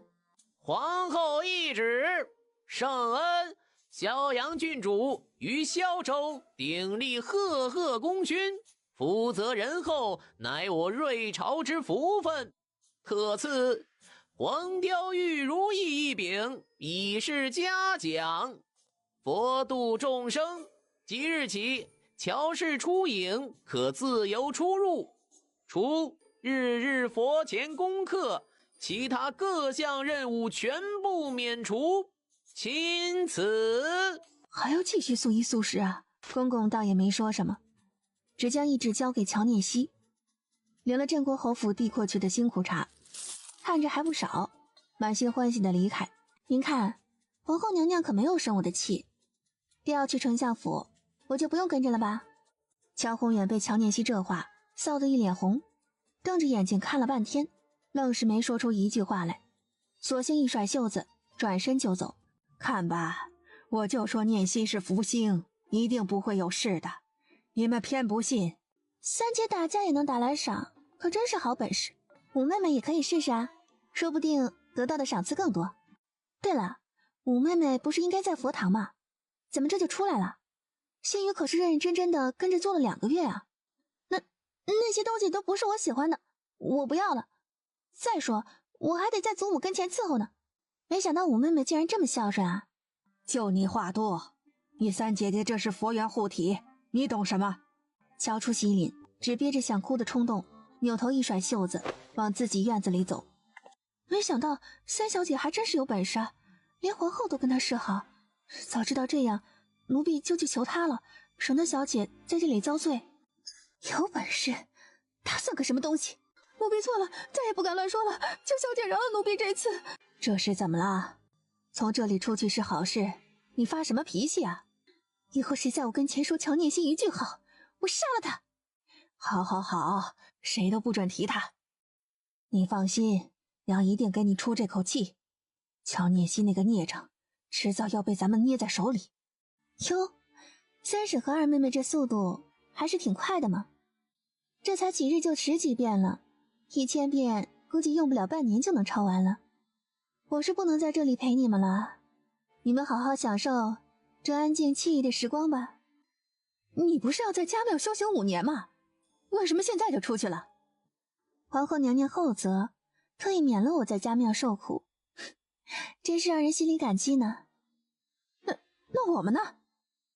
皇后只提到让我出去，并没有说你们。没有我们。半年的时间并不是很长，三婶和二妹妹还是好好抄完1000遍经书再说吧。放心，我会时常来看你们的。圣旨在哪里？是不是漏掉了什么？漏下没漏下我是不知道，圣旨在乔念熙那里。三婶若是觉得不对，自己去证实呗。要我说啊，弟妹还是好好抄完1000遍再说吧，你可千万别去找念熙啊。小姐，您说皇后这是什么意思啊？什么意思啊？反正不是好意。小姐，三夫人差人请小姐去家庙一趟，说是有事跟小姐说。真没想到三婶还会有想着我的时候。她才不会想小姐，肯定是看着乔初影被赦免眼红了，所以想着让小姐帮着求情呢。咱们不用理会他们这样的人。不理会可不行啊，三婶好不容易想起我不搭理人家多不懂人情。更何况林氏那边的事情也该动手了。去吧，将我那晾在角落里的萝卜干拿出来。季月跟我去一趟家庙，青罗告诉智化，让他一炷香后去通知老夫人，就说高氏身体不舒服，小姐净欺负人，连知画姐姐都能去，都不带奴婢，奴婢也想看戏呢。长不长脑子？知画以前是老夫人跟前的人，她去喊人，别人才会相信。更何况高是那虎背熊腰的，若是跟小姐动手，你能挡得住吗？难得三婶想起我，我可真是感动呢。多日未见，三婶这些日子过得还不错吧？哎，在这里能好得了吗？我还能勉强受着。你二姐姐之前中毒，身子虚弱，可是受罪了。念希呀，三婶今日请你过来，是有事跟你说。哦，三婶什么时候这么客气了？有事您说。你也知道，你二姐姐这个身体是经不住折腾了。你看，能不能看在你姐姐给你挡了劫难的份上，你受累，求求皇后也放我们出去啊！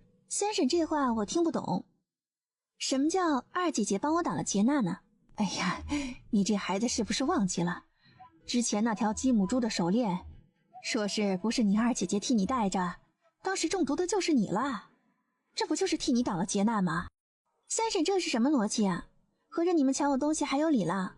可不管怎么样，你们都是姐妹呀，你能让皇后放了你大姐出去，也求求皇后让她放了你二姐呗。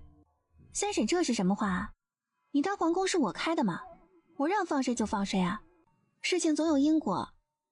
你们为什么在这里，你自己比谁都清楚。有时间不如好好将经书抄完，到时候啊，不光二姐姐能出去，你也可以出去。你别拿话推搪我，今儿找你过来就一句话，你就说给不给求情。不管。活不了了，这是趁着我们当家的不在，欺负我们母女啊！我不活了。三婶，你别这样啊，让祖母瞧见，她该不高兴了。反正在这里也是受罪，你不帮我们说情，放我们出去，我就不活了，我死在你眼前。你们就是趁着我们当家的不在欺负人呐，活不了了。不想活了？你死一个给我看看。别这么认真行不行啊？别的事情我帮不了，三婶想死的话，我还是能帮你递把刀子的。我这匕首是新铁所制，没有进过刃，您尽管往自己身上割，我不跟您要钱。这是怎么回事啊？祖母对不起，念希是真的无能为力啊。哎呀，我的心肝儿，这是怎么了？三婶听说皇后赏赐我的同时赦免了大姐姐，就逼着我去皇后那里求情，将她和二姐姐也放出去，还拿出刀子架在自己脖子上，说我不给她求情，她就要死在跟前。要不是机缘手快，我这手里就是一条人命，这样我在佛祖面前如何自处啊？高氏，你越发不知好歹了。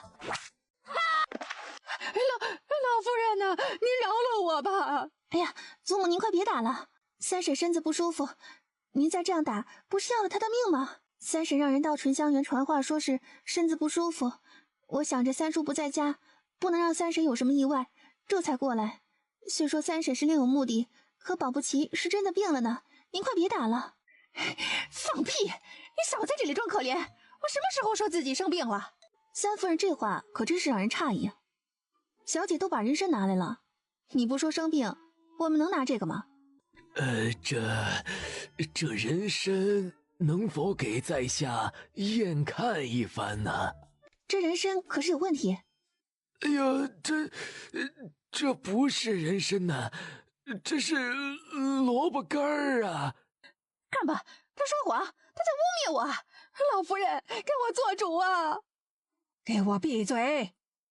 念希呀，这是怎么回事啊？我也不知道，只是听说三婶身体不舒服，就给带过来了，谁知道竟然是萝卜干呢？你这是从哪里拿出来的人参啊？就是咱们储存室的第2层啊，那里不都是侯府分的东西吗？这不是上个月妙之堂分红时侯夫人分给各院的人参吗？这还是我放置的呢。把林氏给我叫过来。祖母，我没有想害三婶。好孩子，这里没你的事儿。老夫人，您不能这样啊，明明是念希想害我呀。你给我闭嘴。哟，大家怎么都在这里啊？我这刚将初影接出去，听他说家庙晚上冷，还想着一会儿给弟妹和初莲送被子过来呢。林氏，妙之堂的人参是怎么回事？老夫人，这里到底发生了什么事啊？妙之堂是乔家3代100年老店，你竟然敢卖假货，还敢往家里带，你胆子太大了。老夫人，这不是妙之堂的人参呐。儿媳掌管妙之堂这么多年，从未卖过假药，突然出了这么个假货，这肯定是有人栽赃陷害呀！还请老夫人明鉴。老夫人，这人参是当时从高妈妈手里接过来，奴婢一路带回去，亲自放在架子上的。桂云姑娘说过，小姐的身子不能急补，不让给吃人参，所以就一直放着没人动。一直到今日，听说三夫人不舒服才给拿过来的，还请老夫人明鉴呢。你别跪！哎，露脸的机会都不给。得了，不让跪就不跪了吧。就在众人难以分辨的时候，崔妈妈刚才带着出去的几个人回来，每人怀里都抱着几个锦盒。老夫人，各院里分的人参都在这里了。胡大夫，你给验看一下吧。胡大夫应声，经过看、闻、尝的步骤鉴定之后，胡大夫却得出了相同的结论。众人手里的人参都是精纺成人参的萝卜干。胡说，不可能，这是人参啊！林氏，去将侯爷和大夫人请过来。老夫人呐，您一定要相信我呀！咱们妙之堂从来都是诚信买卖，从未卖过假货呀。等宏远过来，自己确定再喊冤吧。发生了什么事？哼，什么事？你这侯夫人是真有本事啊！妙之堂都敢造假了。老爷，我没有啊，你要相信我呀！琥珀，将我的吊剪拿来。吊剪是乔家祖传鉴定人参的一种工具。你若是干坏了祖宗的牌子，我一定不饶你。琥珀的速度很快，就在1-2句话的功夫，人已经拿了吊剪过来。老爷，连妙之堂的主意都敢挡，你也是不想活了。老爷，我真的不知道啊，你要相信我呀！滚开！这得多疼啊！老爷手下留情啊！事情还没有清楚明白，你若是将夫人打死了，可就真的是死无对证了呀！万一夫人是被冤枉的，到时候永昌侯跟你要说法，你也为难呐。冤枉？他全权掌管着妙之堂，什么事情都经他的手，他能不知道吗？说什么狗屁的冤枉，毁我乔家祖传基业，这种女人留不得。今日起，你我夫妻恩断义绝。说着话，乔宏远冷哼一声，转身往刚才高世超经书的书边走去。哎呀，这就要休妻了。哎，这男人可真是薄情。老爷，不要啊，我求你了。妙之堂是我全权管理没错，可其中的假证我是真的不知道啊。掌柜报价账目我可以拿给您看，每一笔进货都是清清楚楚的呀。盯着林氏自请查账面，乔宏远本来爆发的怒意竟然稍稍缓和了几分。侯爷，夫人管着账目和其中运作，可鉴定都是林掌柜管着的，夫人从未插手过呀。老爷，你若是怪我管理不严，我一句反驳的话都不说。可你也知道，鉴定是个精细的手艺活，我不懂。这些年我自己吃的也都是咱们妙之堂的人参，就连过节送礼给永昌侯的也是一样的呀。来人，将妙之堂林掌柜给我带过来。谁都知道妙之堂是老祖宗留下来的，是咱们乔家的命根子呀。真是没想到二嫂竟然闹出这么一出啊！哎呀，之前拿着咱们家的钱填补永昌侯，现在又造假赚黑钱，二嫂可真是当家的一把好手啊。侯府就不用说了，连带着大院和我们三院也被蒙在鼓里坑了10年，想想都让人咽不下这口气。这么过日子也是憋屈，不如等弘扬回来咱们分家吧。分什么家？你把你爹的遗言当成耳旁风了是不是？反正再让二嫂当家，我是不服，日子也没办法过了。给老夫人、侯爷、侯夫人请安了。林掌柜，你可知道这是什么？哎呦，侯爷，这是咱们妙之堂的人参呐！您怎么？人参？这是人参还是萝卜干？你自己不清楚吗？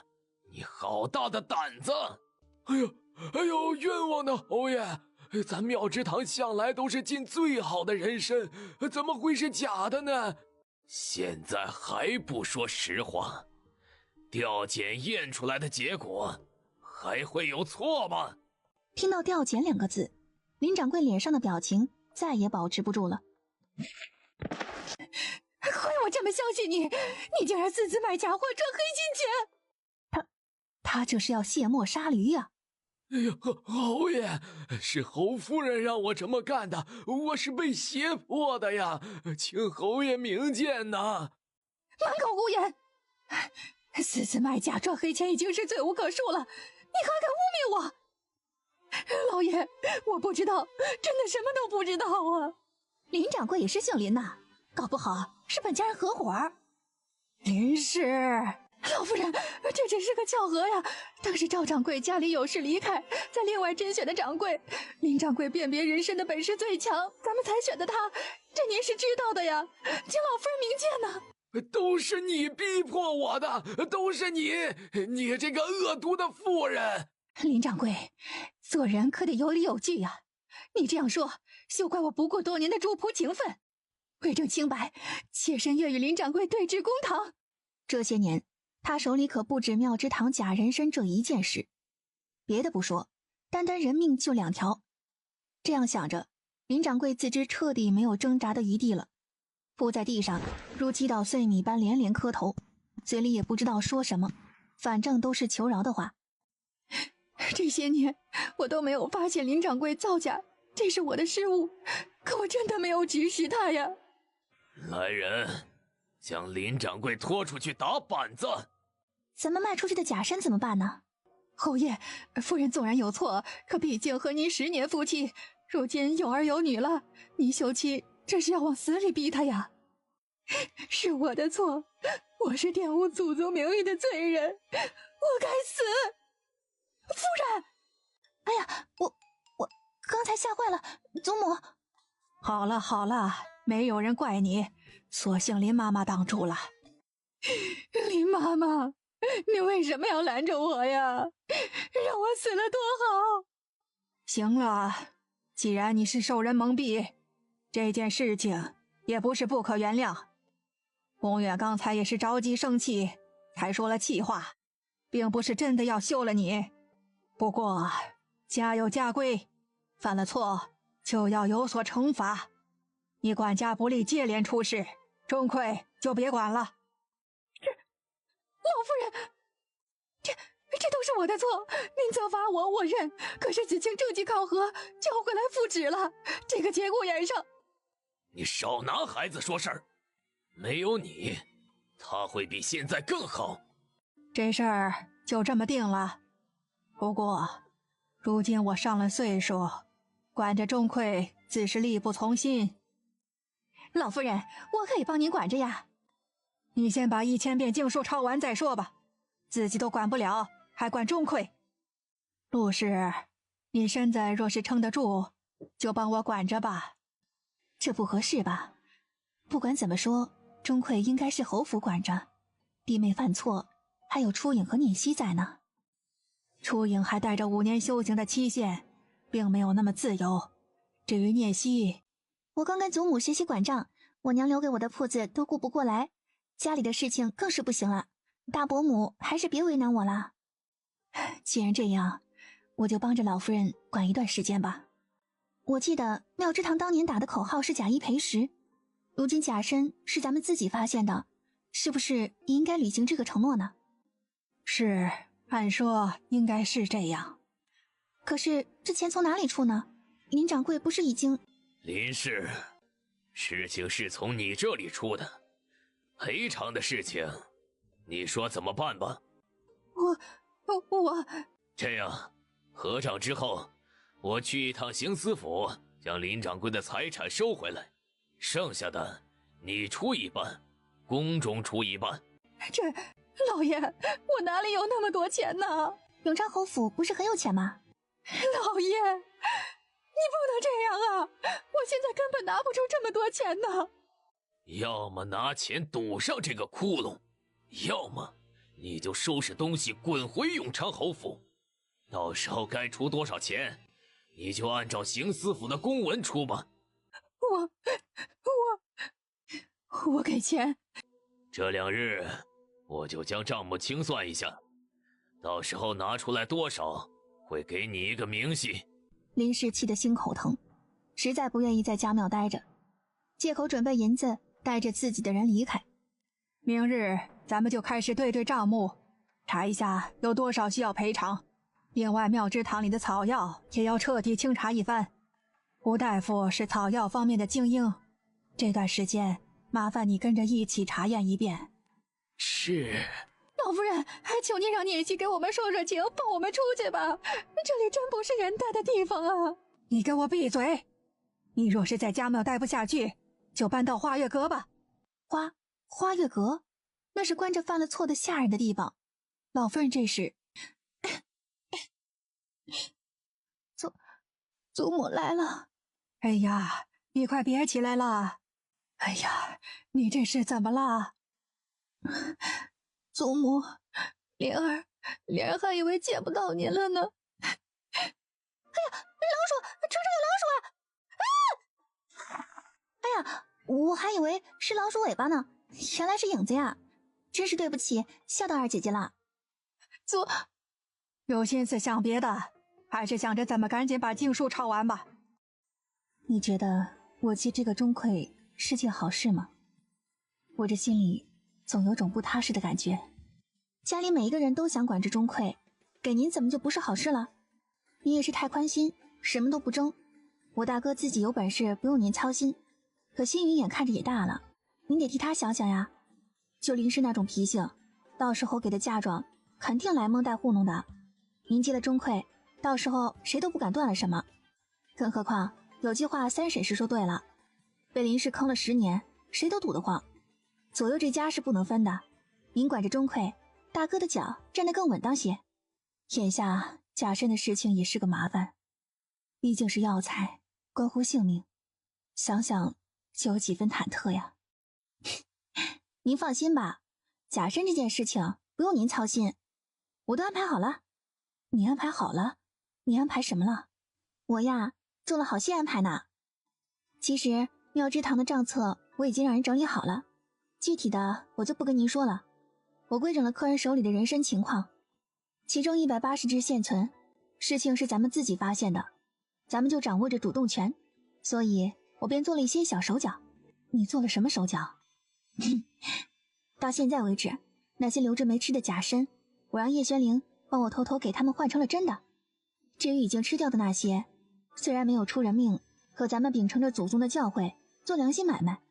放出话说，之前林掌柜疏忽进来几只假参，但不知道给了谁，咱们再次召回。吃完了的，因为不知道真假，咱们都给2倍补偿。没有吃的，可以送过来鉴定。这鉴定真人参的客人心里踏实，吃完了的，不管真假，都是占了便宜的。非但不会闹事，还会给咱们留下好的口碑。这样一来，咱们非但没有欺骗，还赚了好名声。更主要的是，咱们省了一大笔钱呢。忙活这半天，对你有什么好处吗？哎呀，都让您看出来了。其实吧，我是这么想的，这件事情呢，到时候省下的钱咱们平分。只是这样一来，不是大家合伙坑林氏吗？哎呀，我的大伯母，您能不能别这么好心眼啊？您还真以为这件事情上他是清白的？咱们帮他解决了事情，他出点血是应该的。要是上了公堂，有他死的。是，我们西西说什么都是对的。俩人一路说说笑笑，往老夫人院子里走。你来做什么？是我让西西过来给出主意的。西西比你聪明，你没辙，说不定他有办法。哎，真是家门不幸啊！老夫人，我说带西西来出主意，可不是说着玩的。你有什么办法呀？快说来听听。乔聂希见老夫人是真相信自己，唇角一勾，将之前跟陆氏说的话又说了一遍。哎呀，这可真是个好办法呀！你会这么好心？这么一说，我还真没那么好心。反正我在你眼底也不是什么好人，索性咱们就把话说明白吧。你想做什么？这哪是亲闺女啊，简直就是养在家里的土匪。别这是做什么？我又不咬人。心说你是不咬人，你抢东西比咬人更狠。念希啊，你有话就说，只要能保住咱们妙之堂的名声，你要什么祖母都给你。我是这样想的，之前在家庙中定下的10倍偿还，咱们还是将钱准备出来，除去按照我说的方法赔偿用去一部分，不如咱们就平分成5份呗。既然用不着赔偿那么多钱，为什么还要按照原来的数准备？反正这笔钱本来也是要赔出的，如今咱们有好办法化解矛盾，省下一部分不给客人，咱们就分了呗，毕竟大家辛苦一场呢。你是乔家的女儿，帮家里做事还分什么钱呢？简直是趁火打劫。人家还是当家主母呢，她能背地里吃黑，我怎么就不能明着分钱？更何况她都是给家里惹事，我是帮着解决，得点好处怎么了？我还没另外管你要好处费呢。呼哧，陆氏听着乔念希这话差点笑出来，怎么就生了这么个东西？不管是谁的钱，只要让他看见，就没有能逃得了的。念希的话倒是也有几分道理。你这是什么意思呀？爹若是不愿意的话，那就算了，当我没说，您自己想着吧。分钱怎么了？起码还有你的份儿。你要自己解决，那就是全都扔出去。你是不是傻？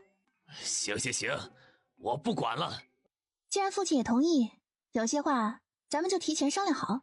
这几天我会着手让人准备替换假身的事情，之后根据大伯母整理的账目，请爹把钱准备好，除去一定要出的赔偿，剩下的咱们平分成5份。为什么是5份？爹可别忘了，帮着换假身的事情是叶玄灵派人做的，您不也得分人家一杯羹吗？能买得起咱们人参的基本上都是非富即贵，家中守卫森严的情况下，随便派出去的人办不了。更何况这件事最辛苦的就是这里，分一杯羹也是正常吧。你是乔家的女儿。爹若是觉得没有必要，那替换假身的事你自己解决吧，我无所谓。或者你若是觉得给的多了，可以自己跟叶玄灵商量。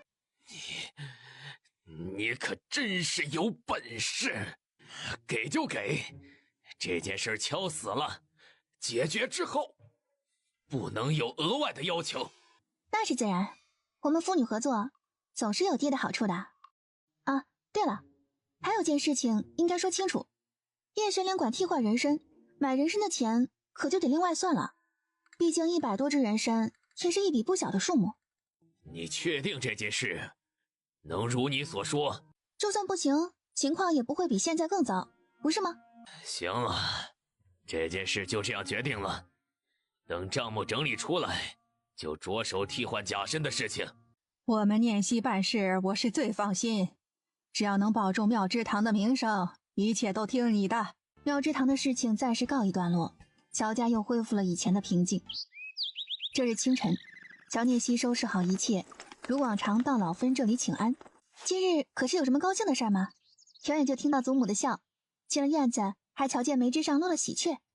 哎呀，听听这话，嘴巴跟抹了蜜似的。哎呀，大姐姐好久不见啊！真是什么样的娘，教出什么样的闺女，一点都不懂人情世故。是啊，好久不见了。本来这几日想着过去看看三妹妹，无奈风寒一直未愈，又怕过病给三妹妹，这才一直没去。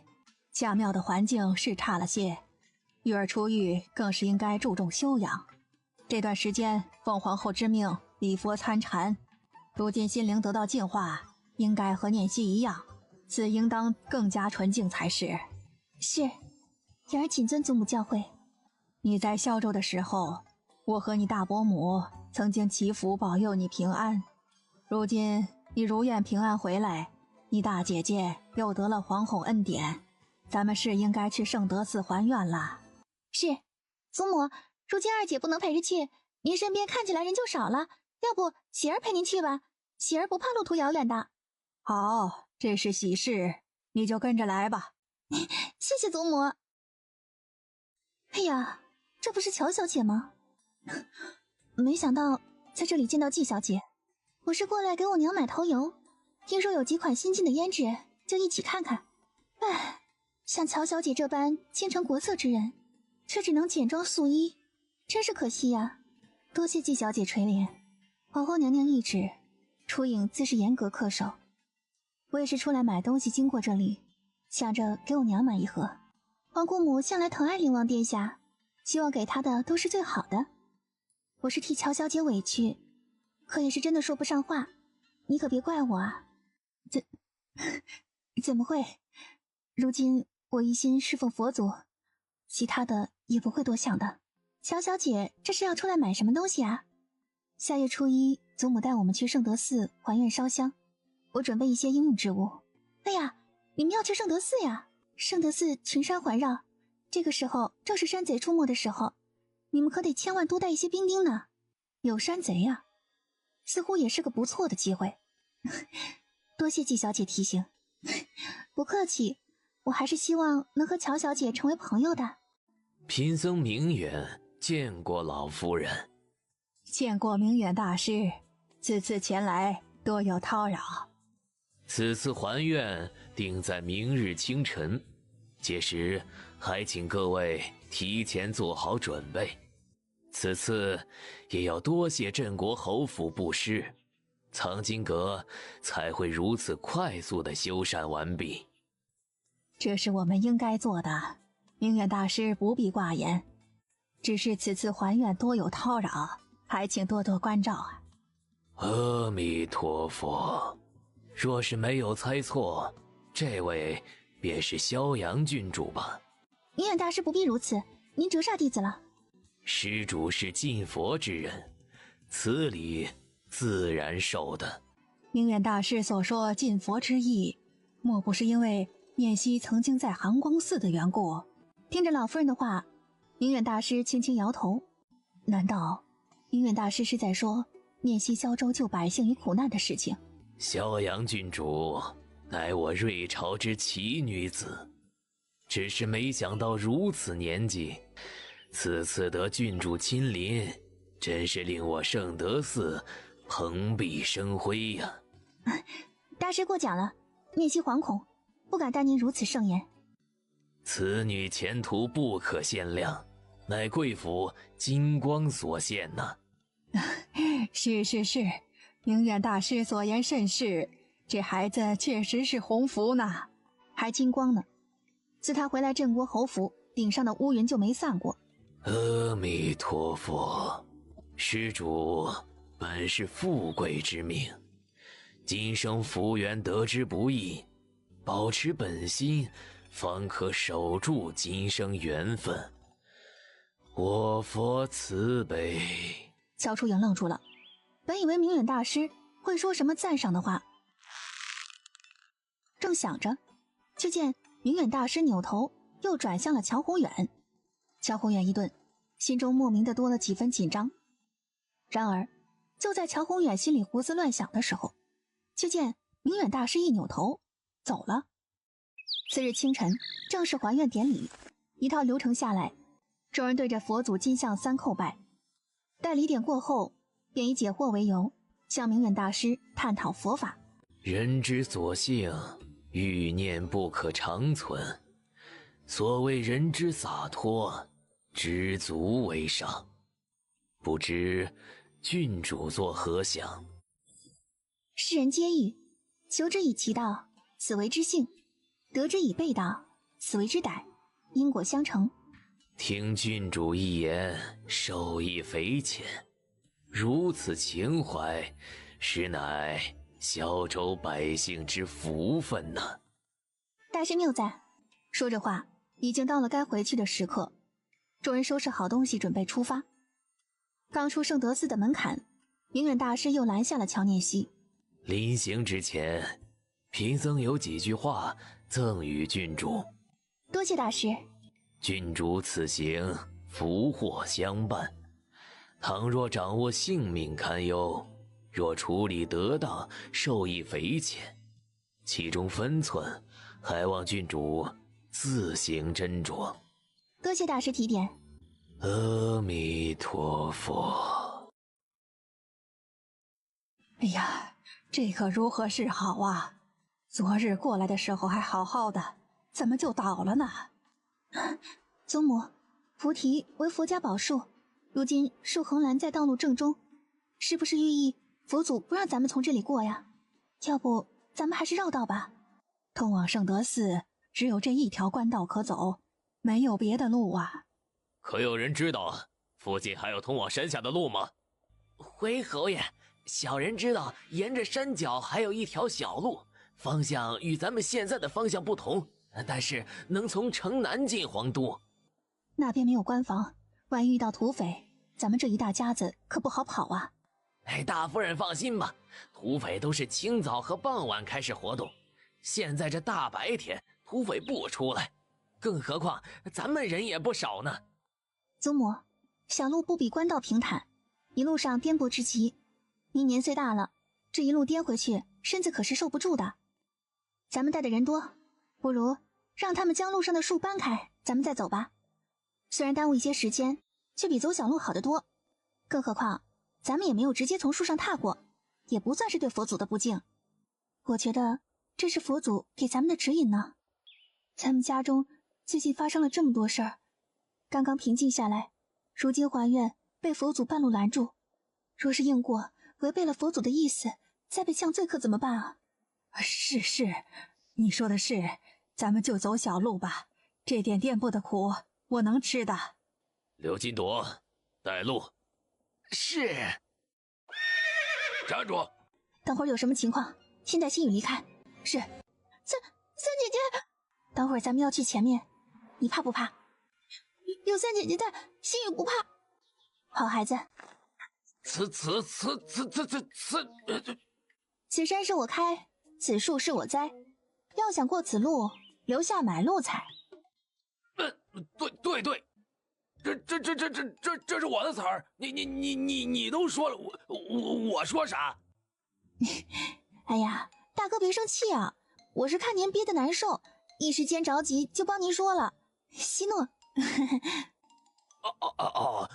你这么一说，倒也是。废什么话呀？给我上！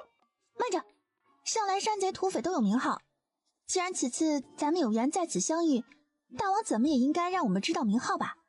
而且山贼土匪所求各有不同，你若是求财，咱们有钱财的解决方式；你若是要命，咱们也有取命的说法，这才是专业的土匪，你觉得呢？老大，他说的有道理呀。若是这样，咱们这票就省事儿了。土匪头头低头看了小辫一眼，点点头。此山为无头山，我们老大姜猛号称无影飞刀，我就是人称一枝梅梁冲。怎么样，怕了吧？哎呀，久仰大王大名，如雷贯耳，如今见到本人真是三生有幸啊。都说您是个有节操的土匪，不知大王在此所为何求啊？钱财自是不用多说，还有一点，你们今日女眷众多，若是自愿留下给本大王做压寨夫人，咱们也免得动手。那你说说，你的压寨夫人要什么样的？自然是要你们其中身份最高的。你还是不是人呢？我祖母都60多岁了，你连她的主意都打。这聂熙这是要做什么呀？老夫人别怕，聂熙怎么会把您推出去呢？他自是有所打算，在转移土匪的注意力。您放心吧。众人只有你敢跟本大王说话，就你了。随本大王回山寨，以后吃香的喝辣的，有你的份儿。让大家快走。那些人是带刀的土匪，咱们回去也是自寻死路啊！你这是什么意思啊？难道我们就扔下2个孩子不管了吗？聂熙可是你的亲生骨肉啊！水星可是在天上看着呢。这刚才三姐姐现眼故意挑衅惹怒土匪，小来她应该是不怕的，更何况这也是她自找的。大伯母难不成要我们大家的命去给三姐姐弥补错误吗？一心呢是在转移土匪的注意力，让季月做手脚，不然你以为你凭什么从土匪眼皮子底下逃出来？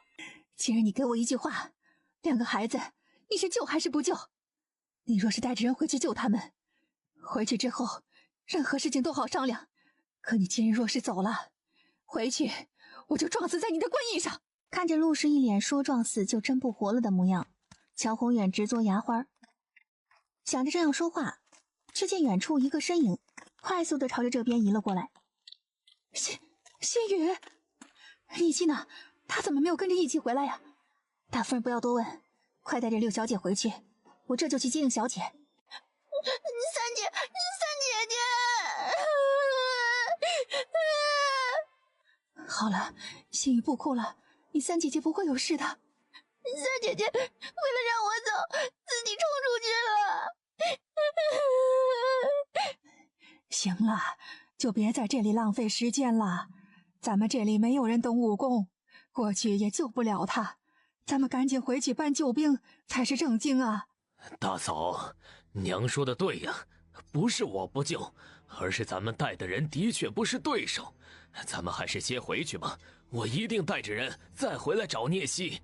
陆氏扭头留给乔宏远一个淡漠的眼神，带着乔新宇往马车里走。虽说今日出去没有太大的收获，可要的压寨夫人还是请了回来，兄弟们也算是没白忙活。今晚老子就大婚，兄弟们不醉不归。怎么样，小娘子，跟了本大王，保你一辈子吃香的喝辣的。来年生个大胖小子，山寨的兄弟都归你管，只有你的好处，没有你的坏处。哎呀，大王，虽说您英勇威武，举世无双，可你让我做压寨夫人，恐怕不太合适吧？哪里不合适？我很喜欢你这样泼辣的性格。你想想啊，我就是个没长大的孩子，没屁股没胸没身材，说白了就是一根竹竿。当压寨夫人不是掉了您的价吗？照你这么说，老子这趟不是白出去了？是没胸没屁股没身材，虽然我不行，我旁边这位姐姐可以啊。你看她这模样，这身段，这皮肤，当压寨夫人最合适，带出去还有面子，这是几个意思？你可真是亲小姐，不带这么玩的，叫你嘚瑟的幸灾乐祸，看你怎么过去这个坎儿。他就算了。奶奶个孙子的，这是被土匪拒绝了。你长成这样，还有脸嫌弃我？哎妈，七月姑奶奶，咱们还在人家地盘上呢。七月，你这是准备给他当压寨夫人吗？是你把我往外推的，我才不想当什么压寨夫人。你不想，你生什么气啊？哎妈，刚才就想着伤自尊了，忘记看场合了。女人都是这样的吗？他们会不会等会儿打起来？老大，要不咱把他们送出去吧？别吵了。那个在人家地盘上吵架，似乎是有些不合适。反正众兄弟辛苦一场，不能白辛苦。既然来了，就老老实实给老子做压寨夫人。没长成，老子养你个3-5年。别这样，你看我这么瘦，身子这么弱，万一还没养大，先水土不服死了，你不是亏了吗？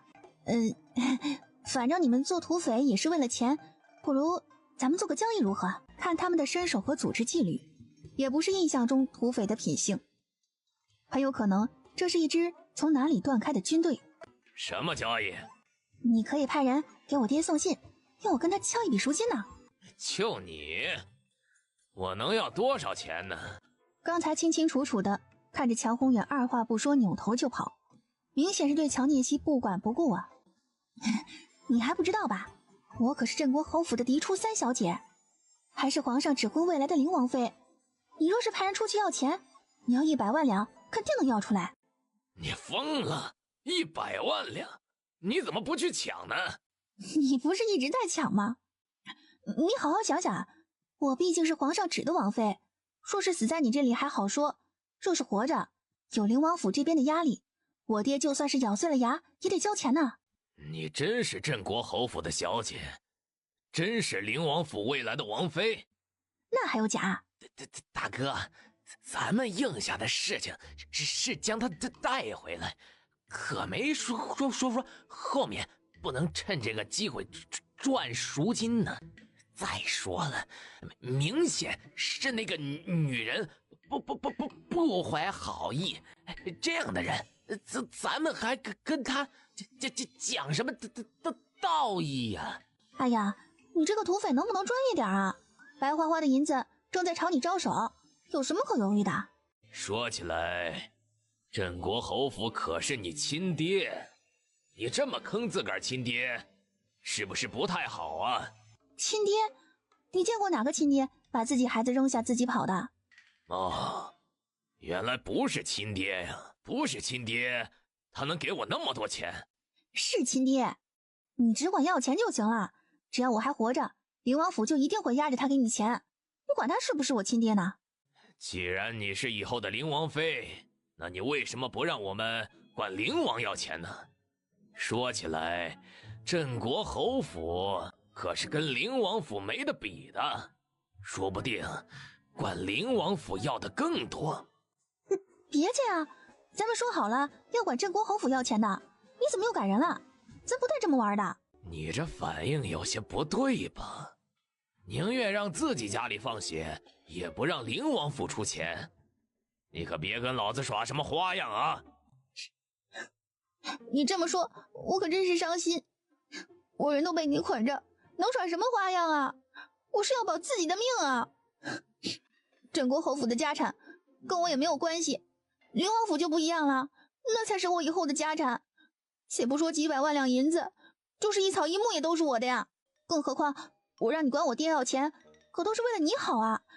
你想想，灵王身经百战，手里握着10万精兵，我爹一介文官，家丁也不过200，你难道比较不出来哪个更容易要到钱吗？对，就是这样，不能跟灵王府要钱。我们王妃可是亲的。照你这么说，你能确保灵王不会带兵来剿山？要不这样，你管我爹要200万两吧，到时候分我100万两，我保证灵王不会找你们麻烦的。话说你是被掠回来的，能不能有点人质的觉悟？你确定我们能要来这笔钱？你信上点名灵王来送赎金呢，灵王知道消息肯定去镇国侯府，到时候我爹就算没钱，当着灵王的面借钱也得凑出来。这趟买卖若是做成，我保证你不伤一根头发。可若是你耍心机，可别怪老子不客气。哎呀，你就把心放在肚子里吧，这里还有我的分红呢，这趟买卖就一定得成。二弟，你是准备跟张老将军那边借兵救聂西吗？张老将军如今不在府里，等他回来再说吧。等张老将军回来，那帮人是土匪，你可知道耽误一个时辰会出什么事啊？你到底是他的生身之父，这样对他，你亏心不亏心呢？大伯母，您先别生气，我爹这也是没有办法呀。张老将军的军队是皇家直属的兵力，咱们没有资格调动的，更何况为了一个臣女随便调用直属军队，这个责任咱们谁也担待不起啊。哎呀，大嫂，你这是做什么？我做什么？你们这一脸为难装给谁看？别以为我不知道，你们都盼着那孩子死在外面。这些日子你们做了什么，你们自己心里清楚。大家都明白，聂西不跟你们计较，是看在老夫人的面子上。聂西，快去救聂西呀！咱们不能不管他呀。侯爷，有人送来了这个。什么事？乔宏远低头看了陆氏一眼，嘴角哆嗦了2哆嗦，却没有说话。200万两，200万两，他们就放人？我那里有60万两提几钱，剩下的当是我欠你们的，行不行？新宇，你回去一趟，拿钱给你二叔。大夫人让新宇拿钱做什么？参见灵王殿下。大夫人不必多礼，你这是要去哪里？林哥哥，三姐姐被土匪抓走了，你快救救她呀！那你拿钱做什么？土匪说给了钱就能放仙姐姐回来，我娘让我去拿钱。乔侯，你有什么话要解释吗？这么一大家子出去，怎么别人没事，唯独西西被劫？乔侯，你有没有什么想解释的？莫非他察觉到了？不会啊，之前跟土匪交涉的时候已经乔装了。是，这……殿下，是念希这孩子为了让我们逃走，他自己引开了土匪，是我们没有护住他呀。既然如此，乔侯回来可派人去救西西了吗？这正准备派人出去，那就是还没有。哟，这都2个时辰了，皇上都叫人给送了军令牌了，还急召张将军回来解救小王妃。乔侯这个亲爹还没动静呢，这样看起来，皇上倒是更像亲爹了。不是臣不救聂熙，而是我镇国侯府兵力实在是弱，找不到能派出去的人呢。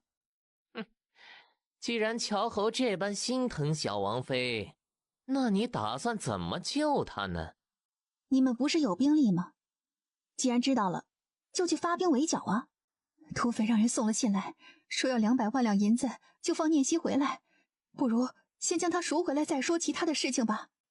所以，刚才乔侯是在准备赎西西的钱吗？是，臣正在吩咐人去准备钱。大嫂，你快从宫中取出200万两银子，咱们得尽快派人去赎念希啊！陆氏自然不会再多计较，点点头，拿了钥匙去准备钱。如今念希被土匪所劫，这名声，明日臣就请奏皇上取消婚约，以保全您的名声。本王和西西的婚姻跟你有什么关系？殿下和小王妃的婚约可是皇上跟张将军定下的，镇国侯似乎没有张嘴的权利。而且别人家的爹都是想着自己闺女，您这当爹的不是亲生的吧？难不成是小王妃在路边捡的？钱已经准备好了，谁去赎念希？西西是本王的王妃，本王自然是不能放下她不管。不过刚才听乔侯对她亦是担心不已，定是一样交心，就跟着一起去吧。臣倒是愿意去，就怕拖了殿下的后腿呀。哎呀，乔侯这就不用担心了，咱家都不怕，你怕什么？更何况咱们不会武功的，就在外面等着接应就好了。放心，放心。是，臣愿跟随殿下前往。外面几位大哥，什么事啊？我有点事跟你家大王说，你受累帮我传个信儿呗，就说我有事找他。行，你等着，俺这就去给你叫大王过来。哎，以后有这跑腿的事情尽管招呼，一定给你办得漂漂亮亮的。好嘞。不一会儿功夫，外面响起姜猛那阔嗓的声音。你找我有事？是有点小事。话说你的信已经送出去了，咱们这么干等着有些无聊，不如我们玩个游戏呗。玩什么游戏？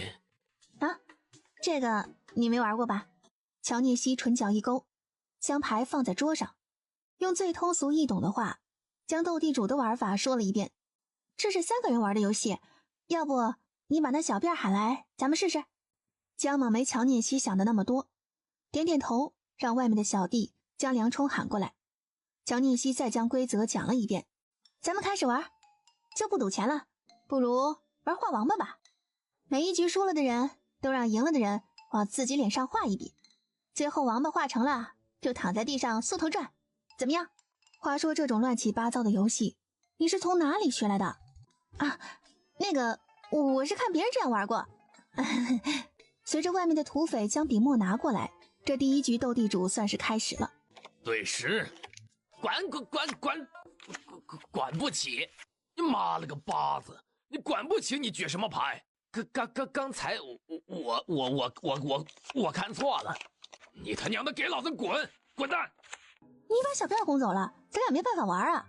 滚回来！梁冲也不敢多说了，颠颠的回来，贴着桌子边站着，随时准备逃跑。乔念希也不多说，只将心思放在牌上。刚开始也稍微放水，输2局，让姜猛渐渐得意起来。然而结巴这种毛病，越是情绪激动、着急兴奋的时候，越是憋着说不出话来。一边玩着，梁冲的结巴越来越严重。他娘的，你别玩了，尽拖老子腿！哎，现在咱们2人了，没办法玩了。你看了半天，会玩吗？比你学得快。那你来呗。啊！你不给我松开，我怎么玩啊？大哥，这小妞她太厉害，你松开她，她折腾起来怎么办呢？你当你用绳子就能困住姑奶奶呀？要不是我们家小姐在这里，我早就走了。你要做什么？我可赶人了啊！大姐，咱别这样，这要是一咧嘴哇哇大哭，你哄啊？那个，咱玩牌，我们也等着分钱，肯定不会跑的，放心。反正你们也不认识路，就这样吧，3个枪带1个字。没有，3带2，一个5。那个，我是地主。姜猛眼睛睁大，傻了，加上这一笔，款可交换好啦。你他娘的给老子闭嘴！都是你搅和，下次再说了，往你脸上画。我要出去一下，小辫儿先替我一把。哎，你去哪里？人有3急。哎呀，侯爷这是怎么了？咱家知道你担心郡主，可如今咱们已经到了乌头山了，很快就见到郡主了。您别这样啊！哎呦，我的侯爷呀，您别这么激动啊！咱家知道你着急，可也得顾及自己呀。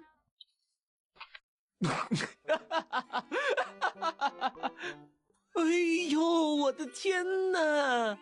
哎呦，侯爷，您没事吧？可有伤到哪儿啊？不许笑，都皮痒了吧？这爷，侯爷好像是受伤了。前面就是进山的路，我带着赎金进山，你和乔侯就在这里等着吧。哎呦，快停下来！哎，别，停！别停啊！真没想到你竟然这么喜欢这项运动。既然这样，我就多送你们100枪好了。叫我姑奶奶呀，叫啊！声音太小，听不见。姑奶奶，大点声，听不见。西西，你这是在做什么？这帮土匪非得把我跟姬儿抢回来，还说不交赎金就宰了我俩，我好害怕啊！哎妈，吓死宝宝了！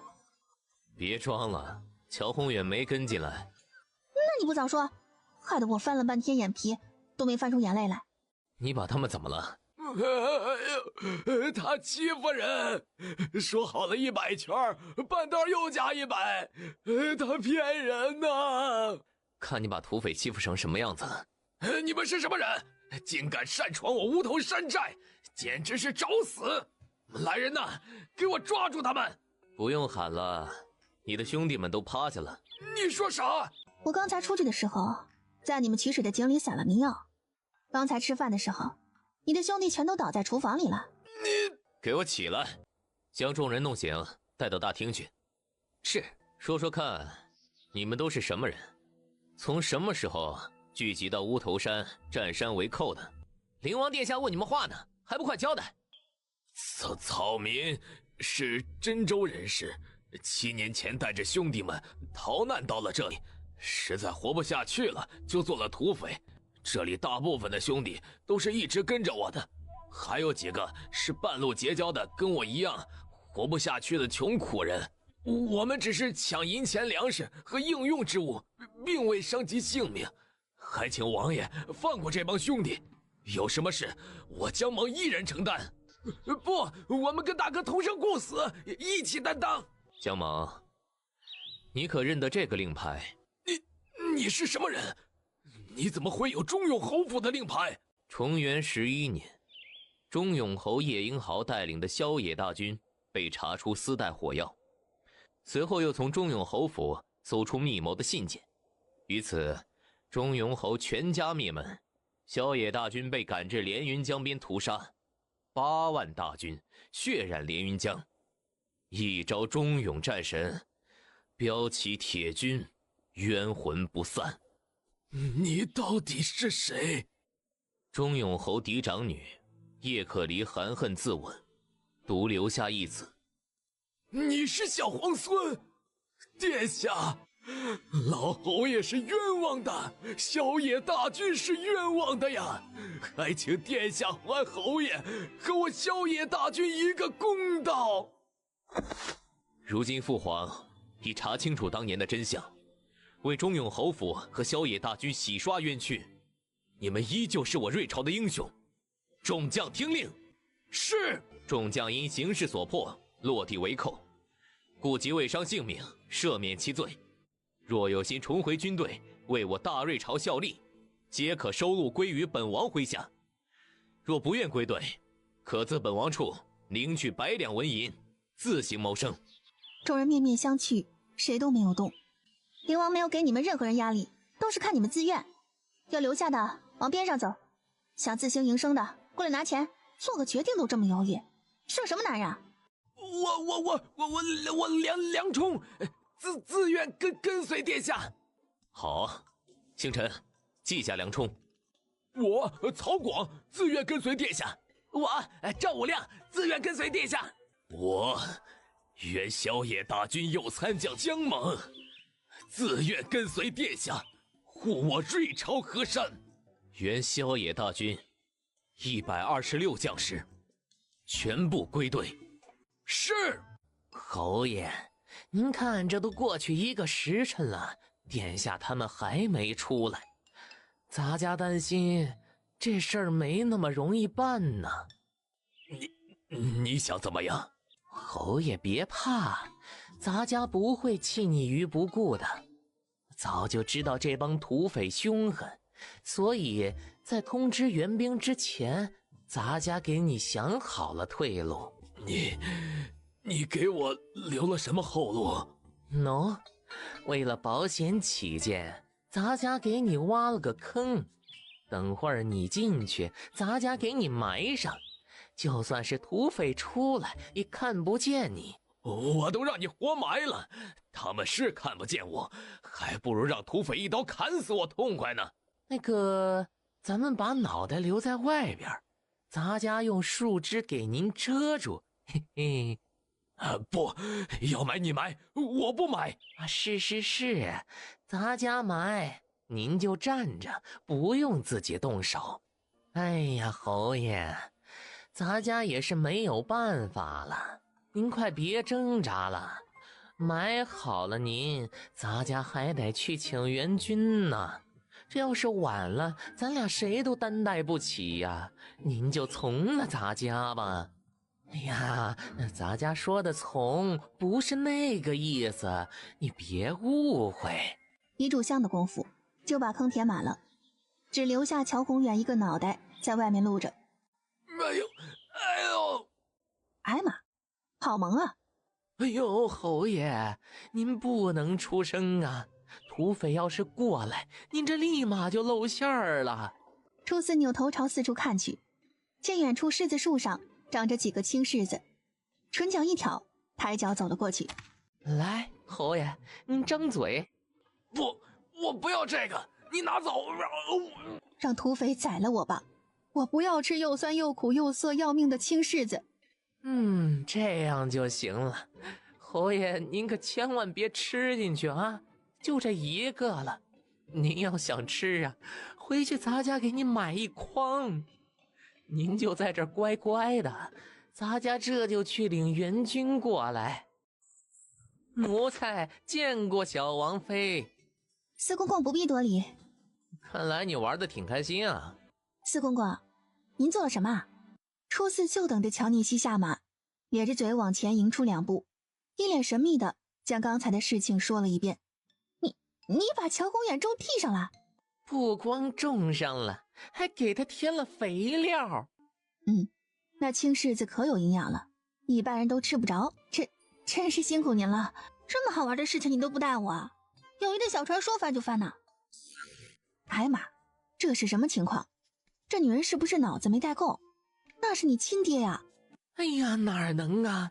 这种事情，咱家自然得想着小王妃呀。说着话，初次扭头，偏过脑袋，小声的跟乔念熙交代几句。西西，那个，灵王大人，你有何吩咐啊？今天你已经很累了，别太折腾。放心，我就跟四公公玩个游戏。爹，您死的好惨呐！爹呀，您怎么就这么死了呀？土匪都归降了，您这死的算是哪一出啊？爹呀，你死的太着急了，你非得要死，咱死家里行不行啊？好歹咱也得买个棺材呀！你说，你就这么死在外头，就我一个人哭，连跟我一起哭的都没有，你也太惨了！哎呦，小王妃，您这是干嘛呢？姑爹呀，你没瞧见吗？哎呀，那个小王妃，侯爷没死呀。没死，你给我爹埋起来做甚啊？哎呀，咱家这不是等得着急，怕出什么事儿，想去调援军吗？您想啊，咱家走了，就剩侯爷一个人在这儿，侯爷手上不能动，万一土匪跑出来，连想跑都跑不了啊！咱家也担心侯爷的安危，所以就给挖了个坑给藏起来了。您看，刚才要不是咱家告诉你，您都找不到吧？您跑太快了，咱家的话还没说完，您就过来了。爹！哎呀，侯爷忍不住后腰的疼，直哼哼。咱家怕他暴露，实在没办法，就给塞了个果子。没想到爹会亲自来救女儿，女儿真是感动不已。回去以后，我一定好好孝顺您，再有分钱的事儿，一定还带着您。反正你们家总出事儿，分钱的机会也多，还不快把乔侯刨出来！念熙呀，我的孩子呀，你可回来了，让祖母记挂了。念熙呀，你爹呢？您说我爹呀？我爹跟土匪在一起呢。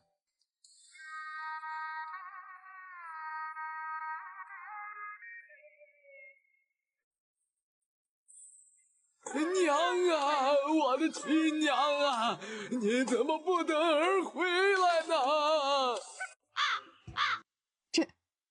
你不是念熙呀？你不是说你爹被土匪？那个祖母，我是说我爹被土匪抬着在后面呢，没说他死了。大家这反应也太快了，我后面的话都没来得及说全。大家没听清楚，闹了误会，情有可原。侯爷怎么也哭呢？我那是疼的。你这是怎么了？是不是跟土匪动手了？你这老妇别冤枉人啊！我们可没有跟他动手。你快去报官呐！祖母，他们不是来抢东西的，他们已经归降了，我爹就是他们帮着抬回来的。这么说，不是因为给了钱你才回来的呀？这一趟并没有用到赎金，那之前的钱是不是？乔侯说的什么钱？之前咱们不是拿了200万两银子去赎聂熙吗？你可不能不认呐！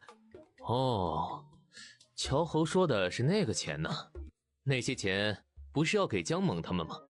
本王已经原数交给他们了。灵王殿下，他们既然已经归降，那钱就不应该给他们了呀。招降跟交赎金有什么冲突吗？不是，殿下，您别开玩笑了。土匪已经归顺您了，那赎金您得给我呀。乔侯拿赎金的结果是西西平安回来。如今本王亲自带兵将他们招降，也换了西西平安归来。这两者路径不同，结果一样。土匪要赎金是为了生存活命，如今本王将他们招降，自然也得给他们一条生路。那些赎金，当然自然还是要给他们。你，唉，乔侯，若是觉得这样心里不舒坦，那本王还将他们遣回乌头山。你亲自拿着银票去将西西赎回来吧。这趟调兵遣将所用的粮草经费，本王就不跟你算了。殿下，您土匪招降是归朝廷，您不能用镇国侯府的钱养他们呀。乔侯这话，本王倒是不可否认。既然如此，这笔钱你管父皇要便是。本想出来能过好日子，谁知竟然都不管我们的生计。既然这样，咱们还不如回去当土匪呢。兄弟们，咱们抢了这侯府回山寨。不要了，赎金我们不要了，全都给他们。果然乔家还是老夫人明事理。说起来，这次镇国侯府半路遇劫的事情，其实是有人花钱背后指使。本王这样的好脾气都忍不了，不知道乔侯是作何感想啊？岂有此理！竟然还有这样的贼心烂肠之人害我镇国侯府，还请灵王殿下给微臣全家做主啊！此人若是指认出来，乔侯打算如何处置？若是找到此恶徒，微臣定断其双腿，以解经我家人心头之恨。既然乔侯这么说，本王便如你所愿。出营啊！灵王殿下，你这是何意？如乔侯所说，找到此恶徒，定断其双腿。本王这是帮你动手呢。镇国侯府的一朵洁白的莲花，谁都看不到你这隐藏在泥污之下的黑心呢。我什么都没做，绝不可能啊！初影不可能会做出这样的事啊！殿下您不能这样啊！叶玄灵看着林氏搂着乔初影哭，一张脸阴冷，没有丝毫表情，也不知手怎么动。猛然间又听乔初影惨叫一声，双手跟着也耷了下来了。林氏是把乔初影疼在心尖上的，眼皮一翻就晕了过去。乔念熙扭头朝林氏那边看一眼，朝几个丫鬟摆摆手。灵王殿下，这其中是不是有什么误会？初影是任性，可再怎么说他也不敢勾结土匪啊！恳请殿下手下留情啊！这个东西是梁冲交给本王的，乔初影和土匪之间有没有误会，你还是自己问吧。不是我，这一定是栽赃陷害。哼，我们都是明抢，从来不做栽赃陷害的勾当。说起来，当时跟我们谈生意的女子，右手虎口上有一颗红色的小痣，小姐是不是一看便知？这怎么会这样？爹，我是一时糊涂，我知道错了，您快救救我！乔初影勾结土匪，谋害朝廷命官，来人，带到刑司府。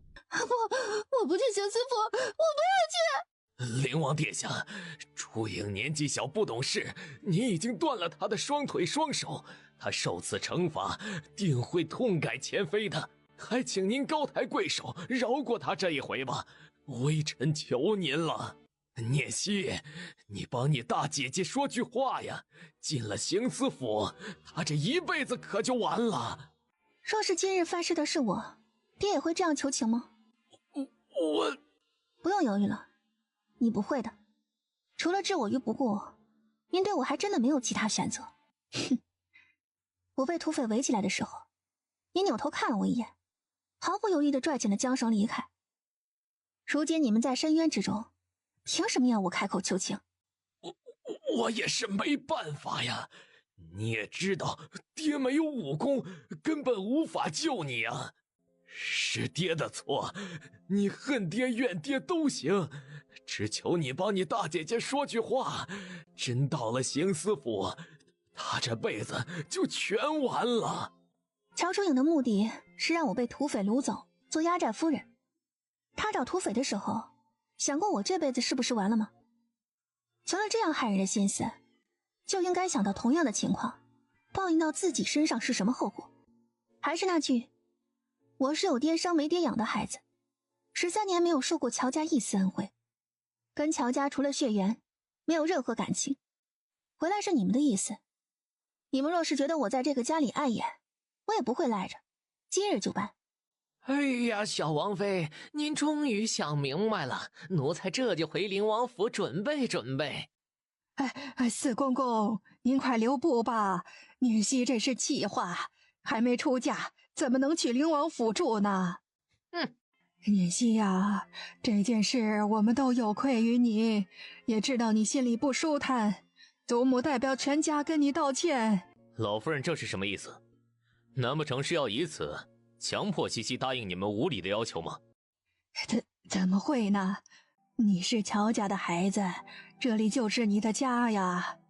以前是我们的错，可毕竟血浓于水，你就原谅大家这一次，好吗？原谅不过是一句话的事情，其他人我自可不再计较。至于乔初影，我大瑞朝自有律法，这一趟惊动了皇上，侯爷和祖母还是跟皇上求情吧。来人，将罪犯乔初影带走。是。乔念熙，你这个贱人，你就应该死在你馆，你不会有好结果的，我走过也不会放过你。你先回宫复命吧，江猛他们的安置还有许多事情要处理，就别在这里耽误时间了。好，你也快点回去休息，今天折腾了一天了，肯定累了，我晚些时候再来看你。叶玄灵，我好喜欢你。我也喜欢你。哎呀，你说这可怎么办呢？都是我一时没想明白，早知道随着宏远去救他多好啊。三小姐是个个性耿直的人，她既然说了不计较，定不会记恨您。人心换人心，以后老夫人真心对待三小姐，她一定会不计前嫌孝敬您的。是啊，以后一定要对这个孩子好一些。希望你被这个世界爱着，希望你笑的是真的快乐。追银，亲爱的银大美女，给我开个丰胸的方子呗，求你了。你师兄嫌我胸小，我该拿你怎么办呢？西西，叶玄灵，他们都欺负我，只有你最好。我在，我会一直陪着你的。还是我嘉玲。你怎么会在这里啊？你要对我做什么？你说我要对你做什么？那个，我刚才没做什么奇怪的动作吧？除了把我拽到床上，也没有什么奇怪的了。那就好，那就好。话说，你怎么这么晚了来我这里啊？你有什么企图啊？我担心你睡不好，过来看看你需不需要陪睡。虽说还没成婚，可为夫毕竟是你的人了，你若是开口，我也不会拒绝。叶玄灵，我在呢，我陪着你。乔念熙整个压在叶玄灵身上，发泄一般哭得昏天暗地。既然在这里不开心，就搬出去吧。灵王府、将军府，还有父皇赏你的郡主府，随便哪一个都比这里好。我对镇国侯府的人已经死心了，但是现在我还不想走，我要查清楚我身上的毒，不管是谁也要还给他，哪怕是乔宏远。好，我让归云回来帮你调查，在毒的方面他能帮你的忙。竹林外的走家传来电话外的声响，天地的西西，西西，你还太小，我不能伤害你。你果然嫌我胸小。我是说你年纪太小，现在同房会伤害到你。现在就想同房啊？我还是个孩子啊！真想不到你竟然是这样的叶玄灵。西西，我不是那个意思，我不是要跟你同房。我是你未过门的媳妇，你竟然不想跟我同房？这要是嫁给你，不得守活寡吗？我怎么这么苦啊？你别哭啊，听我说，你是我心爱的人，我自然喜欢跟你亲近。可是你现在年纪太小，同房会伤害到你。我们再等2年，好不好？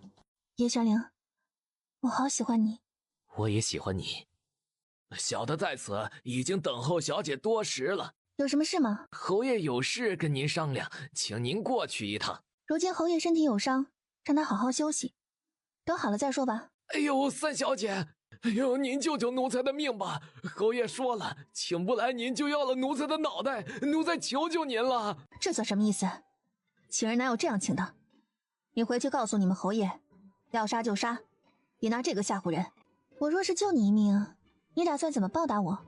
我知道一个秘密，三小姐绝对有兴趣。你是在跟我讲条件吗？不，怎么会呢？小的这不是为了保命吗？若是三小姐救了奴才一命，这全当是报答您了。那你说说看，若是你的秘密果真让我满意，我倒不介意跑这一趟。大爷当年是在不空山遇难，并非青源山。你说什么？你知道什么？快说。当年大爷回来之前是写信说要从青源山走，可实际上他们走的却是不空山。不空山有道断崖屏障，大爷的马车路过，被断崖上落下的石头砸中，坠落山崖。你怎么会知道这些？既然知道，为什么不跟侯爷说，让他们去寻尸呢？大家收到大爷的亲笔信，确信他路经青源山。我一个干活的下人，有什么资格在主子跟前胡说八道呢？我当时没有跟着大爷，我是从兴旺那里听说的。兴旺当时跟在大爷身边，也是唯一回来的人。他撑着最后一口气回来，只跟我说了这一句话，就咽了气了。看来侯爷养了一个忠心的奴才啊。不过，若我告诉你，我能解断魂之毒呢？我娘在哪里？不用这么紧张，你娘很好，起码不用每日被迫服用慢性毒药。三小姐若能救我娘性命，胡拔刀山火海都忍了。我不会拿你娘要挟你，但是我既然救了你娘，你就应该报答我。你是聪明人，该说什么该做什么，不用我说吧。大爷的事情，我有一些零碎的线索，大多都是猜测，并没有调查。毕竟我娘被侯爷控制着，我不敢拿她的命开玩笑。大爷出门之前，侯爷将府里的车全都送去修整过。奇怪的是，大爷离开之后，万里车铺干了10年的老伙计江城就离开了。继续说。那日兴旺回来，是我在门口先遇到他。虽然他嘴里含糊说不清，但是我好像听到了一个害字。我让他说清楚点的时候，侯爷就到了，兴旺跟着就断了气。你起来吧，我跟你去见见乔宏远。三小姐，你不会……现在只有你零星的线索，没有任何证据，我什么都不知道，你也什么都没说。聂西，你来了。侯爷找我有什么事吗？为父是有件事想跟你商量。你看，昨日灵王殿下已经惩治了你大姐姐，又让她在刑司府的大牢里受了1晚上罪，你的气是不是消了？侯爷以为这一切都是在替我出气。我是你爹。原来您记得呀。你这是说的什么话？之前是爹做的不对，爹已经意识到了，你就不能给爹一个弥补你的机会吗？当然可以啊，你想弥补我，我自是乐意之极。不如您将林氏赶出去呗。自我回来，他对我做了什么，您心里可是明镜一样的。他在这个家里，我可是活得不安生啊。你知不知道你在说什么？任何能弥补我的事情，你都做不到。所以啊，你刚才说的都是空话。既然如此，我们之间也没有什么好谈的。乔楚影的事情，您还是去找皇上吧。你这个孽障，都是因为你克死了水心。自从你回来，这个家里就没有安生过。我真是后悔当初没有掐死你。伤害我娘最多的人是你，你没有资格拿我娘说事儿。看在我身上流着你的血的份上，这次我不杀你，仅此一次，你好自为之。乔宏远，你还是不是人？臭不要脸的，竟然指使那个丑女人陷害我师妹！谁告诉你是我指使的？你看看我这身伤。师妹，你在啊？对这种不要脸的人就应该强硬一些。给，往他脸上刻王吧。不管怎么说，他都是我爹，你让我往他脸上刻王吧。你怎么不往你爹脸上刻啊？九皇子，这是在我瑞朝，这里是我镇国侯府，你这样擅闯官员府邸，是不是不太妥呀？你去皇上那里告我呀！我是新来的，不认识路，师叔也不会把我怎么样的。这是我的家事，你凭什么管？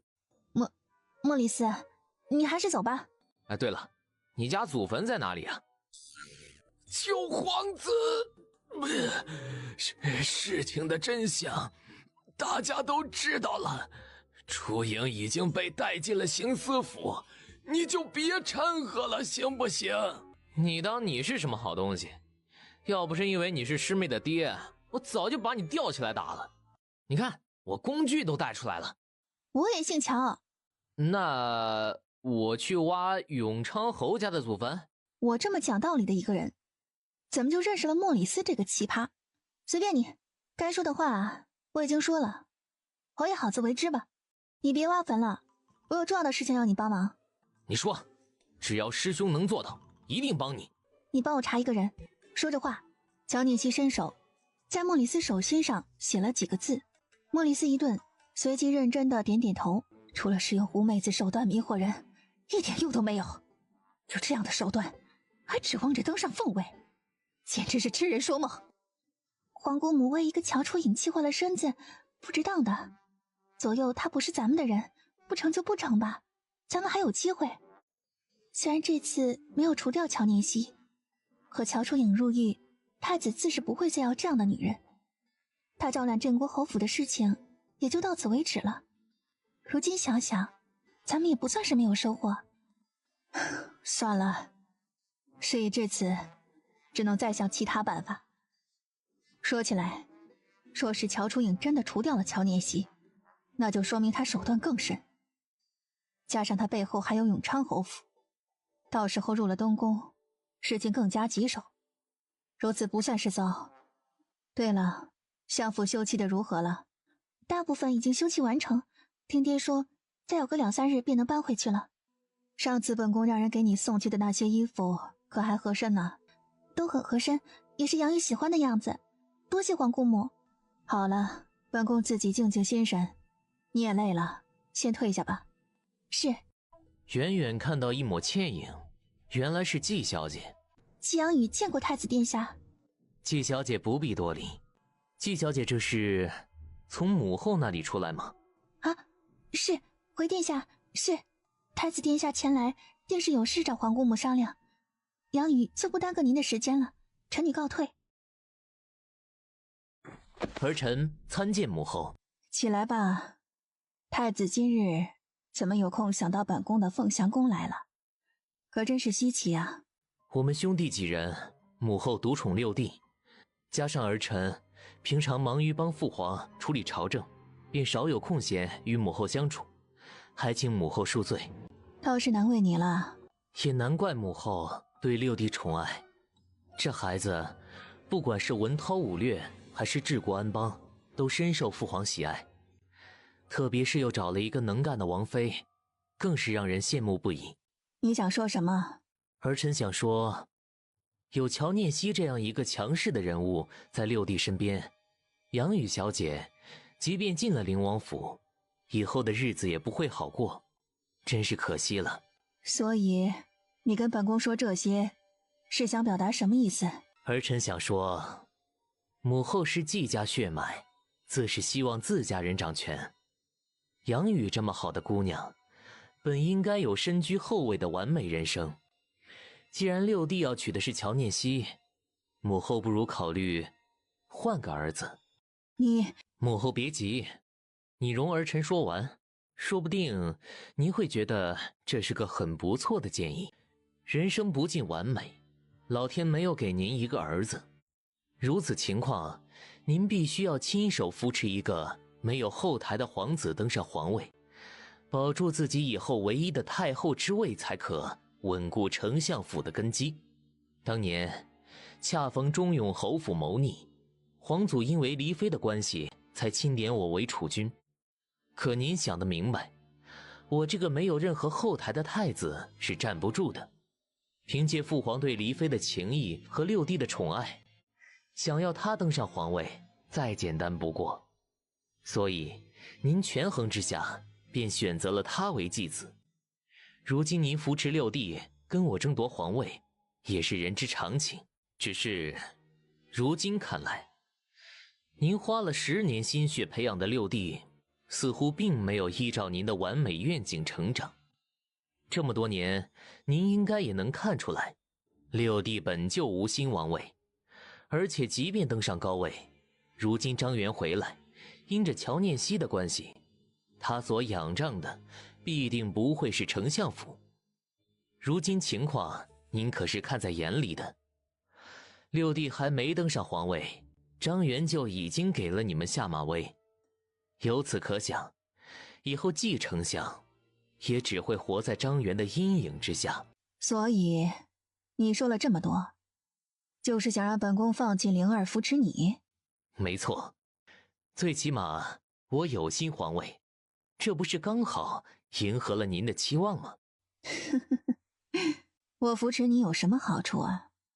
你们都不是我亲生的，还不是一样？母后希望的好处，我一样不落都能给。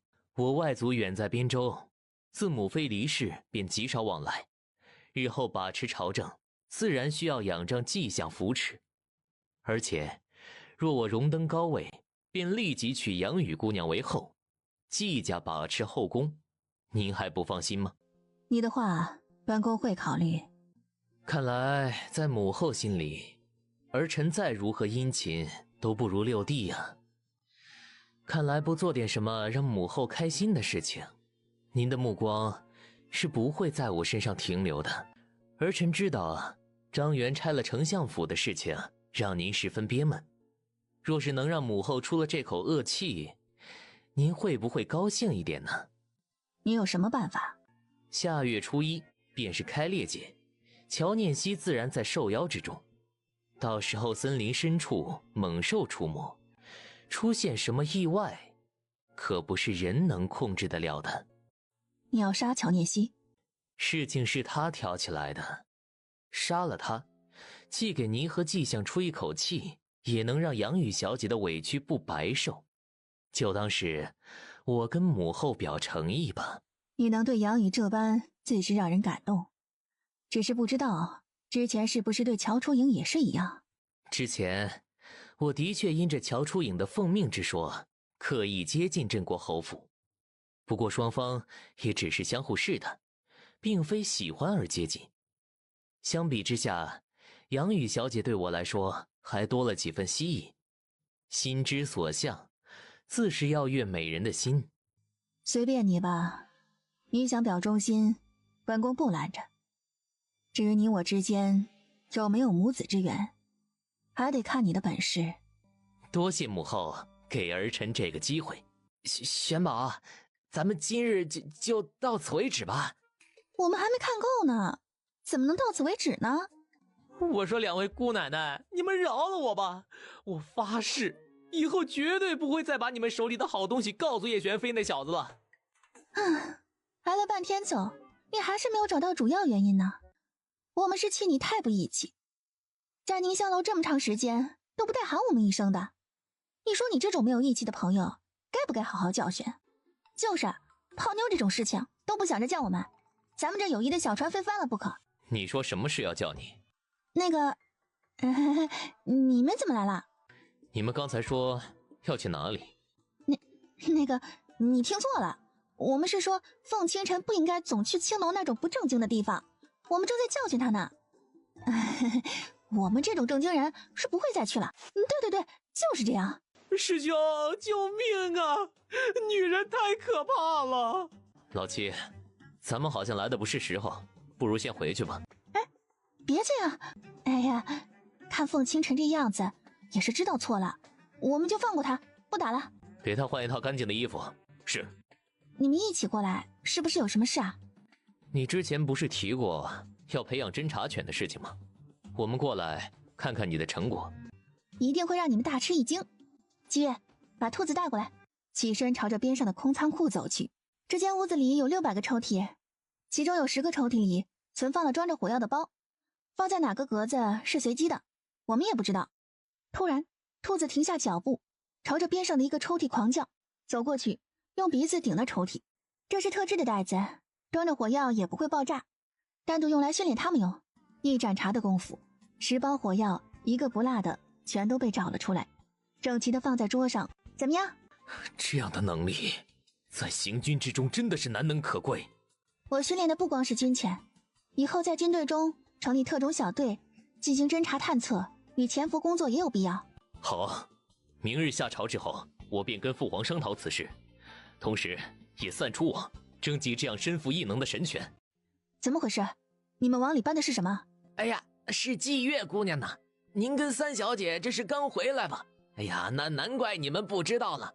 二公子回来了，这些都是宫里赏下来的。小姐，是乔子兴回来了，这些都是皇上赏赐的东西。准世子回来，林氏又有了靠山，这个靠山可比乔初影强多了。小姐不用担心，区区一个乔子兴还不用放在眼里，他要是不怀好意，动哪里，殿下就给他卸了哪里。人还没见到，你紧张什么？表面光鲜而已罢了，林氏的儿子能好到哪里去？乔初影表面看起来与世无争的样子，结果还不是黑着心的。这个仇一定要报，有这个小孽种就没有咱们的活路。如今你病缠身，还是好好休养为主，后面的事情交给我，这事待从长计议。咱们如今首先要做的就是将初影接回来。初影的性子你是知道的，从小被当成明珠捧在手心，哪里受过这样的气呀？他也是一时间受不住，落了分寸才这般呢。唉，也怪我没能看住他。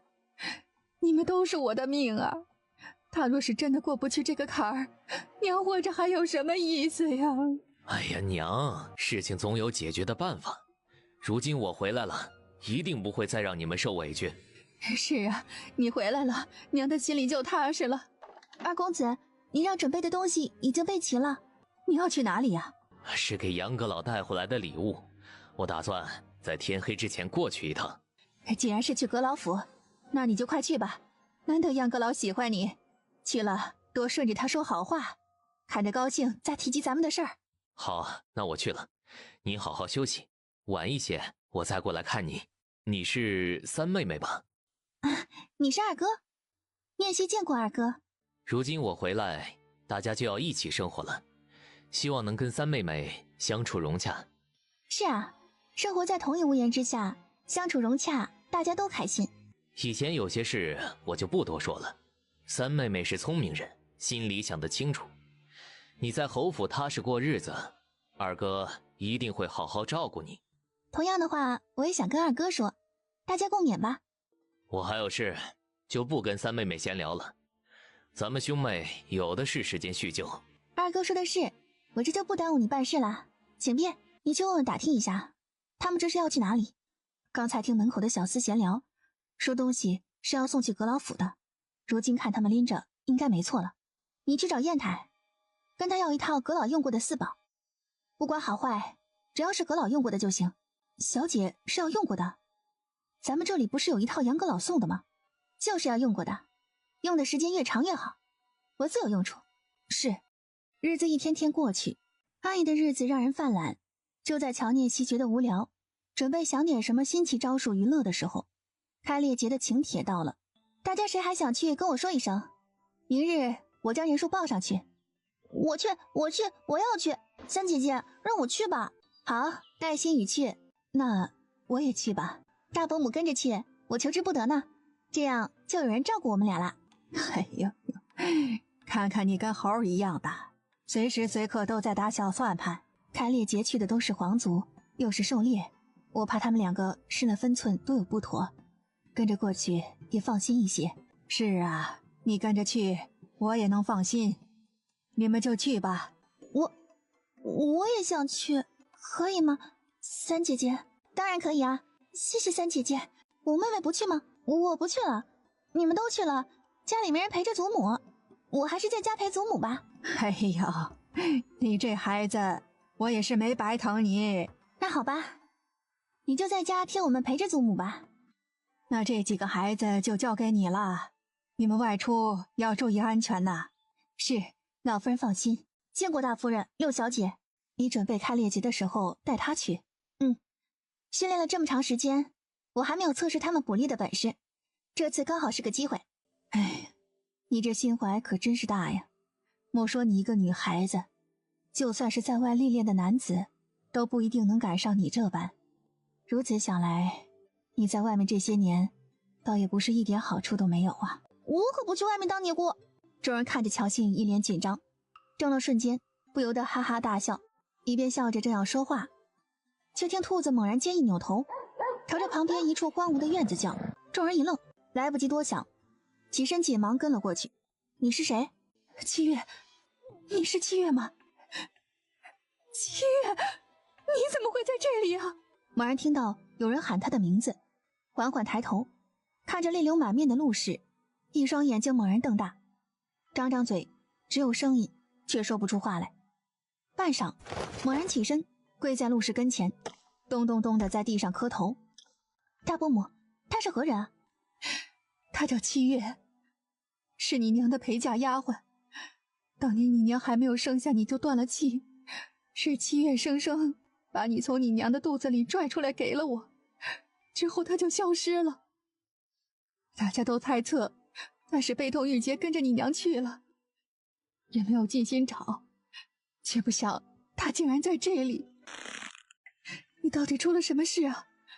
你说回去处理水星的事情，为什么不见了？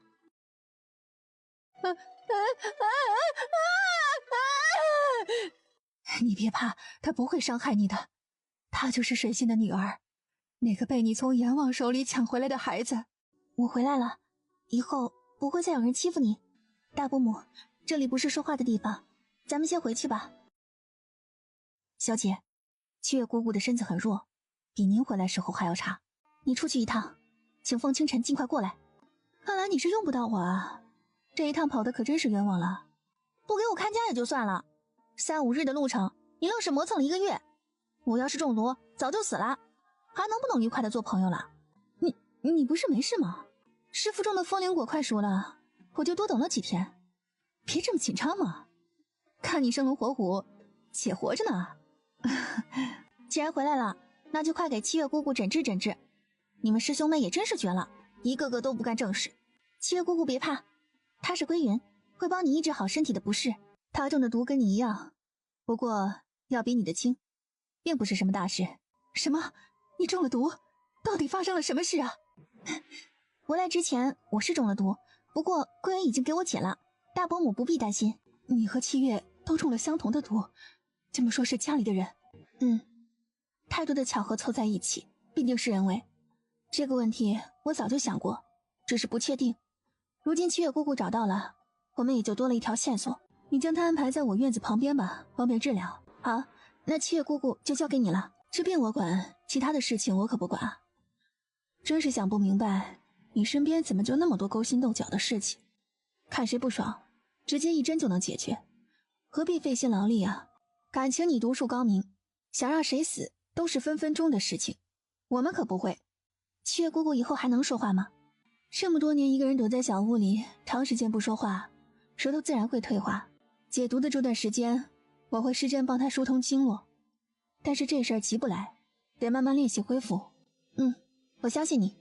七月姑姑这些年在小屋里不出来，定是有人暗中照顾。这是七月姑姑用的碗碟，您能从中看出什么吗？这些年家里用的都是彩办统一购回的花边瓷碗，这种素白的碗很少，我印象里买过一次，只有30只左右。能不能确定这碗都是谁用？我记得老夫人礼佛的殿堂里有过这样的碗，说是供奉佛祖需要简单肃然。这样想想，李姨娘也是礼佛之人，或许她那里也有。至于其他人，我暂时想不到，也没印象见过有人利用这种碗。当年七月姑姑慕名消失，加上如今又确定我和七月姑姑身上有同样的毒，我觉得我娘的死并没有那么简单。找到给七月姑姑送食物的人，或许我们能查到当年究竟发生了什么事。好，这事儿你尽管查，有什么事情大伯母给你撑着。七月姑姑找到的消息，咱们该散散了。有些人舒坦这么多年，总得让他们乱一下。是，保证不出半日，这事儿会传进每个人的耳朵里。哎呀，夫人，您这是做什么？七月出来也成不了什么气候，咱们不能自乱阵脚啊。当年的逃跑肯定是发现了什么，如今那个孽障给他撑腰，万一他说出什么来，咱们逃不开呀。您别着急，我听说了，七月如今口不能言，又有些神志不清，即便说了什么也不会有人相信，咱们还有时间想对策。娘怎么下床了？七月还活着，乔聂基和陆氏已经找到了他，这可怎么办呢？他不能活呀。您别急，他自是不能活，只是醇香园守卫深不可测，再加上上次杀手的事情，如今定是更加严密，这事需要从长计议。你要快些想办法除掉七月呀，若是知道当年的事情，他会打死我的。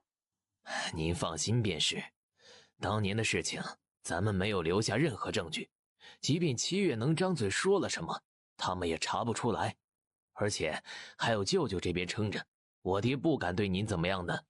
不管怎么说，你尽快去找你舅舅商量对策，尽快除掉契约才行啊。好，我这就去一趟。果然如此。小姐，是不是已经查到这些年是谁照顾七月姑姑了？差不多已经能确定是谁了。咱们现在就去找那人吗？你急什么？那人默默照顾七月这么多年，又不让人知道，明显是不想说或者不敢说。如今咱们问了也没用，你且等着吧，时机到了，即便咱们不问，他也会自己说的。七月的出现就像是扔进池塘的一颗巨石，随着波浪涌起，水花四射，渐渐又恢复平静。时间说快也快，眼看着到了夏月的初一，众人期盼已久的开猎节终于到了。哇，这里好漂亮啊！你这孩子，忘记娘出门之前怎么跟你说的了？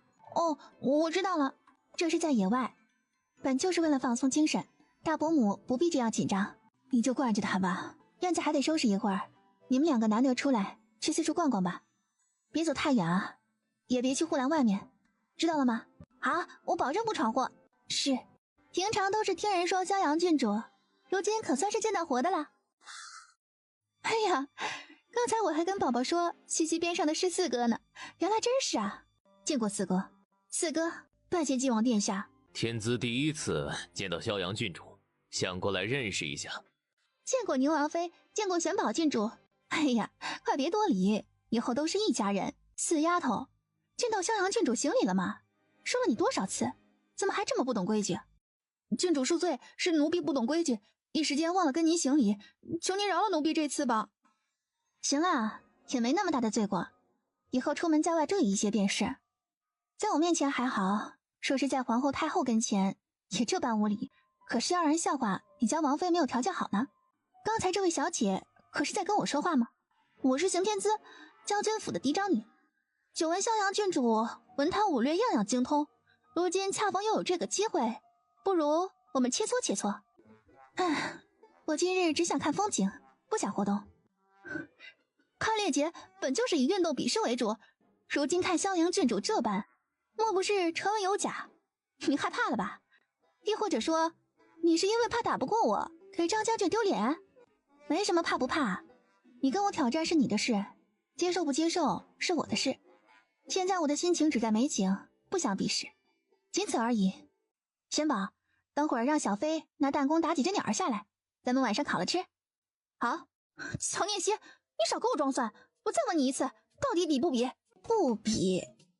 你说什么是什么？我有那么爱你吗？惯你臭毛病！若是以本宫手里这根冰玄丝作为奖励，你会不会有心情比试呢？拜见二公主。这是在外面，不必多礼。都起来吧。冰玄丝乃天下兵器第6，世间仅此一根。本宫如今以此为奖励，你有没有兴趣比试一下？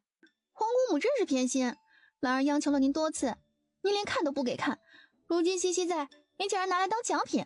好东西能者得之，你若是不服气，也可以跟他们比一比啊。算了，他们比我小，我若是赢了，大家该说我欺负人了。有二公主这样的宝贝，念希没有心情也得拼了。毕竟这样的宝贝可是此生可求不可得的。你觉得呢？臣女但凭二公主决定。你们打算怎么个比法？开猎节以狩猎为目的，不如就比射箭吧。你可同意？同意是同意，只是我觉得，既然二公主以比冰玄丝这样的稀世珍宝作为奖励，这射箭就不能与平常一样了。开猎节明知是文武朝臣狩猎欢聚，实际却以这种方式宣召我天朝的强大。动物尚且不会傻站着等人逮，更何况是人呢？两军对战，敌人有主观判断，更是不会站在原地等死。所以我提议请二公主持弓，所用之箭以沾了染料的皮取代箭头。我和邢小姐着夜行衣躲避，每人10箭，最后看谁身上的印记少，谁就算赢。装腔作势，倒是新鲜的比法，就以你说的办。一个在尼姑庵里长大的野孩子，有什么了不起？前方有一片松树林，你们可以任意躲在其中，本宫的箭会轮流射向你们。多谢二公主体恤，念希一定会努力跑。太子正在部署这一趟的计划，听到这个消息，唇畔勾起一抹阴邪。随着太子压低声音交代几句，男子得令闪身消失在屋内。给你们10个数字的时间往里走和藏身，数到10，红箭先出。是。随着两人进入松树林，二公主那穿透性的声音从口中飘出，每隔大概5秒的时间报一个数。只听外面传来一声10。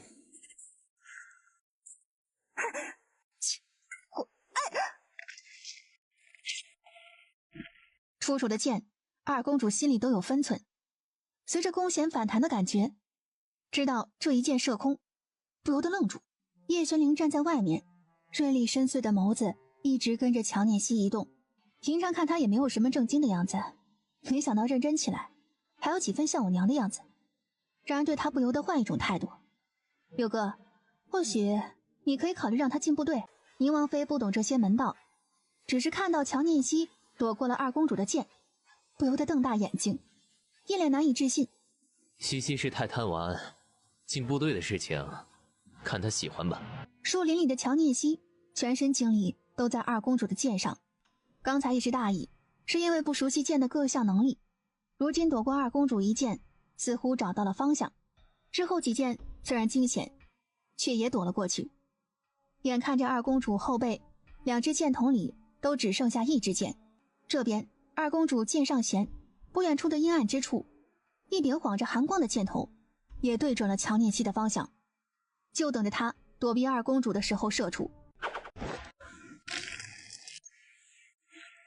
有没有伤着？我没事，放心吧。叶玄灵，外面有好多人看着呢。怎么样，有没有受伤啊？没事，相比我自己，我倒是更在意对我放箭之人。箭头上是南岳的寸断，若是没有猜错，此人也是南域之人，而且在我们来之前就隐身于天峰山之中了。如果天朝境内并非易事，更何况天峰山周边常年有重兵把守，能冲破2道屏障在此等候，更是难上加难。一人尚且不易，多人一起行动更是不可能。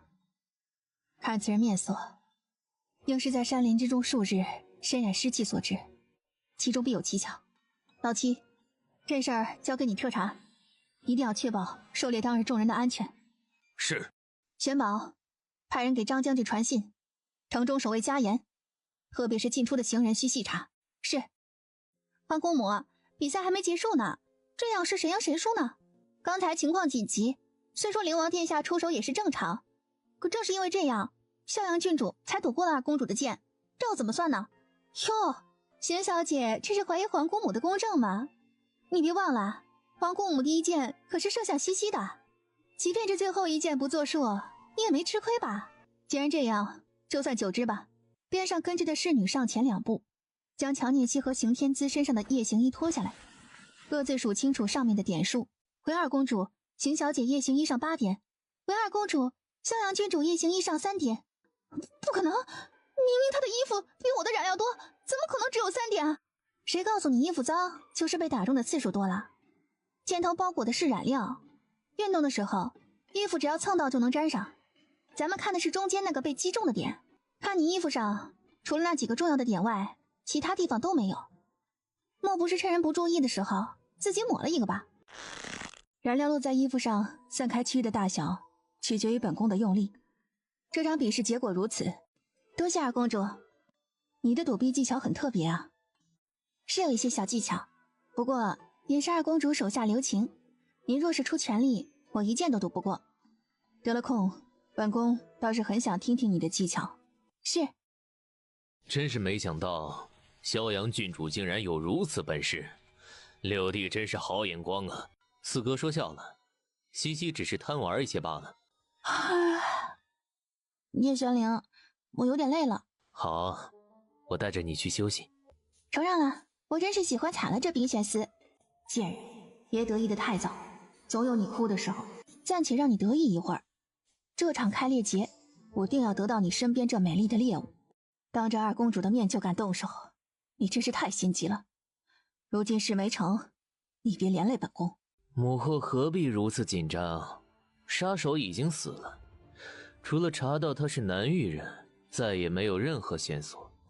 他们怎么都不会查到咱们头上的。是你，这件事情跟本宫没有任何关系。虽说您这样说让儿臣很伤心，不过母后放心，即便出了事儿，也绝对跟您没有关系。这就是你说的替杨宇出气？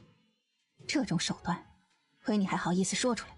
儿臣能在东宫这么多年，自然不会只是这般，这不过是其中一步。既然不成，自是还有另外的打算。为了杨宇和母后，儿臣可是煞费苦心的。只希望您和杨宇能明白。似是想起了什么，压低了声音，在皇后耳边低语几句。你说的可是真的？儿臣岂敢欺骗母后呢？这种事情都毫不保留地跟您坦白，您还怀疑儿臣的忠心吗？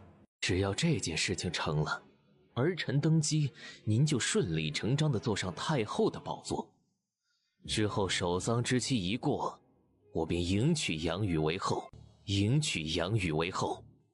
这事儿你若是成功，本宫自会跟你一条心，就看你有没有那个本事。这么多年，皇姑母对自己好，只是为了利用吗？若是太子成事，他就会像送礼一样将自己送出去。宴会还早，不如先吃点点心吧。我要吃肉。说起来，你不是想吃烤山鸡吗？小费没有给你打，瓜儿和豆儿出去的时候倒是打了几只回来。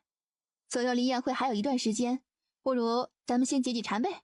一盏茶的功夫，众人选中了草地中架起了篝火，一时间大家忘记了尊卑，忙活得不亦乐乎。也击入了土坑，众人等着的功夫，乔念希让高云端去请二公主，又吩咐姬月请陆氏和乔新宇过来，慢弄制作，请二公主品尝一二。多谢二公主割爱，你倒是真是让人不得不注意啊。好啊，你们有好吃的不带着我，看我回去跟皇祖母告状去。小皇嫂，你怎么什么都会啊？早知道你这么厉害，我应该娶你的。小皇嫂，要不你嫁给我好了，我的好东西都给你。吃着我的山鸡，还惦记我媳妇儿，你怎么不上天呢？六哥，你这媳妇儿可真是抢手啊，这么个小山药蛋子都想着挖墙脚，你可得看紧了，这首期的任务有点艰巨啊。叶晨灵扭头朝乔念希看过去，脸上不由得飘出一抹哀怨。比武功，你比得过你六哥吗？比不过。比琴棋书画，比得过你六哥吗？比不过。比帅，比得过你六哥吗？比不过。什么都比不过，你还想让我嫁给你？我疯了吗？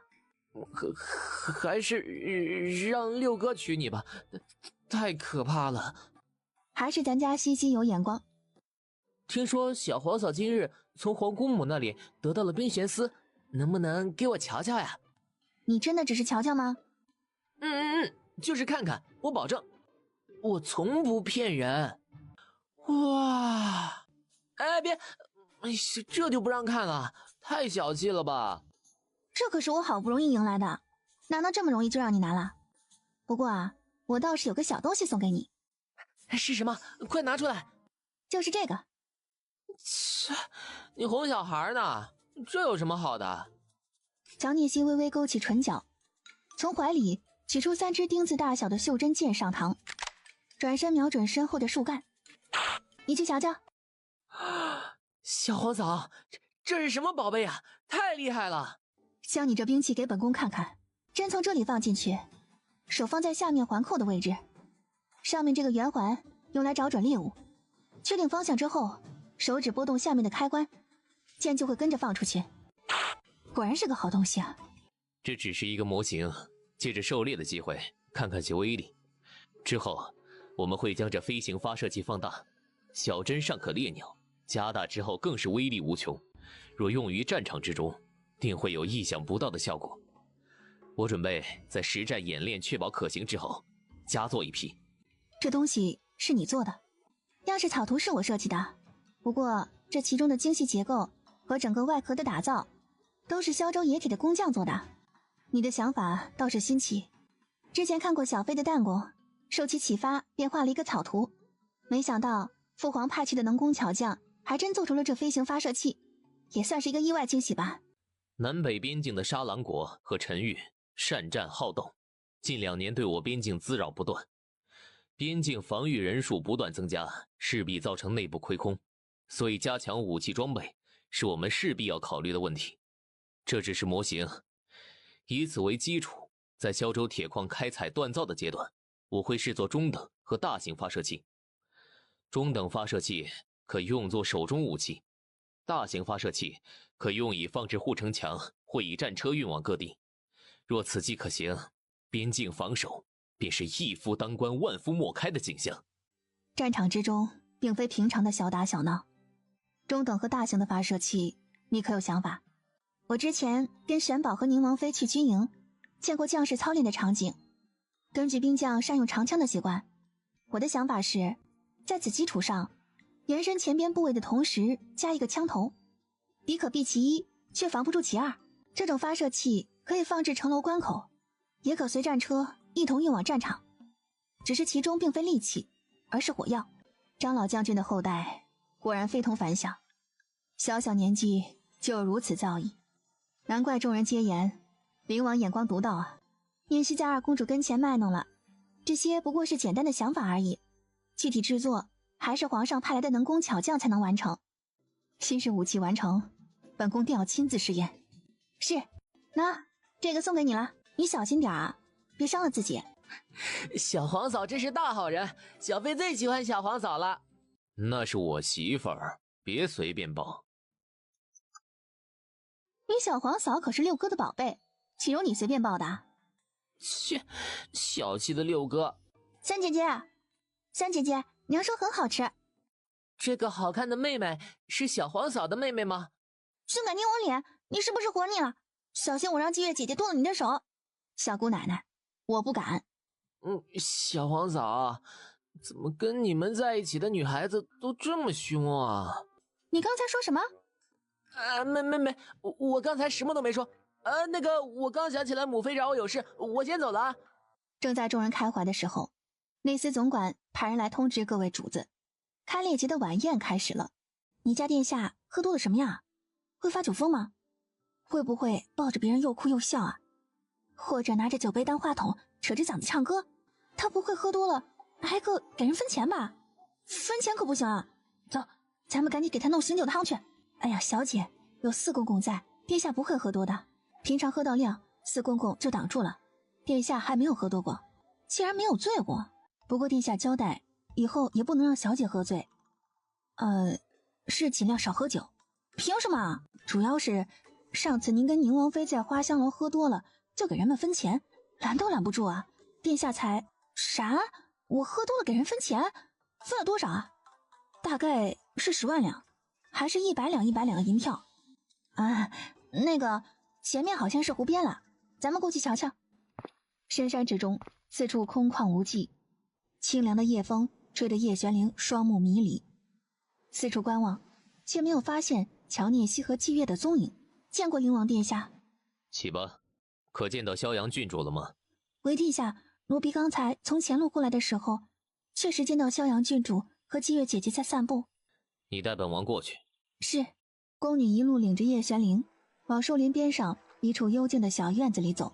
你不是看到他们在散步吗？奴婢随着几位姐姐来河边清洗餐具的时候，看到萧阳郡主和季月姐姐就在院子旁边的小路上散步，看样子是往那个院子里走了。叶玄灵顺着宫女的话，扭头朝四处看一眼，也没多想，跟着继续往前走。到了院子门口，远远透过窗户看到里面2个人影，其中一个身形发髻都是乔念熙的样子。行了，你退下吧。是。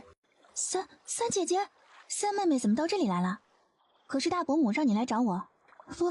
不是，刚才我从南边小河边回来的时候，看到灵王殿下一个人往那边一处独立小院走去了。啊？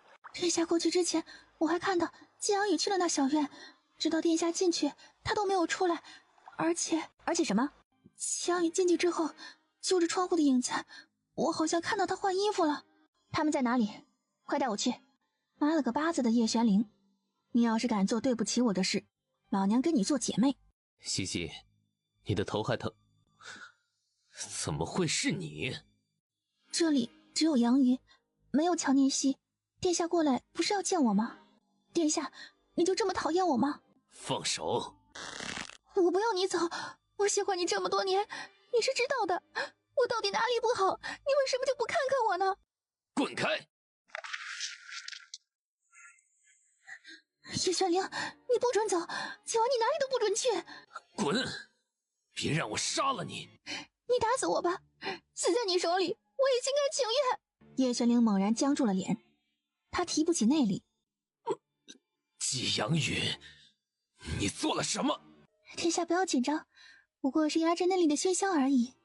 过了今晚，药劲就散了，不会伤害你。哼，没有内力的我吃了药，力量可比你大。西西，你听我说。念熙，我对不起，可是我不能没有殿下，我只求能在殿下身边。妹妹一定不会跟你争抢什么。小姐，季小姐想多了，你比我老很多，我可没有你这样的妹妹。而且叶玄灵要不要收房或者收谁，这种事情她决定不了，是我说了算。季阳宇，死拽着不松手是没用的，不是你的，你抢不来。乔念熙，你别欺人太甚，我已经是灵王殿下的人了。真拿自己当人了，也不看看你够不够资格。季阳宇，你可真是进到骨头里去了。西西，你听我说。刚刚我还纳闷儿，怎么四处都找不到你，原来你是被季小姐请来观赏人体艺术了。季小姐可真是个尤物啊，既然你这么喜欢被人看，不如大家一起欣赏啊。季月，不知道什么时候外面围了一帮人。杨宇！哎呀，皇上，请皇上给小女做主啊！到底发生了什么事？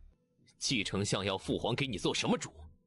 在场可有不少男子都看了你女儿的身体，你打算让哪一个负责？亦或者说，你一女准备嫁多夫？这，本王还真是没想到，季相家的女儿还有与人坦诚相待的嗜好。不过很可惜，王妃管得严，向来不允许本王看这些乱七八糟的事情。真是辜负了季小姐这份精心的准备了。等一下，那金簪是我的，给我拔下来。季月，把金簪给我拿回来。脏是脏了，还能卖几个钱呢？我这辈子只有3件事由不得商量：打我男人的主意，打我男人的主意，打我男人的主意。我不管你是谁，只要在叶玄灵身上弄心思，先好好掂量掂量，有没有那个本事和胆量。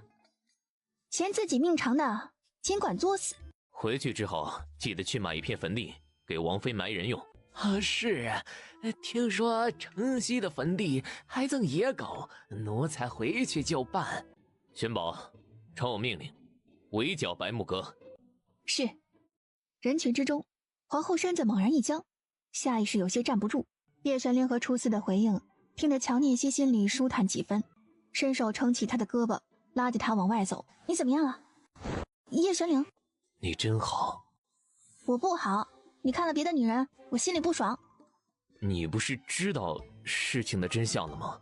那也不爽，反正你都看了。那你说我该怎么做，你心里才能痛快？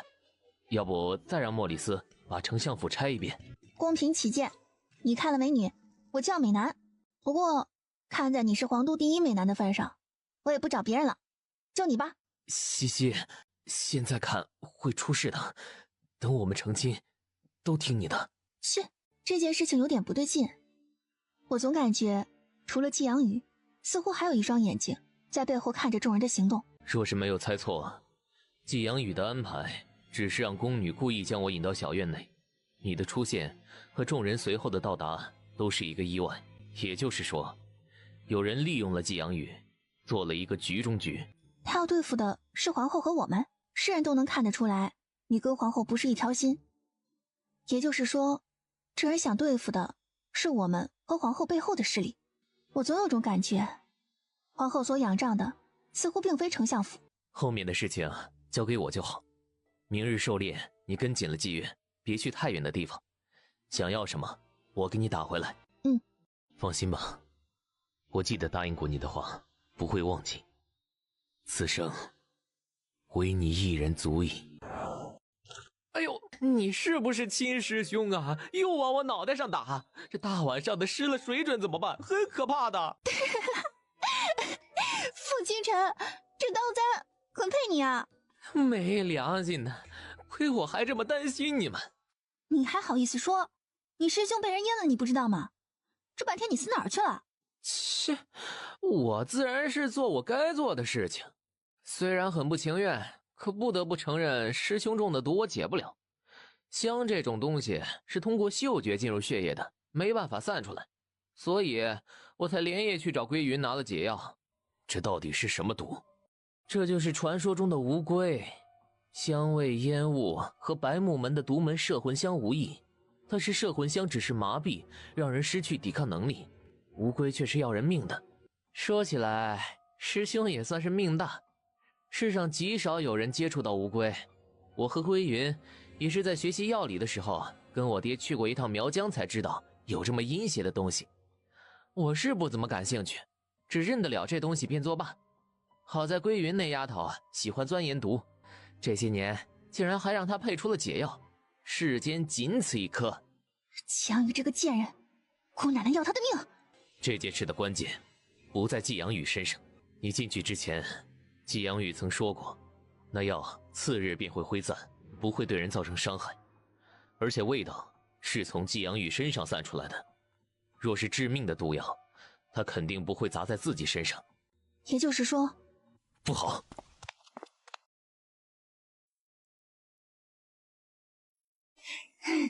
凶手是你害死了我的杨宇，我要杀了你！夫人也是悲伤过度，请殿下和郡主恕罪。是被人割断喉咙杀死的。你说什么？不是因为羞愤不堪受辱自杀的吗？怎么会变成被杀？脖颈的刀口方向不对，而且根据现存的征兆，他死之前根本没有醒过来。咱们来晚了一步。之前的事情，本王没有找你们要说法，已经是看在父皇的面子上。你们好自为之。季风，查季阳宇被杀的事情，另外盯紧了皇后的动作。是。你不在丞相府周围派人吗？从季相和吉夫人的反应来看，他们并不知道季阳宇跟那人的交易。既然季阳宇已经被灭了口，丞相府这条线就断了，随他们去吧。凤清晨双手环抱在胸口，随着将整件事情过一遍，他眉心凝起，似乎想起什么，压低了声音，在他耳边低语一声：你带着我的令牌连夜给张将军传信，务必明日出猎之前准备好一切。好啊。这个开猎节注定不能如预想般顺利进行了。杨宇，怎么可能？不是派人守着了吗？怎么还会出现这样的事？娘娘，你要保重身子呀。皇后似乎听不到知锦的话，然而这还不算，白木阁被血洗，一把火全都化成了灰烬，简直是欺人太甚。娘娘，几位长老逃了出来，向您请示下一步的动作。请示？还用得着请示吗？如今已经被逼到了这个份上，深仇大恨，只能拼个你死我活。照我的命令，明日午后出猎，让邱长老准备刺王杀驾。是。一如往年，开猎之前，皇上要事先分派奖励任务。随着擂鼓三节，众人的目光纷纷落在龙椅之上的皇上时，却见一团黑雾腾然从人群中飞出。老七，保护父皇。你是什么人？我是什么人？我是向你们叶家讨命的冤魂，60年了。当年真元狗贼踏着我们族人为他铺垫的天梯登上高位，却一脚将我们踹入深渊。这笔账是时候清算了。你是灵族之人？真没想到，竟然还有人记得我们灵族。真元那狗皇帝终究是抹杀不掉我们的。以前的事情都成为过去。过去，真元那狗贼利用我灵族登上皇位，却因为忌惮我灵族的能力，下令屠杀，导致我灵族几近灭族。你说这只是过去？厚着脸皮以此安慰自己，所以你们叶家就心安理得地坐拥天下这么多年，不共戴天之仇，不管过多久都不会泯灭。如今我们就是来夺取属于我灵族的天下。说着话，黑衣人手中不知什么时候出现一个权杖，随着他眼中厉光一闪，权杖四处瞬间腾起一层雾气，朝着皇上的方向再次袭来。叶玄灵大惊，来不及多想，一个飞身上前，以手中宝剑直逼黑衣人门面。你怎么来了？我男人在战斗，我怎么能躲在后面呢？就在说话的瞬间，手中长剑毫不犹豫地刺进了黑衣人的肩膀。与此同时，身边几个暗卫迅速聚集过来，从各个方向朝着黑衣人刺了过去。却见那黑衣人顺脚勾起了一抹嘲讽，随即双目圆瞪，一身的黑衣随着他运内力一下子炸开，双手揽在身上的10几把剑上，一招快速的破势将众人甩了出去。叶玄灵穿着乔聂西的防弹衣，衣服缓冲作用力并没有受伤，只是其他几人都撑不住强大的力量，猛然间一口喷出血来。一帮凡夫俗子，区区三脚猫的功夫，还想与我灵族神术相提并论？受死吧！叶玄灵听着权杖带起的风声，一个飞速翻身躲过一击。怎么会？母帅，这到底是怎么回事？不死身！西沙，他竟然还活着！你说什么？西沙是谁？他是什么来历？西沙是60年前灵族族长弗罗的嫡传弟子。灵族之人天生体质特殊，虽不似巫族善用蛊毒降头这般引毒的招数，却也有其独特的术数。比如这不死之术，便是灵族之中较为厉害的一项。炼成之人虽并非铜墙铁壁，却打不死击不败。当初佛罗助先祖夺取江山时，不死阵起了决定性的作用。大人，您对这不死之术可有了解？我们如何能破解？灵族的术数乃秘传，从不与外人知道，所以当年绞杀我军损失重大。乔念心扭头看着漂浮在空中的西煞，一身肌肉，眼底闪过一抹灵力，朝着叶玄灵的方向就要冲过去。西西，灵儿和10几个暗卫都拿他不住，你去了只会白白送死。我好像知道怎么做了，让我试试吧。说是不行，我会尽快收手，不会受伤的。扭头朝西煞的方向疾驰而去。你来做什么？快离开这里！我是过来帮你的，或许我有办法。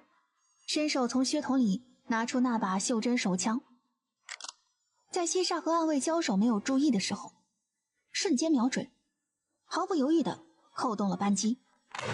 子弹快速地朝着西煞飞去，正从眉心穿透了他的头，却见西煞伸手从后脑一推，刚才进去的子弹生生被推了出来，打中的地方竟然连伤口都没有。一个黄毛丫头，竟然想暗算老夫，真是不自量力。既然你想死，老夫便成全你。叶玄灵面色阴沉，拽着他往一边躲，验证刚才攻击西煞的头部的方法不可取。乔聂西如今站在叶玄灵身边不说话。刚才我们不断进攻的过程中，几乎伤到了他全身各处，却并未发现他的命门。难道这不死之身没有弱点吗？我也看到了，刚才对比车人的身体和脸上的区别，本以为他的致命点在头上，可刚才的一击还是没有任何作用。这个人真是棘手。然而破绽没有找到，却听边上传来几声狗叫。小姐，带来了。伸手要过叶玄灵的剑，放到兔子和闪电鼻子之前。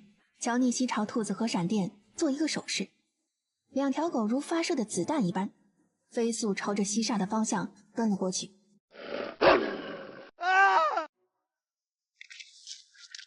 别动哦，冰玄丝可是很锋利的，若是不小心割掉了你的脑袋，我可不负责哦。看着西煞这个反应，乔念西知道自己的猜想是对的，脸上与他本身的年纪特征一样，也就是说他的脑袋没有动过。果然是只会耍手段。西煞一脸鄙夷，说话的同时眼睛不受控制地朝远处看过去。乔念西似乎意识到什么，顺着西煞的目光看过去，却不想此刻西煞的白骨刺猛然窜出。西西看着乔念西和叶玄灵被伤，兔子眼睛之中泛起一道凶光，嚎叫一声，飞起身子往前扑过去，咔嚓一声咬在了西煞的脖子上，生生咬断了。六哥，叶玄灵，你怎么样？别吓我呀！六哥，叶玄灵，你这个骗子，你说过要一直陪着我的，你骗人！西西，我没骗你。六，叶玄灵，你大爷的！我还没结婚呢，你就让我当寡妇？我不当寡妇，我不当！你活过来呀！西西，六哥还没死呢。西西，我还没死呢。你没死啊？那你有没有受伤啊？没有，你给我的防弹衣很厉害，会吓死人的，知不知道？刚才被草地之中的石头磕到牙了，好像是嘴里受了伤。三人颤了颤嘴角，如今不是愣神的时候。四个人从草地上站起来往回走。灵儿、西西，你们两个可有受伤啊？让父皇担心了，我们并未受伤。报！前方林中发现灵族的军队，人数在2000人左右。果然，灵族这是一场蓄谋已久的复仇。当年没有将他们赶尽杀绝，才留了这个后患呢。臣自请随军制敌。准奏。众将听令，灵王随本帅带兵1000兵力正面迎敌。邢将军宁王带1000兵力自两侧包抄。玄宝带500兵力留守，其他人协助玄宝郡主护驾左右。是。就在二公主的大军队离开不到一盏茶的功夫，乔聂西余光似乎瞟到什么。你在这里做什么？皇后娘娘担心皇上安危，派奴婢过来看看。皇后让人过来看看？那刚才西煞给你的是什么东西啊？知锦一愣，下意识的往腰带处伸手。乔聂西顺着他手的方向，从腰带之中掏出一个纸条。这上面写的是什么？知锦看着乔聂西手上的纸条不说话，猛然间眼睛瞪大，整个人往后仰过去。死了 ？shit！ 正在众人疑惑之际，却见一抹白色身影飘然而至。风清晨，你可认得灵族的文字？喂，你要做什么？你可认得？这是什么字？后山无宴会合。来人，将皇后给朕关押起来，保护父皇。只见晋王带着几个人甩开马鞭，朝着远处飞奔而去。细看才发现，他追的竟然是太子。快跟过去！皇上，此刻守卫只有500兵力，万不可再分散人数啊！父皇上安，如今我们还是尽快退回营地为妙。也罢，回去。皇上，臣妾是冤枉的，臣妾什么都不知道啊！你冤枉？什么都不知道？我们可是在后山抓到了那个叫吴燕的人，你可认识他？知锦手里攥着的字条，写的可是这个人。不，皇上，臣妾不认识他，一切都是知锦做的事，跟臣妾没有关系啊！皇上，真是没想到，朕的皇后竟然是灵族人，欺骗了朕这么多年，你可真是好样的！你少在这里装无辜了。你们灭我族人的时候，就应该知道会被我们寻仇。这恨，我们不够强大，足足晚了60年。灭族？你们真有脸说这样的话？若不是你们贪得无厌，想要平分江山，皇族也不会出兵镇压。多说无益，既然我落在了你们手里，要杀要剐，悉听尊便。说，你混进后宫究竟是为了什么？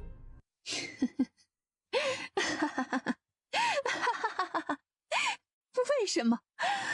当然是为了原本属于我灵族的江山。若是我儿子还活着，或许他会顺顺利利的登上皇位。时机成熟，我会将一切告诉他。我们灵族没有你们这样强大的武力，想要夺回属于我们的东西，只能依靠这样的方法。却不想我竟然没能保住他，所以我才会一心培养灵王。却不想费尽半生的心血，他竟然跟我说不想当皇帝。哼，没想到过了这么多年，你们灵族还是这么一厢情愿。当年平定战乱，你们灵族是有不可磨灭的功劳，可这万里江山本就不是你们该觊觎的。到了这个地步，本就是咎由自取。将皇后看押起来。儿臣参见父皇。起来说话。方才你快马追出去，可是出了什么事？太子呢？方才儿臣就感觉到太子皇兄似乎有些不寻常。随后那宫女被抓住的时候，他一脸紧张地调转马头，儿臣也是担心出事才跟了过去，却不曾想在南侧的树林中发现太子皇兄竟然藏了一头残暴的黑熊。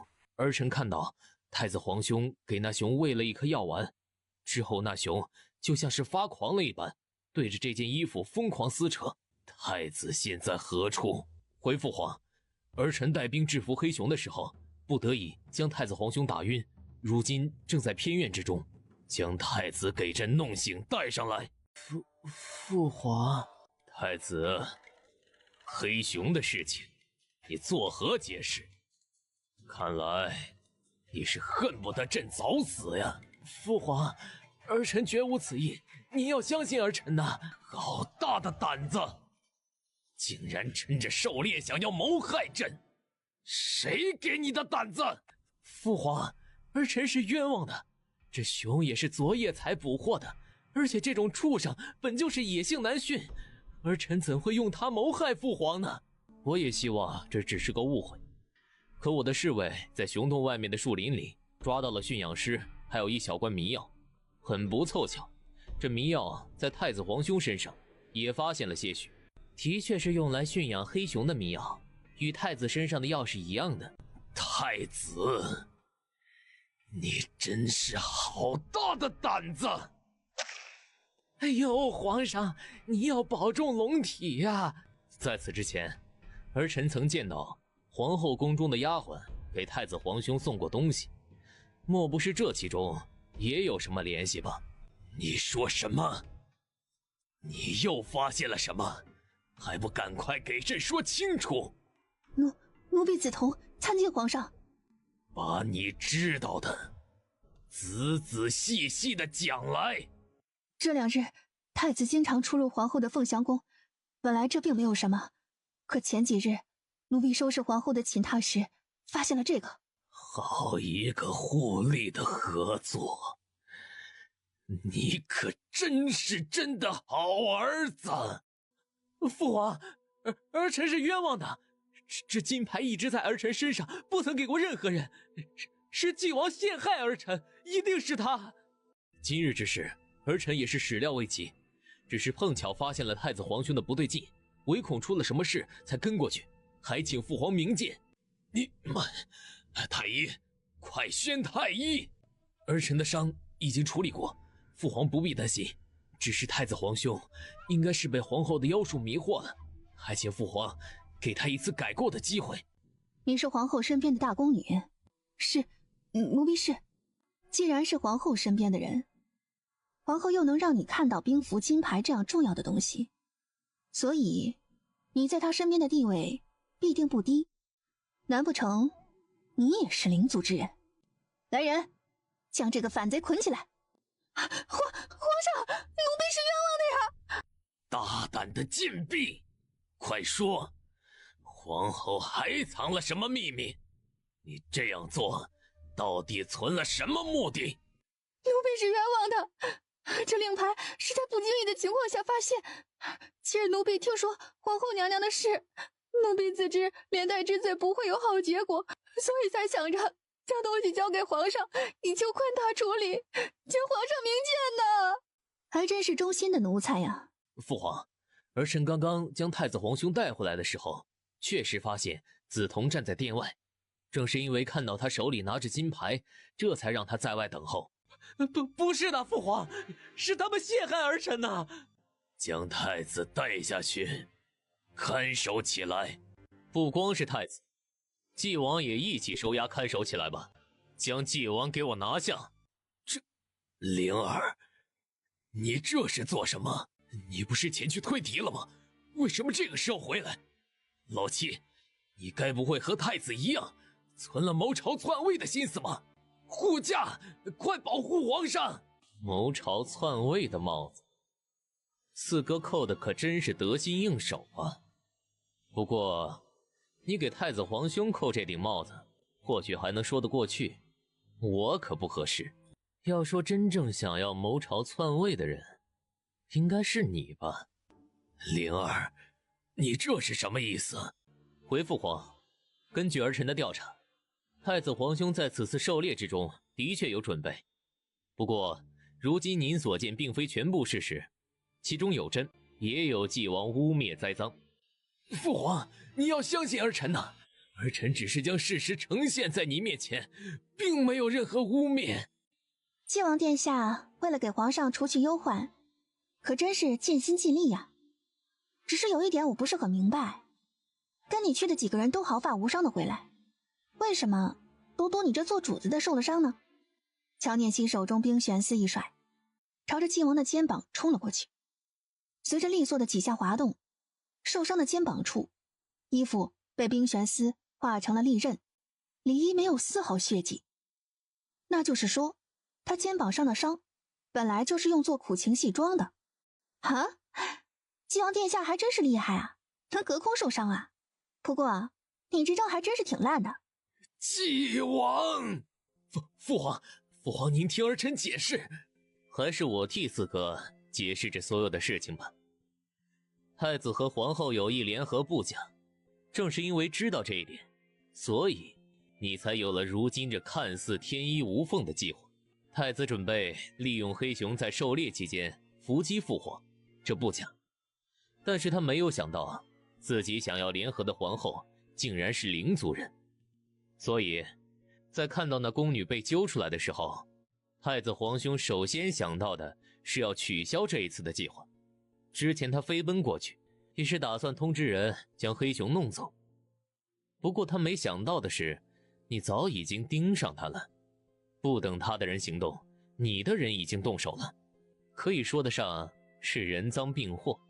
不是，胡说，你在胡说！明明是我们过去之后才发现的黑熊的。灵儿，你接着说。你将太子皇兄弄晕之后，处理了黑熊拖回来，黑熊死了，死无对证，所以事情便任由你编排，这是其一。你含血喷人，这些都是你的一面之词，你没有证据。四哥这样谨慎的人，自然不会留下任何证据。只是这段时间，我跟你学了一样本事，叫易容术。你去追太子的时候，季风便化妆成你的禁卫混进了队伍里，亲眼看着你的所作所为。当然，他没有阻止你毁灭其他证据，只是将你迷晕太子的药带回来了一些。而且据季风所言，当时太子准备的父皇的衣服却并没有拿给黑熊，让他认味道。属下跟着季王的队伍到了山洞，看到太子命令驯养师将黑熊情绪安抚下来，季王便带我们进去，趁太子不备将其迷晕，之后下令杀了黑熊，灭了驯养师的口。那件衣服也是之后几个侍卫用剑撕破的，并非黑熊所为。老四，不是这样的，是老七污蔑儿臣。不如我们说说兵符令牌的事情。昨夜几乎没有月亮，将士在朦胧之中难辨真伪，也在所难免。所以你贴了太子的人皮面具，又拿着你自己王府的腰牌冒充兵符令牌，将大军调过去，还告诉他们等着皇后差遣。若是今日父皇派人去清查太子这联合皇后谋朝篡位的罪名，算是坐实了。至于现在的令牌，是你带太子回来的时候从他身上搜来的，我没说错吧？你胡说，我没有，我什么都没做。你的计划本来是完美的，可不幸的是，昨夜太子皇兄从熊洞之中回来，身上沾了熊的味道，以至于路过拴着兔子和闪电的小院时，两个小家伙狂吠不止。自此之后一直到子时，我在和太子喝酒，无意做了他的证人。也正是这个时间，你调走了军队。是，父皇，就如七弟所说，你要相信儿臣呐。你们一个个真是好样的。父皇，儿臣错了，您再给儿臣一次机会吧。将纪王以谋反之罪关押起来，回城候审。真是没想到，我筹谋了2个月的计划，竟然还是没能扳倒你们。老天如此不公，该是你的不会有人抢，不是你的你最好也不要妄想。是你心存觊觎才落得如此田地。你早就知道太子想跟皇后联合，所以你策划了这样一场阴谋。梓潼是你的人吧？老七，你果然是兄弟几个之中最聪明的。没错，梓潼是我安插在皇后跟前的眼线，是我让梓潼透露给季阳与皇后和太子之间的谋划，好让那个傻女人听到皇后要将她嫁给太子，知道那女人一心只在你身上，所以我便引导着她策划晚上与你在小院的独处。乌龟也是我给她的，不过我告诉她，那香会让有内力之人无力，并不会伤及性命。谁知道那傻女人竟然相信了，之后的众人也是我引过去的，目的是坏了皇后和太子的好事儿，又将事情嫁祸给白木阁。幸亏你灭了白木阁，皇后在刺激之下不得不发兵。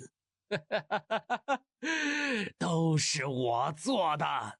同时将事情策划到这个地步，不得不说你的逻辑思维很强，只是你没有用在正途。可惜了，可惜，没有任何是值得可惜的。我想要得到皇位，只有这一条路径，都是因为你。若不是你，这一次我便能轻易地除掉太子。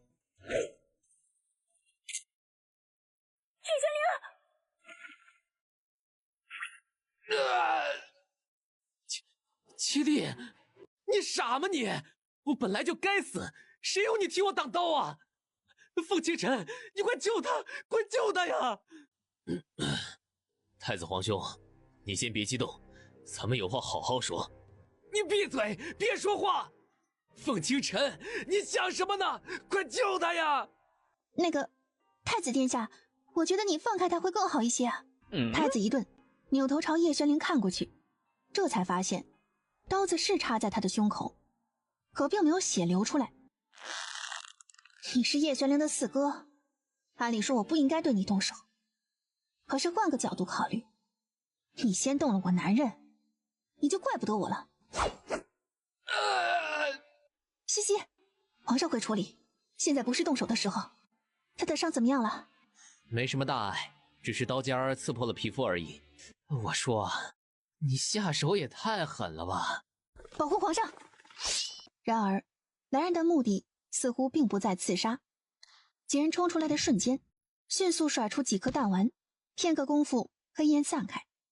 众人回过神来的时候，刚才还瘫在地上痛苦呻吟的纪王已经不见了踪影。给我追！简直是胆大妄为！你没事吧？你要做什么？我能做什么？你可欠我们一个大大的人情啊！是欠了一个大人情。如果有机会，一定要好好偿还他们。太子，刚才灵儿所说，你可认？儿臣都认。所以，你原本也是想要朕的命？太子身形一晃，张着嘴，却说不出一句话来。为什么？你为什么要这样做？你就这么着急登上皇位吗？你是太子，即便你想要这皇位，为什么不直接说？还是说你本来就恨朕，想要朕的命？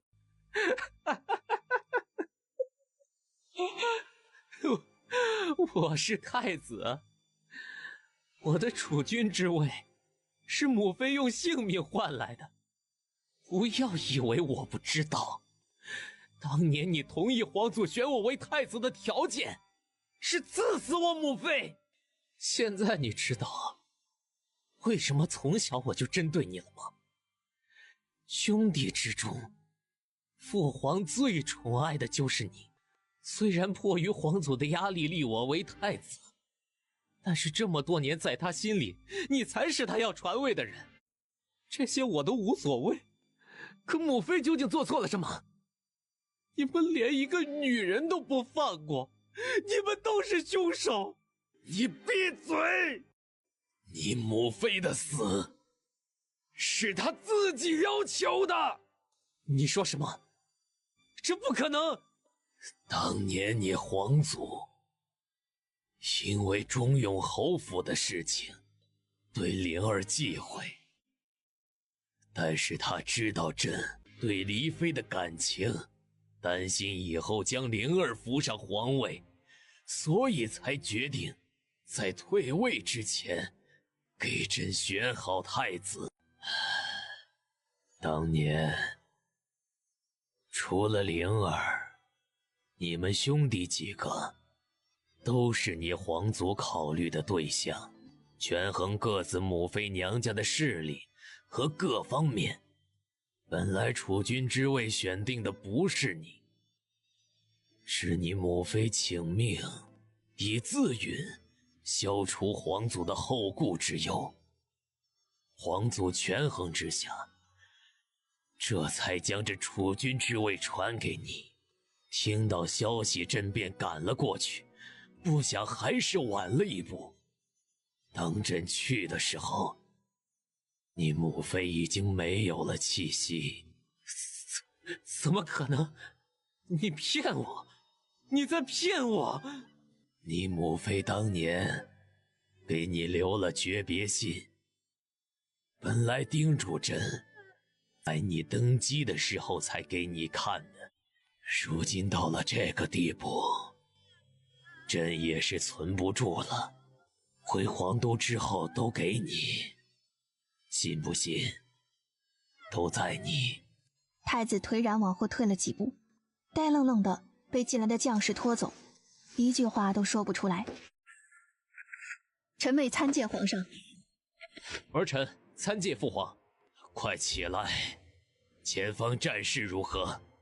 回皇上，灵族余孽被我军逼入山谷之后，放火自毁村庄，无一人生还。也罢，既然他们做此选择，就随他们吧。妥善安葬灵族族人残骸便是。是。明日返回，灵族的事情交给老七处理。皇后、太子还有纪王的事情，交给你和灵儿吧。臣妹领命。儿臣领命。太子皇兄的兵力已经全数收回，暂时归展妃带领。也好。此次你的獠牙队立功不小，倒是让本宫觉得惊讶，能得到二公主的夸赞，那说明这段时间他们的确进步不小。你叫本宫什么？皇姑母，这才像话。听说獠牙小队一直都是你在训练也有叶玄灵指导。在你现在这30几人的基础上，本宫再给你200精兵，特组獠牙军教你掌管，你可愿意？多谢皇姑母，念希一定认真负责，为我大瑞朝培养出最精锐的侦察部队。好好干。叶玄灵，我的獠牙特种兵小队成功了。西西，轻一点。哎呀，我忘了，对不起。其实父皇这些年对太子的好，他是能感觉到的吧，所以他准备了这么久，却一直没有下决心。幸好有你，我会一直陪着你，就像你跟我说的，全世界都不在了，你也会在我身边。我觉得等太子心情稍稍平静之后，你可以跟他好好谈谈，不管他以后何去何从，你们之间总要有个了结。心雨，你要别的东西我都能给你，可这个真不行。你胡说，这明明是我的东西，你怎么能说是你的呢？真没想到你是这样的人。好，心雨，别闹，你若是喜欢，等回了皇都，我将皇祖母赏给我的你随便挑，但是这个真的不能给。哎呀，心雨，你快松手，怎么能跟小世子抢东西呢？娘，那是我的玉佩，你说让我一直带着不能丢了的。小王妃，这玉佩真的不能给她。三姐姐，参见王妃，这是怎么回事？回王妃是2个孩子玩着玩着起了矛盾，心雨年纪小不懂事，还请王妃息怒。既然是小孩子之间的矛盾，陆夫人不必在意。你不是说小丫头是妹妹吗？既然是妹妹，不应该是你先让步吗？心雨要我的凝脂玉，你不是说这玉佩？才不是，这玉佩明明是我一直戴着的，怎么能是你的呢？这玉佩我确实见心雨一直佩戴着，是不是小飞看错了？两人的玉佩不会是一样的吧？你是娘？王妃，心雨年纪小不懂事，并非有意冒犯，请您恕罪。母妃，心雨不是故意的，您别生气，都是我不好。孩子，刚才你说玉佩是你的，告诉我，你的玉佩是从哪里来的？这玉佩是心雨从小一直戴在身上的。王妃，世子的玉佩在这里。宁儿，你是宁儿。母妃，好了，不哭了，好孩子不哭了。陆夫人，请进一步说话。心雨啊，娘跟你说件事。娘，您说心雨一定乖乖听话，再也不惹您生气了。刚才那个王妃才是你的亲娘，等回去之后你便跟她走吧。娘，你不要心雨了吗？我以后一定乖乖的，不惹娘生气，你别不要我。娘不是不要你，你先别哭。心雨啊，你听娘说，你原本是南阳王府走失的小郡主，如今南阳王妃找到了你，你要跟着亲娘才是啊。我不要王妃，我要娘，我不走。心雨啊，你听娘说，娘也舍不得你啊。可在南阳王府要比在乔家好得多，起码不会有人想着害你，娘也不用为你担惊受怕。你不是说过什么都听娘的吗？娘现在就让你跟南阳王妃走，你要听话。我以后会乖乖的，也会跟三姐姐学拳脚，到时候就不会有人欺负我，我也可以保护娘了。娘，你别赶我走，我不要离开娘。你又不听话了，回到南阳王妃身边，你就是郡主，和你三姐姐一样有了身份，到时候娘从乔家出来的时候还能依靠你，难道你也不愿意让娘有个依靠吗？不，我要养着娘，以后心雨要和三姐姐一样有本事，就可以保护娘，养着娘了。不是跟着三姐姐，而是跟着南阳王妃。你跟着南阳王妃回去学本事，等你长大了才能保护娘啊。娘答应你，每年都去看你，好不好？娘也是为你好，心雨是坚强的大姑娘了，是不是？乔心雨扭头朝乔念熙看过去，哭着点了点头。次日清晨，收拾好一切，浩浩荡荡的队伍开始了回城的路程。西西，我心口疼，我去将凤清晨喊过来。别，不用喊他，你就能治。我又不是大夫，怎么治啊？可能需要你亲一下。你受伤的是胸口，不是嘴巴，难不成昨晚上被人亲了？该不会是凤清晨吧？叶玄灵，你想做甚？本姑娘可是正经的人。乔念熙，给我好好说话。这次开裂节真是让人心力交瘁。叶玄灵，我们私奔吧。你要去哪里？要不咱们去萧州？萧州不是你的封地吗？哎呀，不管了，到哪儿算哪儿，反正我们在一起就行。好，等一切都过去，我们就私奔。以后你想去哪里，我都陪着你。这么多年，你终究还是动手了。你是灵族的事情，哀家早就知道。本以为这么多年，你能想明白放下仇恨，却不想终究还是哀家期盼多了。你知道我是灵族人，所以你为了你们大瑞朝的血脉，才害死了我的孩子。混账！若是这样，哀家在知道你是灵族人时，就已经将你满门抄斩，又何必多这一道麻烦？哼！你之所以留着我，是想从我身上搜集灵族的消息，好一网打尽，是不是？哈哈哈哈！我死都不会背叛族人。你够了！你灵族已经没有了，他们放火自毁村庄，什么都没有了。你说什么？没有了？怎么会没有呢？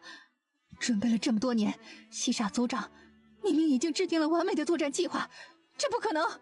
没有什么不可能的。如今的灵村已经是一片灰烬。昨日之前，除了太后，没有人知道你是灵族之人，也没有人对不起你。灰心的是你，不要不承认。不可能，我灵族怎么可能会毁了呢？你骗我！一个巴掌拍不响。纵然当年的事情太祖有错，你灵族也并非没有责任。而且，若是当年太祖真心灭你全族，如今你根本不可能出现在这里。历史都是由胜者书写的，你们自然会将身上的过错推卸干净。我灵族没有你们强大，所以活该灭亡。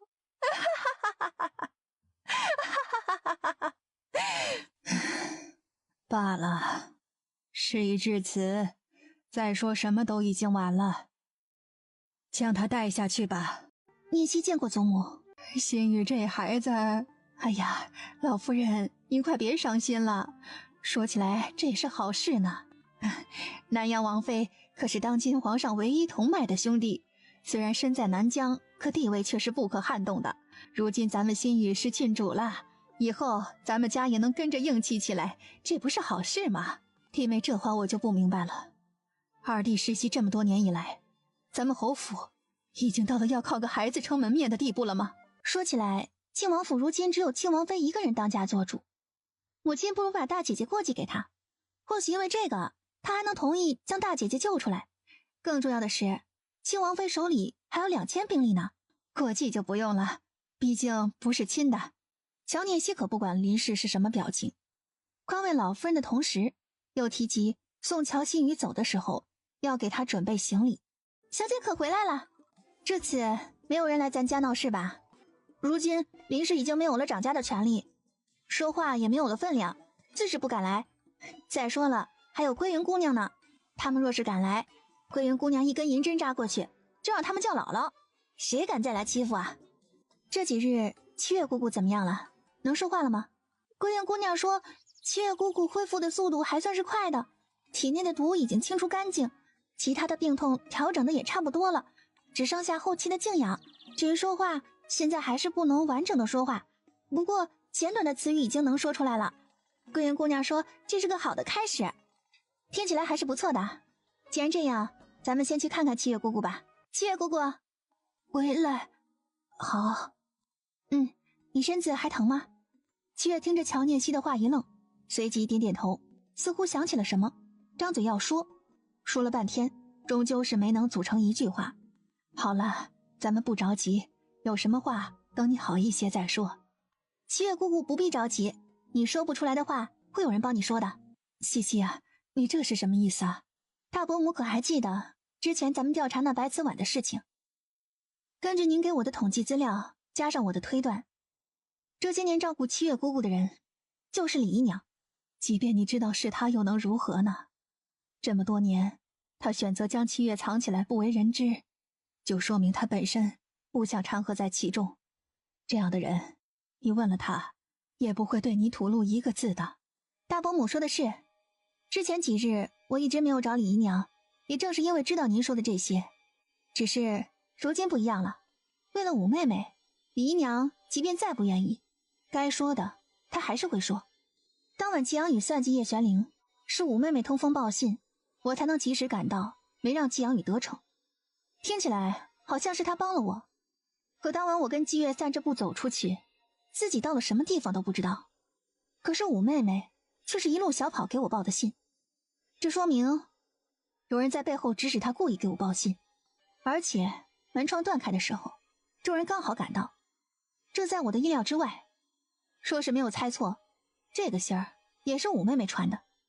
刚才我们回来的路上，拐角处我看到了李姨娘身边的丫鬟香儿，这就说明李姨娘已经知道了这件事。你说若以此为压力跟她谈，她还有不张嘴的余地吗？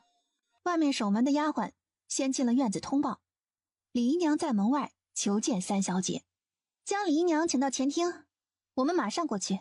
是。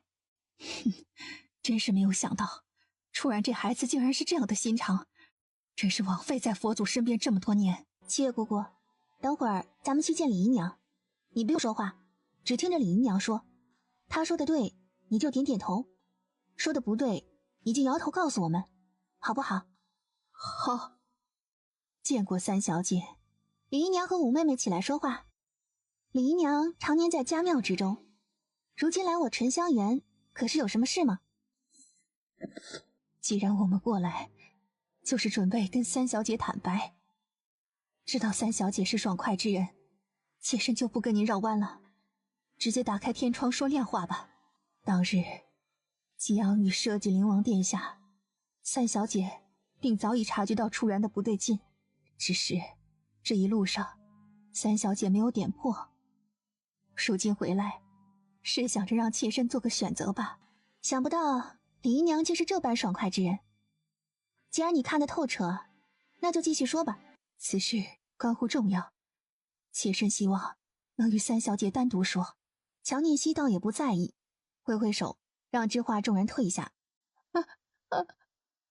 来，好，你别着急，我会将所有的事情都告诉三小姐。说起来，当年张夫人的死跟天煞孤星克命没有丝毫关系，而是侯夫人特意设下的局。你说什么？水仙是临时害死的？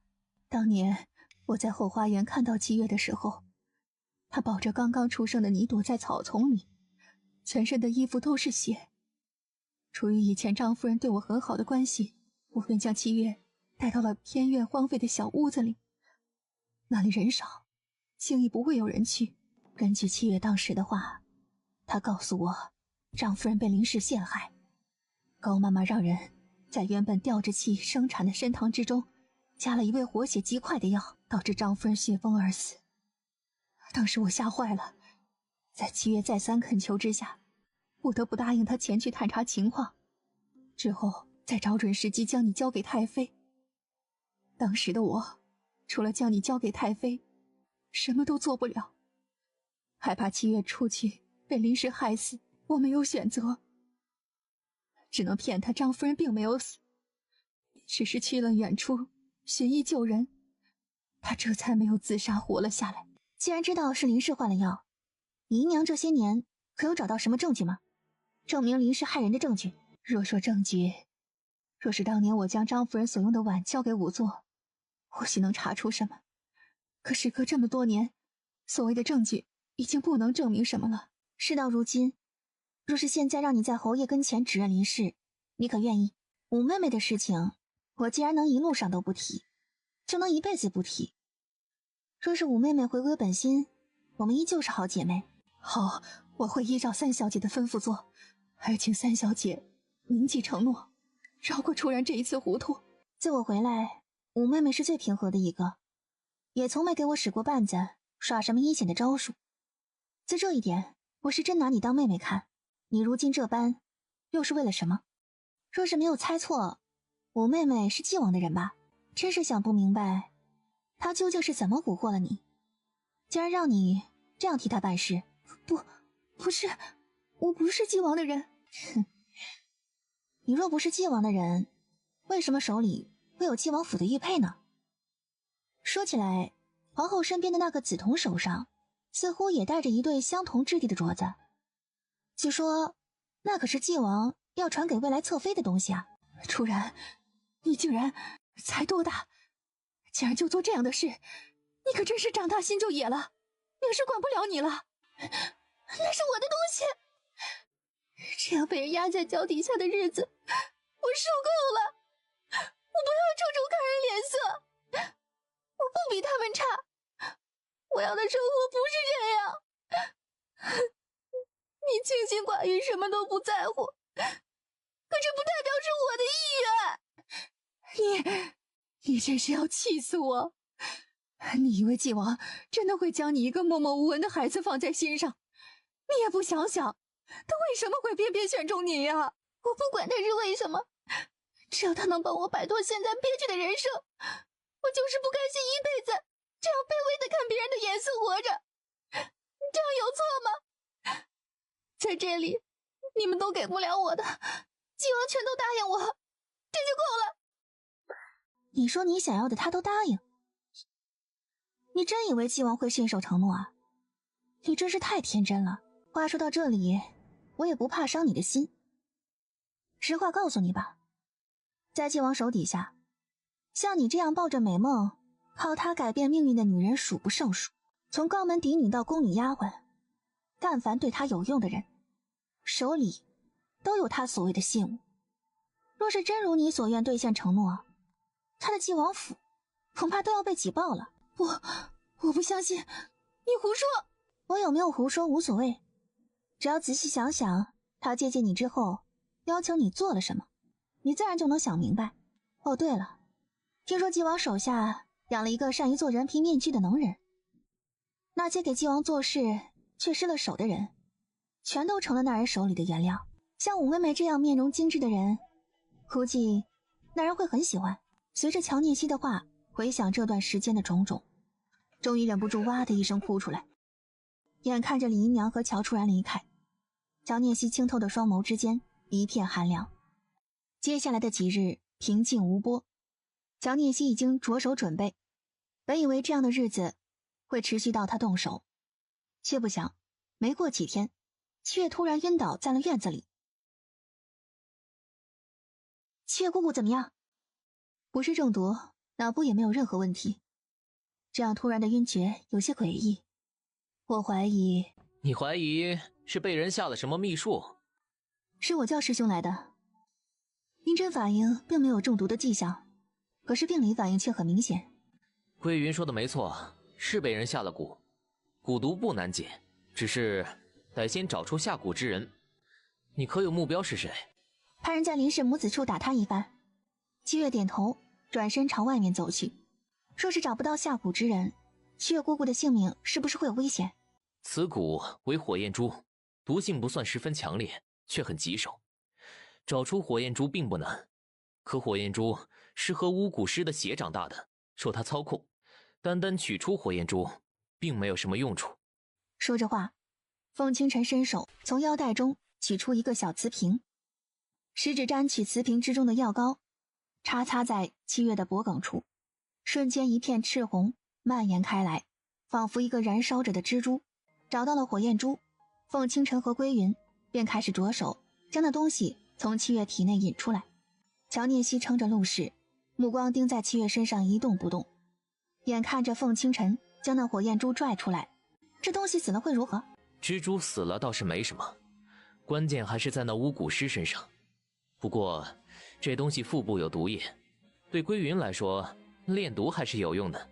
不如先给我用用，你撒气可以，可别给我弄死了，这东西还是很宝贵的。小姐，四处都查过，镇国侯府并没有任何异常，找不到巫蛊师，这毒就没有办法解。更重要的是，这毒只有3天的时间，有什么办法可以尽快找到巫蛊师？这蜘蛛不是和巫蛊师的血长大的吗？若是有懂得蛊术之人，或许还能找到。可我跟归云只懂得毒理和解毒，对蛊术的造诣还不到控制蛊虫的程度。师妹，师兄可想死你了！喂，你这凶女人，快放开我！我是来找我师妹的。西西，我能揍她吗？我说，凶女人，我师妹怎么了？你是不是又欺负她了？说起来还真是有人欺负她，不过我们现在找不出来这人是谁。你说什么找不到？既然有人欺负师妹，怎么会找不到呢？难不成是鬼啊？莫里斯，你别闹了，我现在很烦。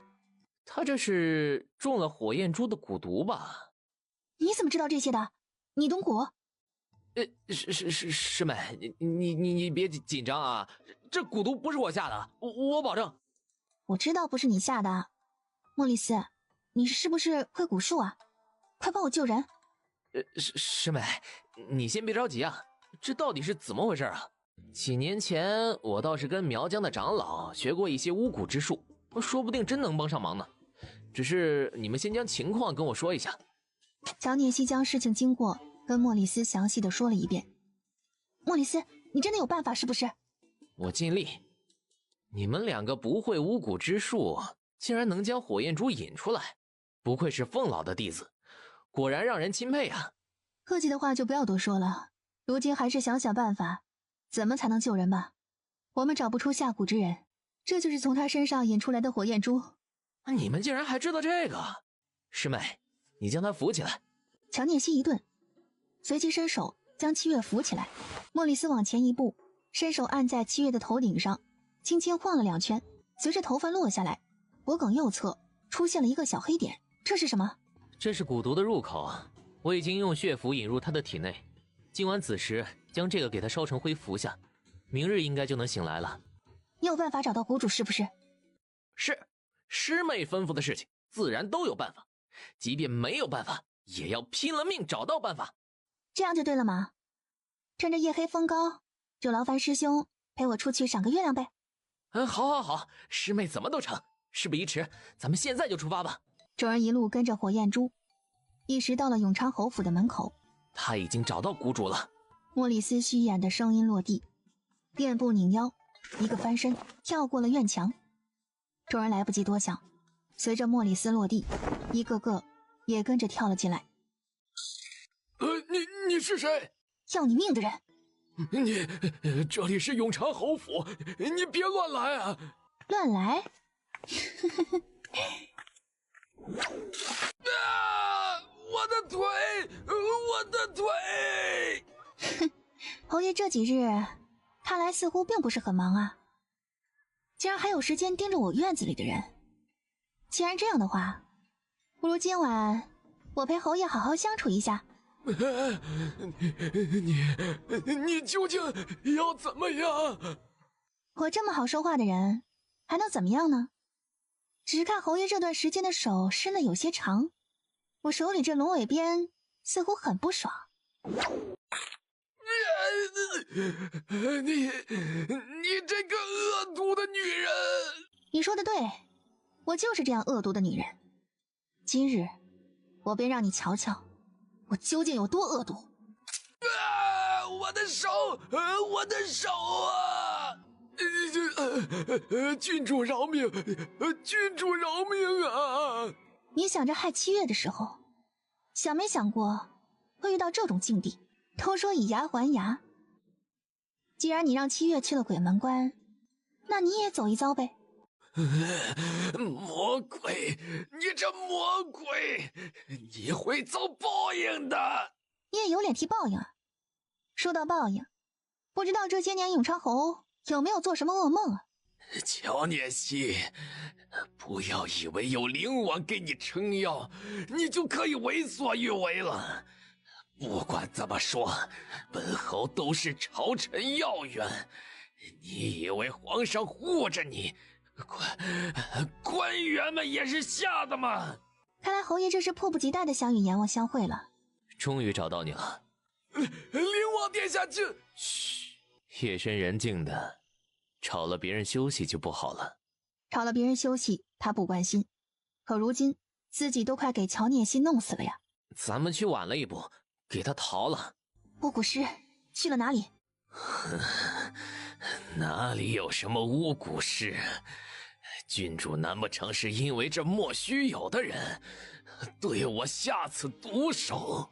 我再问一次，巫蛊师到底去了哪里？这个时候永昌侯像是站着理了，也不理会乔聂西。哼，这可是你逼我的。随着一声惨叫声响起，永昌侯一把将那火焰珠扔开，伸手捂着脸在地上打起滚来。不要让我查到我娘的死跟你们有关系，否则我保证让你比现在更惨。话说完，乔聂西转身往外走，一张脸阴沉的可怕。你为什么不让我杀了他？杀他不过是动动手指头的事儿，可如今乔子欣回来，林氏在乔家又有了主心骨，你想给你娘报仇，还是要从永昌侯身上下手。况且永昌侯现在已经成了那个样子，让他活着也是生不如死，倒不如让他痛苦一段日子。你的意思是，永昌侯还有别的把柄在你手上？有些事交给我处理，这几日我尽快做好部署，这口气一定会让你散出来。只是如今我们没有找到那巫蛊师的下落，明日永昌侯一定会以此做文章的。今晚我既然动了他，就已经做好了应对各种情况的准备，已经让他们逍遥得意了10年，如今是他们还回来的时候了。三小姐来了。哎呀，这孩子，哎呦，咱家给郡主请安了。公公少礼。皇上传口谕，请郡主进宫一趟。咱家已在门外备好了马车，郡主若是方便，咱们现在就启程吧。不知此次所谓何事啊？既是父皇口谕，不管什么事都是大事。有劳公公带路，咱们这就走吧。儿臣念熙见过父皇。皇上，请皇上给臣做主啊！林爱卿有何冤情，尽管说来。回皇上，微臣要状告萧阳郡主夜闯官员府邸行凶，殴打朝廷官员，还请皇上给微臣做主啊！哦，竟然有这样的事情。西西，这是怎么回事？永昌侯所说可是你做的？回父皇，确有此事。聂熙自小在寒光寺长大，性子有些野，如今犯了这样的大错，实在是罪无可恕，臣自请皇上惩罚。是你让西西半夜跑到永昌侯府行凶的？你们两家不是亲家吗？这是什么仇什么怨？还有没有王法了？皇上息怒啊！臣怎么会做这样的事呢？只是如今永昌侯状告的是小女，微臣身为父亲，自是要替孩子赔礼道歉的。既不是你指使的，你凑什么热闹？更何况如今事情还没问清楚呢，你道什么歉呢？西西，你刚才承认这事是你做的，到底怎么回事？回父皇，昨夜永昌侯府，儿臣也在场。说起来也是儿臣的错。这段时间西西在家中受了惊吓，最近便有了夜半梦游的毛病。对于永昌侯这些伤害，也是在无意识的情况下发生的。镇国侯，你明明知道西西是朕给灵王定下的王妃，她怎么会受到惊吓？你这是对朕有什么不满吗？臣冤枉呢！臣就算是有10个胆子，也不会对皇上不满呀。只是念熙这梦游的毛病，臣真的不知道，还请皇上明察。皇上冷嗤一声，眼看着乔宏远磕着头的姿势，没有让他起来，也没有理会他。皇上，若是梦游，怎么会将臣打成这样啊？这分明就是有意为之，求皇上给臣做主啊！永昌侯，朕看你也是被打坏了，不跟你计较。这事儿凤清晨倒是说过，太医院的刘太医也确认过。永昌侯若是不相信，可以跟刘太医求证。让他求证？这怎么求证？太医院都是看皇上脸色行事的，皇上说是，谁敢说不是？唉，说起来，不管什么原因，西西跟人动手，这是真的。虽说还没有嫁进灵王府，可出了这事儿，你也不能不管。身体恢复，怎么也得需要。听说你从北疆得了不少人参灵芝以及虫草，朕就罚你给永昌侯赔罪山参10支，灵芝3对，虫草2盒。另外，专门给你灵王府的瞧病的宋太医也给永昌侯调过去。你可服气？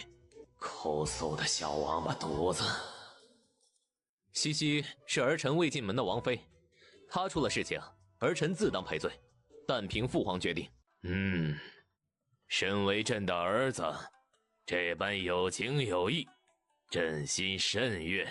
镇国侯，这怎么还跪在地上呢？心说你不让起来，我敢动吗？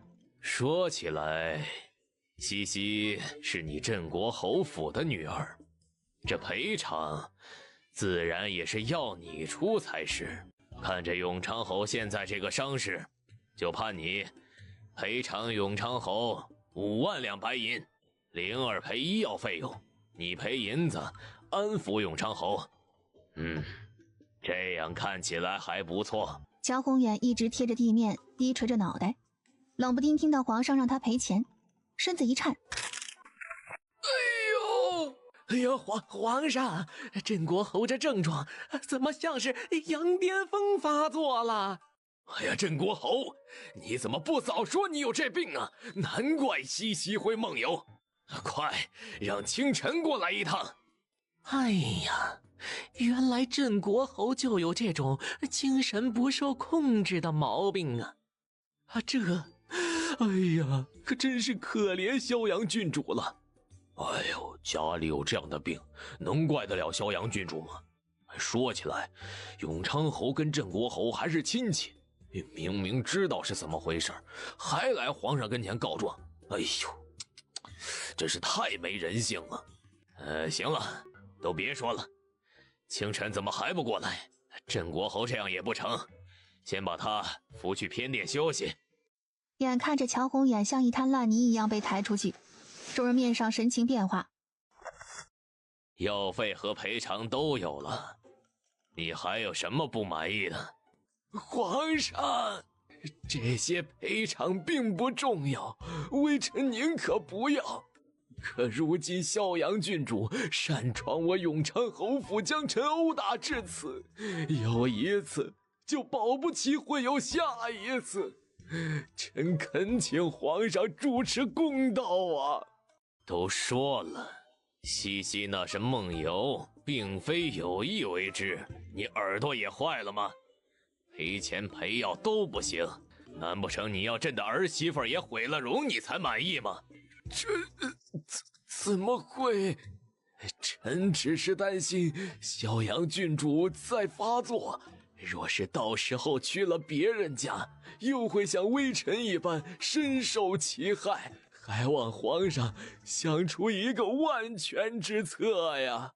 都说日有所思，夜有所梦，西西梦游谁都不动，却偏偏去了永昌侯府找你，你该不会做了什么让他恨不得弄死你的事情吧？哎呀，冤枉啊，皇上！微臣怎么会得罪萧阳郡主呢？你也说了，这是梦游，做梦都是无意识的，还请皇上明察呀。哦，这么说，你也相信西西是无意识才伤了你的吧？这微臣为啥有种被带进沟里的感觉？刚才你说赔偿无所谓，朕知道永昌侯向来宅心仁厚，不愿意让孩子为难，可你人伤成这样，让朕看着也心疼啊。就算你不在乎灵王的药材，可镇国侯的赔偿还是要收的。这什么时候说过不要了？虽然你是皇上，可不带你这么欺负人的。哎呦，说起来，永昌侯和镇国侯还是亲家呢，都是自家人呢。是啊，永昌侯这般大义，果然让人钦佩。灵王殿下最近正忙于延边百姓的医疗问题，看来这永昌侯是体恤百姓才不要的。真是我等榜样啊！微臣但凭皇上做主。难得你能这般宽仁，朕将江山社稷交由你们管理，也能放心了。如今你身上伤痛未愈，朕特准你休息10日，好生调养。身体好了，才能替朕分忧，才能为百姓造福。是。事情到了这里，就算是皆大欢喜的画上了一个句号。最终结果，乔聂熙只是来看了一场戏。这永昌侯也真是够不要脸的，早知道他还来这么一出。昨夜我就应该给他脊椎骨抽断，让他下不来床。下不来床可不行，不然父皇给的这10日不就白给了？这是什么意思啊？你跟父皇是不是有什么预谋？你有事还在瞒着我？我怎么会瞒着你呢？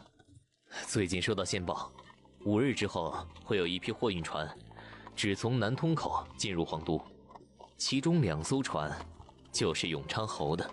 你是说在永昌侯的货里动手脚？你说咱们怎么栽赃陷害他？我先给兔子和闪电训练一番，到时候他们还能帮上忙。西西，你这么直爽会让父皇抓狂的。那你准备怎么做？我们已经查到永昌侯的船只里是隐藏的火药，他这是自寻死路，用不着栽赃陷害。到时候让关磊带着兔子和闪电来一趟南通口，趁着他们卸货将他们一并拿下，人证赃物俱全，永昌侯再有后招也没有施展的余地。虽说兔子和闪电查找毒药不成问题，可永昌侯向来行事谨慎，这个节骨眼上怎么能那么容易束手就擒啊？若是别的时候或许还需要更多部署，可如今出了昨晚的事情，永昌侯深知自己已经处在了风口浪尖，唯恐监理司调查，必定会有所动作。这批火药他一定会派人紧盯着，到时他想拖都脱不开干系。让关磊带兔子和闪电过去，那我做什么呢？你自然是有更重要的事情做。乔子清早在2年前就已经参与了永昌侯的火药运输和其他方面的生意，这一次的事情他也一定会有所应对。你如今的任务便是盯紧了他，以防他和永昌侯里应外合。好，反正我也有些事情要跟乔子清好好聊聊。马车晃晃悠悠到了镇国侯府，叶玄灵将乔聂熙送下马车，顺着小路往城外的方向走。三小姐，侯爷传话让您回来之后去一趟书房。没看见小姐刚回来吗？起码还要换一身衣服才是，急什么？她不过是来传话而已，你跟她置什么气啊？行了，你先去回话吧，我稍作收拾就过去。父亲派人请了有1个时辰了，三妹妹如今才来，这般态度可不是应该对待长辈的。我刚从外面回来，一路上沾了不少灰尘，自是要回去换一身干净的衣裳，才能来见父亲，否则给他的病气加重，罪名不是更大吗？孽障！你说到底是怎么回事？连舅舅都伤，你如今真是越发的无法无天了。我舅舅是隔壁的张将军，父亲是不是记错了？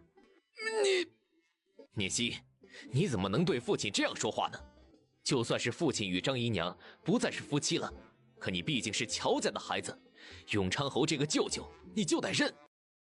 什么张姨娘？我娘现在是皇上亲封的玉妹，是天心公主。你要做什么？我能做什么呢？我是父亲的女儿，难不成还能跟您动手吗？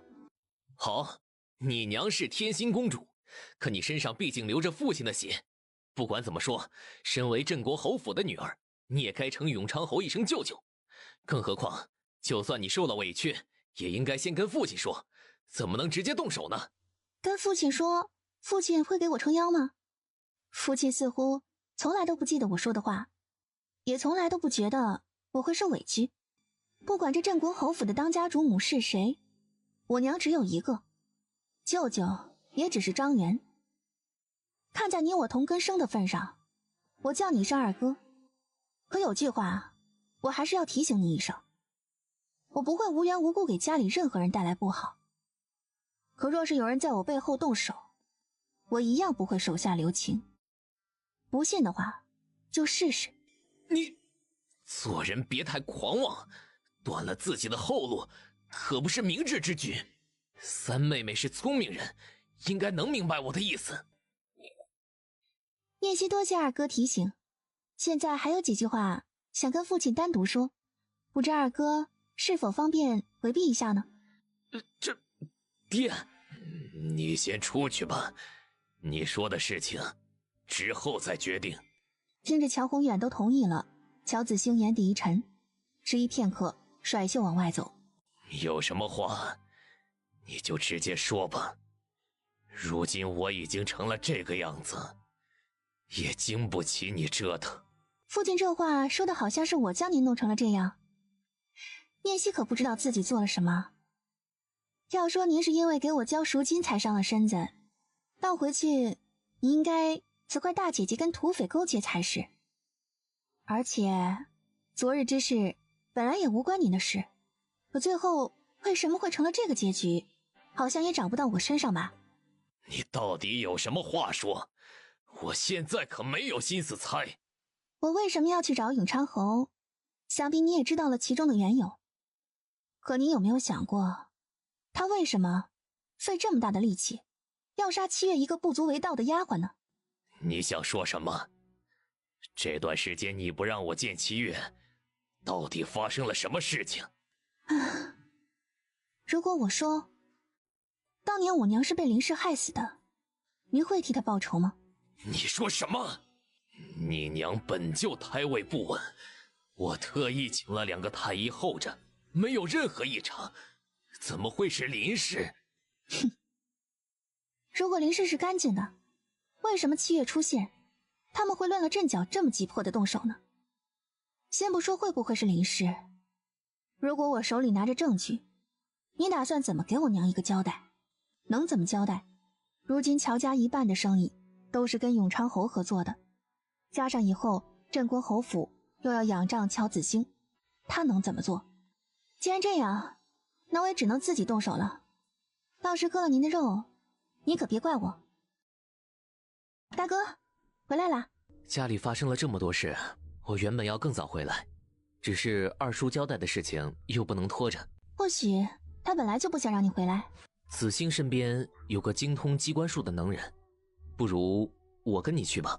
这件事是密令，只有叶玄灵和自己知道，大哥怎么会知道？不用了，这会让你和大伯母夹在一个为难的位置，你们还是当做不知道吧。你真的要这么做？子兴若是涉及其中，镇国侯府也少不了牵连。如今镇国侯府于我来说又算什么呢？从一开始我就是他们用来挡灾的工具，若不是你和大伯母，我恐怕活不到现在。更何况如今林氏跟我是沾了血的仇恨，我若不给我娘一个公道，她的死就永远沉溺在不为人知的黑暗之中了。好，既然这样，我也不多说了。这个你带着，或许能用得上。不管如何，首先要保证自己的安全。心雨就快要离开了，我娘承受不住再失去你的痛苦了。我会的，不管怎么说，我还是要为关心我的人好好活下去。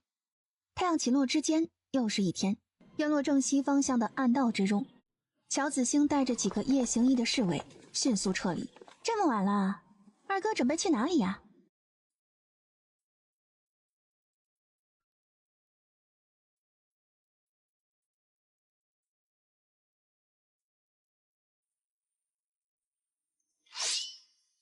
你还不让他们住手？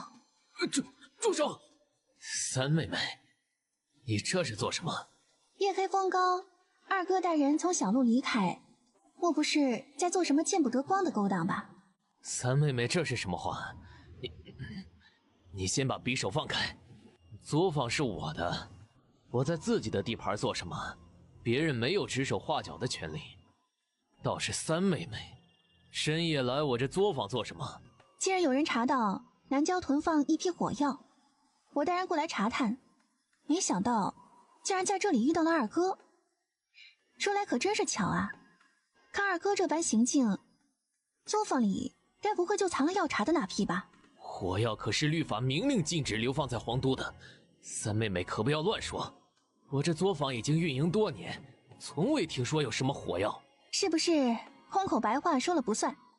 到底如何，等我调查一番才能作数。乔念希，你别得寸进尺，不要以为你有了郡主封号就可以为所欲为。你没有权利调兵，更没有权利搜查我的地盘。谁说他没有？念希是獠牙特种队统领，更是本宫麾下参将。别说你这小小的作坊，就算是你镇国侯府，也得查，给本宫搜。是，参见二公主。起来吧。我天意作坊于南郊经营多年，从未有过违法乱纪之事。如今不知何等歹毒小人上告污蔑，还请二公主明察，还我天意作坊一个清白。若真如你所说，本宫自然不会冤枉好人。若查到任何证据，你也知道会是怎样的后果。跟我走。启禀二公主、郡主，作坊之中暗室道路已经打通，随时可以进入查探。他说道路打通，这是什么意思？这怎么可能？真是想不到，二哥这小小的储酒作坊，竟然还有这般技艺高超的机关防护。若不是我獠牙队中有机关世家的梁冲，恐怕都找不到你的暗室。给我搜。是。你跟着云端一起进去吧，一切小心为上。末将领旨。末将领旨。这边，乔聂西跟着众人到了暗室之中，顺着仅有的一条小路，一炷香的时间，却发现大家都是在绕弯子，整个暗室都是空的。这两位郡主，这里什么都没有啊。梁冲，咱们所在的区域，你可发现什么？绕了一圈，还没有找到机关引，真是让人郁闷呢。看梁冲也是一筹莫展的模样，乔聂西不受控制地拧起了眉头，往前走几步，小手指触及墙面，明明探测到了火药的成分，可就是找不到进口，这种感觉真是憋闷极了。哎呀，真他娘憋屈！郡主，咱们不如直接将这里砸开，说不定炸药就在墙壁里面。不行，我们不知道火药具体藏匿的位置，万一其中有什么机关引爆，咱们就只能死在这里了。况且，即便没有机关，弹药本身属于易爆之物，受撞击很有可能引发爆炸，得不偿失。面前的青丝随着一股清凉飘起，突然之间，脑子里一道光闪过，伸手从衣袖之中掏出乔子晨给的小瓷瓶，小瓷瓶中是一些细碎的粉末。乔念希将手弄湿，将粉末沾在手心上，摸着墙面绕一圈，经过之处都留下粉末的痕迹。眼看着一圈都快绕过来，就在乔念希的手掌触及正南方第一块墙砖的时候，却见那砖随着粉末的沾染迅速往里凹进去，紧接着一个圆环的拉钩露了出来。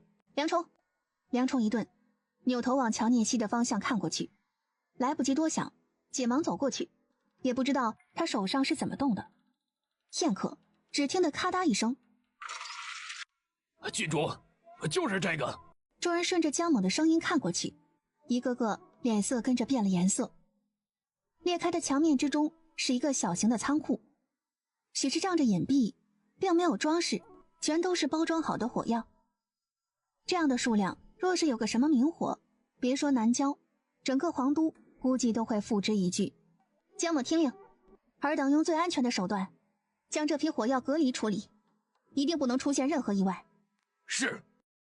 骑兵母师，暗室之中查获大量火药，狼牙队已经开始着手处理。给本宫锁起来，带走。二公主，臣冤枉啊！启禀二公主，末将还有一事禀报。可还有什么隐藏的东西？回二公主，隐藏的不是东西，是人。二哥，之前你院子里劳作的工人，不都是人吧？你胡说什么？乔念希，是你陷害我，是你做了暗室，将火药藏匿其中，现在又来栽赃给我，我告诉你休想！郡主，里面一共32具尸体，加上这个，一共33个。都说二哥是人中龙凤，个中翘楚，如今我可真是开了眼，连死尸都能控制，恐怕如今没有什么是你做不到的了吧？这七月下蛊的，就是你吧？问你话呢，说，是不是你？我是冤枉的。将乔子兴和这巫师带走，还有房间里的死尸，一起交给刑司府。明日，本宫要亲自审问。是。乔念希，你别得意的太早，你我都是镇国侯府的子嗣，一损俱损。我若是出了事，你也跑不了。多谢二哥关心了，我不至于仗着镇国侯府的撑腰，即便最终落得个全家流放，我也有办法自保。倒是你，此刻我是不是应该恭喜你，终于能跟大姐姐兄妹相见了？你不要以为你找到了这些，就能将我怎么样？区一个山野之中长大的野孩子，我倒要看看你能将我如何！你还真别不信，我说过，动了我的人一根手指头，我就卸他一条胳膊。如今你们竟敢对七月下蛊，之后出现什么后果，可都是你们自己找的。乔念希，就算死，我也要拉你垫背！二哥这是要跟我拼命吗？这我倒是无所谓，不过是你死，我可还得活着呢。对了，还有件事忘了告诉你，今日酉时，冥王在南通渡口截获了一批运船，听说其中还有永昌侯的东西。你猜我们发现了什么？看二哥这表情，想必已经猜到了吧？如今永昌侯自保不暇，我怕没有精力和心思管你了吧？带下去。哎呀，果然还是最爱我的床。西西，你没事吧？你怎么了？我撞到鼻子了。你呀，真是让人不放心。王姑母都说我让人放心呢。再说了，这么晚了，我哪知道你会在这里啊？说起来还是你的错呢。好，我的错。对了，今日你那边情况怎么样？人赃并获，如今永昌侯已经被收押，明日刑司府审理，我带你去。听审这种事情就算了吧，人赃并获已经是明面上的事情了，如今再审理就没什么好看的。你派人盯着便是，乔子兴出事，明日家中一定大乱，估计我还真是走不开。你家里的事情我就不多干涉你了。不管如何，你这里还有父皇赐的龙尾鞭，总之不要让自己受了委屈。乔念希点点头，往叶玄灵怀里凑近几分。西西，等你及笄，我们便成亲吧。到时候我便将肩上的担子分给老七和玄宝，我们像小皇叔和小皇婶一样，远离这里的勾心斗角，轻松自在的过日子，好吗？不能给你一个人人向往的后位，你会不会怨我？半天不说话，还以为他认真听着自己说话呢，谁知道这丫已经睡着了。孽障，天煞孤星，你回来这个家里就不断出事儿，你非要将这个家活活拆了才算满意吗？侯爷这话我可就不明白了，从寒光寺回来可不是我要求的，要说我想把镇国侯府拆了，这个帽子似乎太大了点吧。再者说，我不住在将军府，也不住皇上赐给我的郡主府，偏偏老老实实住在镇国侯府的后院，这也不是我要求的吧。早知道这样，我又何必讨人嫌，住在镇国侯府挨骂呢？念希啊，你别介意，你爹是因为着急才这样，有什么事你就不能好好说？明明是亲生父女，非弄得跟仇人一样，你也是不想好了。你也别怪你爹生气，不管怎么说，你二哥都是咱们镇国侯府往后的依靠，你爹就这么一个儿子，你一句话都不说就，你这孩子怎么能这么鲁莽呢？就是啊，不管怎么说都是血脉相连，三姐姐这心可真是狠。你这样，难不成憋着以后也将我们轰出去，你好巴结了侯府不成？祖母年岁大了，受不住这么些刺激，也不知道侯府跟三姐姐是什么仇什么怨。你即便不管我们，也得想着祖母吧。私藏火药，藏尸害命，招阴下蛊，每一项都是足以将乔子兴流放的大罪。就算你们之前被蒙在鼓里不知道，如今被揭发，怎么就成了我的错啊？难不成是我让他做这些的？还是说你们觉得我在栽赃陷害他？我们不是那个意思，可他毕竟是你二哥，血浓于水，你也不应该这样狠心呐。哎呦，这么多人！哎呀，一大帮人往师妹闺院之中闯，你们想过师妹的清誉吗？生活在这样的家里，师妹可真是让人心疼啊！师妹别怕，有师兄在呢，一定不让他们欺负了你。莫里斯，这是乔家，你敢给我拆了院子，我就让舅舅给你扔回有里去。哎，别介嘛，师兄这不是给你撑腰呢吗？听说昨夜你把乔子兴抓了，师兄担心镇国侯府那帮不要脸的为难你，这才过来看看。你没什么事吧？九皇子，你身为有里国皇子，在瑞朝境内私闯官员府邸，如今又出口不逊，恶语相向，难不成这就是有里对我瑞朝的态度吗？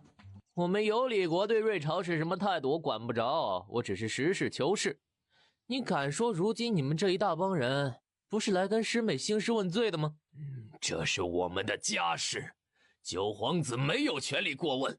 还有，以后若是有什么事，还请你从正门通报之后再进。师妹是师父的外甥女，自然也是我的家人，你凭什么不让我问？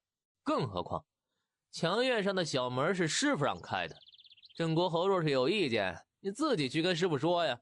哎呀，九皇子，这是误会了，我们过来就是问问到底怎么回事，并没有跟念希兴师问罪呀。念希呀，祖母知道你是个乖孩子，虽然这事儿怪你二哥，可毕竟是一家人，你能不能想想办法将你二哥救出来呀？祖母这话我也是难以拒绝，不如我去跟二公主说，那些火药是我藏的，巫蛊师也是我请的，这样二哥就能相安无事了。你这害人的扫把星，都是你！若不是你回来，季希和颖儿都不会出事，都是你！我跟你拼了！哎呀，母亲！念希，你这是做什么？不管怎么样，林氏都是你的嫡母，你怎么能这般大逆不道呢？永昌侯私运火药，乔子兴私藏，这可是灭门的死罪。如今父亲和祖母不想着怎么跟他们脱离关系，好保全乔家，还等着被连罪吗？咦，这九皇子，你这是……看老夫人印堂发黑，脸色发青，恐怕是有血光之灾呀。你休要胡言乱语！信不信由你，反正蛊毒这种东西也不会立刻要了人命的。你说什么蛊毒？10年前，你暗中做手脚害我娘难产而亡，又将一切罪责推到我身上。10年，在你临死之前，咱们这笔账该算清楚了。不要啊！三小姐，不要啊！奴婢求求你了，任何事情奴婢愿意代替夫人受着，求你放过夫人吧。林妈妈，你凭什么说是我害死张水心？你有证据吗？谋害主母可是要进水牢的。乔念希，你可想好了？永昌侯私藏火药，说轻了是藐视国法，说重了那便是意图谋反。到了这个时候，侯爷还准备让林氏继续做镇国侯府的当家主母吗？当然不会。林氏教子无方，如今降为妾，择日送去寒光寺赐过。什么？你要将我送到寒光寺？侯爷，永昌侯这些年为镇国侯府做了多少事情，你心里清楚。如今我哥出事，你真的要落井下石吗？林姨娘，我堂堂镇国侯府嫡出3小姐，跟你这妾室动手，恐怕没有人敢说出什么话吧？老爷，我没有，真的没有害张水心，你要相信我呀！行了，不管怎么说，你在家里这般行凶，说出去也不好听。况且，你口口声声说林氏害死你娘，没有证据，那可是污蔑。七月姑姑，你告诉侯爷到底是怎么回事，再问问他要不要给我娘报仇。七月不由得一愣，随即反应过来，说不出话，只伸手比划。我来说吧。原来隐藏最深的是你呀！趁着我哥出事落井下石，然后再讨好侯爷，好让他将你给抬成正室是吗？贱人！你若敢污蔑我，我一定不会让你好过！听着林氏的谩骂，林姨娘触目默念心经，压下心底的杂念，扭头看向乔宏远，保持声音平静的将当日跟乔念熙的话又说了一遍。林氏，你真是好大的胆子，竟然还敢谋害子嗣！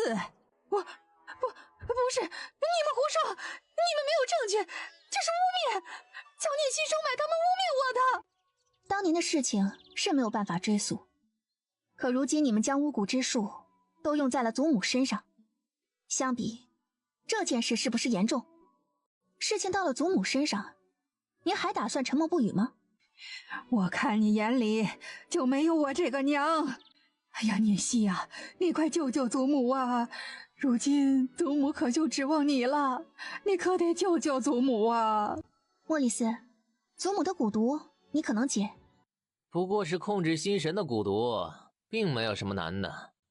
说着话，莫里斯往前2步，走到老夫人跟前，手里不知道什么时候多了一根细长的银针。不等老夫人看清楚，那银针已经没入老夫人眉心。这就是那巫蛊之下的蛊，看起来不过是一条小虫，进入体内的时日还不算太久。最近老太太应该能感觉到的只有嗜睡的状态，再过3日估计就会人事不省，到时候便会如同干尸一般听从巫蛊师的命令。林氏，你好大的胆子，竟然对老夫人动手！夫人，你们好狠的心呐！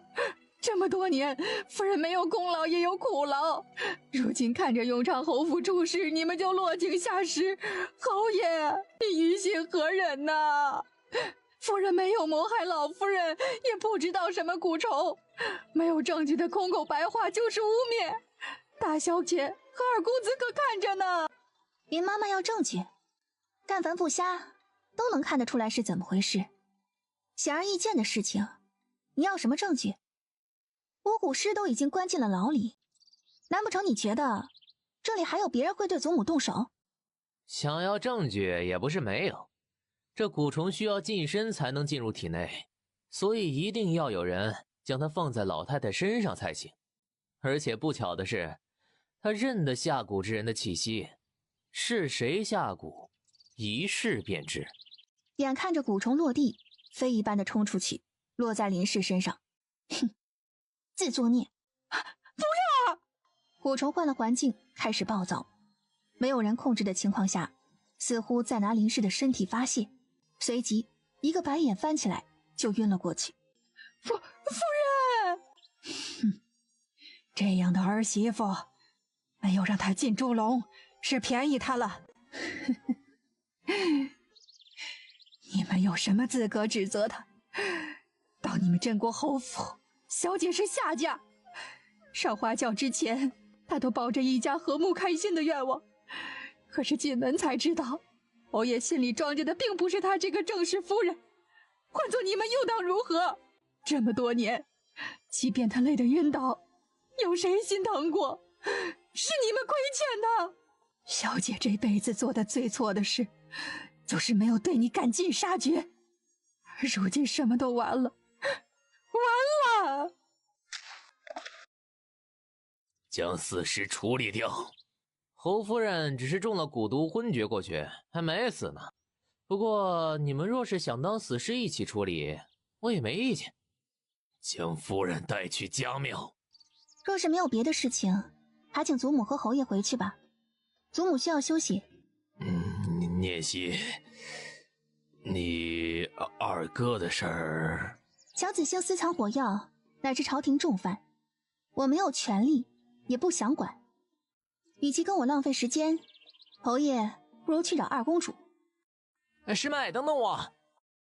你是不是有什么事要告诉我？什么都被你看出来了，真是一点成就感都没有。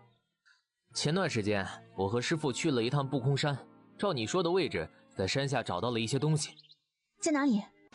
师妹，你别激动啊，马车已经腐朽的面目全非，没有任何查验的价值。不过尸骨我们带了回来。将大公子请来。是。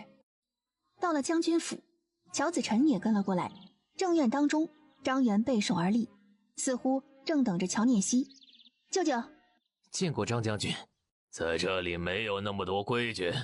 起来，我们在不空山脚下发现了马车的残骸和白骨，不过时间太久，尸骨并不全，也不能确定是不是乔红显。你们过来看看，能找到的尸骨都在这里。关中是不是乔红显还不确定，子辰是亲生骨肉，明日让仵作过来查验便知。听着张元的话，乔聂西不由得蹙起眉头。依照了解，仵作的查验也不过就是用乔子晨的血滴在白骨上，查看能否渗入其中。这跟滴血认亲一样，并没有什么科学依据。这是我爹。大哥，你确定没有认错人？是，我确定。我出生之前，我爹左腿受过伤，听我娘说，是圣德寺的老主持给我爹接的骨，一直到我爹出事，还有一个骨扣留在体内。来人，随我进镇国侯府，将镇国侯缉拿归案。舅舅先别急，只是找到尸骨，咱们手里根本不算有证据，说明不了问题。我还有一条线索正在搜寻之中，等传来消息再去不迟。西西，乔宏远是你爹，你真的要……在家里的情况，大哥是看在眼里的。从头到尾，他除了贡献一半的血脉，给了我这天煞孤星的命格，再也没有做一件父亲应该做的事情。倒是大伯母和你，不理会众人重伤我，克死了大伯父，还时时护着我。不管是在寒光寺还是在家里，若不是你们，我活不到现在。谁是亲人，我掂量得清。善恶分明，果然是我张家的孩子。既然事情有了眉目，你们尽管去查，老夫给你们做主。多谢张将军。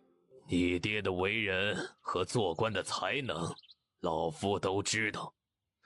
若是他还活着，你镇国侯府不至于像现在这般。恐怕乔宏远本来也是因为这侯位才下此毒手，如今真相渐渐浮出水面，你可有想过了结之后作何打算？还能怎么打算？这世袭的位子本来就是大伯母为了自保让出来的，既然知道了真相，大哥当然是要抢回属于自己的东西。舅舅一定会帮忙的，是吧？我这些年只跟着乔宏远经商，官场上的东西不甚了解。王侯之位乃近臣，唯恐处理不当，给百姓招致祸端。世袭的事情恐怕不能胜任。你能这么说，就已经足以让人刮目相看。为官之道，有政绩的同时，要的是时时刻刻为民着想。你这孩子是个可造之才啊，这些都是后话。你们要做的就是尽快找到线索，若是有需要，尽管找莫里斯。我一定会尽力帮助你们的。师妹，你知道师兄的好了吧？是你最好，若是帮我找到证据，那你就更好了。不是师兄就更好了。不等乔聂西声音落地，紧忙点头，就跟鸡啄米一般。水晶棺先放在将军府吧，这里也定然不会有人敢擅闯。等事情结束，再将你爹安葬，也算是慰藉他的在天之灵了。多谢张将军。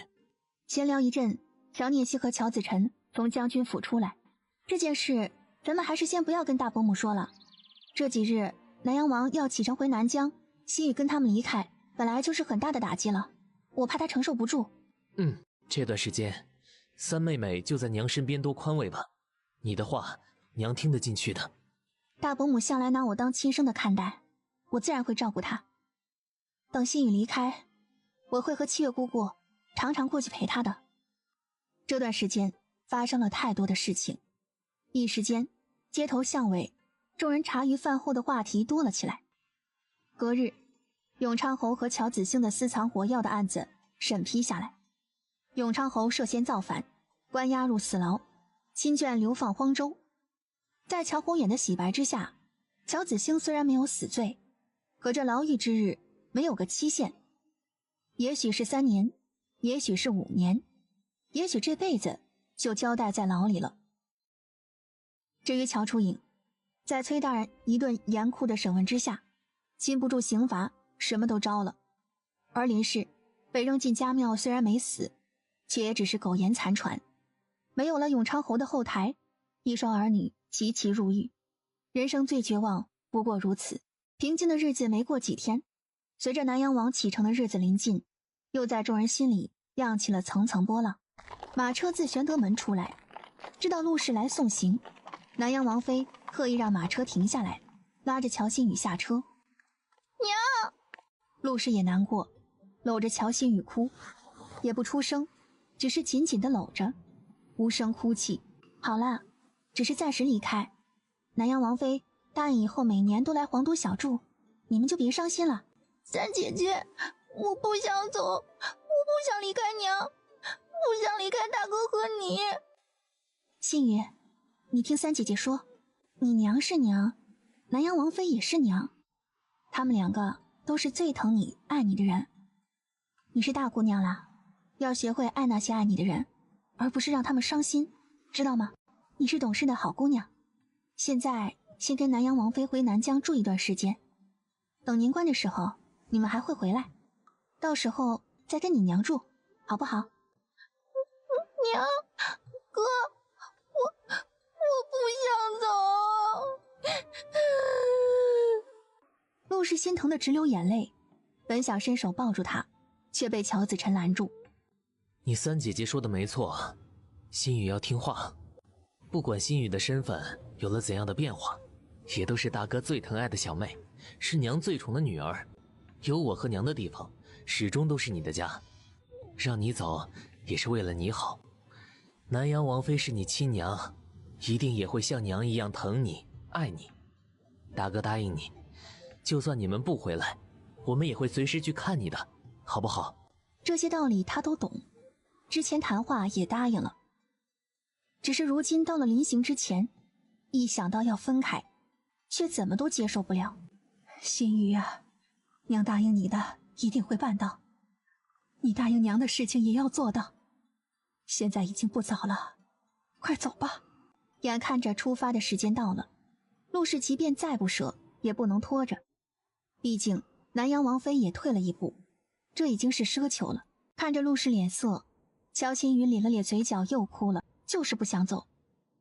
众人劝解无用之际，南阳王妃身边的苏姑姑缓步走了过来。郡主，时辰已过，咱们该启程了。好了，你们快走吧，别让这么多人等你一个。娘，馨雨，听话，别让你娘为难啊。等家里的事情处理完了，我带她去看你。真的，你真的会带我娘去看我？年关之前去，那我能跟我娘回来了吗？你听话，乖乖跟南阳王妃走。三姐姐答应你，一定会尽最大的力量，好不好？你不是最相信你三姐姐的话吗？她说可以就可以，可你若是不走，南阳王妃就会生气，生你的气，生你娘的气，到时候说不定会一直不回来，那可就没人能帮得了你了。我知道了。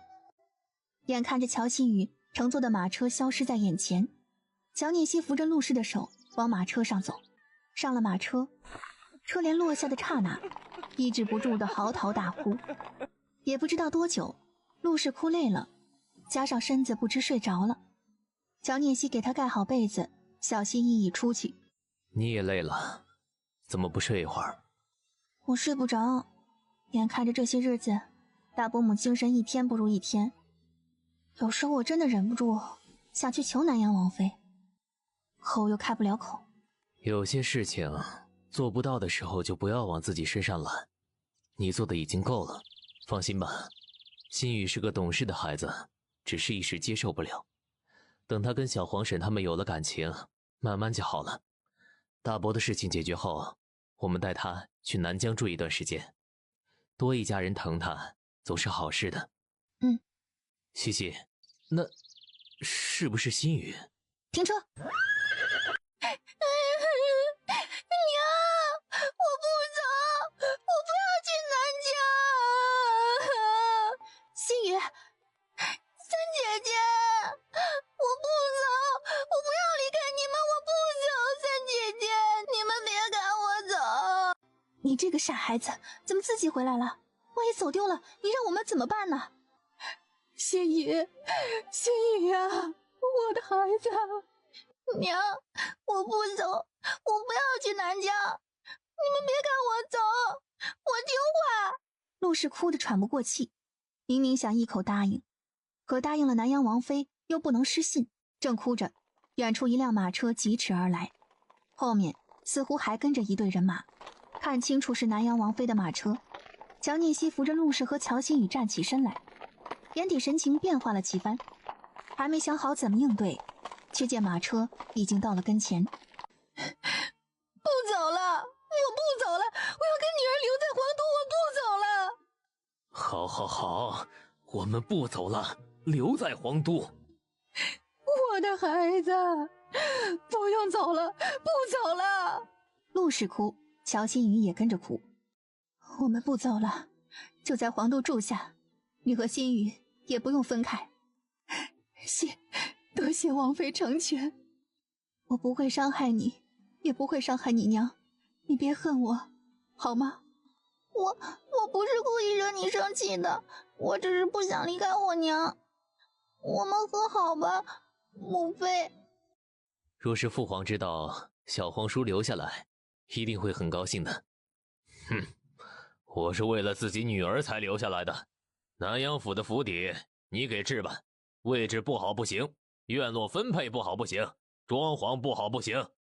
好好好，一定让小皇叔和小皇婶满意。众人收拾了情绪，南阳王府的马车调转了一个方向，又往回走。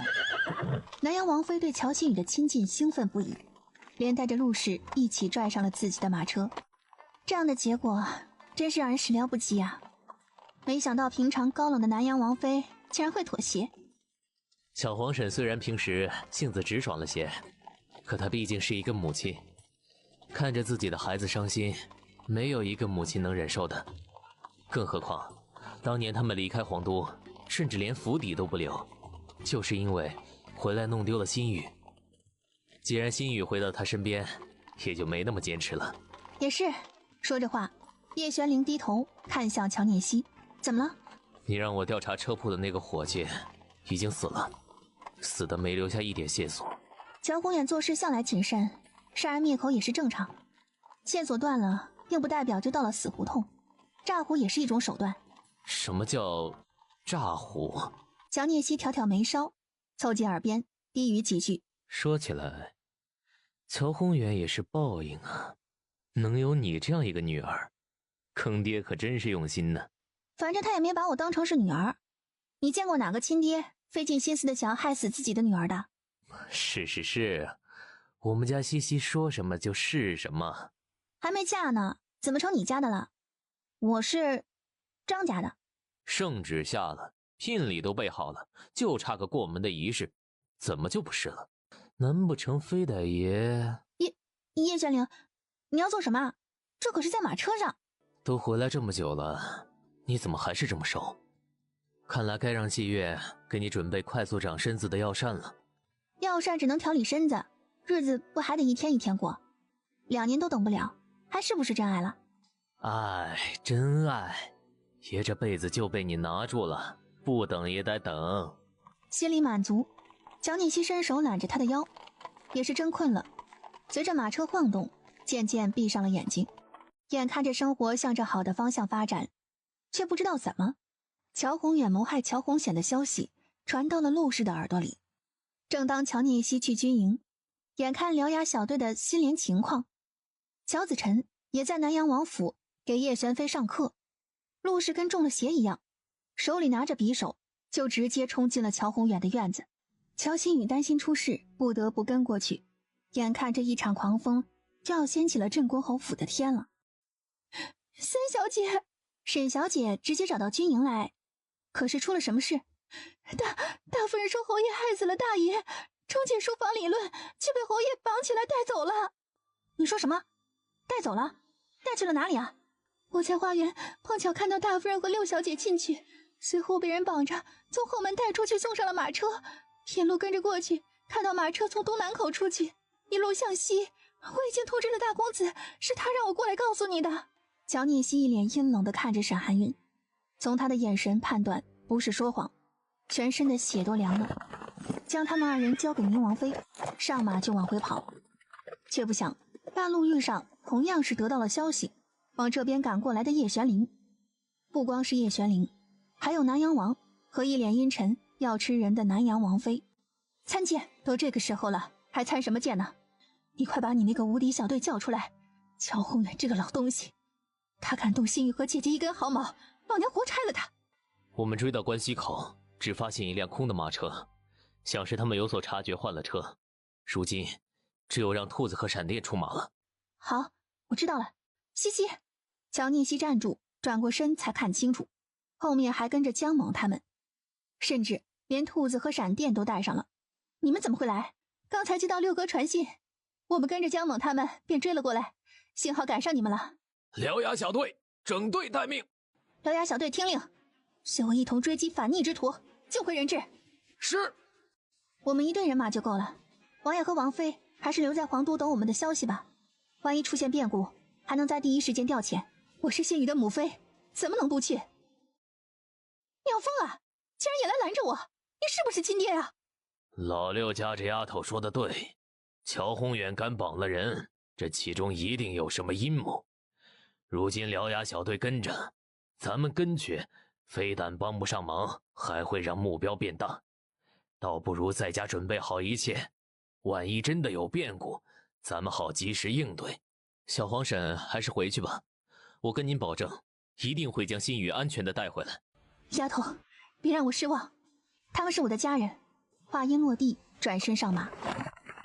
随着关磊将南阳王妃带来的陆氏和乔新宇的衣物放在兔子和闪电鼻前，两个伙计快速地顺着味道狂奔起来。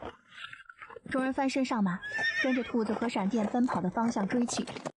虽然破了一点，可至少还能遮挡风寒。今晚就住在这里吧。也好，我们早些休息，明日早些上路。他们是马车，咱们是马。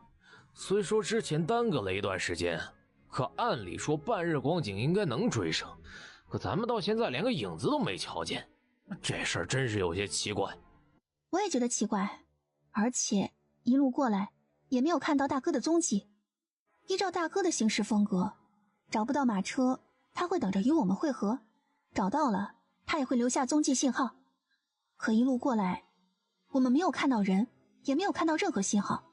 兔子和闪电的追踪应该不会有错，如今路已经完全看不清楚，马匹也乏力到了极限。我们今晚暂且歇息片刻，等明日一早再做决定。马匹加足了夜料，明日或许我们还有很长的路要走。是。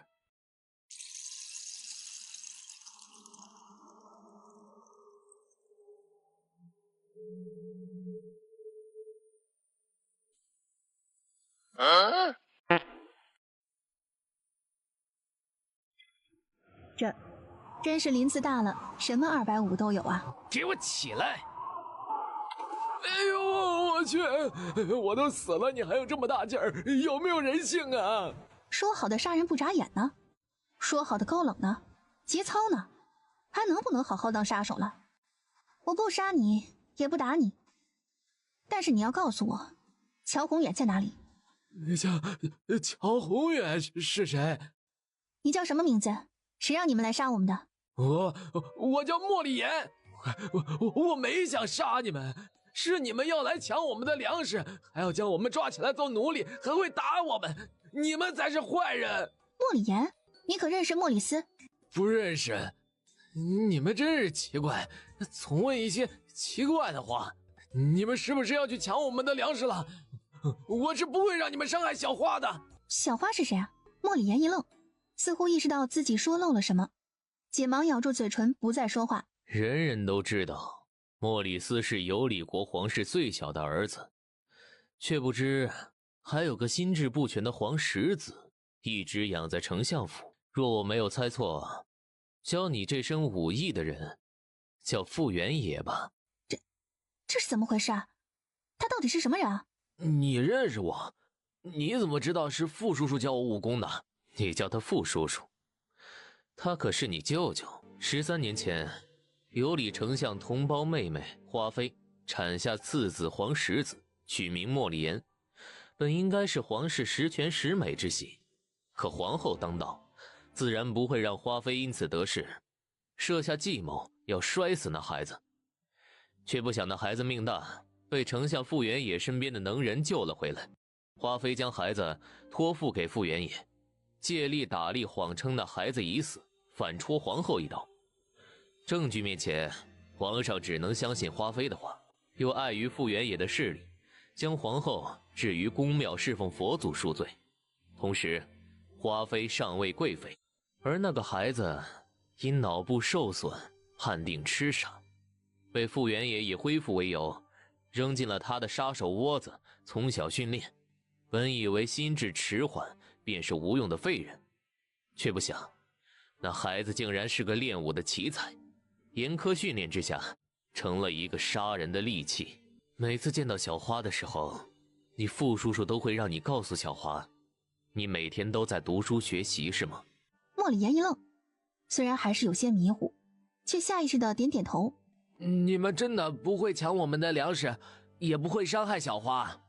我从来都说话算话，答应你不会就不会。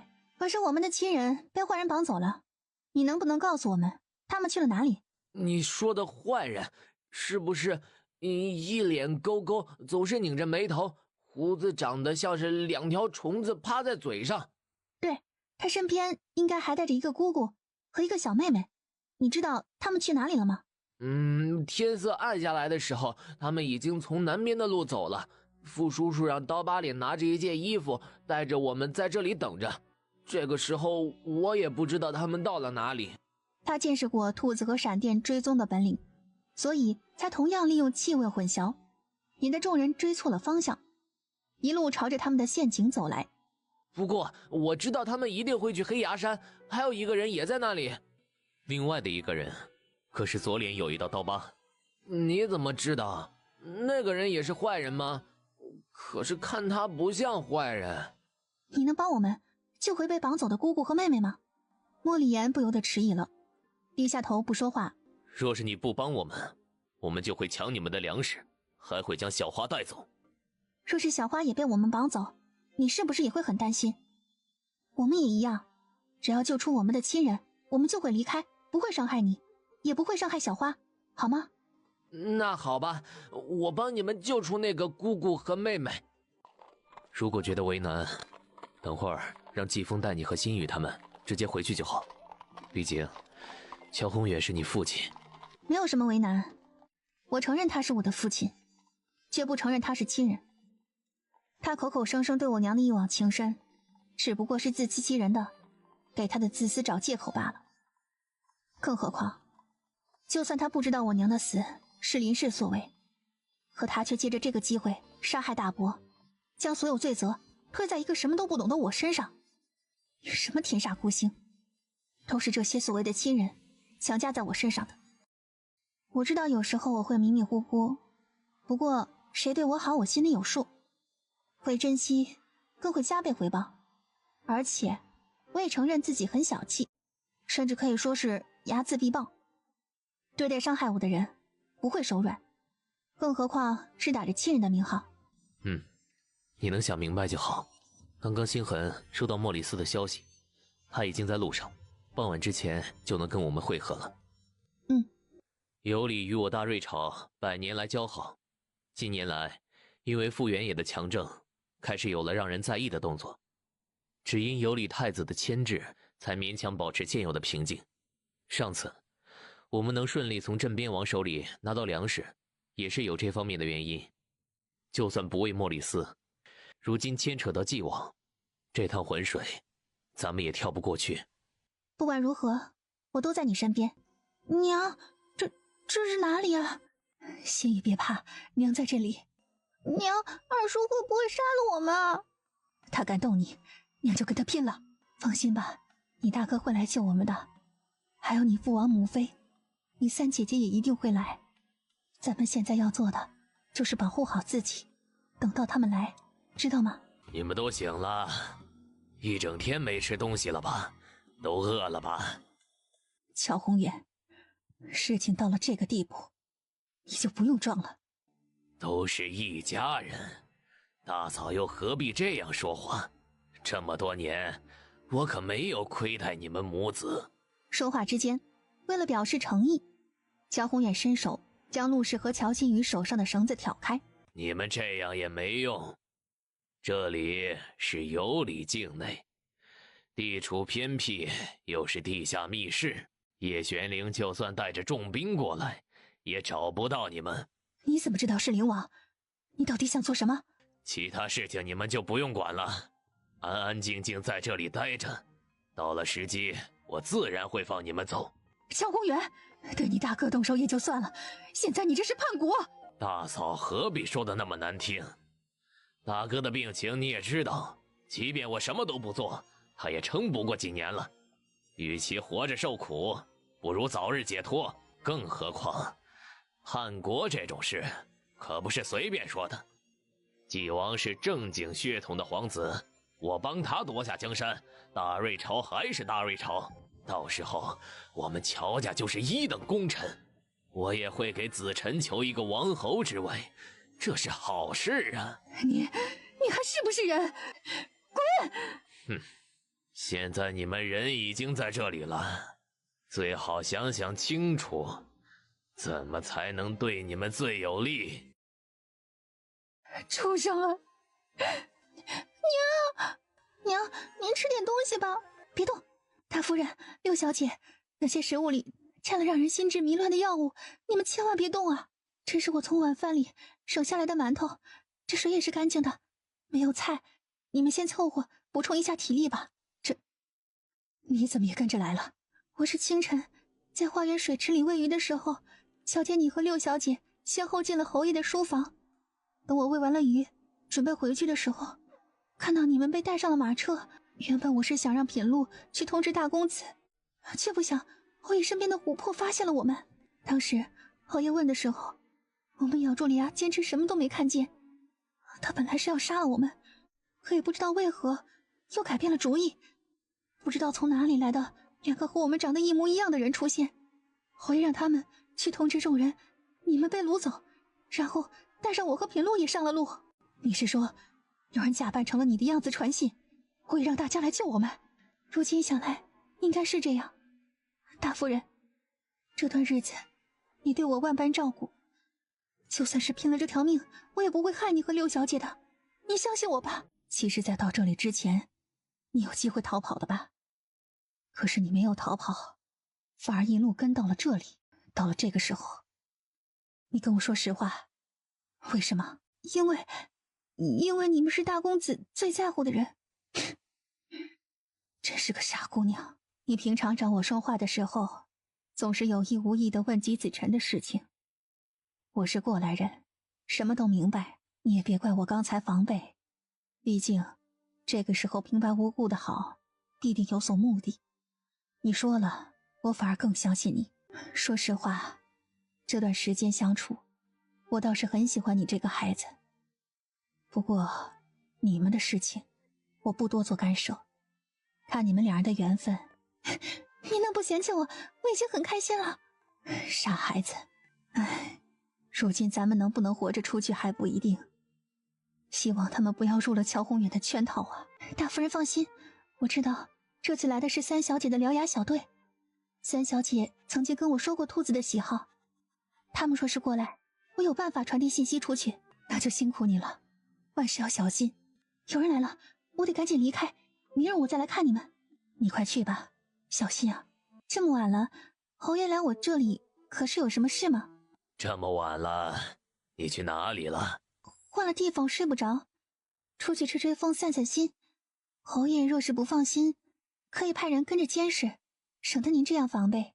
哎呀，瞧你这话说的，我监视你做什么？我跟你说的那事儿，你可想通了？按理说，我应该喊您一声姨父，若是照您的意思，以后我跟了您，是您府上的正室夫人，表哥表姐都是管我叫母亲，您听着不寒碜啊？我告诉你，我想要多少女人随时都有，你最好不要磨没了我的耐心。如今我人已经在你手里，既然我死是再简单不过的，反正我已经是孤身一人，还会怕死吗？趁我还有些耐心，你好好想想，记住，你还没资格在我跟前讲条件。小姐，我们怎么办呢？我心里只有大公子一人。品露，如果可以，下辈子我们做姐妹吧。小姐，你这是什么意思呀？晌午让你去外面打听的消息怎么样了？品露一愣，想了想，附耳到沈含韵跟前，你快去那个营口，快！是。原来是这里。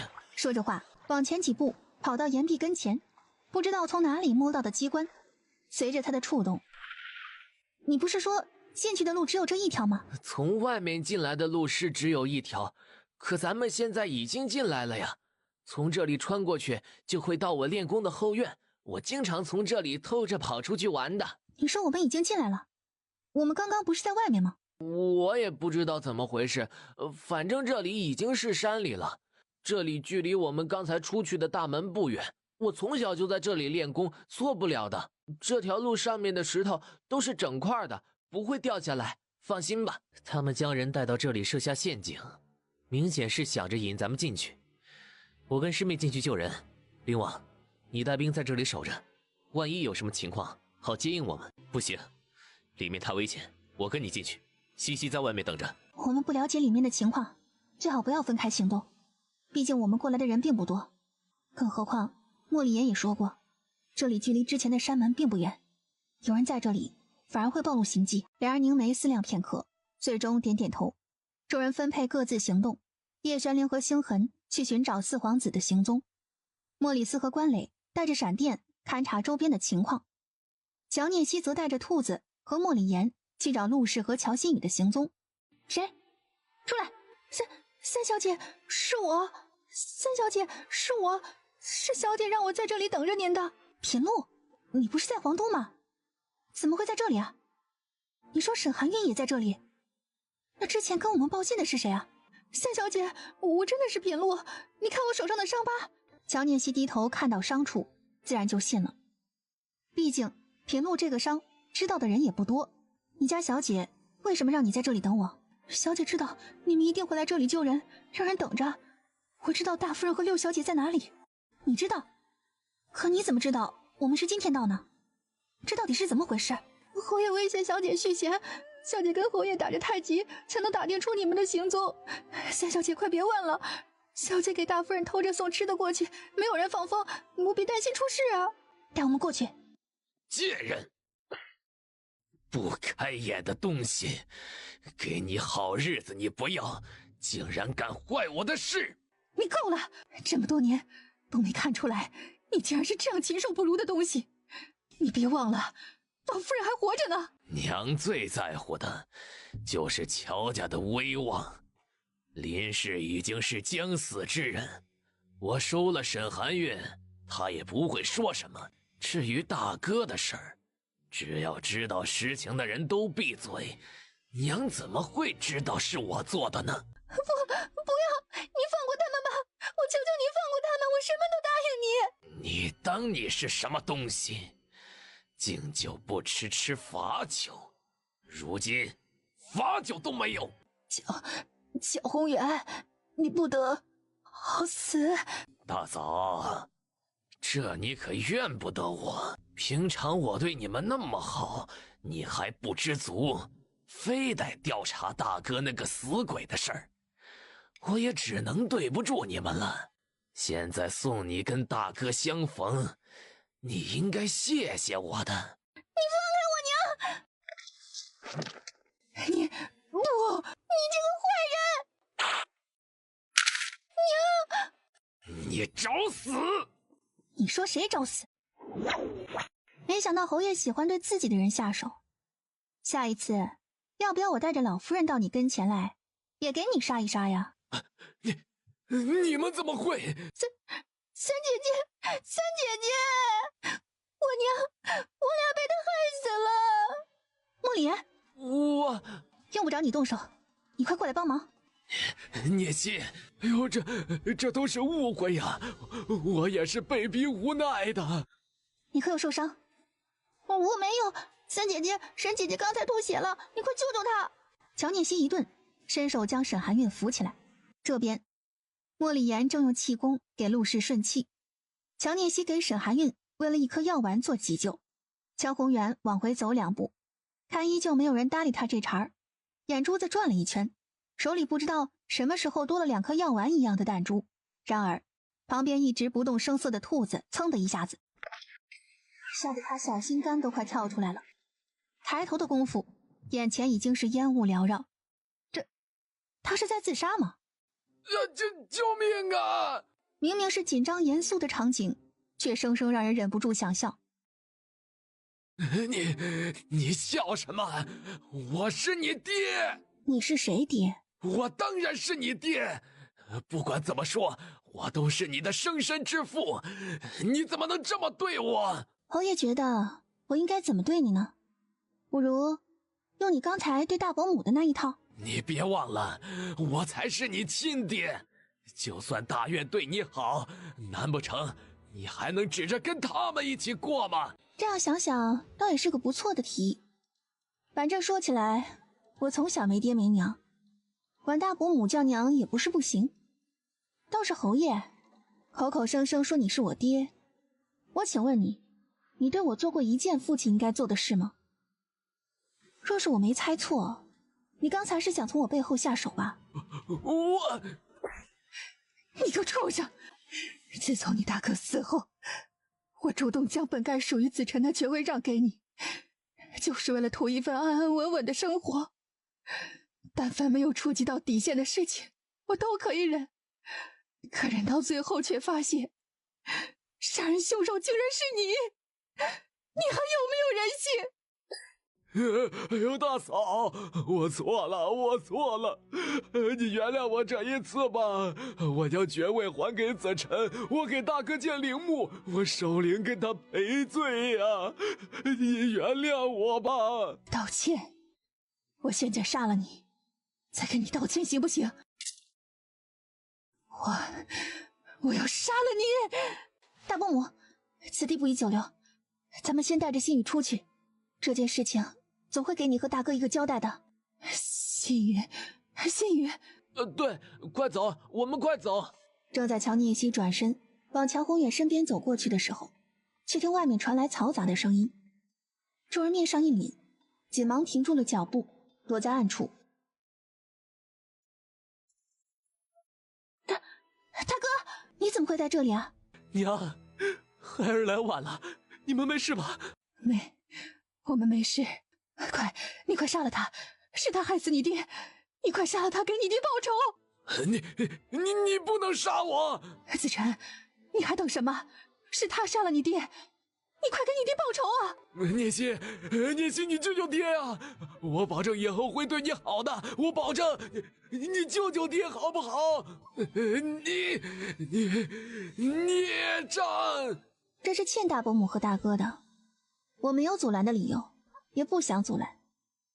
虽然杀父之仇不共戴天，可我从来都不知道自己是个有父亲的孩子。而且自从寒光寺回来，你一共对我下了4次杀手，你的生身恩我已经还了。跟你回来的路上我就说了，我会珍惜任何一个对我好的人，其他人我没心思管。大哥跟随自己心中意愿即可，不用过滤我。你杀了我爹，这是不争的事实。但是现在除了家仇，你身上还背负着卖国的国恨，你自己做的孽自己还吧。我会杀你，但不是现在。娘，孩儿知道你这些年忍的苦，一定会给您一个交代。此地不宜久留，我们先回去。你们倒是有些本事，真是好久不见了，老六。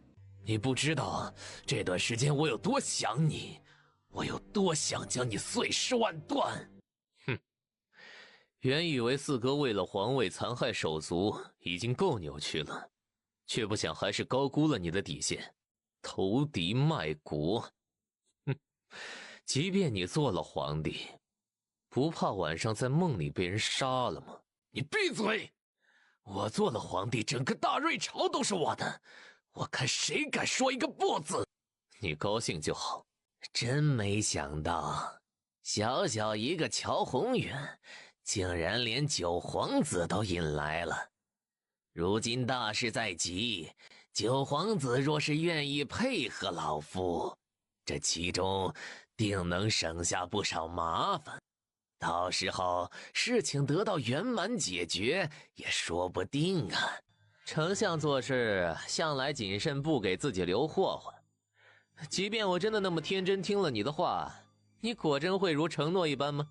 口口声声替二哥谋划江山，可你丞相府书房的地下室里的东西，似乎在告诉大家，真正想做皇帝的人是你吧？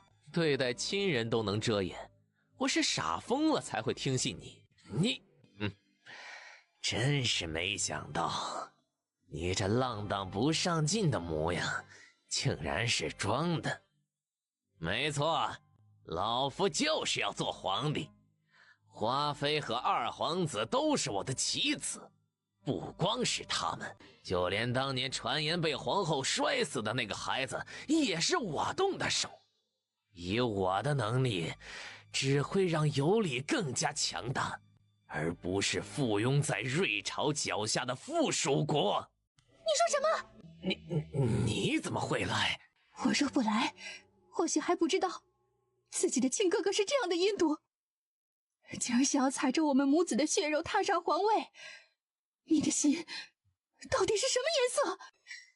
妍儿竟然是你摔的，你这个凶手！你放开我！我若是做了皇帝，100年之后这皇位依旧是莫里进的，我都是为了你好，你发什么疯啊？胡说！我可以允许你做任何事，唯独不能伤害我的孩子。小花，小花，你怎么样？妍儿，走开！你走开！我讨厌你！妍儿，你别哭，现在认真的听我说。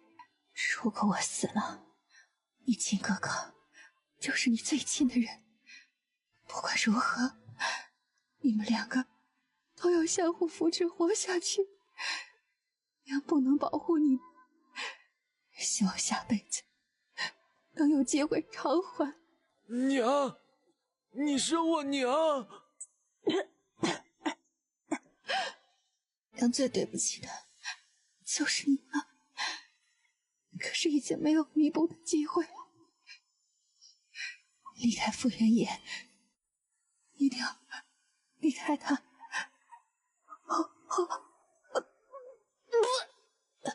小花，快，将他拿下！你杀了小花，是你杀了小花！一招出手，众人只听到一声闷哼。等反应过来的时候，傅元野人已经趴在了10米之外的空地上，转身抱起花妃的尸体往外走。眼看着莫里言离开，如今剩下的纪王脸上神情变化。四哥，我们瑞朝的事情不好在别人家的地盘上解决吧？你是跟我们回去，还是我带你回去？你好大的口气，自身都难保了，还有胆量说这样的话？给我上！抓住九王！我倒是看看哪个吃了雄心豹子胆的，竟然敢动我的徒弟和女婿！死神！师傅，徒弟，你的摄魂锁忘了带。第1次施展，你可别丢了为师的脸。陷害母后，这双手臂是你偿还他这么多年的冤屈。凄惨的嚎叫穿透夜空。你的双腿是补偿这些年对太子皇兄的残害。不要以为我不知道你在背地里做了什么勾当。行了，他虽该死，却不是由你动手，谋逆之罪还待你父皇定夺。莫里斯最听张元的话，闻言停住脚步，眼底燃烧的火焰渐渐散开。这边的情况交给副将，众人随着乔涅西引领往莫里岩的小暗道走去。三姐姐，大伯母和沈小姐怎么样了？娘已经没事了，你放心吧。这傻小子，你应该多关心关心韩韵，要不是她，我和心雨可没这么幸运。这一次还真的是多亏了沈小姐，而且虽然我不应该多嘴，可有些事大哥还是要好好想想，人家为什么会这样拼命。人渣！对，我是人渣，骗了水心，残害大哥，现在又投敌卖国，你杀了我吧！你也配！老夫剑下亡魂无数，却都是为国捐躯的烈士，你这肮脏的身子，只会污了老夫的剑。你不敢吗？我就知道你不敢。不敢？真不知道你从哪里来的自信。你以为你从老夫书房里偷走战略部署地图，就是拿到了什么不得了的秘密，就能掌控我大瑞朝的命脉？也不看看真假，可笑至极！你说什么？假的？总算是吊住了一口气，接下来还得看他自己的求生意志。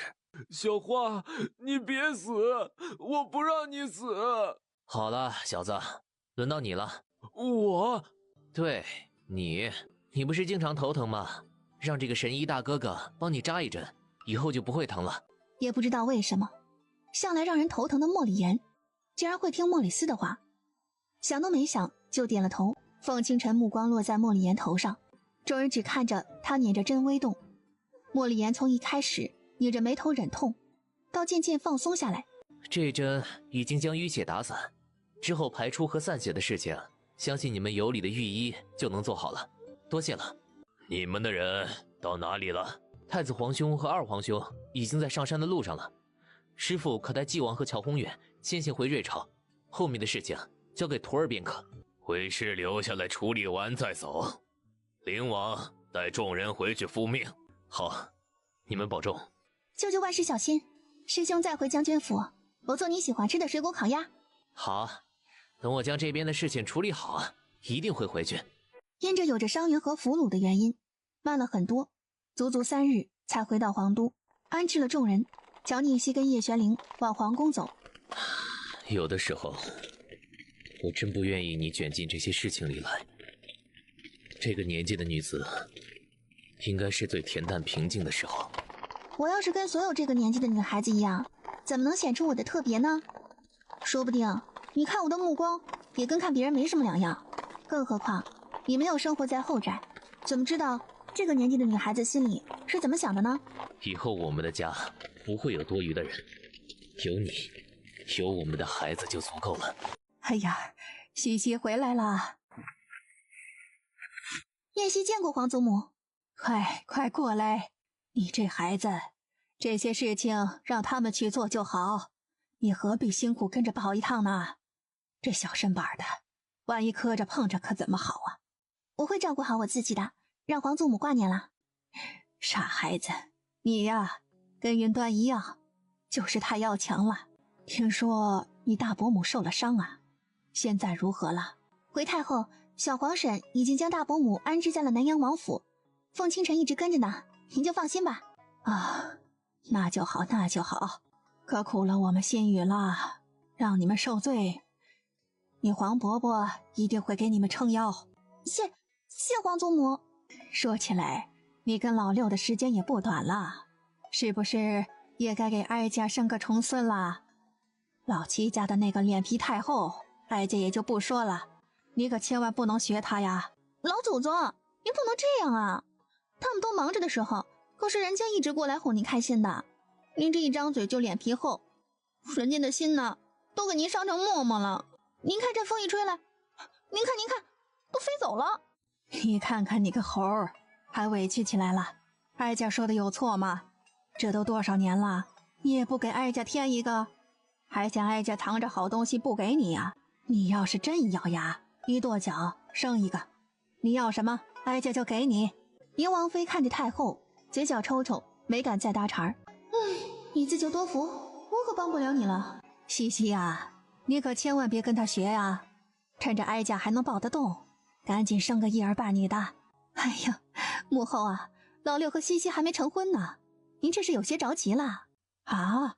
还没成婚呢？这都多长时间了，怎么还不成婚呢？皇嗣的事情都不着急，也不知道皇帝每日都在瞎忙什么。哎呀，我的老祖宗啊，西西尚未及笄，还不到年纪，这也不是皇兄不上心，您就别着急啦。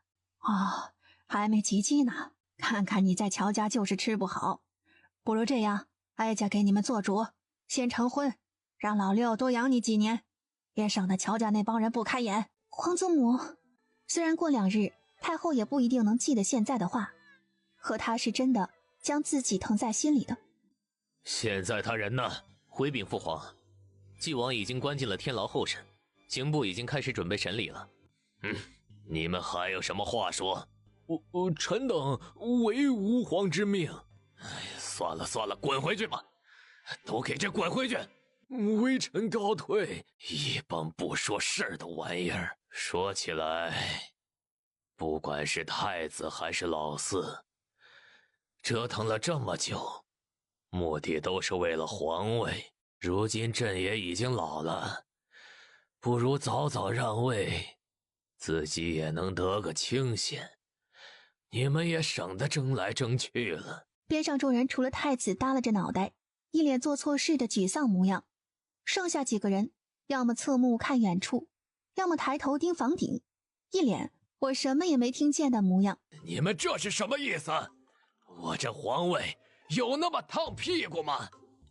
皇兄，你别着急，孩子们还小，你得慢慢来才是。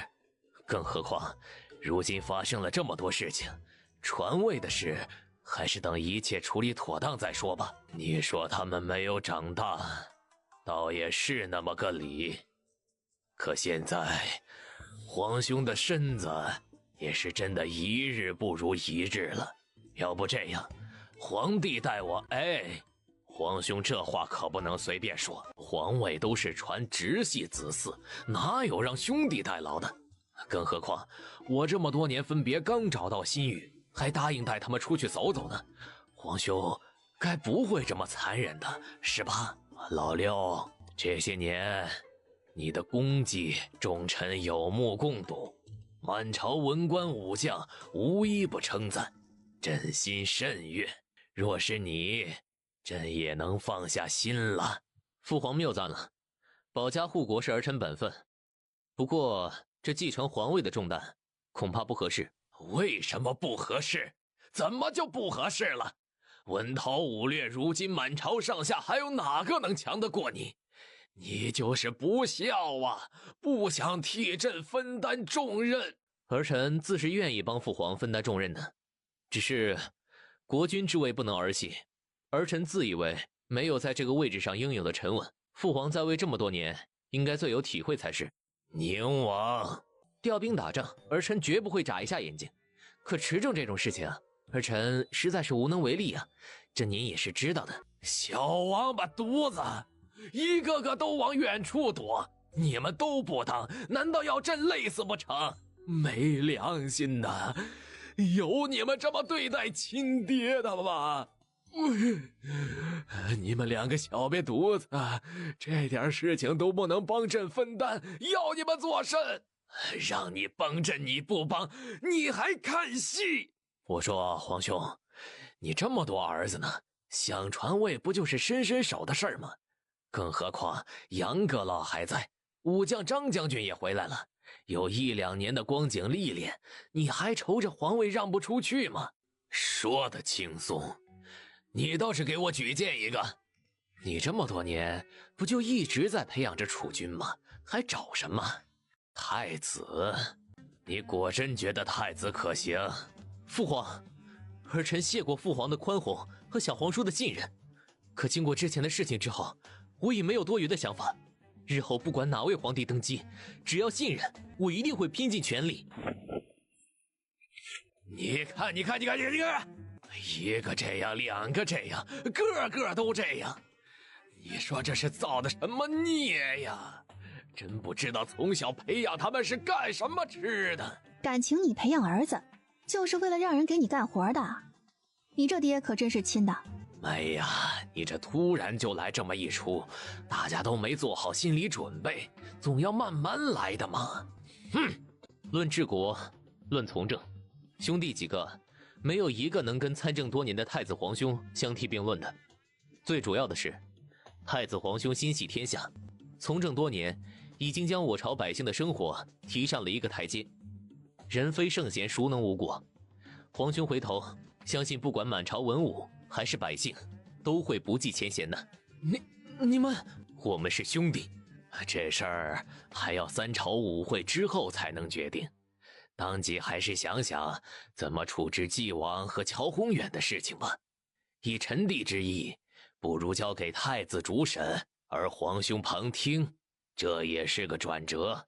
皇上听南阳王的话，不由得一愣，拧着眉头在众人脸上扫过，最终点了点头。在想什么？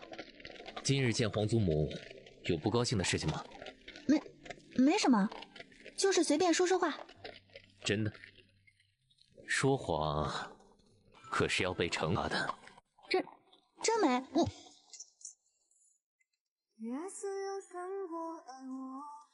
皇祖母是不是说了让我们成亲的事情？听到耳边传来的声音，不由得一怔，随即不好意思的点点头。皇祖母现在不清楚的时候越来越多了，不过这件事情啊，我倒是觉得他老人家说的很有道理。反正迟早都是我的人，早2年进门也没有什么不妥。更何况，如今乔家成了现在这个样子，我也舍不得你住着心情不好。不如尽早拿了我灵王府当家的钥匙，我也免得一天天担惊受怕，有人抢了我的宝贝。我是不是有些着急了？你若是不想……我要是不想，就不会犯愁了。现在的情况就是一团乱麻，我倒是想躲个清静，可哪里能躲出去呢？就算乔家的事情跟我没有关系，可大伯母和大哥，我总不能不管。还有獠牙小队，上次回来虽说没有人员损失，可也有几个人受了重伤，这让我看到了其中的一些弊端。而且萧州的铁矿锻造也到了关键的时刻，我答应给父皇。我跟你说成亲，你跟我说这些做什么？我就是娶个媳妇儿，又不是要娶个齐天大圣，还让你蹿天了。你别这么哀怨行不行啊？再说我这一多半还是给你们家干活呢。成亲又不会妨碍你做这些，你该不会是想以这个为由讹父皇一笔吧？说好以后要看遍大好河山的，没有钱怎么玩啊？更何况本郡主可是有封地的，萧州虽然盛产铁矿，可说起来土地还是贫瘠，改良百姓的生活质量也得要钱呢。行，夫人说什么是什么，为夫只管听从夫人的便是。改日让皇祖母在父皇耳边磨磨牙，咱们就能拿钱成亲了。念希拜见祖母。你的心怎么就这么狠呢？祖母的意思，父亲被抓也怪我，他如今进了天牢是我的错。怎么不是你的错呀？就算他对不住你，可不管怎么说，他也是你亲爹，血浓于水，你怎么能这么狠心呢？照祖母这意思，他抓走大伯母和心雨，我不应该去追。还是您觉得他与谋朝篡位的纪王勾结，又联合友邦邻国的叛臣密谋造反，是我让他做的？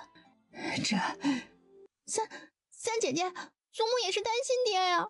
虽然这事不能怪你，可不管爹做错了什么，他始终是我们的爹，你不能让他进大牢啊！所以，大家找我是想说什么？这还用说吗？人人都知道，你孝阳郡主在皇上太后跟前是最吃得开的。如今你爹出了事儿，你不帮着说情，还问我们想说什么？三姐姐，祖母是想让你给父亲说说情。以前是我们不对，等父亲这事儿过了之后，咱们重新开始，一家人好好生活，行不行啊？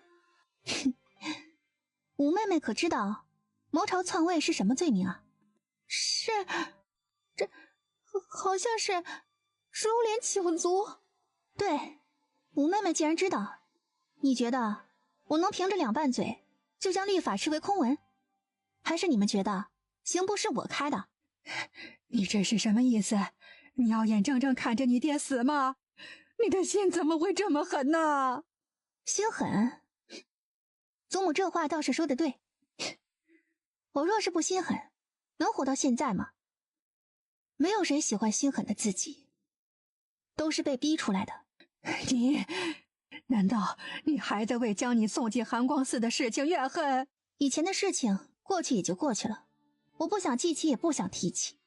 原本以为回来一切都能重新开始，但是我发现我高估了自己，也高估了你们这些所谓的亲人。乔宏远叛国谋逆已经是板上钉钉的事情，我没有能力管，也不想管，这就是我的答复。我对得起自己的良心，更不亏欠镇国侯府任何人。七月，我们走。你真是……三姐姐，我求求你了！三姐姐，你不能不管我们呀！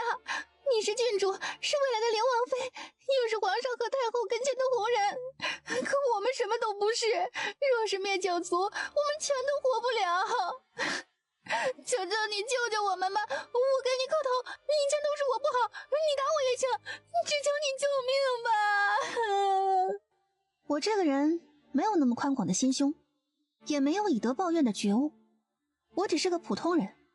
如果你们是我，想想能不能原谅以前对我做的事情吧。叛乱这种事情都能行，我还真是小看了你，难怪师兄的目光独独被你吸引。目光短浅的女人，我的本事还多着呢。七月姑姑呢？这几日恢复的怎么样？她的身体恢复的还算不错，不过有几个问题还得调理。前几日我派人将她送到了师傅那里，师傅专有一套手法，能帮她尽快恢复。是不是出了什么事儿啊？哎呀，有我在，能出什么事儿啊？你就放心吧，过几日这里的事情忙完了，我跟师兄陪你一起见师傅，估计那个时候七月已经完全恢复了。乔念希眼底带着疑惑，可心里清楚他不会伤害七月，也就没再多问。时候不早了，你就回去吧。明日早朝，老夫便将这份草书呈给皇上。西西今日回来，乔家肯定会找他麻烦。他脾气不好，我去看看他。你能心疼他，迁就他，老夫也就放心了。说起来，这孩子的脾气还真是随了老夫了。西西活得纯粹，我希望以后能给他想要的生活。叶玄灵，太后说让你生个娃给他玩。叶玄灵，你给我放着，鸡腿是我的。西西，别抢我的肉。乔念希，叶玄灵，你怎么在这里啊？乔念希，你这要做什么？谋杀亲夫呀你？那个，我一睁眼就看见你，还以为是做梦呢。原来不是啊。那你拧我做什么？叶玄灵，你给我老实交代，你是不是出轨了？你这嘴是让谁亲的？什么？你打算怎么做？我记得有人曾经说过，谁敢觊觎他男人，一定不会放过的是吧？所以你叶玄灵，我什么时候咬你了？你说呢？刚刚做了什么梦？梦？乔念希一愣，眼珠子转一圈，似乎刚才梦里吃烧烤来着。谁叫你大半夜跑过来的？你要在灵王府，我能咬得着你吗？还不是因为担心你被乔家这帮人搅和的心情不好，真是没良心。叶玄灵，你真好，我好喜欢你啊。傻丫头。叶玄灵，我有事跟你说。好。其实我不是我啊，不对，应该说我不是乔念希。这么说也不对。你是不是想说你不是原来的那个乔念希？对，就是这个意思。你早就知道。不是很确定，只是感觉。说起来，事情可能有些不可思议。我和原本镇国侯府的三小姐同名，并且有着同样的相貌，只是生活的时代不同。我本来生活在一个你们听都没有听说过的年代，也许是和现在平行的某一时空，也许是之后不知道多久的年代。所以你治理洪灾，连着兵器训练特种兵，也是从你那个朝代学的？差不多吧。在我那个朝代，我的祖父、我的父母都是军人。我很小的时候，父母在一次执行任务中牺牲，我便跟着祖父在军队长大。祖父常年军务繁忙，我也很少见到他，所以一切都得自己去学，自己去想，自己去琢磨。这些事对我来说都是最基本的东西。我平常喜欢四处游玩，挑战一些刺激的运动。说起来，我就是在一次攀岩的时候遇上了泥石流死的。等我醒来的时候，就遇到了你和星痕，然后才知道自己变成了镇国侯府的三小姐乔念希。你的意思是你死了？这么说也对，也不准确，应该是我的灵魂进入到了这个乔念希的身体，她死了，我代替她活着。这是她在我醒来的时候在我脑子里留下的一句话。说起来可能你不会相信，其实一开始我也不相信，可事实就是这样。我相信，不管你是谁，也不管你从哪里来，在我眼里，你只是那个直爽不拘小节的小丫头，是我未过门的妻子。即便你换了模样，我还是要娶你。本来是想等你长大，可中间出了这么多事，我越发舍不得你一个人在外面。等过了这段时间，就跟我回家吧。叶玄灵。你是不是困了？不困，只是有件事情跟你说。明日就要审判了，今日早朝我能不能跟你一起去？你要帮乔宏远讲情？我可没那么大的心。乔宏远是自作孽，他这是报应。但是乔家那些人很无辜，他们不过是为了生存，卖了自己养活家人罢了，并没有作恶。真是个傻孩子。也许是感受着他的气息，乔念希这一觉睡得很踏实。有本宣奏，无本退朝。臣有奏。你不是不喜欢上朝吗？怎么今日倒勤快了？启禀父皇，儿臣有本启奏。你想说什么？乔宏远的案子与你没有关系。身为国之将领，你能大义灭亲，朕心甚悦。若证据确凿，株连九族之罪也牵连不到你。同样，作为有功之臣的陆氏与乔子辰也不会连罪，你放心吧。父皇英明，乔宏远一案，萧阳自知避嫌不便插嘴，可府内都无辜之人，希望父皇。萧阳，现在你能保住自己就不错了，竟然还惦记乔家的人，你是不是傻呀？不，父皇，儿臣的意思是，乔家大部分都不知道乔宏远的事情，而且多数都是为了生存不得不卖身的下人。株连九族固然是律法明文条款，可这样一来，有多少家庭因此离散，多少亲人生死两隔啊！父皇一代明君，你一定不希望看到子民生活在悲痛之下吧？钟爱卿，对萧阳郡主的说法有何意见？启禀皇上，老臣有话说。老臣，哎呀，您快别，你们倒是给阁老扶住呀！别动，我有罪，我待跪着，老臣失责，门下弟子管束不严，请皇上降罪。这乔宏远的事情，本就跟阁老没关系。都说师傅领进门，修行在个人。您一生收徒无数，也不能一个个的全都管束得过来呀。说起来，朕也是您的弟子呢。身为皇上，偏偏想着退位，好逍遥自在，你也不是什么好学生。阁老啊，这件事情朕会好好处理，您就不用惦记了。皇上以为老臣过来是给乔宏远求情的，叛国谋逆的事情都干得出来，求情有什么用？这种不要脸的孽障，就应该直接给他扔蛇窟里去，重判，重重的判。是，朕一定会依照律法判处。您快消消气，为他气坏了身子不值当。只是依照律法，恐怕都不能给人觉醒。你作为皇上，也应该自省一番，为什么你座下朝臣和皇子会做出这样的事情？你恼恨乔宏远也就算了，怎么连我都带上了？我还委屈着呢，找谁说理去？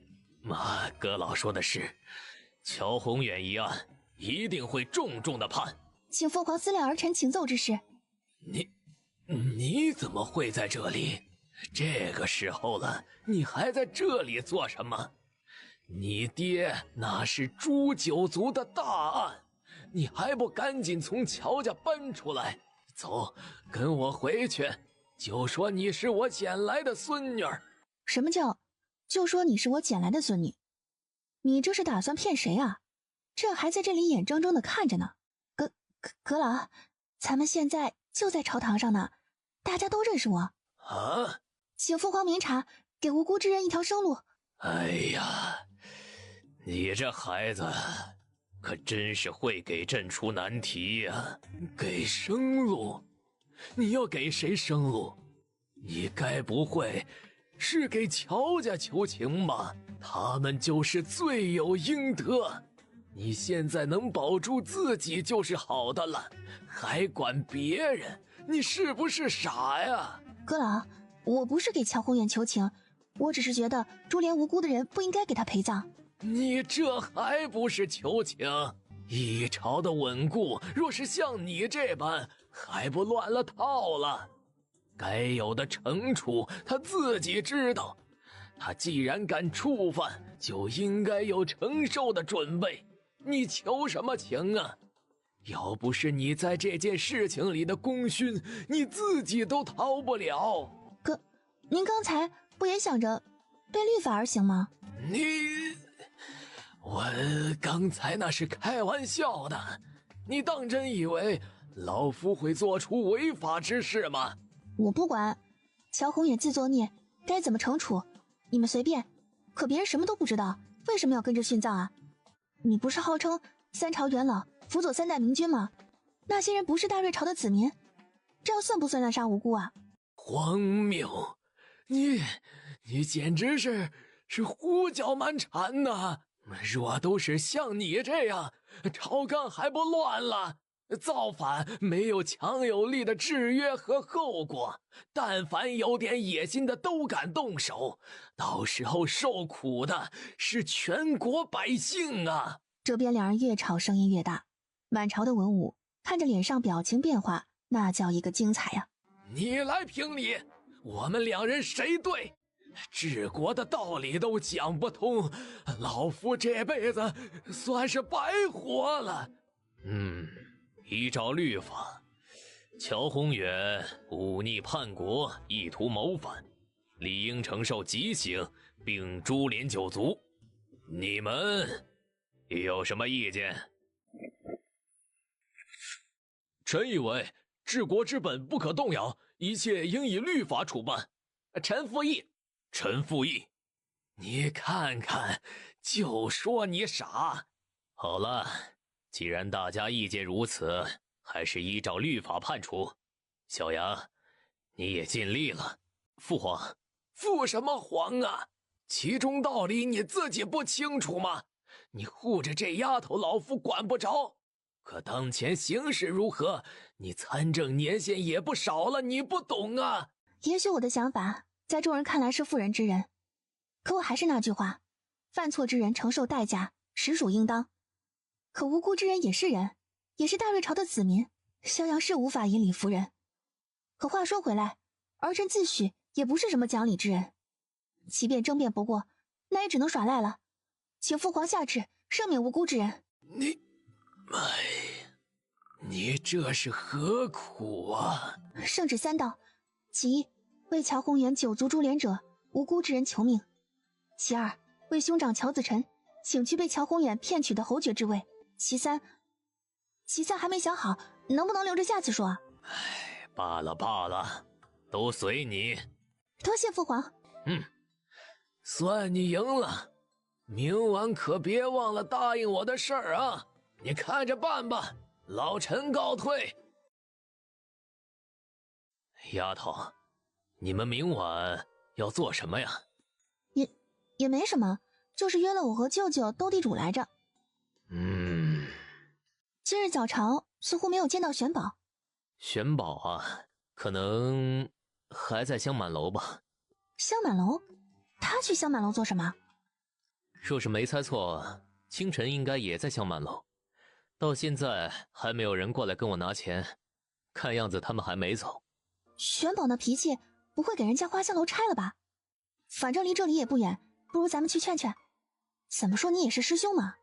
哎呦，疼！里面几个意思啊？哎呦，参见灵王妃。哎呀，这都什么时候了，哪里来的这么多礼数啊？问你到底什么情况了？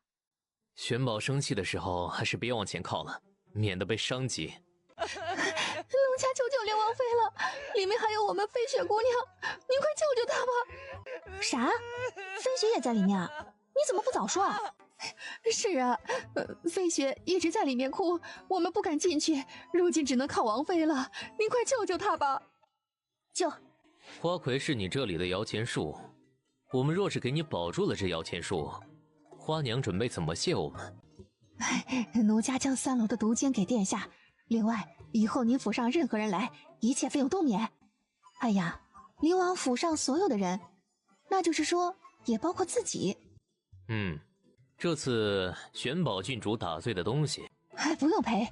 哎呀，是谁让玄宝生这么大气啊？真是该好好拾掇拾掇。师兄，快救我呀！你若没出去，不如直接去操练场，这个地方太憋屈了。就是，你想揍风清晨就揍嘛，看给人家姑娘吓的。玄宝，你歇一会儿，我帮你教训她。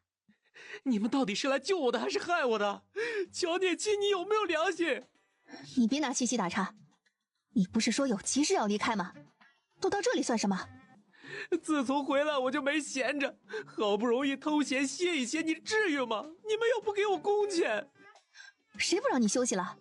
城北凤府早就给你安排好了，你不去那里休息，往女人堆里跑，我看你是不累。我是男人，正常的男人，连个媳妇儿都没有，我住个空宅子有什么意思？你倒是连媳妇儿也给我准备一个呀！一脸正经的说着不要脸的话。这很凤清晨，你还要不要脸？当然不要，反正这么多年在你面前也没要过脸。你慢点，看看人家。哎呀，我要是也有给顺气儿的，谁还往这里跑啊？你以为凭什么每次我来花楼都能被你逮个正着？你以为我为什么每次都被你揍却跑不了？别忘了，我除了神医玉公子的名号，轻功也是数1数2的。你若是无所谓，我会尽快帮你物色。那个，你不会真给我找吧？你到底什么意思？哎呀，我的意思是，你看，这宅子是你买的，后院是你布置的，连下人仆役都是你选好的，是吧？我怎么着也应该表示表示才是嘛。不如我邀请你一起住呗。平常调戏小姑娘的时候，看她那么老道经验，怎么现在这么笨呢？什么叫邀请人家一起住？这不是表白，这是找抽，好不好？你犯什么毛病啊？当我是你那些随便的女人吗？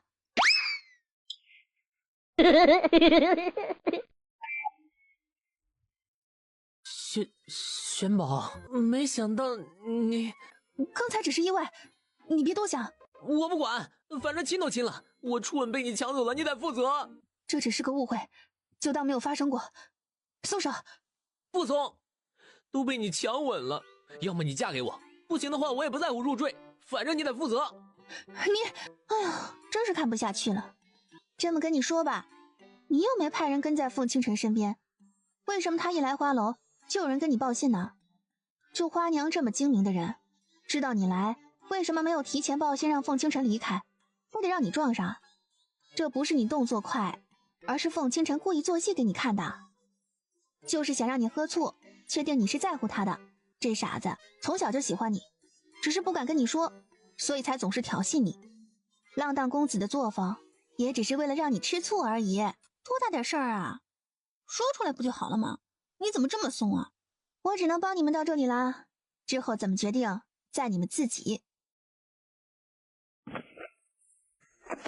你们这是做什么？多谢三小姐救命之恩。这是什么情况？小姐回来了，老夫人不知道怎么晕倒了，大夫人听到信儿就回来了。这帮人也是听大夫人说了您在朝堂上的事情。你们都起来吧，我这才刚回来，大伯母的消息怎么反倒比我还快了？小世子昨日住在了太后那里。走吧，进去看看。三小姐，行了，没那么多礼。你们这是做什么？是大夫人要老夫人搬去大院住，老夫人身子不舒服，大夫人不放心，可又不愿常来这边，便请老夫人过去住。祖母如今情况怎么样啊？念熙呀，是念熙回来了吗？我的儿啊，我还以为见不到你了。大伯母身子可好些了？陆氏一顿，下意识的扭头看老夫人一眼，扭头朝乔念熙点点头。我就知道你这孩子不是那般绝情的，你一定不会坐视不管的。谁的命都是命，我只是觉得大家是无辜的，不应该被牵连。你是说你爹？你没有帮你爹求情啊？祖母，这是什么话？镇国侯叛国造反，是我亲眼所见，犯错就要承担后果，我有什么理由开口求情？可他是你爹呀！娘，这话我可不爱听。我们老爷还是他哥呢，老爷生前对二弟多好，您是清楚的。别说见死不救，他可是故意弑兄。祖母，你就别为难三姐姐了，能保住咱们，他已经尽力了。哪里有你说话的份儿？哎呀，出了这么大的事情，老夫人也是着急。外面风大，大夫人还是先和老夫人去歇着吧，我们尽快收拾好。哎呀，三小姐也别跟老夫人计较，她老了，这辈子就指着侯爷，偏偏发生这样的事，也是一时难以接受啊。人情这种东西，在意才会去计较，不在意也就无所谓了。三小姐，您放心吧，祖母这么大岁数，我没有什么跟她可计较的。既然你们都知道了，我也就不用多说。虽说镇国侯府众人的命我讨了回来，可毕竟是有罪在身，能争取到流放已经是皇上仁厚了。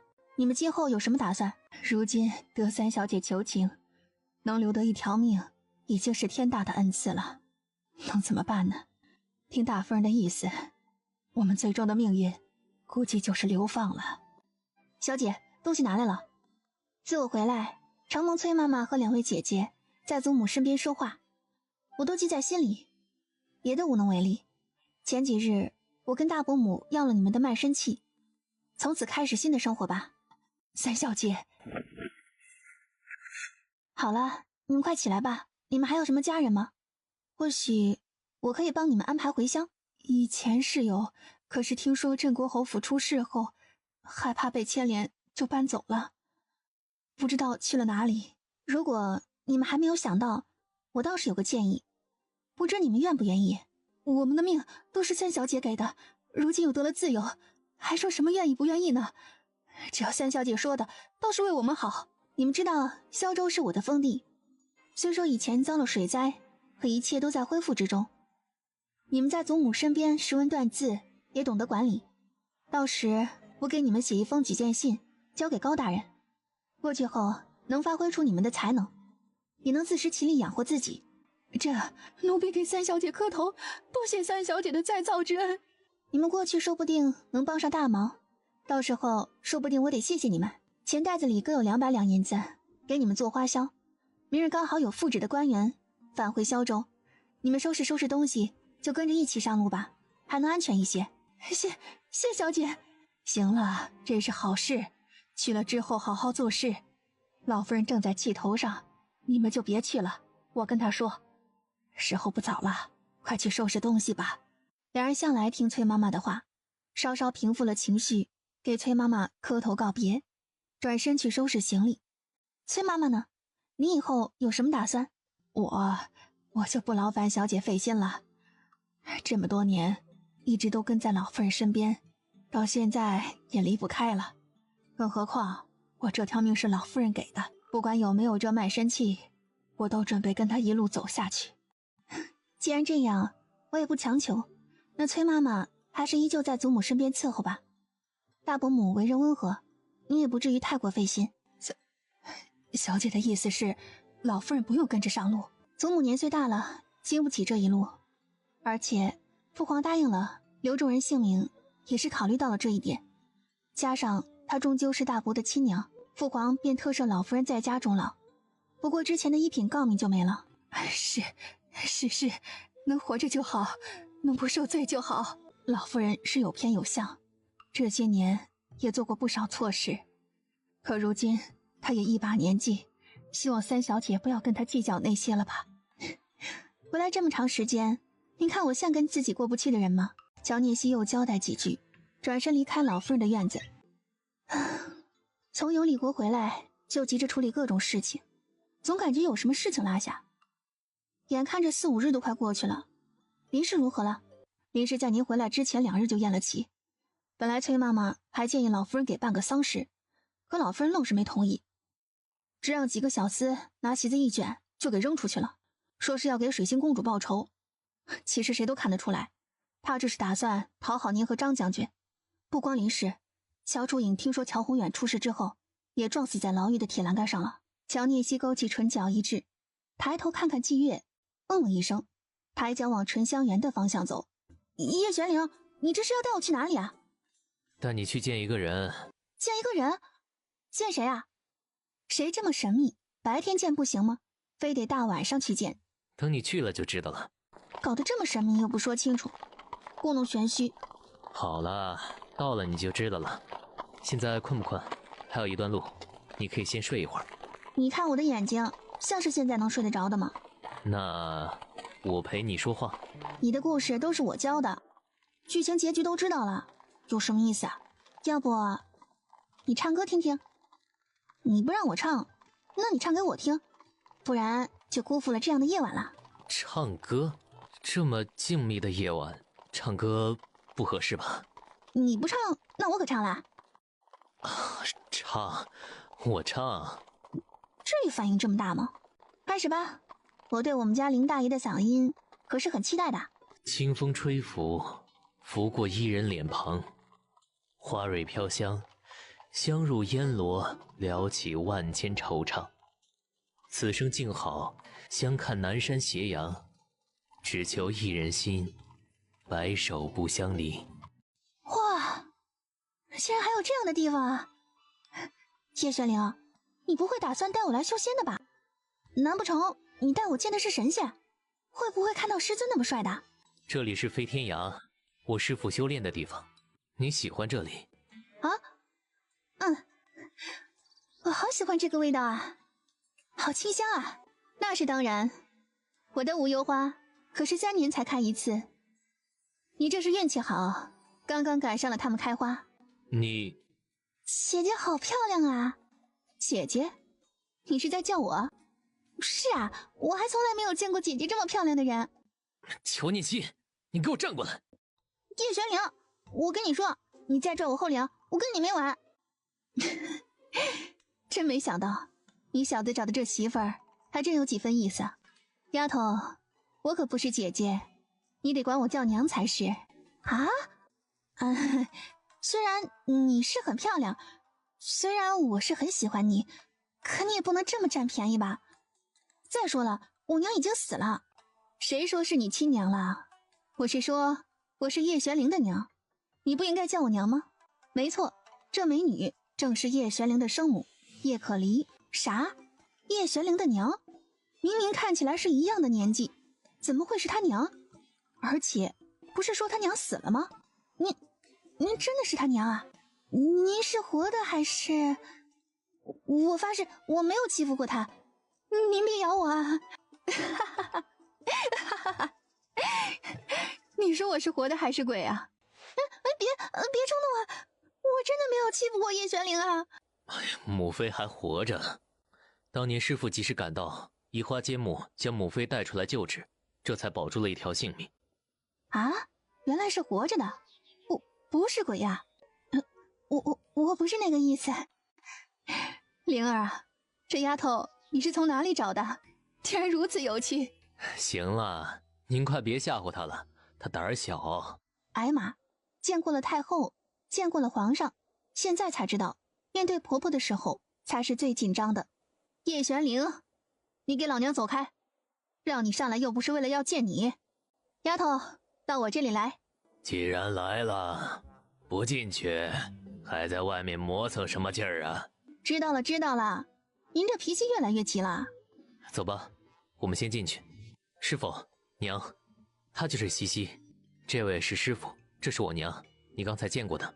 念希拜见医仙凤先生，突然叨扰，未曾有任何准备，还请您见谅。早知道是来见你师傅和你娘，你倒是说明白呀，搞得现在这么狼狈。你这丫头，就是张元的外甥女。是，我娘是张水心。果然是个明事理的孩子。你不想让灵儿做皇帝？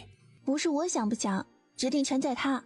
他想做皇帝，我便随他久居皇都；他选择逍遥，我便陪他云游四海。不是我让不让的问题，而是我们两人之间的取舍。你倒是想得明白。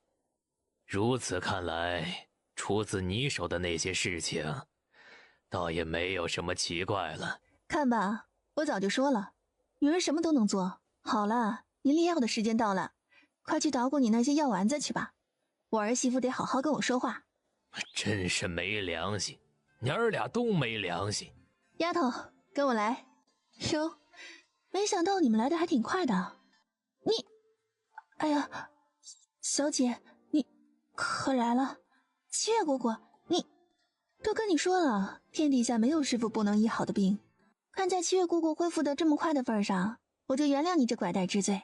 那我是不是还得谢谢你啊？真是不知道你这厚脸皮是天生的还是学的。师兄以后可要惨了。我倒是喜欢这丫头的性子，灵儿性子已经够闷的了。你若是再像那些大家闺秀一样过于稳重，以后的日子可是要乏味死了。准备了一上午，您不是为了说这些话吧？哎呀，对，这么一说我都忘了，我有些话要跟这丫头说。聊天的话等等再说吧。叶可离伸手拽着乔念希往正殿走去。乔念希，你给我跪下！啊！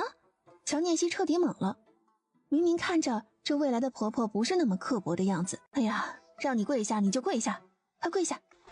别说话，听我说。虽说这是第一次见，可瞧着你这孩子我就喜欢。别的说多了都是废话，如今我这婆婆是认了你。这对水冰镯子传给你，过来。这是我叶家的传家宝，我的外祖母传给我娘，我娘传给我，我没有女儿，就给你了。一边说着，叶可离拿过乔念希的手，将那镯子套在她手上。好了，带了我的传家宝，以后你可得又当闺女又当儿媳呀。多谢母妃。母什么妃呀，叫娘。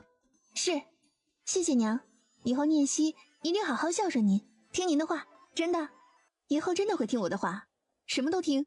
咱们可是有约定的，您别太过分了。这丫头脑子不好使，您趁机下套，这可太欺负人了。乔念希还是一脸蒙圈的表情。不过，虽然不知道这其中还有什么事儿，这未来婆婆似乎有什么阴谋。老娘我调教儿媳妇，你多什么嘴啊？哪儿都有你啊！没什么事儿，你出去好了。这镯子你喜欢吗？这可是曾经松原国皇帝花3座城池都没有换到的宝物呢。喜欢，我很喜欢，谢谢娘。哎呀，我就喜欢你这样懂事的孩子，真是让我爱的不行呢。哎，放手，疼呢。切，真是小气。我就是摸摸脸嘛，又不是摸完不还你。您不是还有很多事情要跟西西商量吗？再不说正事儿，天色可就晚了。那先说最近的事情吧。听说这个月初8就是你的诞辰，反正你舅舅那个大老粗是不会有什么准备的，不如就来我这里过吧。生日我不是很想过，为什么？别人出生是添丁增口的喜庆日子，可我的出生却是我娘的死期。这不是你的错，是林氏做了手脚，这你是知道的。我知道不是我的错，可是比起自己庆生，我更想去给我娘扫墓，陪陪她。不管怎么说，都是她给了我生命。罢了，难得你这孩子这样孝顺，我也就不坚持了。不过等你吉吉一定要过来，这份礼物是不可少的。是，谢谢娘。看天色也不早了，你们早些回去吧。若不是皇都的事情还没办完，我一定要留你们多陪我几日。这次就放过你们了。那个，见到我的事情，不许跟皇帝和你舅舅那2个死老头子提起。见2人回礼应声，这才摆手让他们离开。你是不是想问，为什么我之前跟你说母妃去世了，我也是最近才知道母妃还活着。这么多年，我跟在师父身边这么多年，一点都不知道。他为什么不告诉你呢？明显的看得出来，他对你那么在乎，为什么不见你呢？倒不是他不想见我，而是当年他一心求死，导致伤口很深。师父虽然保住了他的命，可是很长一段时间他都昏睡着。据说是在2年前我受伤险些丧命的时候，他才突然醒过来。当年的事情他一直无法释怀，也许是喜欢上这里的生活，也许是一直在逃避。这2年他只是在暗处看着我。说起来，也许是因为你的出现，他才决定现身。你真是我的宝。乔念希没有叶玄灵这样真切的体会，可是看他脸上神情轻松，也就没有什么可计较的了。也许是累了的关系，次日乔念希起得很晚。今日是乔宏远行刑的日子，你不去看吗？今日的行刑官是大哥，娘也会去，三姐姐不去吗？若是三姐姐没有猜错，你们2个是不是被禁止出去看行刑了？杀人这种事情没有什么好看的，你母妃和你娘不让你们去，也是为你们好。外面派出去的丫鬟前来汇报，乔家上下已经准备妥当上路了。老夫人那边怎么样了？文三小姐，清早大夫人家派了几个妈妈在老夫人身边盯着，沈小姐也过来陪着开导，虽然一直哭着，可情绪还不算激动。三姐姐，他们以后是不是就不会回来了？你要去送送他们吗？我可以吗？可是娘会不会不高兴啊？没关系，就说三姐姐带你去的。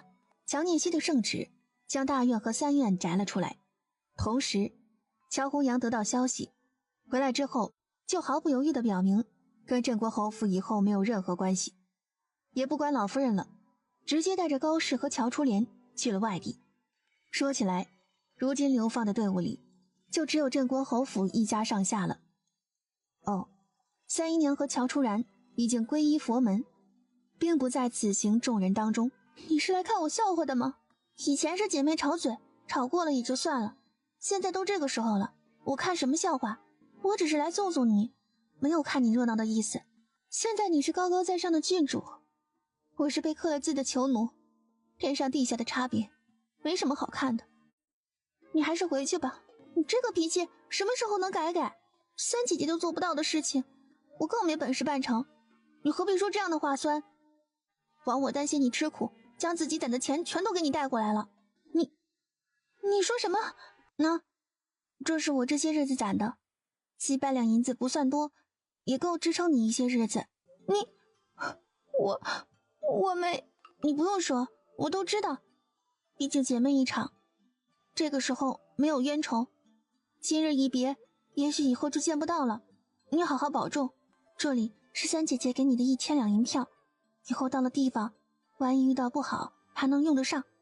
三姐姐让叮嘱，你没到地方，千万不能露出来让人看到。一直视为仇敌的乔念熙，在这个时候竟然也会给他送钱来。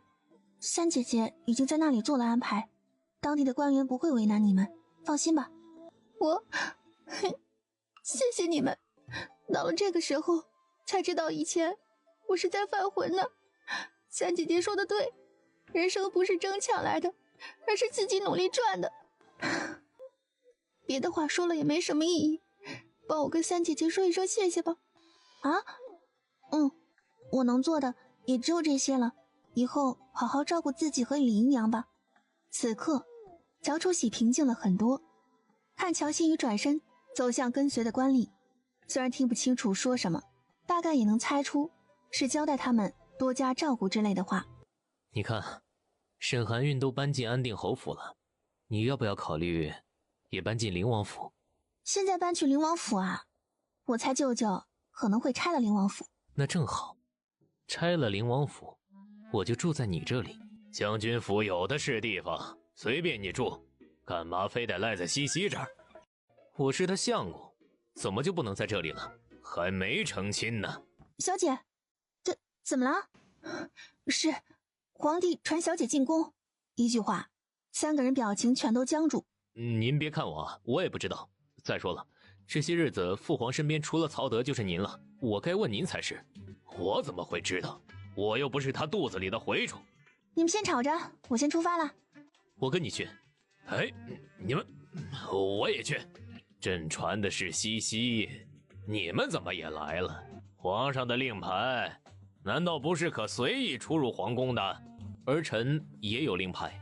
小王八犊子，既然来了，就在边上等着吧。正好有事找你们。听说你的远程炮已经到了收尾的部分，依照你们的进程速度，再有1个月的功夫便可完工。届时，朕会派人接收，直接运往4处边境，这些就不用你操心了。儿臣多谢父皇体恤。如今远程炮的批量制作的确到了收尾的部分，只是后续资金没到位，这最重要的炮芯部分还有些难度啊。资金？朕都给萧州免税了，你还要什么资金？父皇给萧州免税是因为洪灾，跟远程炮的研制可没关系。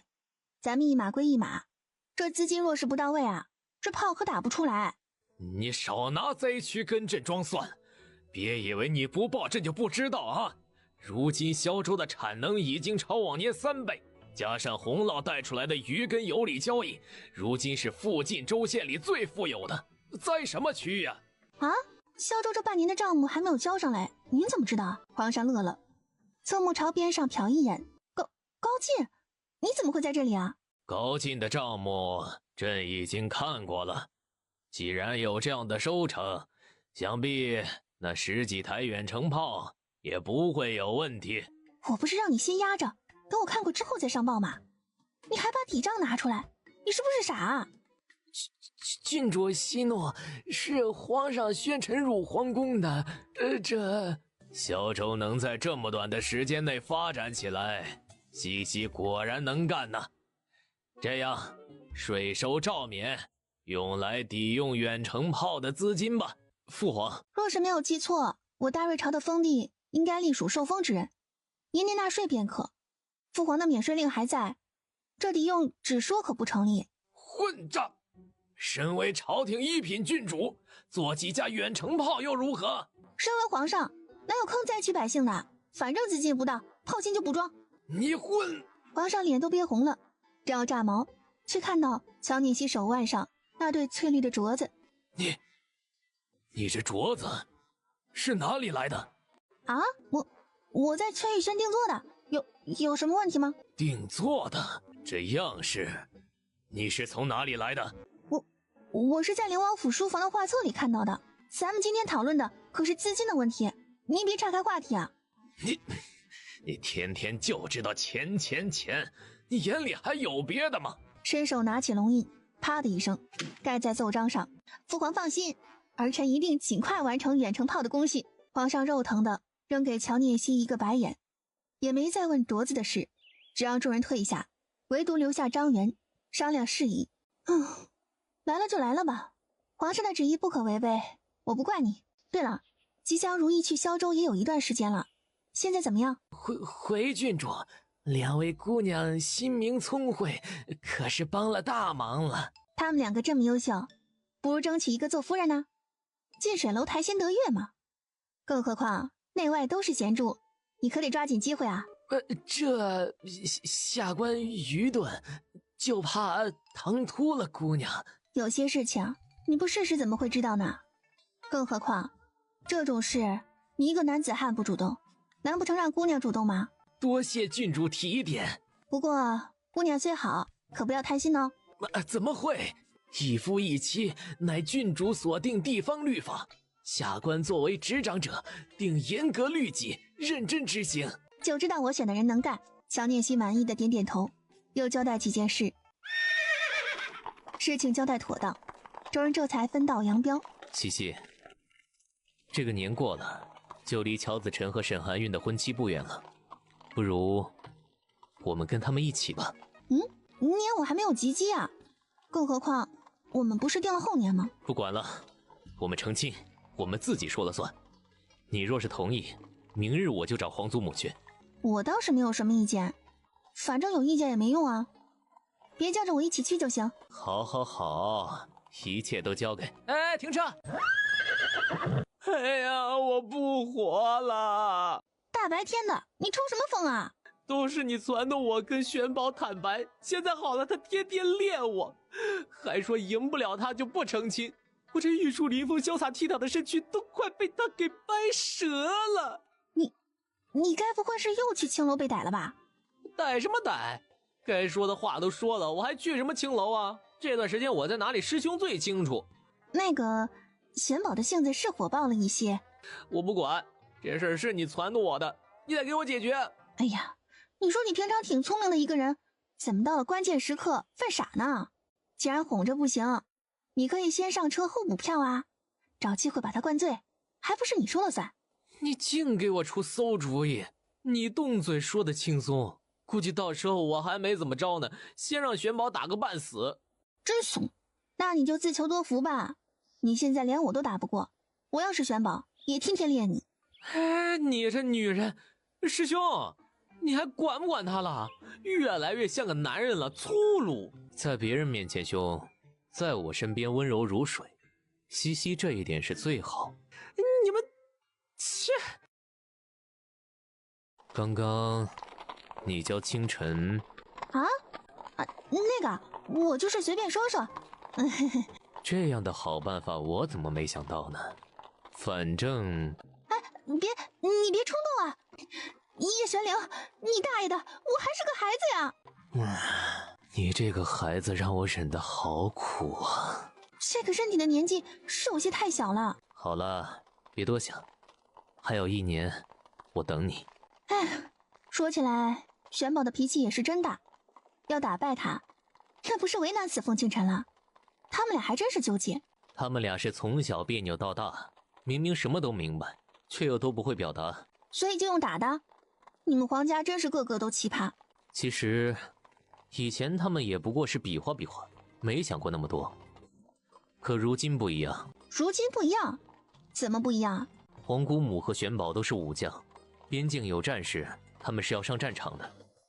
日后2人成亲，一旦玄宝上战场，就算清晨不是军医，也一定会跟着。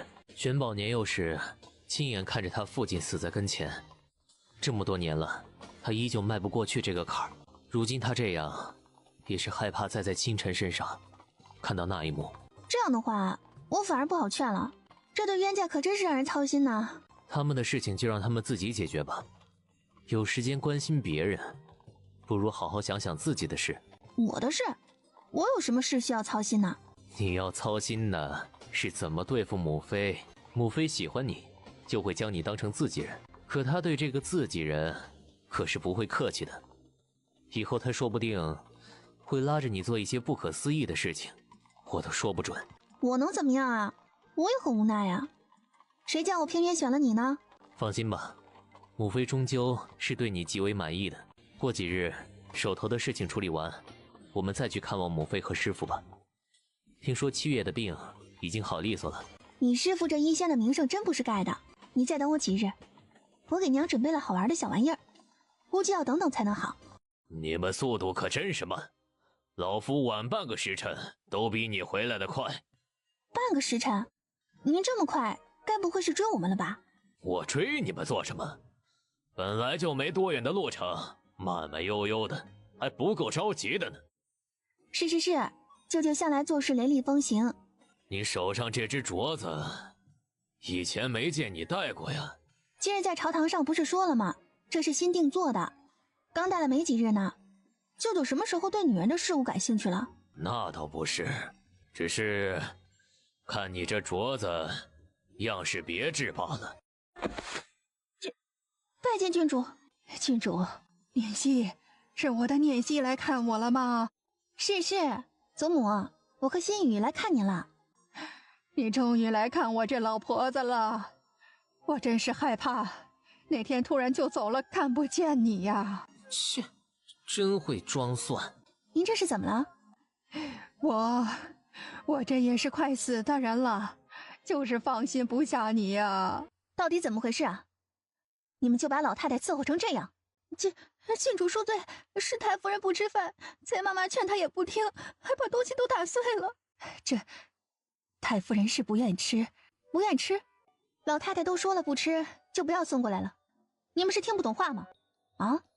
念希，你这，哎呀，不吃饭哪成啊？老太太是身子不舒服，吃不下去，可若是依着她，这病可就好不了了。崔妈妈说的是，祖母身子不好，自然是要做一些可口的才行。依着大伯母对祖母的这般情分，理应是想吃什么就做什么，怎的今日弄得摔了碗呢？念希呀，我就知道你还是向着祖母的。祖母这是怎么了？老太太憋足了劲儿，在乔念希跟前演戏，一桩一桩，一项一项，开始数落陆氏的种种罪行。什么饭故意让厨子做的硬了，好噎死他；什么衣服上留了针，要扎死他。哎呀，是您看错了，大夫人不是跟您解释过了吗？什么误会？如今自陈做了一朝王侯，他陆氏成了侯爷的娘，就不把我放在眼里了。他这是故意的，巴不得我死了。祖母，那祖母觉得怎样才是将您放在眼里呢？反正不如以前那般对我依顺，人心隔着肚皮。他就是想让我死了，他好当家。乔祖母这话说的，如今大哥尚未娶亲，安定侯府可不就是大伯母当家吗？总之他就是不将我这个娘放在眼里，他巴不得我早死了，他好省心。您说人心隔肚皮没错，人心是隔肚皮看不清楚，可之前明知道乔宏远杀了大伯，您还一味包庇他，大伯母依旧接您过来住，看看您的衣服和打翻的饭菜，他给您的也应该都是上好的东西，您这颗心还没被捂热啊？你这是什么意思？您觉得我是什么意思呢？我是红贤的亲娘，是子辰的亲祖母，不管怎么样，他们都应该管我，让我不痛快就是不孝。哼，难道大哥和大伯母没有管您吗？您在安定侯府是吃的不好，还是住的不好了？据我所知，南阳王府送给大伯母的补品，他可是将大部分都拿给了您呢。哼，别跟我说这个，他要是孝顺我，他自己住正院，让我住偏院。安定侯府正院为一品诰命所居，当日的升职，祖母应该听到了吧？再说，明年大哥成亲，侯夫人入府前，大伯母也会搬到南院。您这是在争什么？难不成您不满意南阳王妃这个干女儿，不让大哥成亲吗？你们是一伙的，你们要气死我呀！好，我干脆搬到杂货院子，让众人看看你们是怎么孝敬我的。哎呦，老太太，您这是做什么呀？你起开，我索性顺了他们的意，他们都过好日子去。这是怎么了？是祖母非得要搬去杂货院住。刚才祖母说了，谁让她不痛快，谁就是不孝。您别拦着了。说起整治老太太，谁也不服，就服萧阳郡主。你们还愣着做什么？快去给老太太收拾东西搬过去啊！小心着点儿，家具都贵着呢。哎呀，我不活了！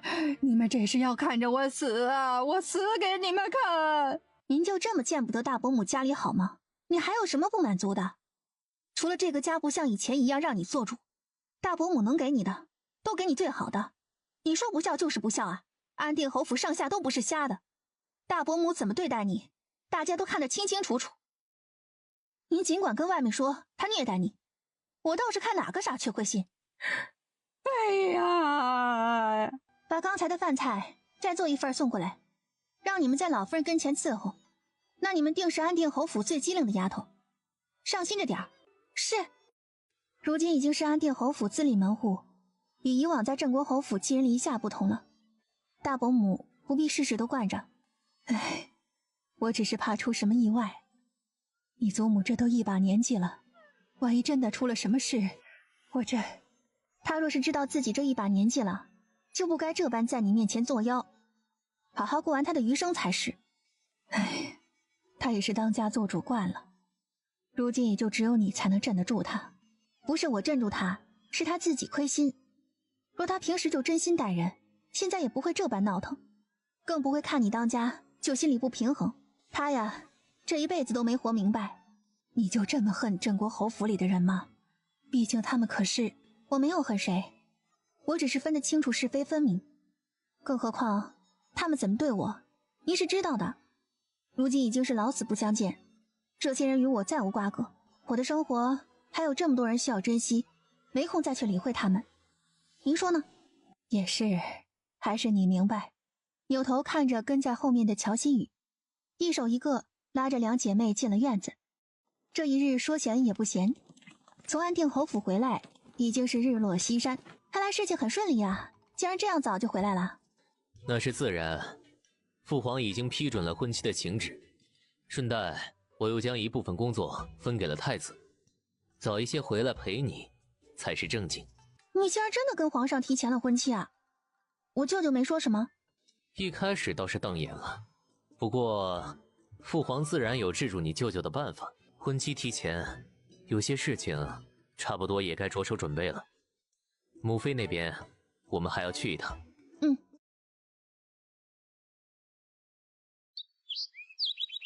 翌日天晴方好，乔逆熙早早收拾好东西，便从郡主府的后门出来。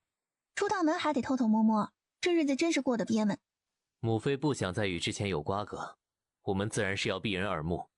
你也知道，张将军在门口派了人盯着，我们也只有走旁门。天色是有些早，你且在马车上歇息，到了我喊你。这边马车晃晃悠悠往前走，后面不易发现的草丛中紧跟着出现两个身影。哎呦，我的小西西啊，娘可算是把你等来了。娘，你可想死娘了，小没良心的，这些天也不上来看看娘，是不是忘记还有我这个娘了？这不是上来看你了吗？谁叫你上来的？不是说了你可以不用来吗？我不来，西西怎么上来啊？你若是再拧西西的脸，下次我就自己来。你这个小王八犊子，娶了媳妇忘了娘啊！不好了，有人闯进来了！怎么回事啊？回禀姑姑，外面闯进来2个人，其中一个武功高强，咱们的人拦不住。好大的胆子！我倒要看看哪根火腻歪了，胆敢上无崖山造次！你们给我让开！张元，他怎么会来？离儿，真的是你！有人擅闯，你们还不快将他们扔出去！是，离儿，你别走啊！娘，是我的错，不怪你。这镯子送给你的时候，我就应该想到会有现在的场面。毕竟是他们2个人。母妃既然醒了，就真的没有想过再见他们吗？离儿，你快出来呀！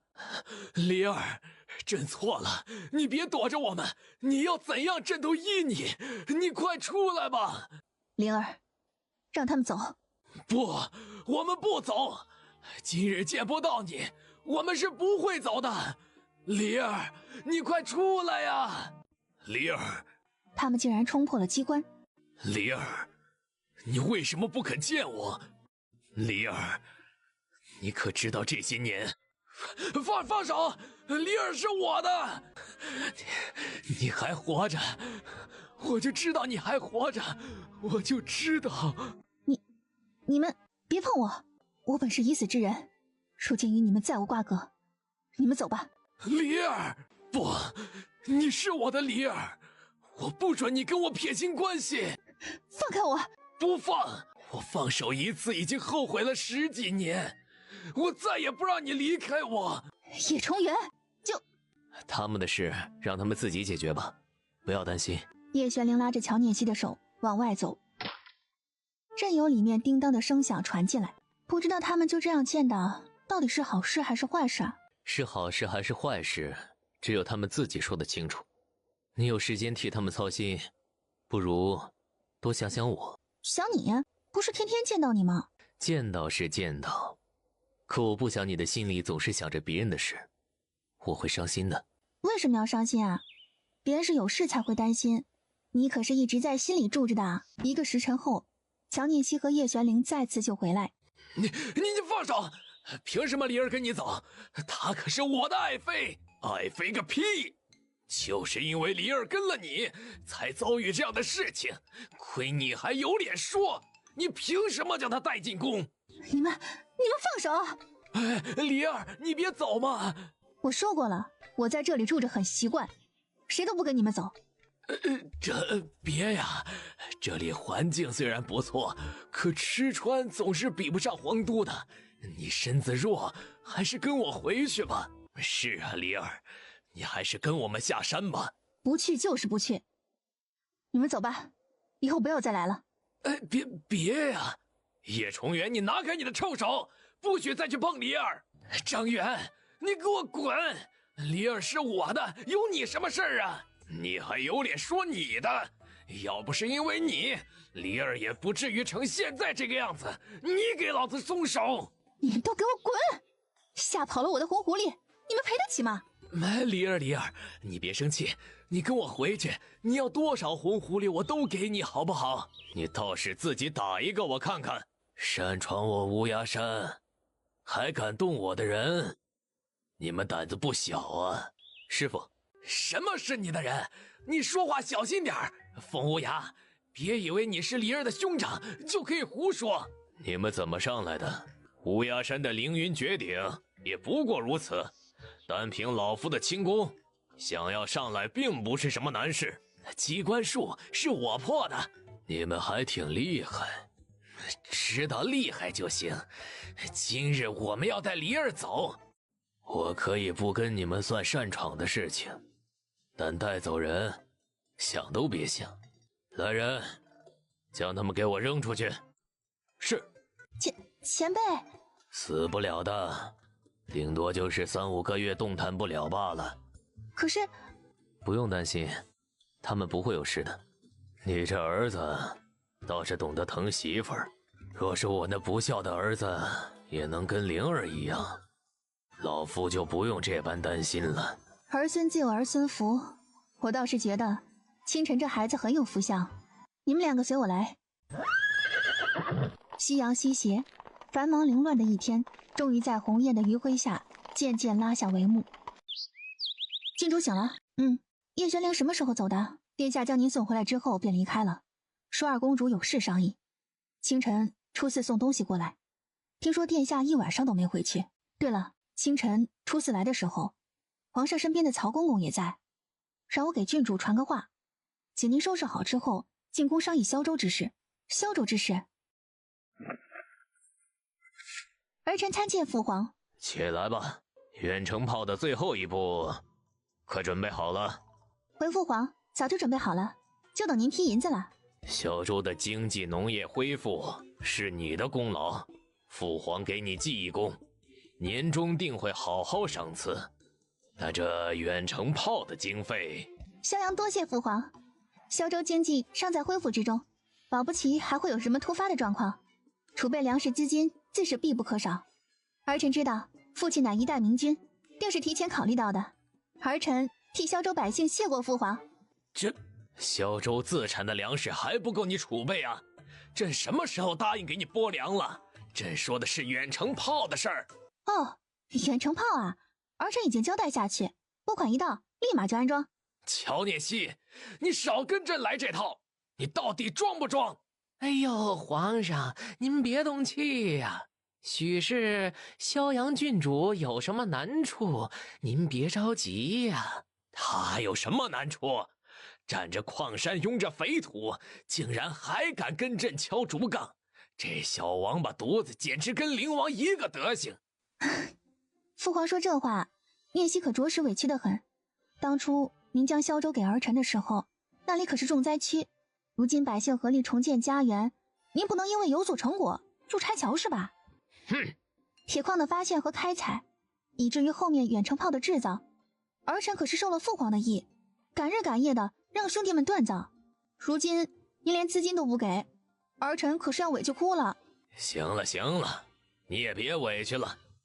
父皇也知道你辛苦，可你也要体谅父皇的难处不是？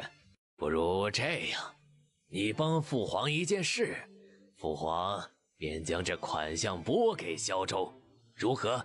什么事？看得出来，李妃对你喜欢得很，不如你帮父皇劝劝他，只要他回宫，这尾款父皇便立刻给你拨下。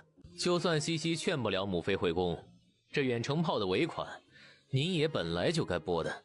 父皇这样是在欺负人呢。谁让你进来的？幸亏我进来，不然还不知道父皇怎么欺负我们家西西呢。你这小王八犊子，这还没成婚呢，胳膊肘都拐到大腿根儿了。父皇的心情，儿臣可以理解。可您明明也知道张将军的意思，您这不是让西西难做吗？那你去跟你母妃说，让她回宫。父皇就这么想让母妃回宫啊？那是当然，朕都盼了13年了。是啊，当年得知黎妃自杀的时候，若不是还有叶玄灵，皇上差点也跟着去了。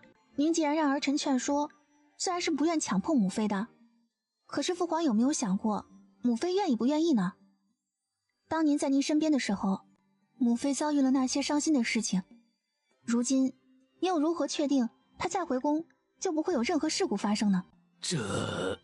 当年的事情您的确翻了案，可您能确保朝臣对于这失而复得的娘娘宠妃没有什么意见？后宫之中，您能确保没有人争风吃醋，对母妃做出什么伤害的事情吗？您忍心让她再次受伤吗？按你这样说，朕就看着黎妃在外面不管吗？天涯山拦不住你们，跟你在一起，母妃放弃原本追求，进了皇宫这牢笼。您若真心对待母妃，是不是也该退一步呢？母妃已经见了您。他们说的没错，黎儿留在乌鸦山，那是他的选择。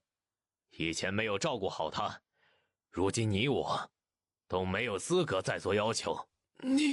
我们都老了，有些事情也该看明白了。算了，你们说的对，这样的生活或许他会更喜欢。那远程炮的拨款，拨！哎呀，真不知道怎么就养了你这么个白眼狼，小王八犊子！多谢父皇。行了，让他们先回去吧，我还有事情找你这老王八犊子商量。张远，你大爷的！老王八犊子，纵观天下，敢叫皇上老王八犊子的，哎妈，想都不敢想。等远程炮的款项拨下来，再让高进回去吧。这一趟你就别亲自跑了，好好休息一段时间。反正也到最后一步了，我亲自过去看看，心里总有点不踏实。更何况萧州是我的封地，咱们也该回去看看的，否则我的子民会没有归属感。也是。那好，找个时间我陪你一起去。停车！凤清晨，你有病啊！哎，你怎么了？下次你再敢往马车前面冲，我就直接从你身上压过去。啊！别呀，师兄！这么火急火燎的，什么事儿啊？哎，有好事儿！凤清晨，你不会真的把玄宝拿下了吧？有你的呀！快说说细节。哎，你别拉我呀！现在还在大街上。那个，我是不是关心他们吗？师兄，你别这样嘛！我这次真的不是来找他玩的。不是找我玩，你来做什么？难不成被我说中了？你说的没错，玄宝同意了。我去，你行啊！真是没想到啊，你还真把玄宝灌倒了。以前怎么没看出来你有这能耐啊？切，是玄宝自己喝醉了酒，我陪了他一晚上，动之以情，晓之以理，他被我的真心深深感动才同意的。我就说嘛，你这么怂。不管怎么样，这是我们大家希望看到的。玄宝性子烈了一些，你可要好好护着他。用你说呀！说着话，姬月吩咐的下酒菜也摆了上来。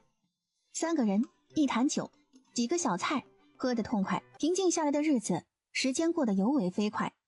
转眼过了年关，乔子成和沈含韵在新年的喜庆炮竹之中完了婚。陆氏慈爱，沈含韵温柔贤惠，一家看起来祥和温暖。陆氏的脸上也更添了几分笑容。如今看大嫂的脸色，身子可是养得不错了。是，这段时间服了凤公子的药，身子感觉好了许多，还得多谢郡主呢。大嫂如今还叫我郡主，这是跟我见外呢。我是大哥的亲人，叫你大嫂，你也就是亲人了。你喊我郡主，反而让我听着生分呢。跟大哥一样，喊我西西或者念西就好了。是念西，这才对。如今你是这安定侯府的侯夫人，日后你是当家主母，你这样不爱说话，可是要让人左右的。这话一出，似乎戳着沈含韵的心口，让她不由得一颤。大嫂，你怎么了？没什么，是不是府里有人欺负你了？你怎么不跟大哥和大伯母说呢？不是这样，念心你别急，是老太太。自从我过门，老太太对我很是喜欢，加上她对母亲不喜，我便接了母亲的手，常常去别院伺候她。可是闲聊，老太太时不时暗示叫我管家，并让我将管家权争过来。我不好顶撞，只能面上硬着，可又怕早晚传到母亲的耳朵里，让她误会。看你这么紧张，我当是怎么回事呢？你不用理会她，该怎么着还怎么着。你是大伯母亲自承认的儿媳妇，你的为人她是看得清楚的，不用担心。正好今日没什么事儿，我也该去瞧瞧老太太了。你放心吧，你跟我一起去。哎呦，我的大孙女来啦！我刚从萧州回来，带了些当地的特产给祖母尝尝。就知道你惦记着我这老婆子，去那么远的地方还知道给我带吃的嘞，还是你最孝顺。祖母这话可让大嫂伤了心呢，听说这段时间都是她在这边来照顾。可不是嘛，含韵这孩子就是好啊，细心又耐心，我真是从心里疼她。如今已是明媒正娶的侯夫人，你大伯母理应将管家权力交给她，可我看呐，她现在还是死死地攥着，不打算松手呢。这孩子也是性子柔和。哎，大嫂刚进门不久，对府上的大小事务还不是很清楚，不得等着大伯母教会了吗？您这是过于操心了。更何况这段时间良缘铺子出了些问题，他得自己去处理，难免就要拖一些时间了。哼，他就是不想给，我教含韵也可以。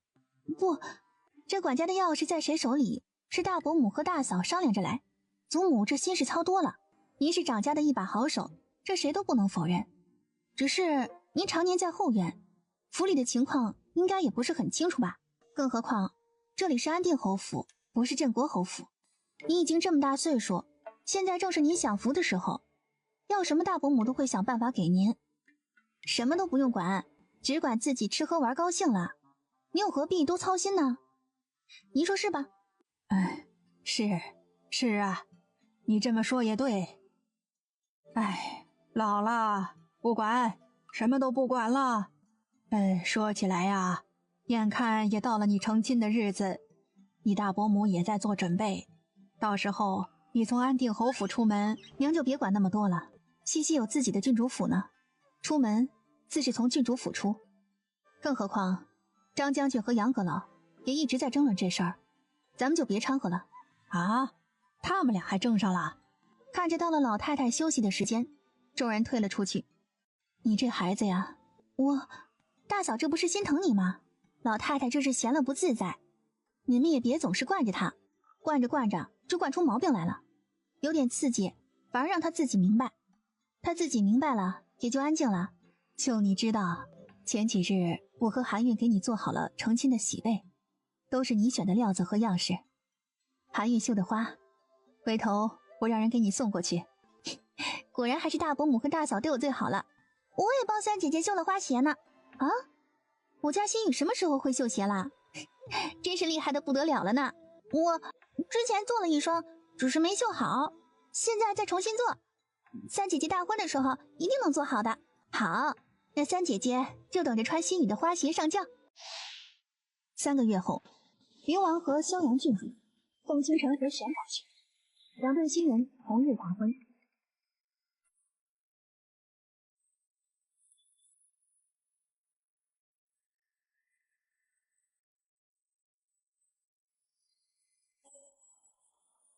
今天是个好日子，甜蜜幸福的开始。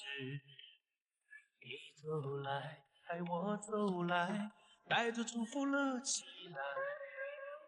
因为爱情的故事，不总需要一辈子。新郎和新娘，一生恩爱永安康。西西，这一刻，我想过无数次，现在真的能这样抱着你，在我们的房间里，不会再有你舅舅突然来赶人了。等你以后有了女儿，你就能体会舅舅的感觉了。那西西，得先给我生一个女儿才行了。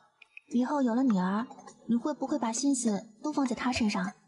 她那么小，那么可爱，到时候你就会恨不得天天陪着她，把我忽略到一边了。怎么会？你永远都是我最在乎的那一个。你若是不开心，我们将她交给锦嬷嬷养便是。那怎么成？孩子那么小，你就要将她扔给别人养，你是不是亲爹啊？那你说怎么办才好？我说怎样就怎样。你说了算。那以后你不许拦着我出去玩。好，除了宁香园这种地方。是。衣服这样碍事，我们要不要脱掉？西西，你终于是我的了。叶玄灵，屋外静谧无声，只有满园的芬芳。屋内红罗暖帐，烛影摇晃，床幔晃动，伴随着两人的吟唱，凑成一曲唯美的乐章。突来的消息，那个人是你？这么多年你杳无音讯。时间的小滴擦掉了记忆，但我却始终没有忘记你。表情的声音滴答转不停，我的心里住在一个你。路过的每一天都因为你，其实都不曾放下你。或许我们就不该有在荧光，或许我不该以为就是耍。如果有天我离开了你的生活，如果有天你还爱着我，不要为了你要放声哭泣，留在路那旁守候等你。你心里的你藏了什么秘密？我想紧紧地抱住你，闭上找不到是心停在意里。你说你